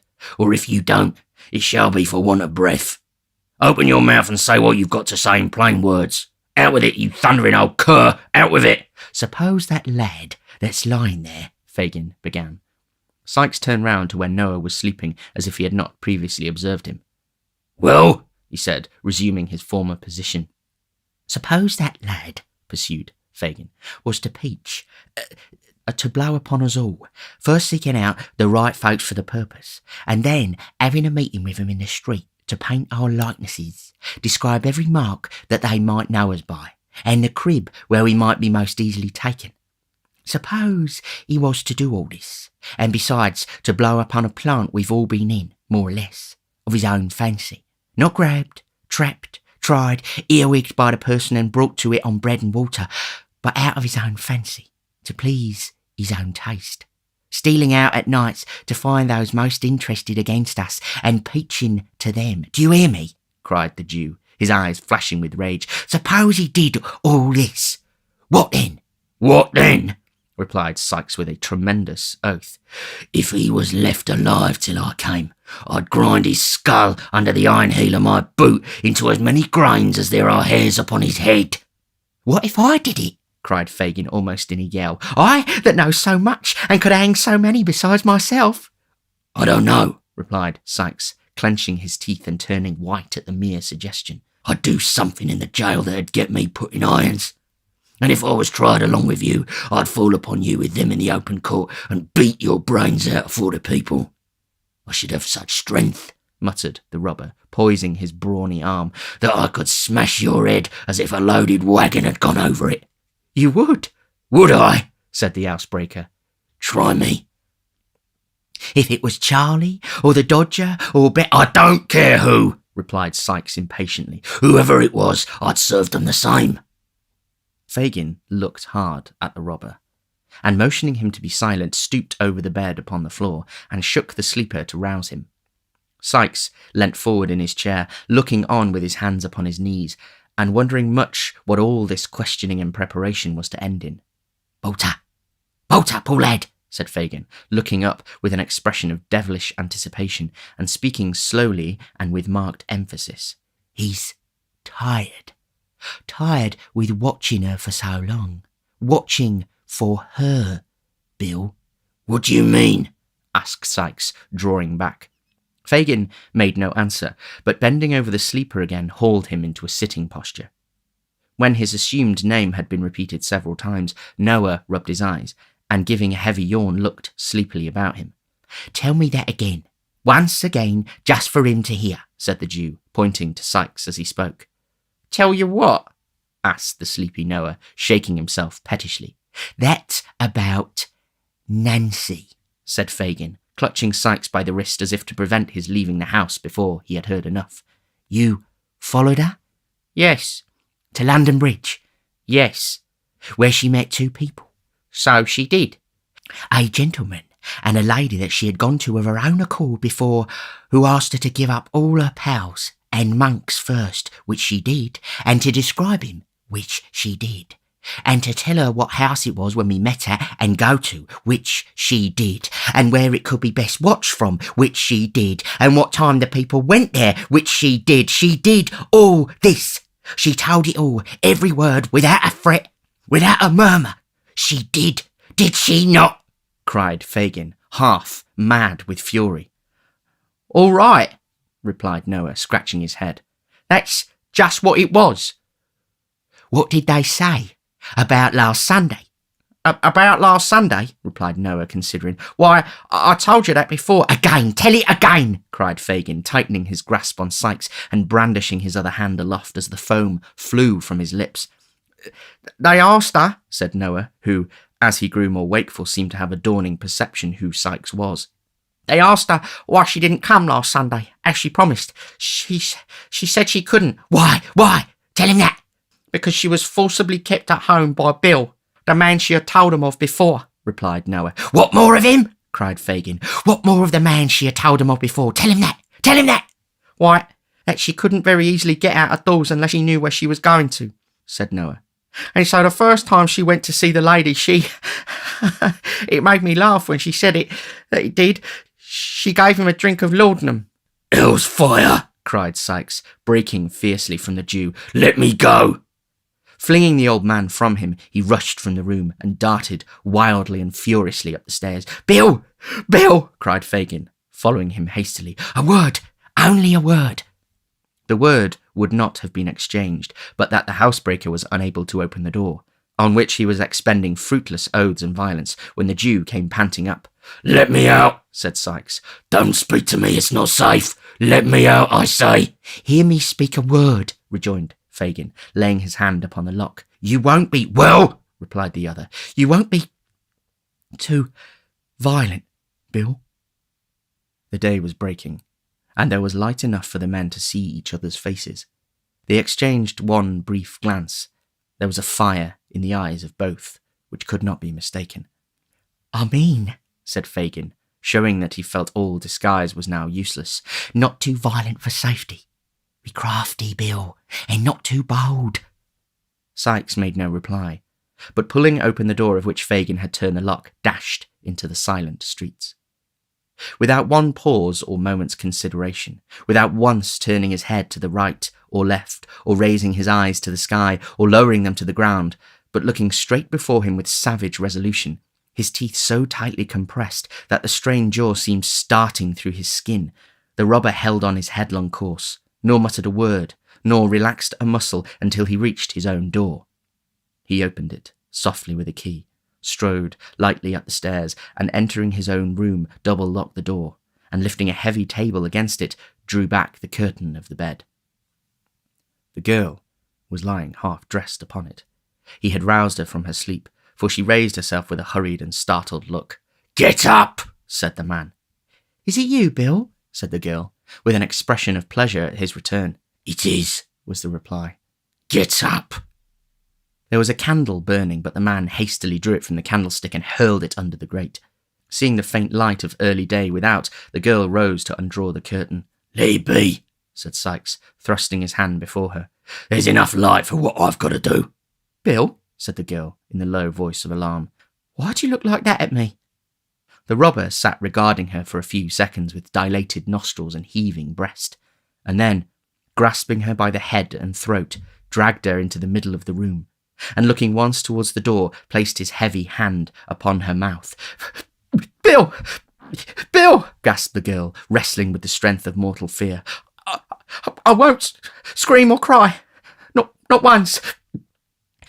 Hear me. Speak to me. Tell me what I've done. "You know, you she-devil," returned the robber, suppressing his breath. "You were watched tonight. Every word you said was heard."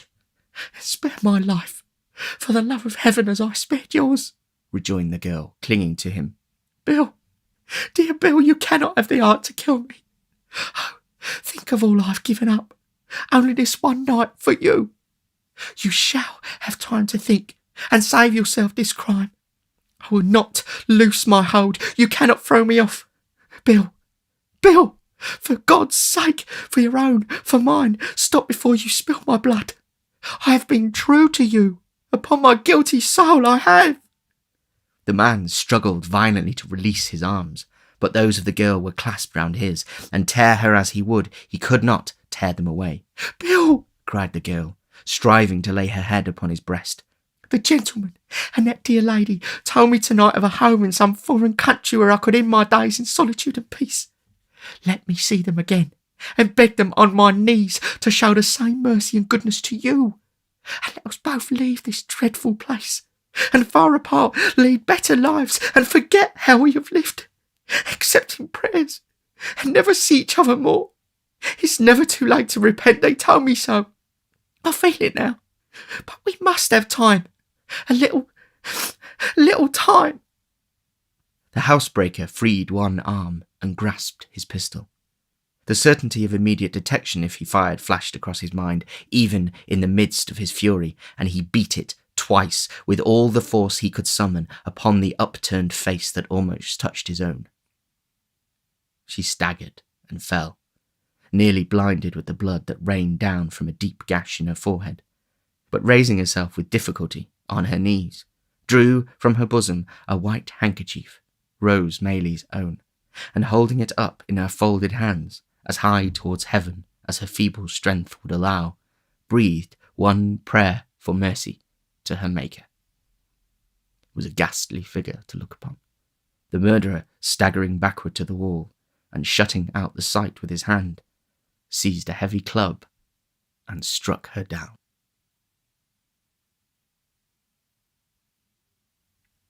Chapter 48. The Flight of Sikes.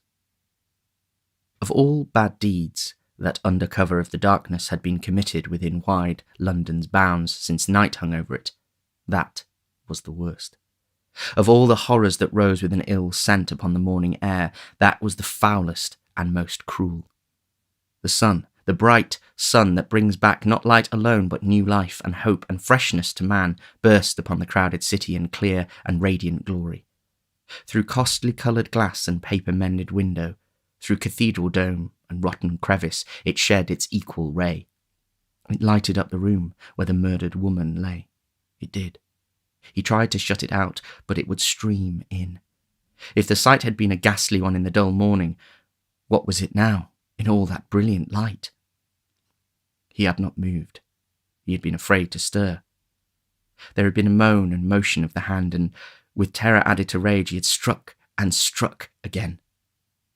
Once he threw a rug over it, But it was worse to fancy the eyes and imagine them moving towards him than to see them glaring upward, as if watching the reflection of the pool of gore that quivered and danced in the sunlight on the ceiling. He had plucked it off again, and there was the body, mere flesh and blood, no more. But such flesh, and so much blood. He struck a light, kindled a fire, and thrust the club into it. There was hair upon the end, which blazed and shrunk into a light cinder, and, caught by the air, whirled up the chimney. Even that frightened him, sturdy as he was, but he held the weapon till it broke, and then piled it on the coals to burn away and smoulder into ashes. He washed himself and rubbed his clothes. There were spots that would not be removed, but he cut the pieces out and burnt them. How those stains were dispersed about the room. The very feet of the dog were bloody. All this time he had never once turned his back upon the corpse, no, not for a moment. Such preparations completed, he moved backwards towards the door, dragging the dog with him, lest he should soil his feet anew and carry out new evidence of the crime into the streets. He shut the door softly, locked it, took the key, and left the house. He crossed over and glanced up at the window to be sure that nothing was visible from the outside. There was the curtain still drawn, which she would have opened to admit the light she never saw again. It lay nearly under there. He knew that. God, how the sun poured down upon the very spot. The glance was instantaneous. It was a relief to have got free of the room. He whistled on the dog and walked rapidly away. He went through Islington, strode up the hill at Highgate on which stands the stone in honour of Whittington, turned down to Highgate Hill, unsteady of purpose and uncertain where to go, struck off to the right again, almost as soon as he began to descend it, and taking the footpath across the fields, skirted Cane Wood, and so came upon Hampstead Heath. Traversing the hollow by the vale of the heath, he mounted the opposite bank, and crossing the road which joins the village of Hampstead and Highgate, made along the remaining portion of the heath to the fields at North End, in one of which he laid himself down under a hedge and slept. Soon he was up again and away, not far into the country, but back towards London by the high road, then back again, then over another part of the same ground as he had already traversed, then wandering up and down the field and lying on ditches' brinks to rest, and starting up again to make for some other spot and do the same and ramble on again. Where could he go that was near and not too public to get some meat and drink? Hendon. That was a good place, not far off and out of most people's way. Thither he directed his steps, running sometimes, and sometimes with a strange perversity, loitering at a snail's pace, or stopping altogether and idly breaking the hedges with a stick. But when he got there, all the people he met, the very children at the doors, seemed to view him with suspicion. Back he turned again, without the courage to purchase bit or drop, though he had tasted no food for many hours, and once more he lingered on the heath, uncertain where to go. He wandered over miles and miles of ground, and still came back to the old place. Morning and noon had passed, and the day was on the wane, and still he rambled to and fro, and up and down and round, and still lingered about the same spot. At last he got away, and shaped his course for Hatfield. It was 9 o'clock at night when the man, quite tired out, and the dog, limping and lame from the unaccustomed exercise, turned down the hill by the church of the quiet village, and plodding along the little street, crept into a small public house, whose scanty light had guided them to the spot. There was a fire in the tap room, and some country labourers were drinking before it. They made room for the stranger, but he sat down in the furthest corner and ate and drank alone, or rather with his dog, to whom he cast a morsel of food from time to time. The conversation of the men assembled here turned upon the neighbouring land and farmers, and when those topics were exhausted, upon the age of some old man who had been buried on the previous Sunday, the young men present considering him very old, and the old men present declaring him to have been quite young, not older, one white-haired grandfather said, than he was, with 10 or 15 years of life in him at least, if he had taken care. If he had taken care. There was nothing to attract attention or excite alarm in this. The robber, after paying his reckoning, sat silent and unnoticed in his corner, and had almost dropped asleep when he was half waked by a noisy entrance of a newcomer. This was an antic fellow, half pedlar and half mountebank, who travelled across the country on foot to vend hones, strops, razors, washballs, harness paste, medicine for dogs and horses, cheap perfumery, cosmetics and such like wares, which he carried in a case slung to his back. His entrance was the signal for various homely jokes with the countryman, which slackened not until he had made his supper, and opened his box of treasures, when he ingeniously contrived to unite business with amusement. "And what good be that stoof? Good to eat, Harry?" asked a grinning countryman, pointing to some composition cakes in one corner. "This," said the fellow, producing one, "this is the infallible and invaluable composition for removing all sorts of stain, rust, dirt, mildew, spick, spat, spot or spatter from silk, satin, linen, cambric cloth, crepe stuff, carpet, merino, muslin, bombazine or woolen stuff.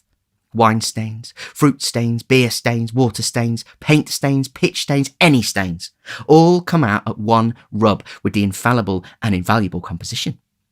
If a lady stains her honour, she has only need to swallow one cake and she's cured at once for its poison.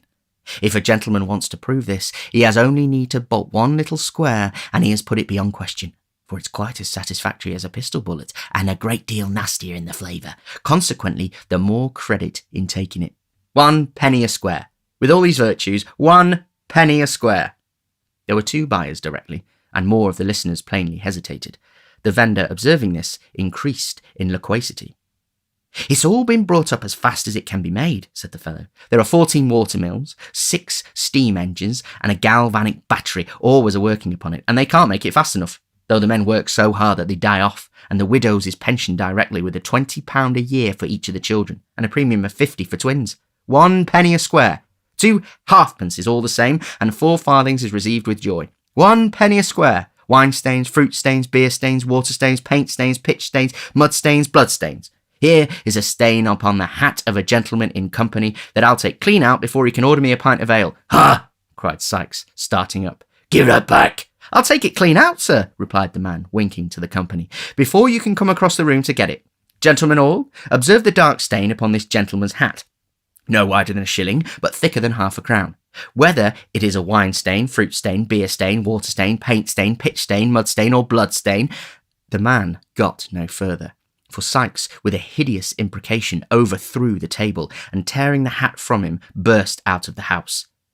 With the same perversity of feeling and irresolution that had fastened upon him, despite himself, all day, the murderer, finding that he was not followed, and that they most probably considered him some drunken, sullen fellow, turned back up the town, and getting out of the glare of the lamps of a stagecoach that was standing in the street, was walking past, when he recognised the mail from London, and saw that it was standing at the little post office. He almost knew what was to come, but he crossed over and listened. The guard was standing at the door, waiting for the letter bag. A man, dressed like a gamekeeper, came up at the moment, and he handed him a basket, which lay ready on the pavement. "That's for your people," said the guard. "Now look alive in there, will you? Damn that here bag. It weren't ready afore last night. This won't do, you know." "Anything new uptown, Ben?" asked the gamekeeper, drawing back to the window shutters to better admire the horses. "No, nothing that I knows on," replied the man, pulling on his gloves. "Corn's up a little. I heard talk of a murder too down Spitalfields way, but I don't reckon much upon it." "Oh, that's quite true," said a gentleman inside who was looking out of the window. "And a dreadful murder it was." "Was it, sir?" rejoined the guard, touching his hat. "Man or woman, pray, sir?" "A woman," replied the gentleman, "it is supposed." "Now, Ben," replied the coachman impatiently. "Damn that here bag," said the guard. "Are you gone to sleep in there?" "Come in," cried the office-keeper, running out. "Come in," growled the guard. "Ah, and so's the young woman of property that's going to take a fancy to me, but I don't know when. Here, give hold. All right." The horn sounded a few cheerful notes, and the coach was gone. Sikes remained standing in the street, apparently unmoved by what he had just heard, and agitated by no stronger feeling than a doubt where to go. At length he went back again, and took the road which leads from Hatfield to St Albans. He went on doggedly, but as he left the town behind him and plunged into the solitude and darkness of the road, he felt a dread and awe creeping upon him which shook him to the core. Every object before him, substance or shadow, still or moving, took the semblance of some fearful thing.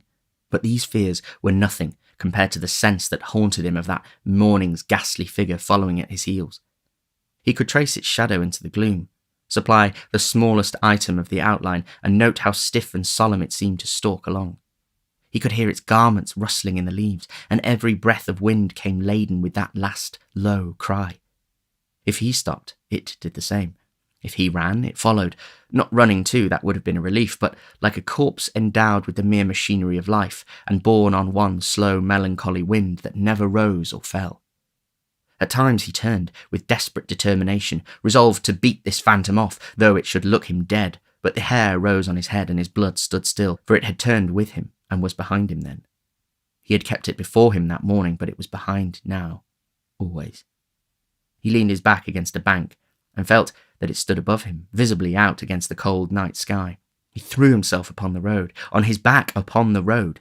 At his head it stood, silent, erect, and still, a living gravestone with its epitaph in blood.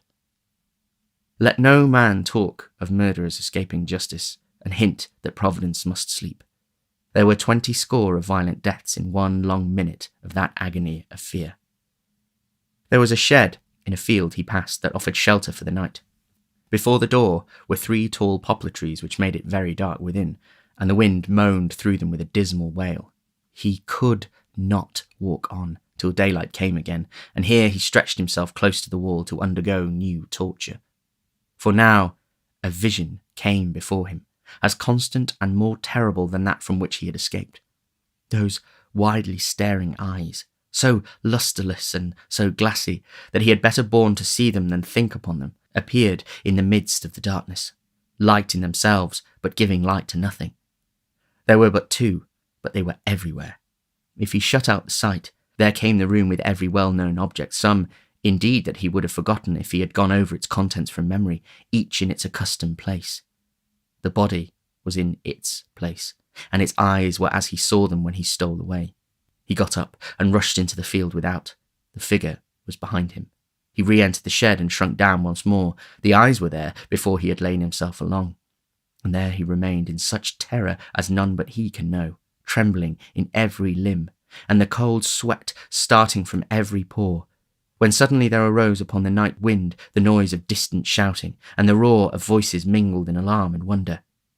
Any sound of men in that lonely place, even though it conveyed a real cause of alarm, was something to him.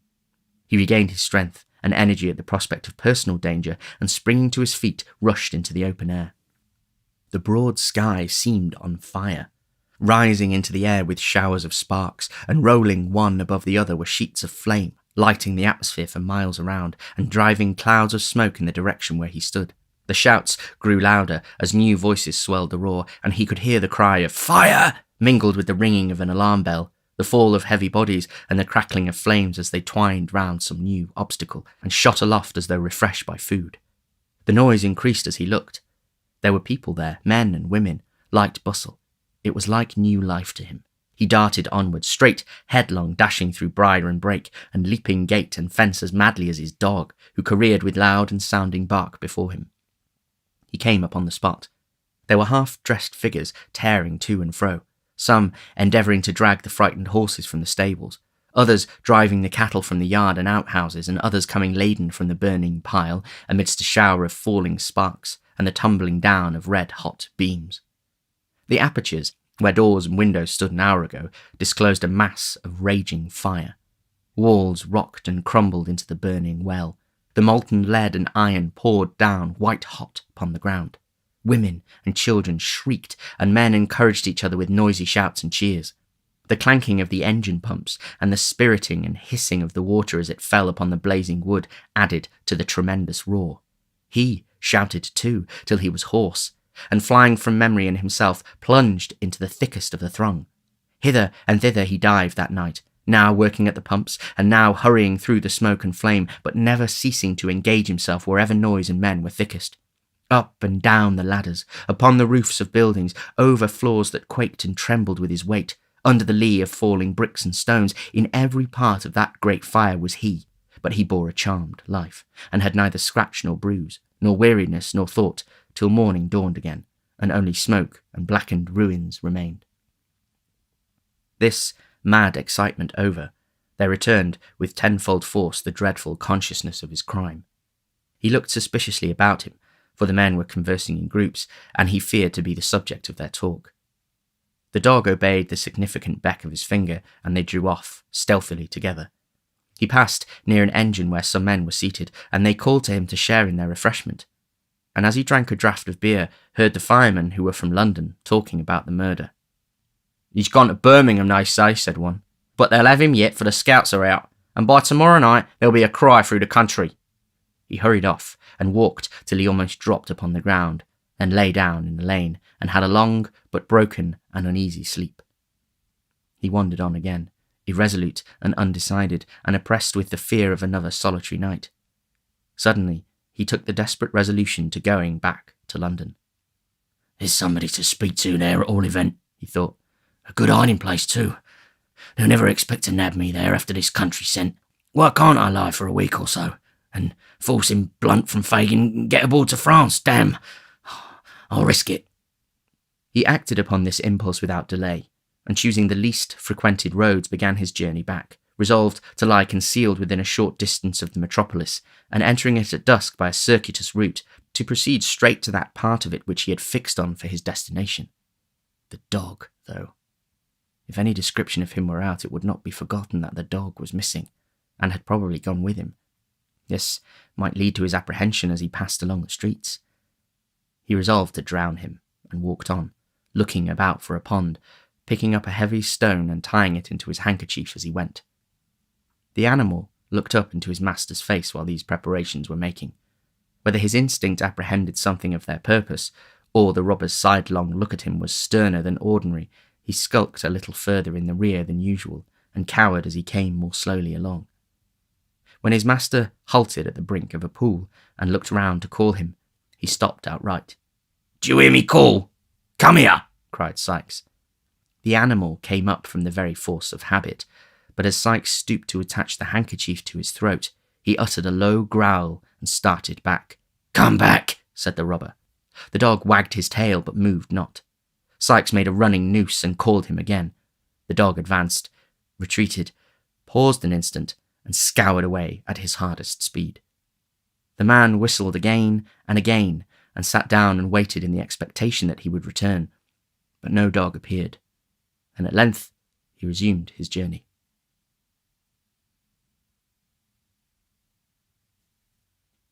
Chapter 49.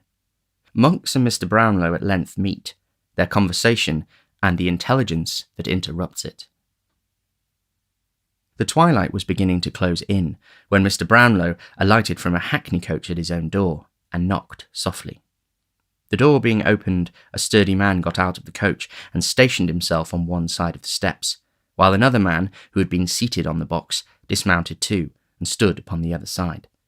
At a sign from Mr. Brownlow, they helped out a third man, and taking him between them, hurried him into the house. This man was Monks. They walked in the same manner up the stairs without speaking, and Mr. Brownlow, preceding them, led the way into a back room. At the door of this apartment, Monks, who had been ascended with evident reluctance, stopped. The two men looked at the old gentleman as if for instructions. "He knows the alternative," said Mr. Brownlow. "If he hesitates or moves a finger but as you bid him, drag him into the street, call for the aid of the police, and impeach him as a felon in my name." "How dare you say this of me?" asked Monks. "How dare you urge me to it, young man?" replied Mr. Brownlow, confronting him with a steady look. "Are you mad enough to leave this house? Unhand him. There, sir. You are free to go, and we to follow. But I warn you, by all I hold most solemn and most sacred, that instant will have you apprehended on a charge of fraud and robbery. I am resolute and immovable. If you are determined to be the same, your blood be upon your own head." "By what authority am I kidnapped in the street and brought here by these dogs?" asked Monks, looking from one to the other of the men who stood beside him. "By mine," replied Mr. Brownlow. "Those persons are indemnified by me.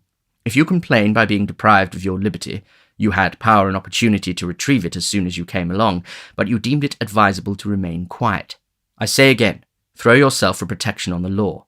I will appeal to the law too, but when you have gone too far to recede, do not sue me for leniency, when the power will have passed into other hands, and do not say, I plunged you down the gulf into which you rushed yourself." Monks was plainly disconcerted and alarmed besides. He hesitated.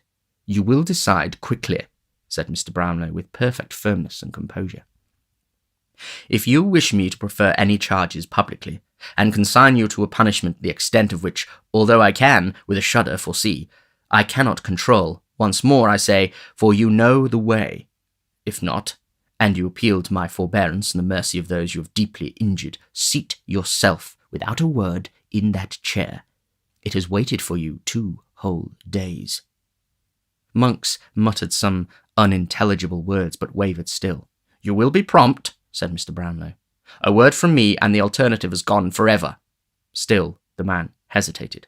I have not the inclination to parley, said Mr. Brownlow, and as I advocate the dearest interests of others, I have not the right. Is there, demanded Monks with a faltering tongue. is there no middle course? None. Monks looked at the old gentleman with an anxious eye, but reading in his countenance nothing but severity and determination, walked into the room, and shrugging his shoulders, sat down. Lock the door on the outside, said Mr. Brownlow to the attendants, and come when I ring. The men obeyed, and the two were left together. This is pretty treatment, sir, said Monks, throwing down his hat and cloak, from my father's oldest friend. It is because I was your father's oldest friend, young man, returned Mr. Brownlow. It is because the hopes and wishes of young and happy years were bound up with him, and that fair creature of his blood and kindred who rejoined her God in youth, and left me here a solitary, lonely man. It is because he knelt with me beside his only sister's deathbed when he was yet a boy, on the morning that would, but heaven willed otherwise, have made her my young wife. It is because my seared heart clung to him from that time forth through all his trials and errors till he died. It is because old recollections and associations filled my heart, and even the sight of you brings with it old thoughts of him. It is because of all these things that I am now moved to treat you gently. Yes, Edward Leeford, even now, and blush for your unworthiness who bear the name. What has the name got to do with it? Asked the other, after contemplating, half in silence and half in dogged wonder, the agitation of his companion. What is the name to me? Nothing, replied Mr. Brownlow. Nothing to you, but it was hers, and even at this distance of time brings back to me, an old man, the glow and thrill which I once felt, only to hear it repeated by a stranger. I'm very glad you've changed it. Very, very. This is all mighty fine, said Monks, to retain his assumed designation, after a long silence, during which he had jerked himself in sullen defiance to and fro, and Mr. Brownlow had sat shading his face with his hand. But what do you want with me? You have a brother, said Mr. Brownlow, rousing himself. A brother, the whisper of whose name in your ear when I came behind you in the street was, in itself, almost enough to make you accompany me hither, in wonder and alarm. I have no brother, replied Monks. You know I was only a child. Why do you talk to me of brothers? You know that as well as I. Attend to what I do know, and you may not, said Mr. Brownlow. I shall interest you by and by.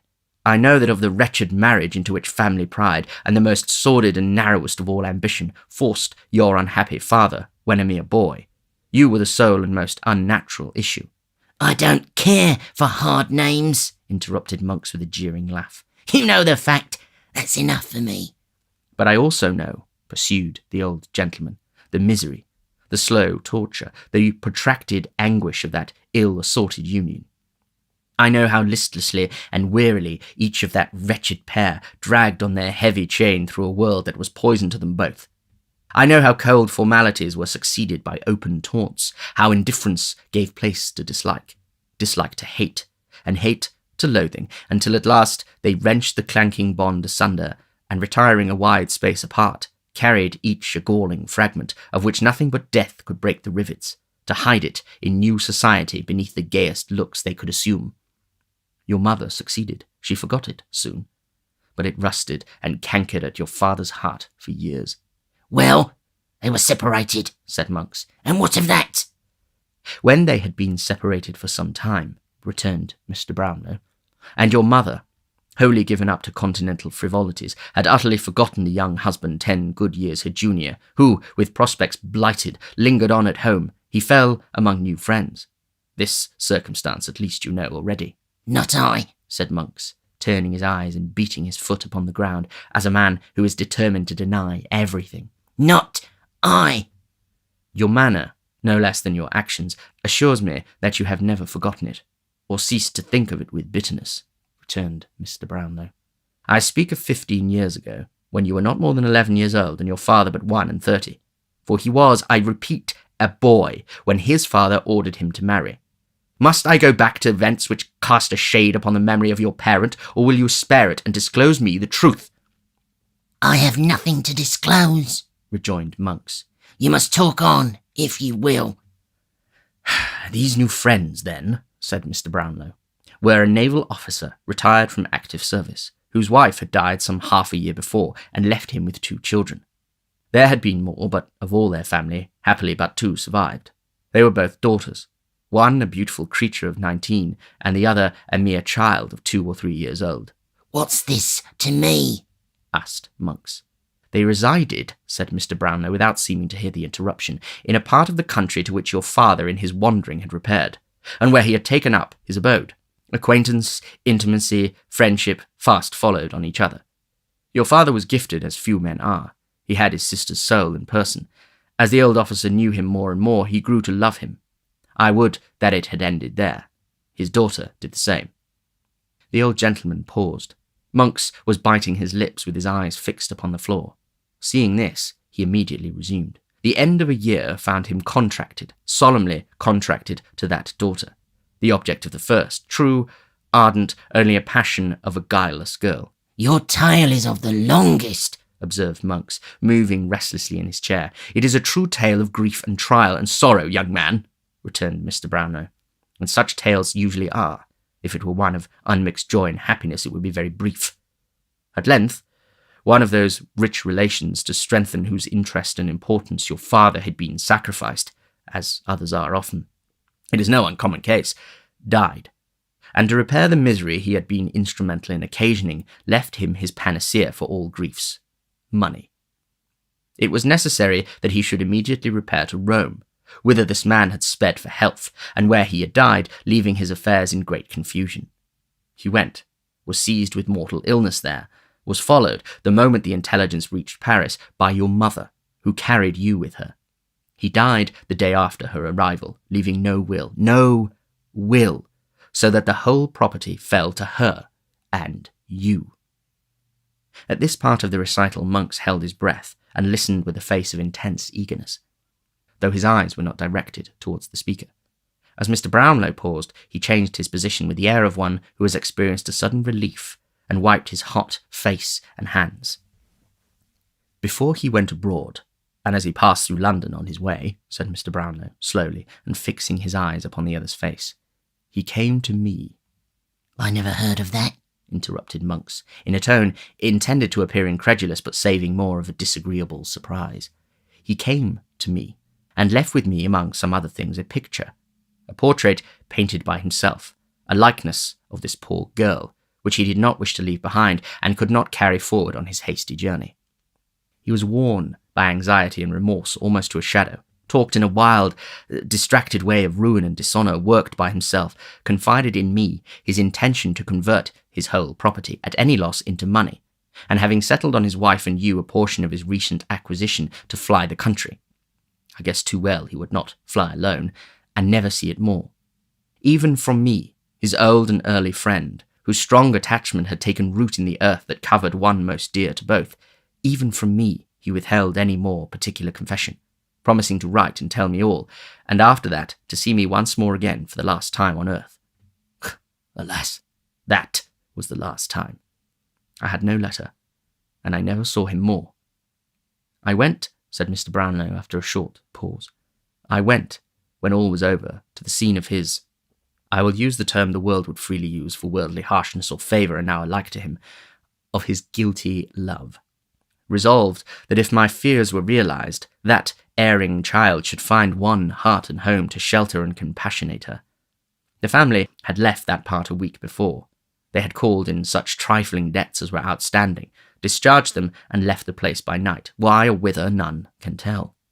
Monks drew his breath yet more freely, and looked round with a smile of triumph. When your brother, said Mr. Brownlow, drawing near to the other's chair, when your brother, a feeble, ragged, neglected child, was cast in my way by a stronger hand than chance, and rescued by me from a life of vice and infamy. What? cried Monks. "By me," said Mr. Brownlow.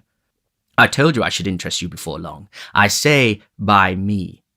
I see that your cunning associate suppressed my name, although, for aught he knew, it would be quite strange to your ears.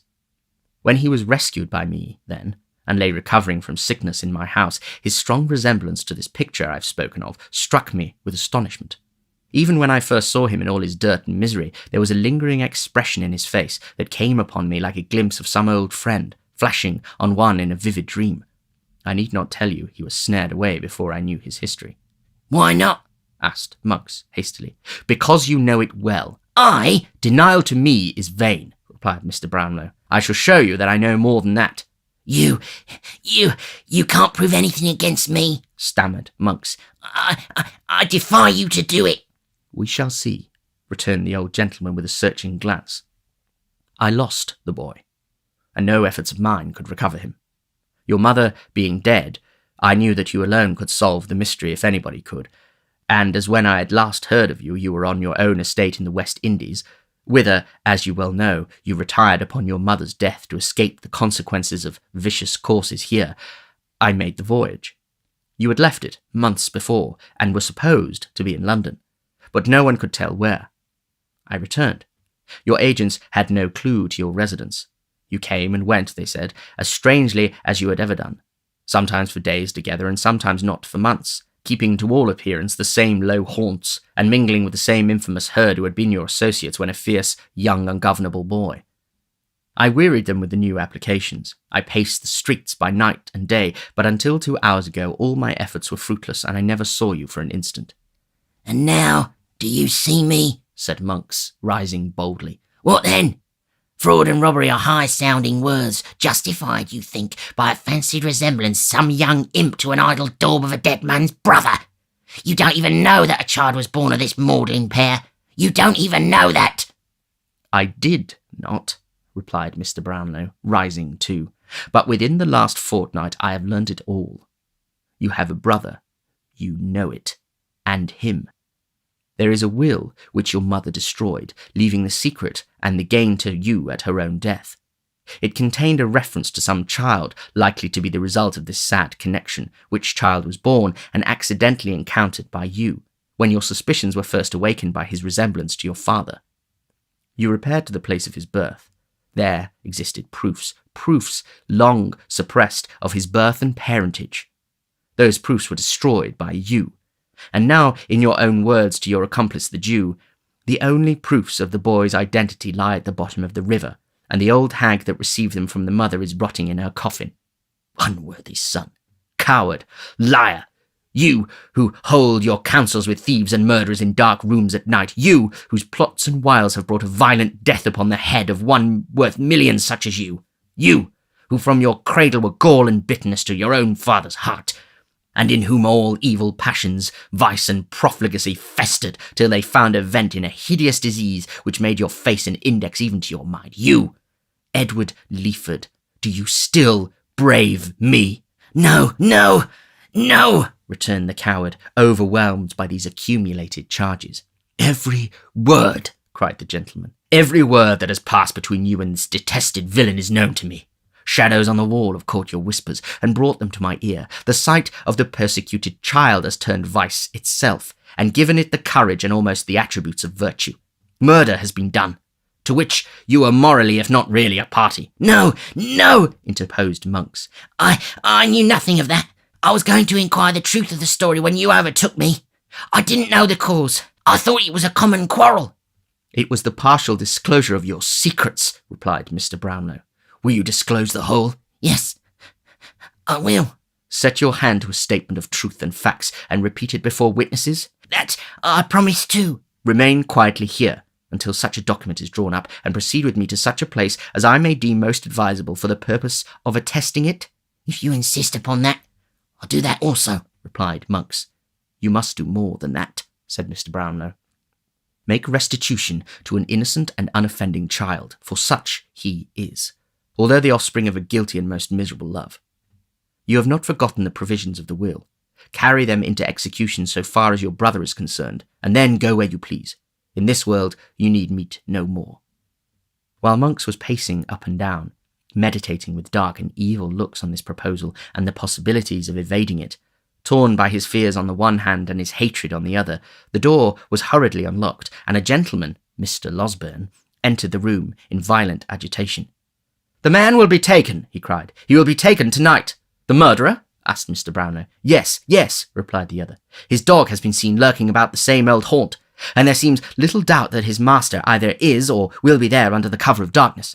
Spies are hovering about in every direction. I have spoken to the men who are charged with his capture, and they tell me he cannot escape. A reward of £100 is proclaimed by government tonight." "I will give some 50 more," said Mr. Brownlow, "and proclaim it with my own lips upon the spot if I can reach it. Where is Mr. Maylie?" "Harry? As soon as he had seen your friend here safe in a coach with you, he hurried off to where he heard this," replied the doctor, and mounting his horse, sallied forth to join the first party at some place in the outskirts agreed upon between them. "Fagin?" said Mr. Brownlow. "What of him?" "When I last heard, he had not been taken, but he will be, or is by this time. They're sure of him." "Have you made up your mind?" asked Mr. Brownlow in a low voice of Monk's. "Yes," he replied. You will be secret with me?" "I will. Remain here till I return. It is your only hope of safety." They left the room, and the door was again locked. "What have you done?" asked the doctor in a whisper. "All that I could hope to do, and even more. Coupling the poor girl's intelligence with my previous knowledge, and the result of our good friend's inquiries on the spot, I left him no loophole of escape, and laid bare the whole villainy by which these lights become plain as day. Write and appoint the evening after tomorrow at 7 for the meeting. We shall be down there a few hours before, but shall require rest, especially the young lady, who may have greater need of firmness than either you or I can quite foresee just now. But my blood boils to avenge this poor murdered creature. Which way have they taken?" "Drive straight to the office, and you will be in no time," replied Mr. Losberne. "I will remain here." The two gentlemen hastily separated, each in a fever of excitement wholly uncontrollable.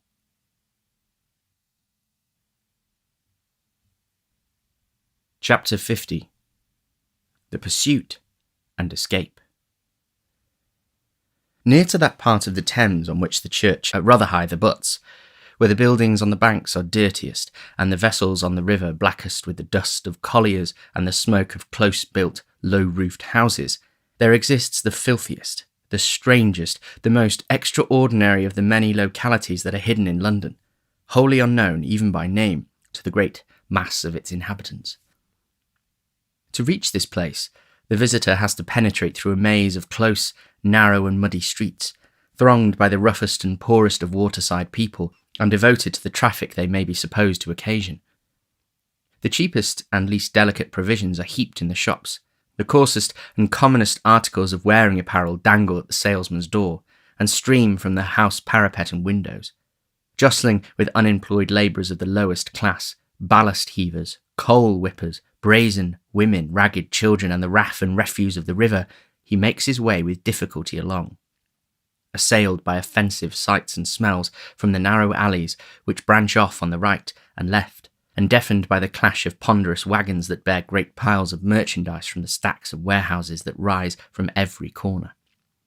Arriving, at length, in streets remoter and less frequented than those through which he had passed, he walks beneath tottering house fronts projecting over the pavement, dismantled walls that seem to totter when he passes, chimneys half crushed, half hesitating to fall, windows guarded by rusty iron bars that time and dirt have almost eaten away, every imaginable sign of desolation and neglect. In such a neighbourhood, beyond Dockhead in the borough of Southwark, stands Jacob's Island, surrounded by a muddy ditch 6 or 8 feet deep and 15 or 20 wide when the tide is in, once called Mill Pond, but known in the days of this story as Folly Ditch. It is a creek, or inlet from the Thames, and can always be filled at high water by opening the sluices at the lead mills from which it took its old name. At such times, a stranger looking from one of the wooden bridges thrown across it at Mill Lane will see the inhabitants of the houses on either side, lowering from their back doors and windows buckets, pails, domestic utensils of all kinds, in which to haul the water up, and when his eye is turned from these operations by the houses themselves, his utmost astonishment will be excited by the scene before him.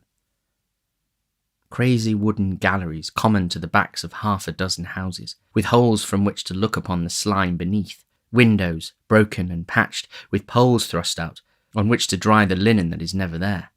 Rooms so small, so filthy, so confined that the air would seem too tainted, even for the dirt and squalor which they shelter. Wooden chambers thrusting themselves out above the mud and threatening to fall into it, as some have done. Dirt-besmeared walls and decaying foundations, every repulsive lineament of poverty, every loathsome indication of filth, rot, and garbage, all these ornament the banks of Folly Ditch.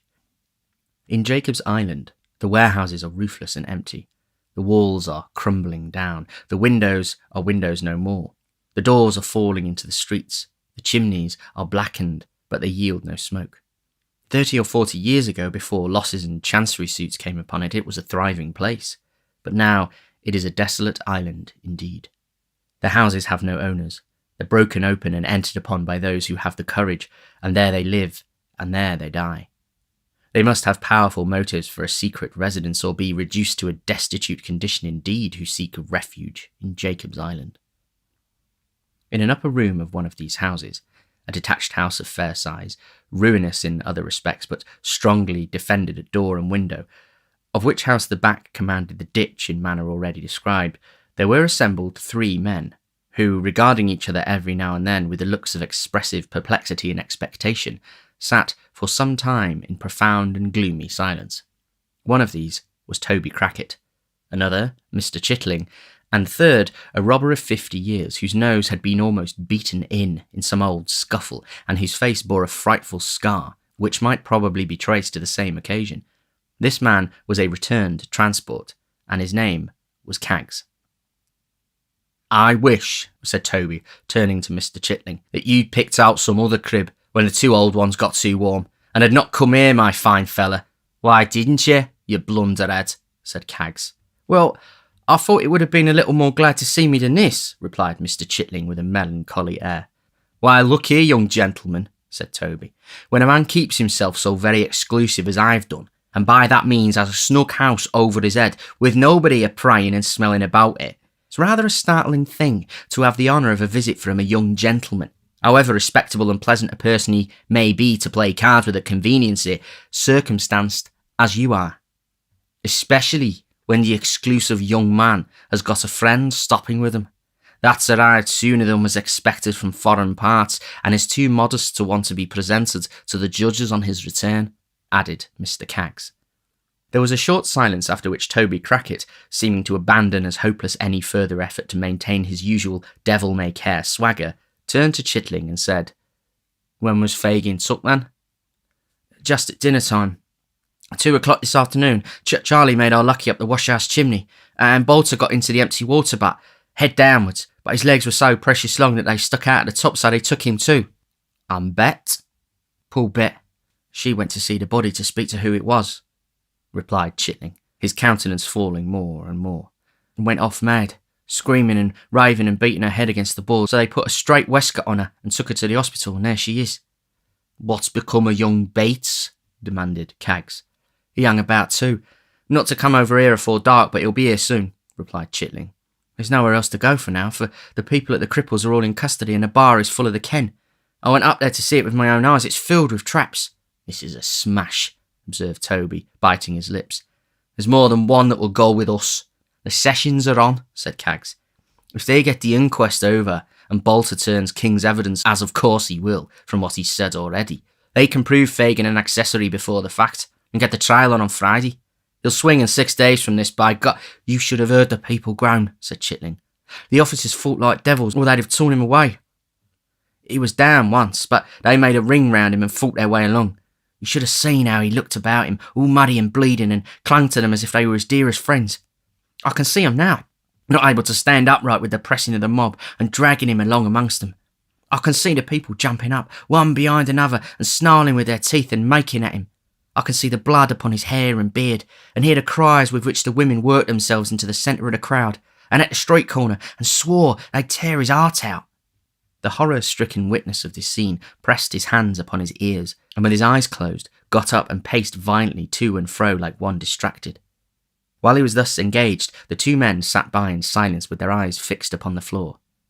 A pattering noise was heard upon the stairs, and Sykes's dog bounded into the room.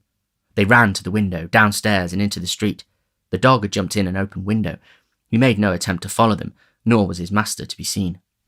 "What's the meaning of this?" said Toby, when they had returned. "He can't be coming here. I hope not." "If he was coming here, he'd have come out with the dog," said Kaggs, stooping down to examine the animal, who lay panting on the floor. "Here, give us some water for him. He's run himself faint." "He's drank it all up, every drop," said Chitling, after watching the dog some time in silence. "Cavalry mad, lame, half-blind. He must have come a long way." "Where could he have come from?" exclaimed Toby. "He's been to the other kens, of course, and finding them filled with strangers, come on here, where he's been a many a time and often. But where can he come from first? And how comes he here alone without the other?" "He," none of them called the murderer by his old name, "he can't have made away with himself. What do you think?" said Chitling. Toby shook his head. "If he had," said Kaggs, "the dog had want to lead us away to where he did it. No, I think he's got out the country and left the dog behind. He must have given him the slip somehow, or he wouldn't be so easy." This solution, appearing the most probable one, was adopted as the right. The dog, creeping under a chair, coiled himself up to sleep, without more notice from anybody.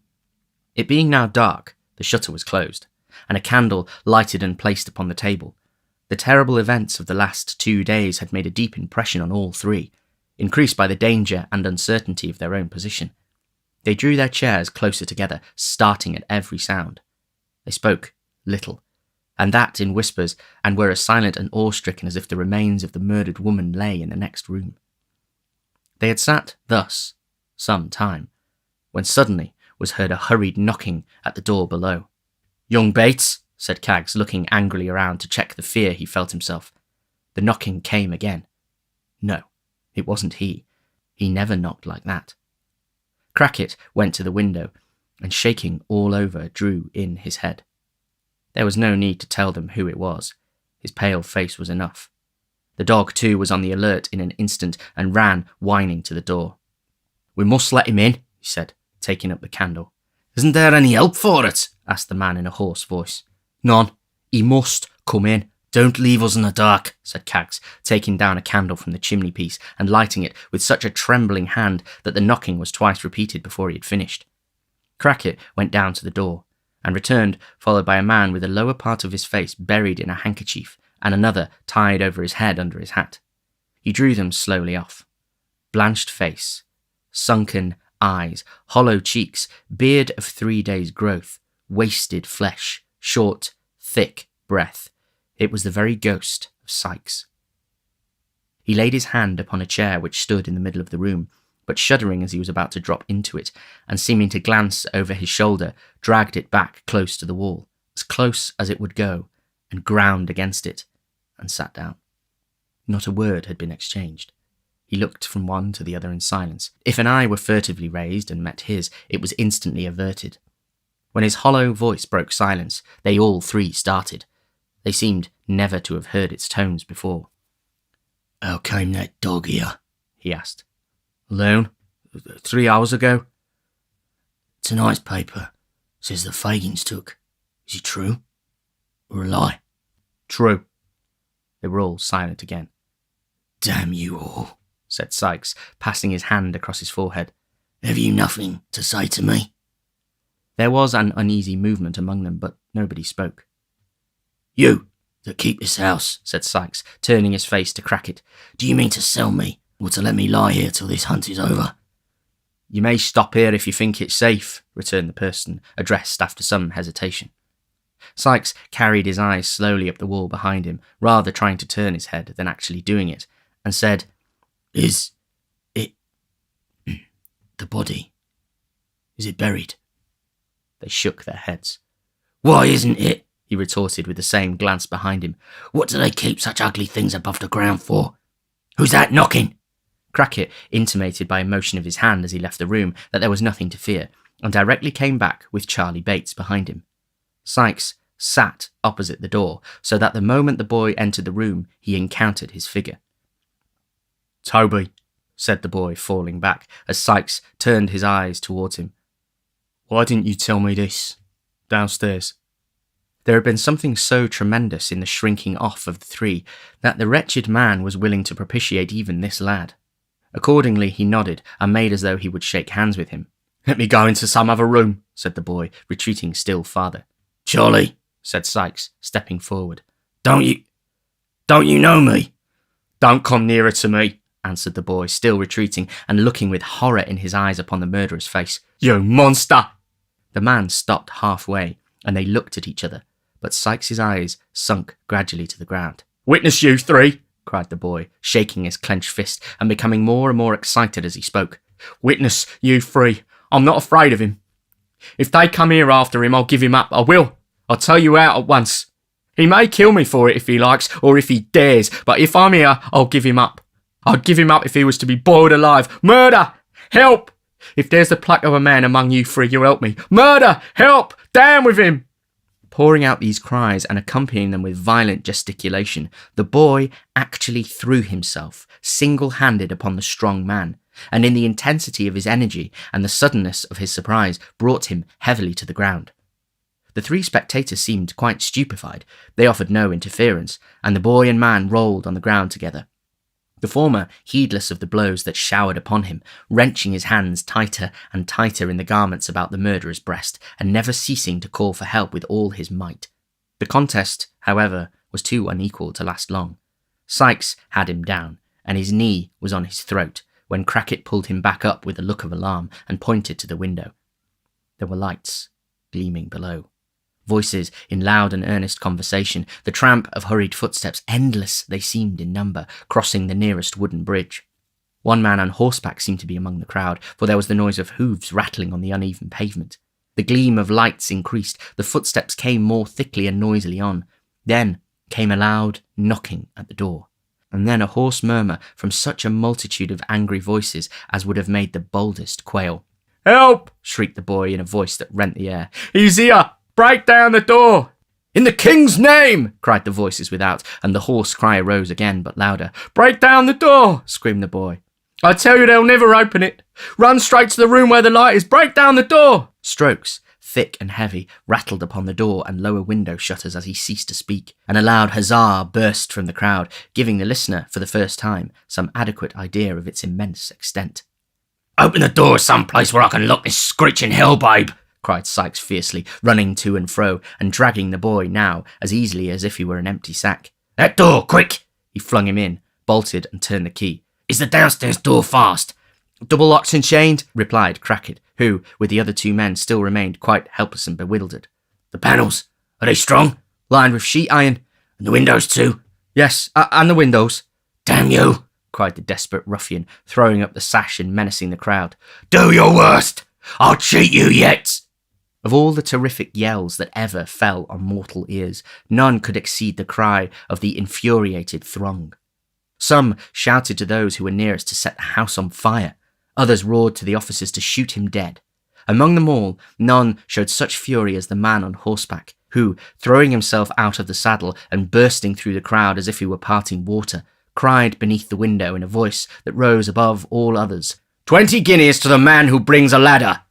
The nearest voices took up the cry and hundreds echoed it. Some called for ladders, some for sledgehammers, some ran with torches to and fro as if to seek them, and still came back and roared again. Some spent their breath in impotent curses and execrations. Some pressed forward with the ecstasy of madmen and thus impeded the progress of those below. Some, amongst the boldest, attempted to climb up by the waterspout and crevices in the wall, and all waved to and fro in the darkness beneath, like a field of corn moved by an angry wind, and joined from time to time in one loud, furious roar. "The tide!" cried the murderer as he staggered back into the room and shut the faces out. "The tide was in as I came up. Give me a rope, a long rope. They're all in front. I may drop into the folly ditch and clear off that way. Give me a rope, or I should do 3 more murders and kill myself." The panic-stricken men pointed to where such articles were kept. The murderer, hastily selecting the longest and strongest cord, hurried up to the housetop. All the window in the rear of the house had been long ago bricked up, except one small trap in the room where the boy was locked, and that was too small even for the passage of his body. But from this aperture he had never ceased to call on those without to guard the back, and thus, when the murderer emerged at last on the housetop by the door in the roof, a loud shout proclaimed the fact to those in front, who immediately began to pour round, pressing upon each other in an unbroken stream. He planted a board, which he had carried up with him for the purpose, so firmly against the door that it must be matter of great difficulty to open it from the inside, and creeping over the tiles, looked over the low parapet. The water was out, and the ditch a bed of mud. The crowd had been hushed during these few moments, watching his motions and doubtful of his purpose, but the instant they perceived it and knew it was defeated, they raised a cry of triumphant execration, to which all their previous shouting had been whispers. Again and again it rose. Those who were too at great a distance to know its meaning took up the sound. It echoed and re-echoed. It seemed as though the whole city had poured its population out to curse him.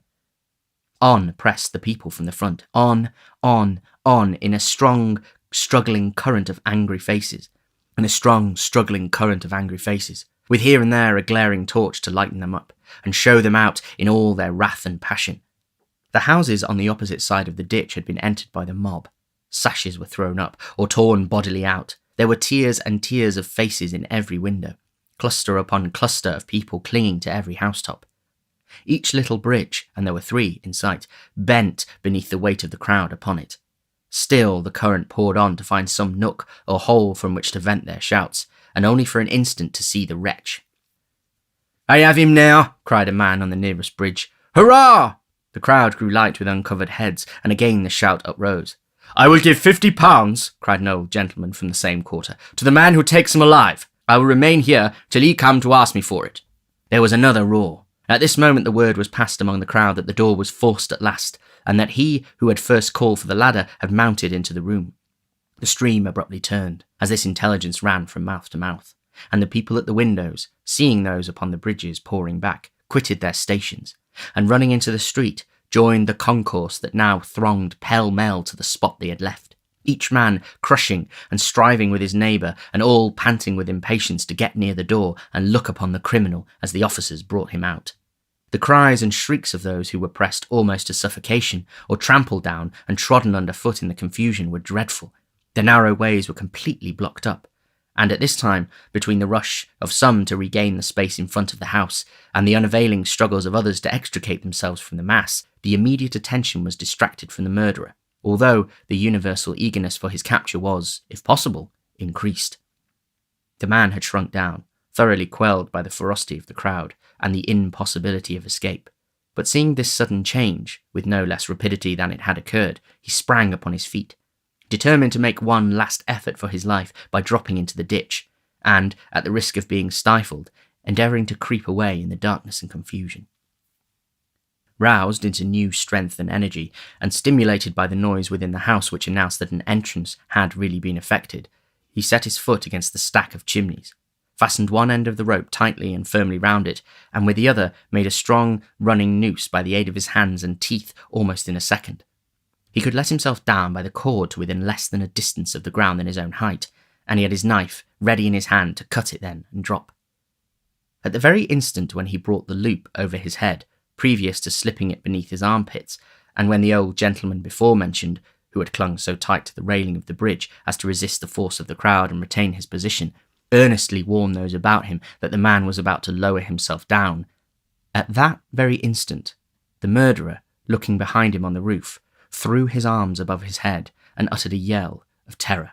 "The eyes again!" he cried in an unearthly screech. Staggering, as if struck by lightning, he lost his balance and tumbled over the parapet. The noose was on his neck. It ran up with his weight, tight as a bowstring and swift as the arrow it speeds. He fell for 35 feet. There was a sudden jerk, a terrific convulsion of the limbs, and there he hung, with the open knife clenched in his stiffening hand. The old chimney quivered in the shock, but it stood bravely. The murderer swung lifeless against the wall, and the boy, thrusting aside the dangling body which obscured his view, called to the people to come and take him out for God's sake. A dog, which had lain concealed till now, ran backwards and forwards on the parapet with a dismal howl, and collecting himself for a spring, jumped for the dead man's shoulders. Missing his aim, he fell into the ditch, turning completely over as he went, and striking his head against a stone, dashed out his brains.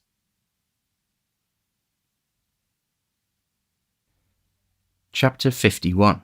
affording an explanation of more mysteries than one, and comprehending a proposal of marriage with no word of settlement or pin money. The events narrated in the last chapter were yet but 2 days old, when Oliver found himself at 3 o'clock in the afternoon in a travelling carriage, rolling fast towards his native town. Mrs. Maylie and Rose and Mrs. Bedwin and the good doctor were with him, and Mr. Brownlow followed in a post-chaise, accompanied by one other person whose name had not been mentioned.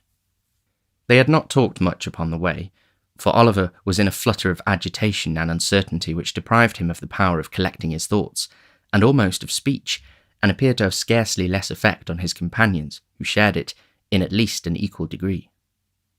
He and the two ladies had been very carefully made acquainted by Mr. Brownlow with the nature of the admissions which had been forced from monks, and although they knew that the object of their present journey was to complete the work which had been so well begun, still the whole matter was enveloped in enough of doubt and mystery to leave them in endurance of the most intense suspense. The same kind friend had, with Mr. Losborne's assistance, cautiously stopped all channels of communication through which they could receive intelligence of the dreadful occurrences that so recently taken place. "It was quite true," he said, "that they must know them before long, but it might be a better time than the present, and it could not be at a worse." So they travelled on in silence, each busied with reflections on the subject which had brought them together, and no one disposed to give utterance to the thoughts which crowded upon all. But if Oliver, under these influences, had remained silent while they journeyed towards his birthplace by a road he had never seen, how the whole current of his recollections ran back to old times, and what a crowd of emotions were wakened up in his breast, when they turned into that which he had traversed on foot, a poor, houseless, wandering boy, without a friend to help him or a roof to shelter his head.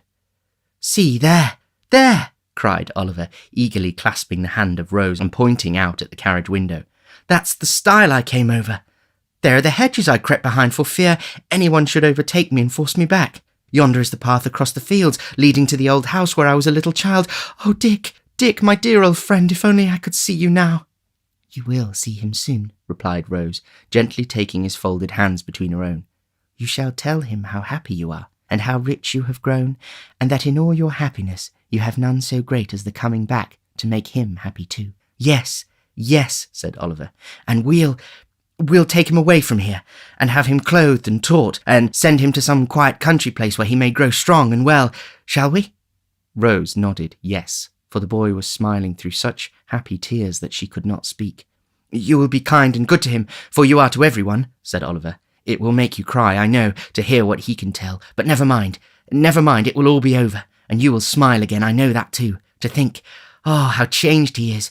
You did the same with me. He said, 'God bless to me' when I ran away," cried the boy with a burst of affectionate emotion, "and I will say 'God bless you' now, and show him how I love him for it." As they approached the town, and at length drove through its narrow streets, it became matter of no small difficulty to restrain the boy within reasonable bounds. There was Sowerberry's, the undertaker's, just as it used to be, only smaller and less imposing in appearance than he remembered it. There were all the well-known shops and houses, with almost every one of which he had some slight incident connected. There was Gamfield's cart, the very cart he used to have standing at the old public-house door. There was the workhouse, the dreary prison of his youthful days, with its dismal windows frowning on the street. There was the same lean porter standing at the gate, at sight of whom Oliver involuntarily shrunk back, and then laughed at himself for being so foolish, then cried, then laughed again. There were scores of faces at the doors and windows that he knew quite well. There was nearly everything as if he had left it but yesterday, and all his recent life had been but a happy dream. But it was pure, earnest, joyful reality. They drove straight to the door of the chief hotel, which Oliver used to stare up at with awe and think a mighty place, but which had somehow fallen off in grandeur and size. And here was Mr. Grimwig, all ready to receive them, kissing the young lady and the old one too, when they got out of the coach, as if he were the grandfather of the whole party, all smiles and kindness, and not offering to eat his head, no, not once. Not even when he contradicted a very old postboy about the nearest road to London, and maintained he knew it best, though he had only come that way once, and that time fast asleep. There was dinner prepared, and there were bedrooms ready, and everything was arranged as if by magic. Notwithstanding all this, when the hurry of the first half-hour was over, the same silence and constraint prevailed that had marked their journey down. Mr. Brownlow did not join them at dinner, but remained in a separate room. The two other gentlemen hurried in and out with anxious faces, and, during the short intervals when they were present, conversed apart. Once Mrs. Maylie was called away, and after being absent for nearly an hour, returned with eyes swollen with weeping. All these things made Rose and Oliver, who were not in any new secrets, nervous and uncomfortable. They sat wondering in silence, or, if they exchanged a few words, spoke in whispers, as if they were afraid to hear the sound of their own voices. At length, when 9 o'clock had come, and they began to think they were to hear no more that night, Mr. Losberne and Mr. Grimwig entered the room, followed by Mr. Brownlow, and a man whom Oliver almost shrieked with surprise to see, for they told him it was his brother, and it was the same man he had met at the market town and seen looking in with Fagin at the window of his little room. Monks cast a look of hate, which even then he could not dissemble at the astonished boy, and sat down near the door. Mr. Brownlow, who had papers in his hand, walked to a table near which Rose and Oliver were seated. "This is a painful task," said he, "but these declarations, which have been signed in London before many gentlemen, must be in substance repeated here. I would have spared you the degradation, but we must hear them from your own lips before we part, and you know why." "Go on," said the person addressed, turning away his face. "Quick, I've always done enough, I think. Don't keep me here." "This child," said Mr. Brownlow, drawing Oliver to him and laying his hand upon his head, "is your half-brother, the illegitimate son of your father, my dear friend Edwin Leaford, by poor young Agnes Fleming, who died in giving him birth." "Yes," said Monks, scowling at the trembling boy, the beating of whose heart he might have heard. "That is the bastard child." "The term you use," said Mr. Brownlow sternly, "is a reproach to those long since passed beyond the feeble censure of the world. It reflects disgrace on no one living except you who use it. Let that pass. He was born in this town." "In the workhouse of this town," was the sullen reply. "You have the story there." He pointed impatiently to the papers as he spoke. "I must have it here, too," said Mr. Brownlow, looking round upon the listeners. "Listen then, you," returned Monks. "His father, being taken ill at Rome, was joined by his wife, my mother, from whom he had been long separated, who went from Paris and took me with her, to look after his property for what I know, for she had no great affection for him, nor he for her. He knew nothing of us, for his senses were gone, and he slumbered on till next day when he died. Among the papers in his desk were two, dated on the night his illness first came on, directed to yourself." He addressed himself to Mr. Brownlow. "And enclosed in a few short lines to you, with an intimation on the cover of the package that it was not to be forwarded till after he was dead. One of these papers was a letter to this girl, Agnes. The other, a will." "What of the letter?" asked Mr. Brownlow. "The letter? A sheet of paper crossed and crossed again, with a penitent confession and prayers to God to help her. He had palmed a tale on the girl that some secret mystery, to be explained one day, prevented his marrying her just then. And so she had gone on, trusting patiently to him until she trusted too far and lost what none could ever give her back. She was, at that time, within a few months of her confinement. He told her all he had meant to do to hide her shame if he lived, and prayed her, if he died, not to curse his memory or think the consequences of their sin would be visited on their young child, for all the guilt was his. He reminded her of the day he had given her the little locket and the ring with her Christian name engraved on it, and a blank left for that which he had hoped one day to have bestowed upon her. Prayed her yet to keep it and wear it next to her heart as she had done before, and then ran on wildly in the same words over and over again, as if he had gone distracted. I believe he had." "The will," said Mr. Brownlow, as Oliver's tears fell fast. Monks was silent. "The will," said Mr. Brownlow, speaking for him, "was in the same spirit as the letter. He talked of miseries which his wife had brought upon him, of the rebellious disposition, vice, malice, and premature bad passions of you, his only son, who had been trained to hate him, and left you and your mother each an annuity of £800. The bulk of his property he divided into 2 equal portions. one for Agnes Fleming and the other for their child, if it should be born alive and ever come of age. If it were a girl, it was to inherit the money unconditionally, but, if a boy, only on the stipulation that in his minority he should never have stained his name with any public act of dishonour, meanness, cowardice, or wrong. He did this, he said, to mark his confidence in the other, and his conviction, only strengthened by approaching death, that the child would share her gentle heart and noble nature. If he were disappointed in this expectation, then the money was to come for you, for then, and not till then, when both children were equal, would he recognize your prior claim upon his purse, who had none upon his heart, but had, from an infant, repulsed him with a coldness and aversion. My mother, said Monks in a louder tone, did what a woman should have done. She burnt this will. The letter never reached its destination, but that and other proofs she kept, in case they ever tried to lie away the plot. The girl's father had the truth from her, with every aggravation that her violent hate, I love her for it now, could add. Goaded by shame and dishonour, he fled with his children into a remote corner of Wales, changing his very name, that his friends might never know of his retreat. And here, no great while afterwards, he was found dead in his bed. The girl had left her home in secret some weeks before.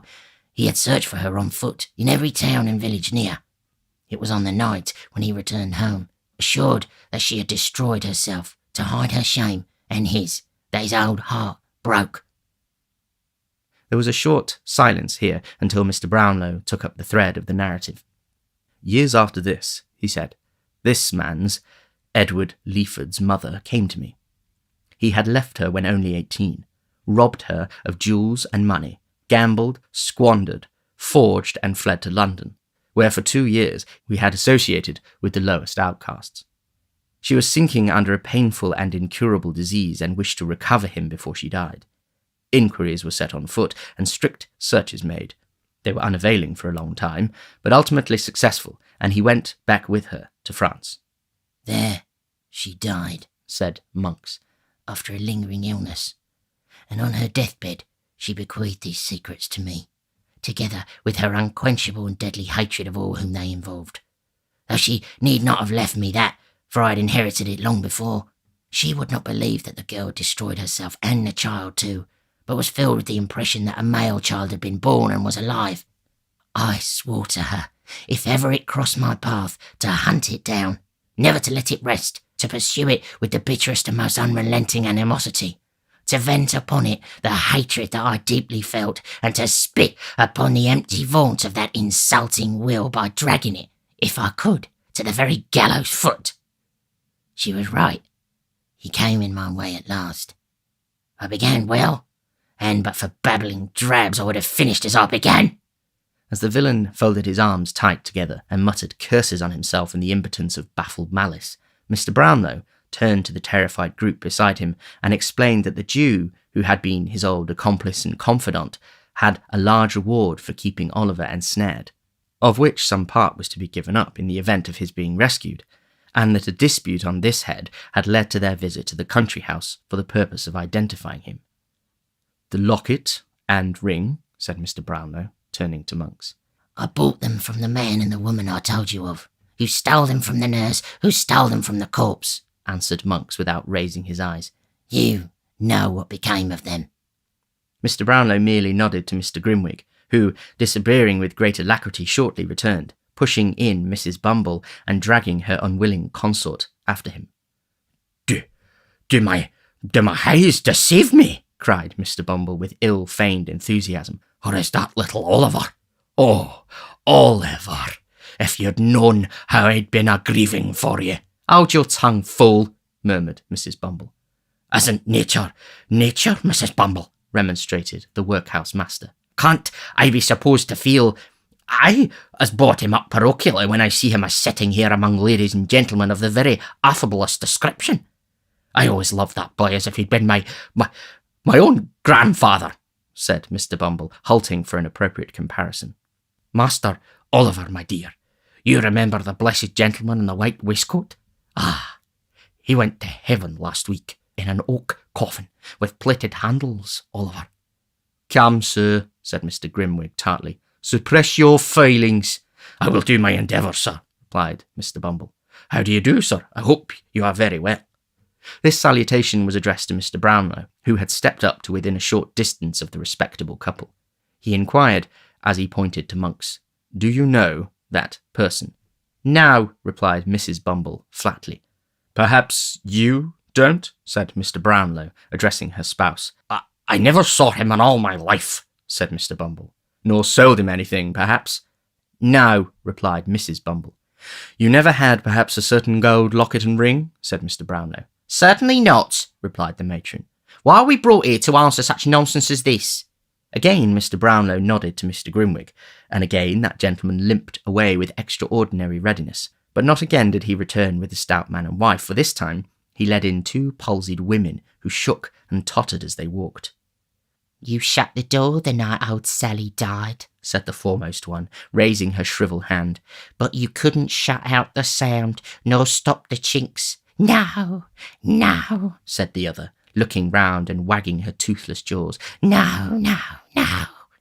We heard her try to tell you what she'd done, and saw you take a paper from her hand, and watch you too, next day, to the pawnbroker's shop," said the first. "Yes," added the second, "and it was a locket and gold ring. We found out that, and saw it given you. We were by, oh, we were by." "And we know more than that," resumed the first, "for she told us often, long ago, that the young mother who had told her that, feeling that she should never get over it, she was on her way. At that time she was taken ill, to die near the grave of the father and child." "Would you like to see the pawnbroker himself?" asked Mr. Grimwig, with a motion towards the door. "No," replied the woman. "If he," she pointed to Monks, "has been coward enough to confess, as I see he has, and you have sounded all these hags till you have found the right ones, I have nothing more to say. I did sell them, and they're where you'll never get them. What then?" "Nothing," replied Mr. Brownlow, "except that it remains for us to take care that neither of you is employed in a situation of trust again. You may leave the room." I hope," said Mr. Bumble, looking about him with great ruefulness as Mr. Grimwig disappeared with the 2 old women. "I hope that this unfortunate little circumstance will not deprive me of my parochial office." "Indeed it will," replied Mr. Brownlow. "You may make up your mind to that, and thank yourself well off besides." "It was all Mrs. Bumble. She would do it," urged Mr. Bumble, first looking round to ascertain that his partner had left the room. "That is no excuse," replied Mr. Brownlow. "You were present on the occasion of the destruction of these trinkets, and indeed are the more guilty of the 2 in the eye of the law, for the law supposes that your wife acts under your direction." "If the law supposes that," said Mr. Bumble, squeezing his hat emphatically in both hands, "the law is an ass, an idiot. If that's the eye of the law is a butchel, and the worst I wish the law is that his eye may be opened by experience. Laying great stress on the repetition of these 2 words, Mr. Bumble fixed his hat on very tight, and putting his hands in his pockets, followed his helpmate downstairs. "Young lady," said Mr. Brownlow, turning to Rose, "give me your hand. Do not tremble. You need not to fear the few remaining words we have to say." "If they have, I do not know how they can, but if they have any reference to me," said Rose, "pray let me hear them at some other time. I have not strength or spirits now." "Nay," returned the old gentleman, drawing her arm through his. "You have more fortitude than this, I'm sure. Do you know this young lady, sir?" "Yes," replied Monks. "I never saw you before," said Rose faintly. "I have seen you often," returned Monks. "The father of the unhappy Agnes had 2 daughters," said Mr. Brownlow. "What was the fate of the other, the child?" "The child," replied Monks, "when her father died in a strange place in a strange name, without a letter, book, or scrap of paper that yielded the faintest clue by which his friends or relatives could be traced. The child was taken by some wretched cottagers, who reared it as their own." "Go on," said Mr. Brownlow, signing to Mrs. Maylie to approach. "Go on." "You couldn't find the spot to which these people had repaired," said Monks, "but where friendship fails, hatred will often force a way. My mother found it. After a year of cunning search, and found the child." "She took it, did she?" No. The people were poor and began to sicken, at least the man did, of their fine humanity. So she left it with them, giving them a small present of money which would not last long, and promised more, which she never meant to send. She didn't quite rely, however, on their discontent and poverty for the child's unhappiness, but told the history of the sister's shame, with such alterations as suited her, bade them take good heed of the child, for she came of bad blood, and told them that she was illegitimate and sure to go wrong at one time or other. The circumstances countenanced all this. The people believed it, and there the child dragged on an existence miserable enough even to satisfy us, until a widow lady, residing then at Chester, saw the girl by chance, pitied her, and took her home. There was some cursed spell, I think, against us, for in spite of all our efforts, she remained there and was happy. I lost sight of her 2 or 3 years ago, and saw her no more until a few months back. Do you see her now? Yes, leaning on your arm. But not the less my niece, cried Mrs. Maylie, folding the fainting girl in her arms. Not the less my dearest child. I would not lose her now for all the treasures in the world. My sweet companion, my own dear girl. The only friend I ever had, cried Rose, clinging to her. The kindest, best of friends.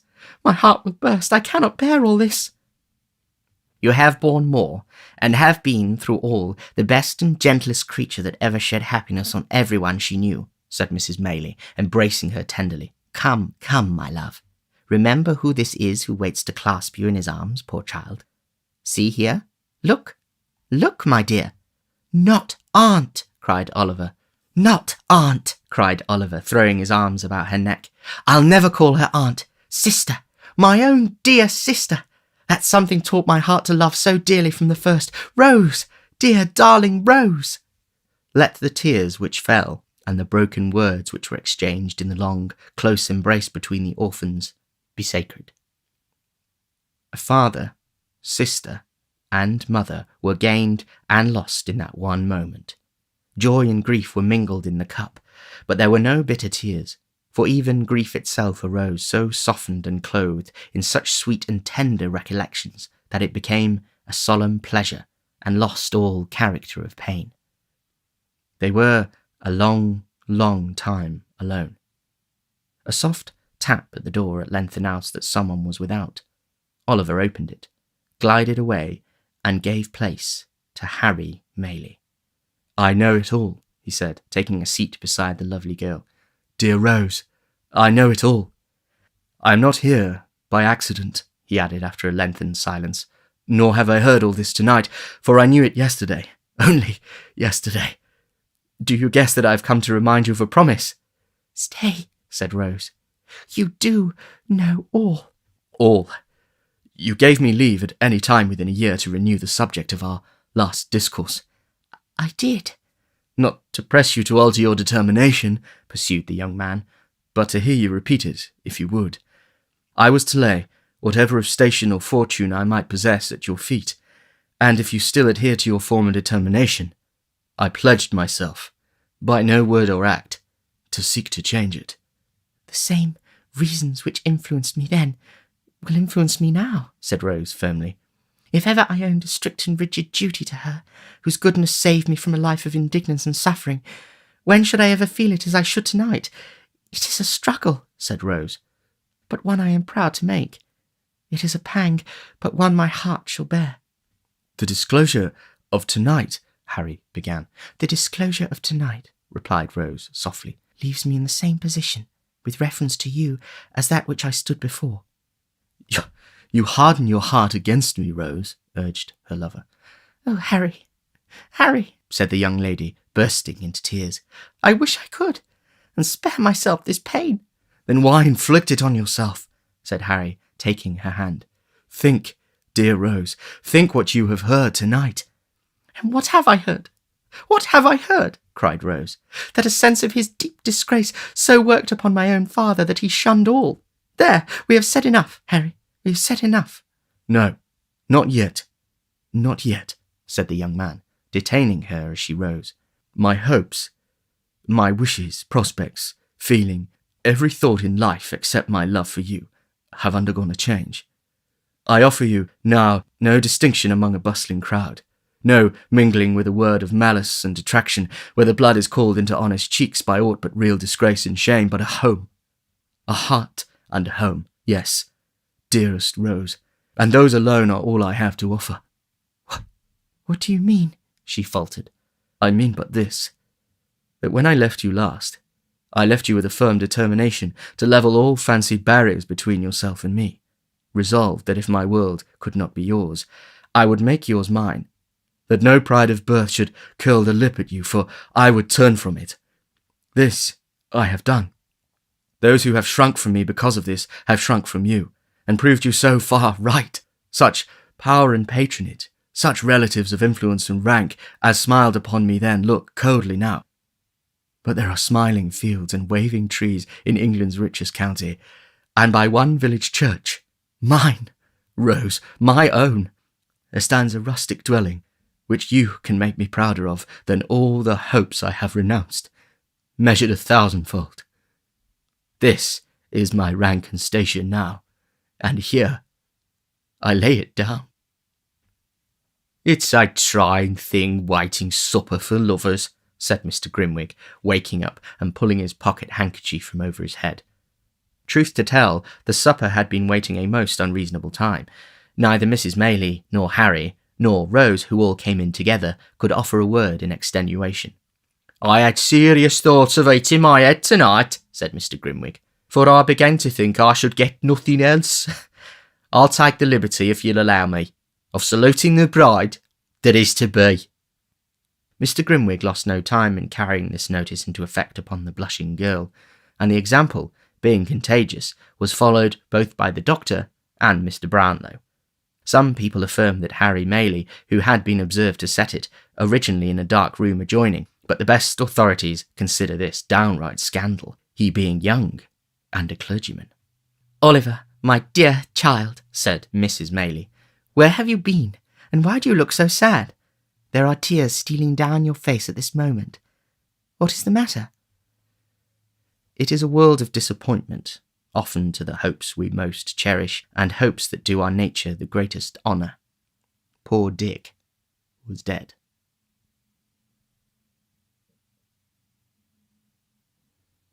Chapter 52. Fagin's Last Night Alive.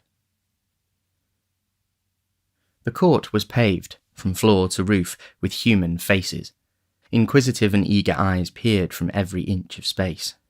From the rail before the dock, away into the sharpest angle of the smallest corner in the galleries, all looks were fixed upon one man, Fagin. Before him and beyond, above and below, on the right and on the left, he seemed to stand surrounded by a firmament all bright with gleaming eyes. He stood there, in all this glare of living light, with one hand resting on the wooden slab before him, the other held to his ear, and his head thrust forward to enable him to catch with greater distinctness every word that fell from the presiding judge, who was delivering his charge to the jury.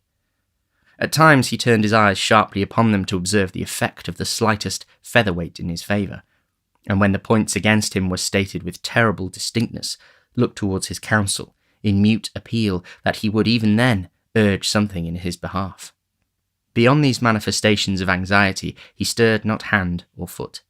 He had scarcely moved since the trial began, and now that the judge ceased to speak, he still remained in the same strained attitude of close attention, with his gaze bent on him, as though he listened still.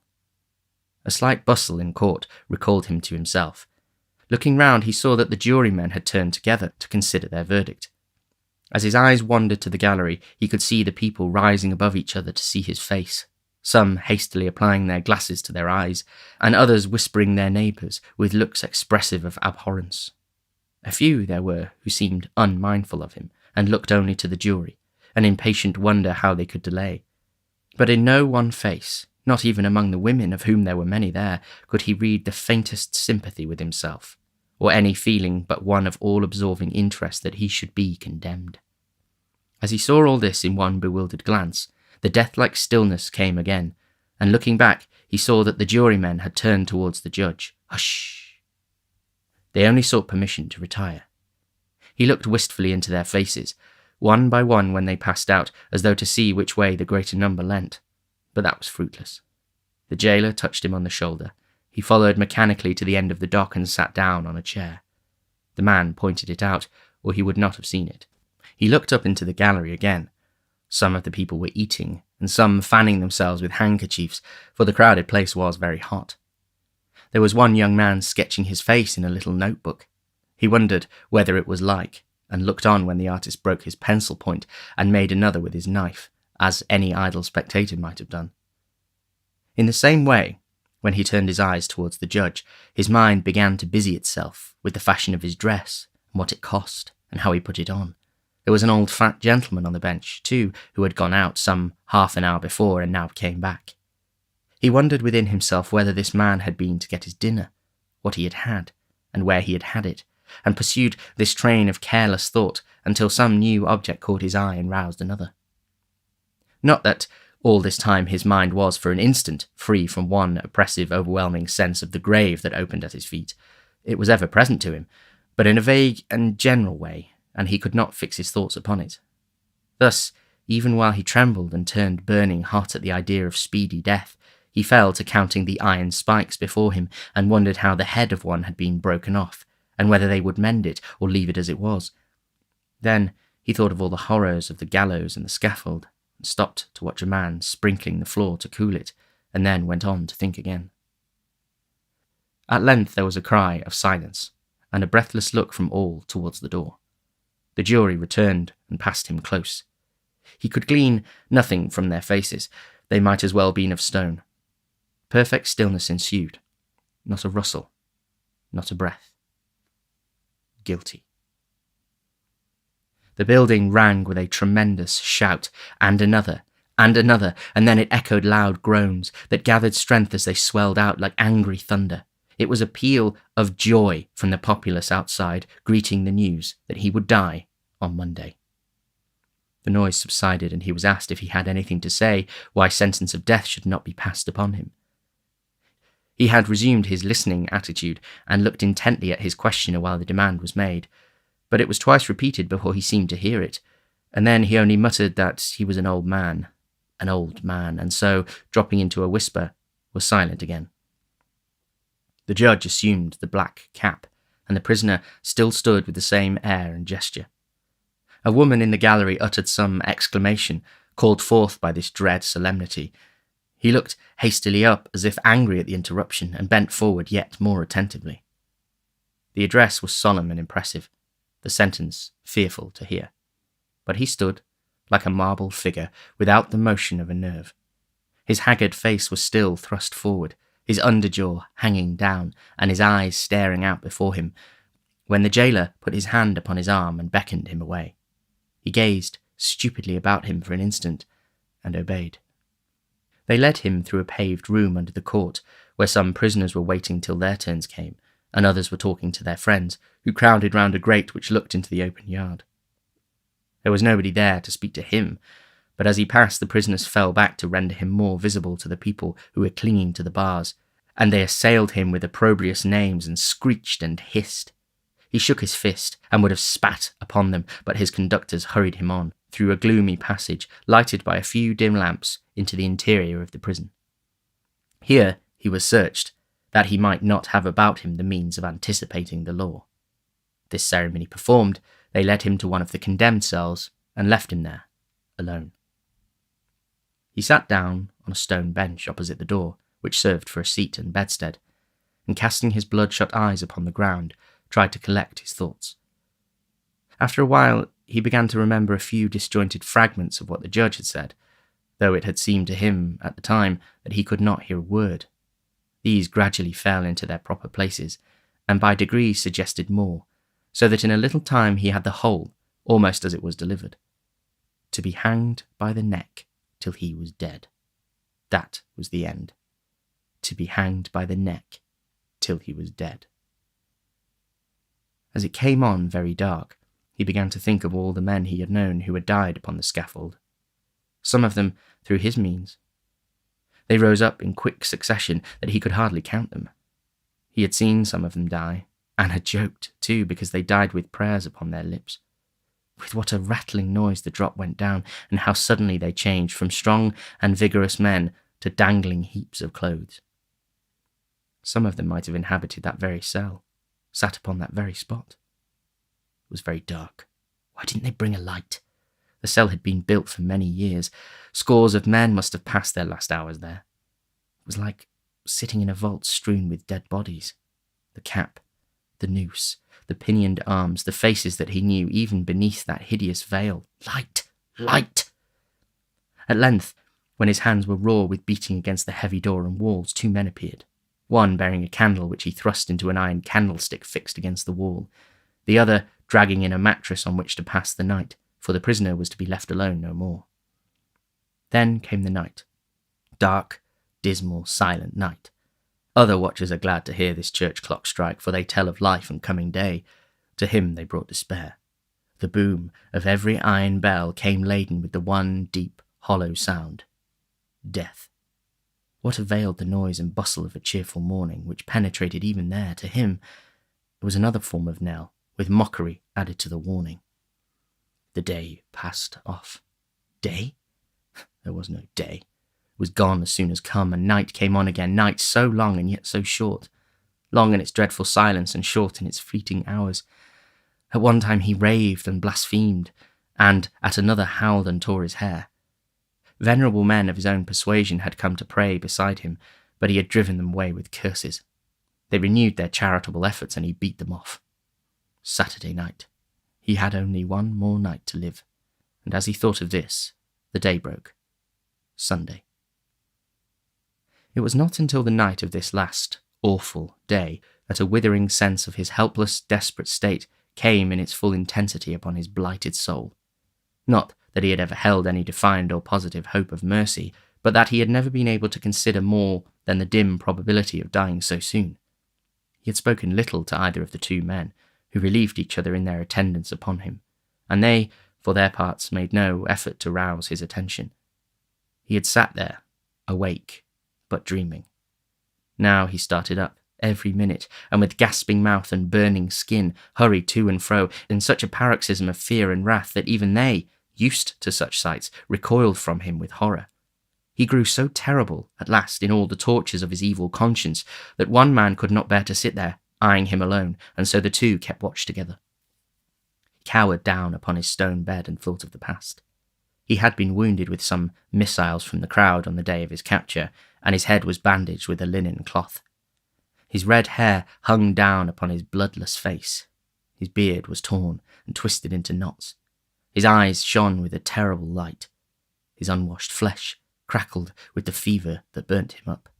8, 9, then, if that was not a trick to frighten him and those were the real hours treading on each other's heels, where would he be when they came round again? 11, another struck before the voice of the previous hour had ceased to vibrate.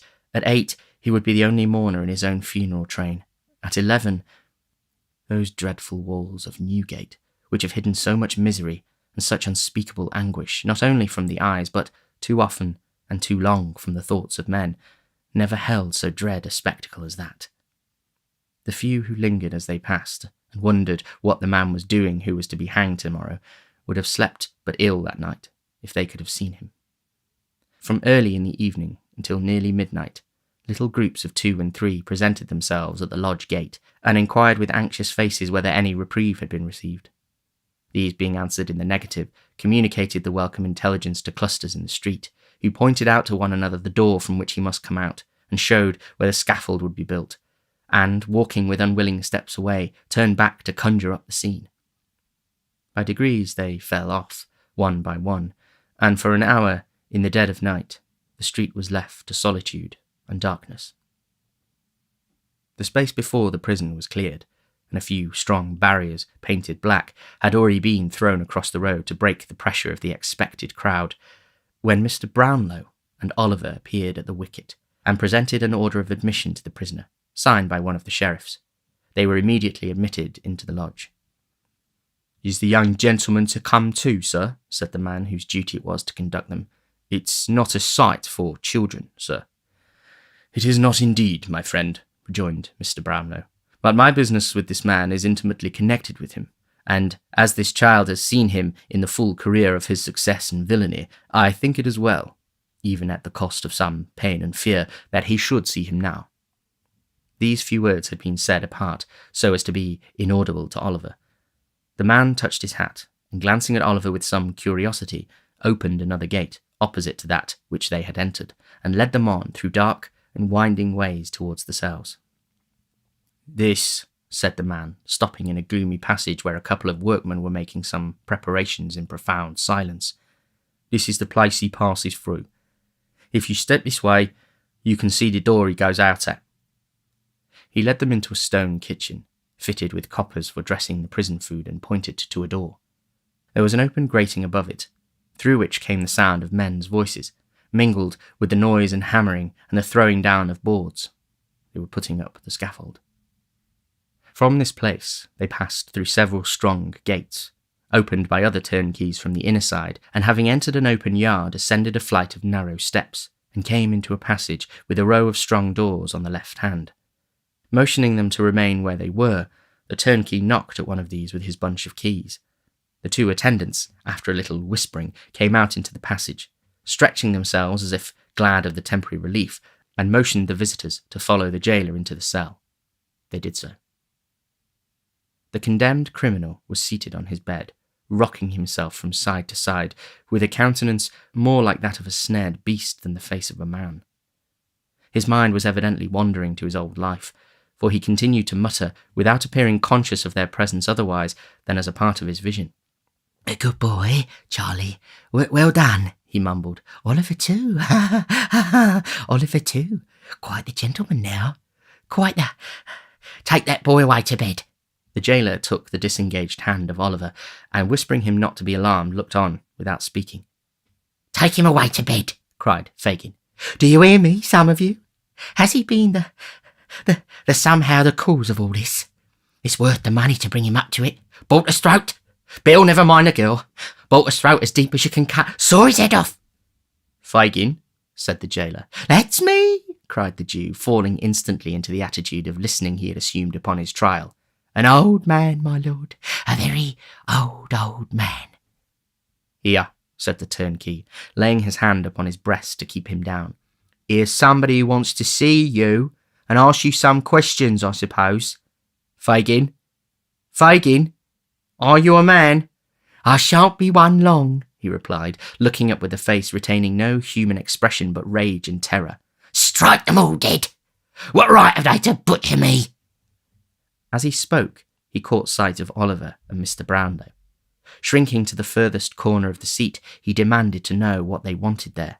"Steady," said the turnkey, still holding him down. "Now, sir, tell him what you want, quick if you please, for he grows worse as the time gets on." "You have some papers," said Mr. Brownlow, advancing, "which were placed in your hands for better security by a man called Monks." "It's all a lie together," replied Fagin. "I haven't one. Not one." "For the love of God," said Mr. Brownlow, solemnly, "do not say that now, upon the very verge of death, but tell me where they are. You know that Sykes is dead, that Monks has confessed. There is no hope of any further gain. Where are those papers?" "Oliver," cried Fagin, beckoning to him. Here. Let me whisper to you." "I am not afraid," said Oliver in a low voice, as he relinquished Mr. Brownlow's hand. "The papers," said Fagin, drawing Oliver towards him, "are in a canvas bag, in a hole a little way up the chimney in the top front room. I want to talk to you, my dear. I want to talk to you." Yes, returned Oliver. "Let me say a prayer. Do, let me say one prayer. Say only one upon your knees with me, and we will talk till morning." Outside, replied Fagin, pushing the boy before him towards the door and looking vacantly over his head. "Say I've gone to sleep. They'll believe you. You can get me out if you take me so. Now then. "No. Oh, God forgive this wretched man," cried the boy with a burst of tears. That's right, said Fagin. "That'll help us on. This door first. If I shake and tremble as we pass the gallows, don't you mind, but hurry on. Now. Have you nothing else to ask him, sir? Inquired the turnkey. No other question, replied Mr. Brownlow. If I hoped we could recall him to a sense of his position. Nothing will do that, sir, replied the man, shaking his head. You'd better leave him. The door of the cell opened, and the attendants returned. Press on, cried Fagin. Softly, but not so slow. Faster, faster. The men laid hands upon him, and disengaging Oliver from his grasp, held him back. He struggled with the power of desperation for an instant, and then sent up cry upon cry that penetrated even those massive walls and rang in their ears until they reached the open yard. It was some time before they left the prison. Oliver nearly swooned after this frightful scene, and was so weak that for an hour or more he had not the strength to walk. Day was dawning when they again emerged. A great multitude had already assembled. The windows were filled with people, smoking and playing cards to beguile the time. The crowd were pushing, quarrelling, joking. Everything told of life and animation, but one dark cluster of objects in the centre of all, the black stage, the crossbeam, the rope, and all the hideous apparatus of death.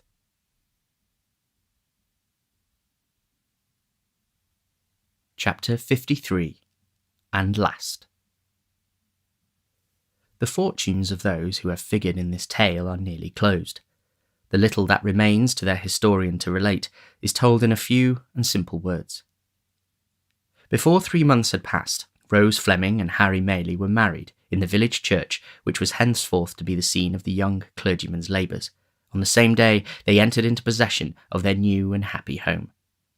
Mrs. Maylie took up her abode with her son and daughter-in-law to enjoy, during the tranquil remainder of her days, the greatest felicity that age and worth can know, the contemplation of the happiness of those on whom the warmest affections and tenderest cares of a well-spent life have been unceasingly bestowed. It appeared, on full and careful investigation, that if the wreck of property remaining in the custody of Monks, which had never prospered either in his hands or in those of his mother, were equally divided between himself and Oliver, it would yield to each little more than £3,000. By the provisions of his father's will, Oliver would have been entitled to the whole, but Mr. Brownlow, unwilling to deprive the elder son of the opportunity of retrieving his former vices and pursuing an honest career, proposed this mode of distribution, to which his young charge joyfully acceded. Monks, still bearing that assumed name, retired with his portion to a distant part of the New World, where, having quickly squandered it, he once more fell into his old courses, and, after undergoing a long confinement for some fresh act of fraud and knavery, at length sunk under an attack of his old disorder, and died in prison. As far from home died the chief remaining members of his friend Fagin's gang. Mr. Brownlow adopted Oliver as his son, removing with him and the old housekeeper to within a mile of the parsonage house, where his dear friends resided. He gratified the only remaining wish of Oliver's warm and earnest heart, and thus linked together a little society, whose condition approached as nearly to one of perfect happiness as can ever be known in this changing world. Soon after the marriage of the young people, the worthy doctor returned to Chertsey, where, bereft of the presence of his old friends, he would have been discontented if his temperament had admitted of such a feeling, and would have turned quite peevish if he had known how. For 2 or 3 months he contented himself with hinting that he feared the air began to disagree with him. Then, finding that the place really no longer was, to him, what it had been, he settled his business on his assistant, took a bachelor's cottage outside the village of which his young friend was pastor, and instantaneously recovered. Here he took to gardening, planting, fishing, carpentering, and various other pursuits of a similar kind, all undertaken with his characteristic impetuosity. In each and all he has since become famous throughout the neighbourhood as a most profound authority. Before his removal, he had managed to contract a strong friendship for Mr. Grimwig, which that eccentric gentleman cordially reciprocated. He is accordingly visited by Mr. Grimwig a great many times in the course of the year. On all such occasions, Mr. Grimwig plants, fishes, and carpenters with great ardour, doing everything in very singular and unprecedented manner, but always maintaining with his favourite asseveration that his mode is the right one. On Sundays he never fails to criticise the sermon to the young clergyman's face, always informing Mr. Losberne in strict confidence afterwards that he considers it an excellent performance, but deems it as well not to say so. It is a standing and very favourite joke for Mr. Brownlow to rally him on his old prophecy concerning Oliver, and to remind him of the night on which they sat with the watch between them waiting his return. But Mr. Grimwig contends that he was right in the main, and, in proof thereof, remarks that Oliver did not come back after all, which always calls forth a laugh on his side and increases his good humour. Mr. Noah Claypole, receiving a free pardon from the Crown in consequence of being admitted a prover against Fagin, and considering his profession not altogether as safe a one as he could wish, was, for some little time, at a loss for the means of a livelihood, not burdened with too much work. After some consideration he went into business as an informer, in which calling he realises a genteel subsistence. His plan is to walk out once a week during the church time attended by Charlotte in respectable attire. The lady faints away at the doors of charitable publicans, and the gentleman, being accommodated with 3 pennyworth of brandy to restore her, lays an information next day, and pockets half the penalty. Sometimes Mr. Claypole faints himself, but the result is the same. Mr. and Mrs. Bumble, deprived of their situations, were gradually reduced to great indignance and misery, and finally became paupers in that very same workhouse in which they had once lorded it over others. Mr. Bumble has been heard to say that in this reverse and degradation he has not even spirits to be thankful for being separated from his wife. As to Mr. Giles and Brittles, they still remain in their old posts, although the former is bald and the last-named boy quite grey. They sleep at the parsonage, but divide their attentions so equally among its inmates, and Oliver, and Mr. Brownlow, and Mr. Losberne, that to this day the villagers have never been able to discover to which establishment they properly belong. Master Charles Bates, appalled by Sykes' crime, fell into a train of reflection whether an honest life was not, after all, the best. Arriving at the conclusion that it certainly was, he turned his back upon the scenes of the past, resolved to amend it in some new sphere of action. He struggled hard, and suffered much for some time, but having a contented disposition and a good purpose, succeeded in the end. And, from being a farmer's drudge and a carrier's lad, he is now the merriest young grazier in all Northamptonshire.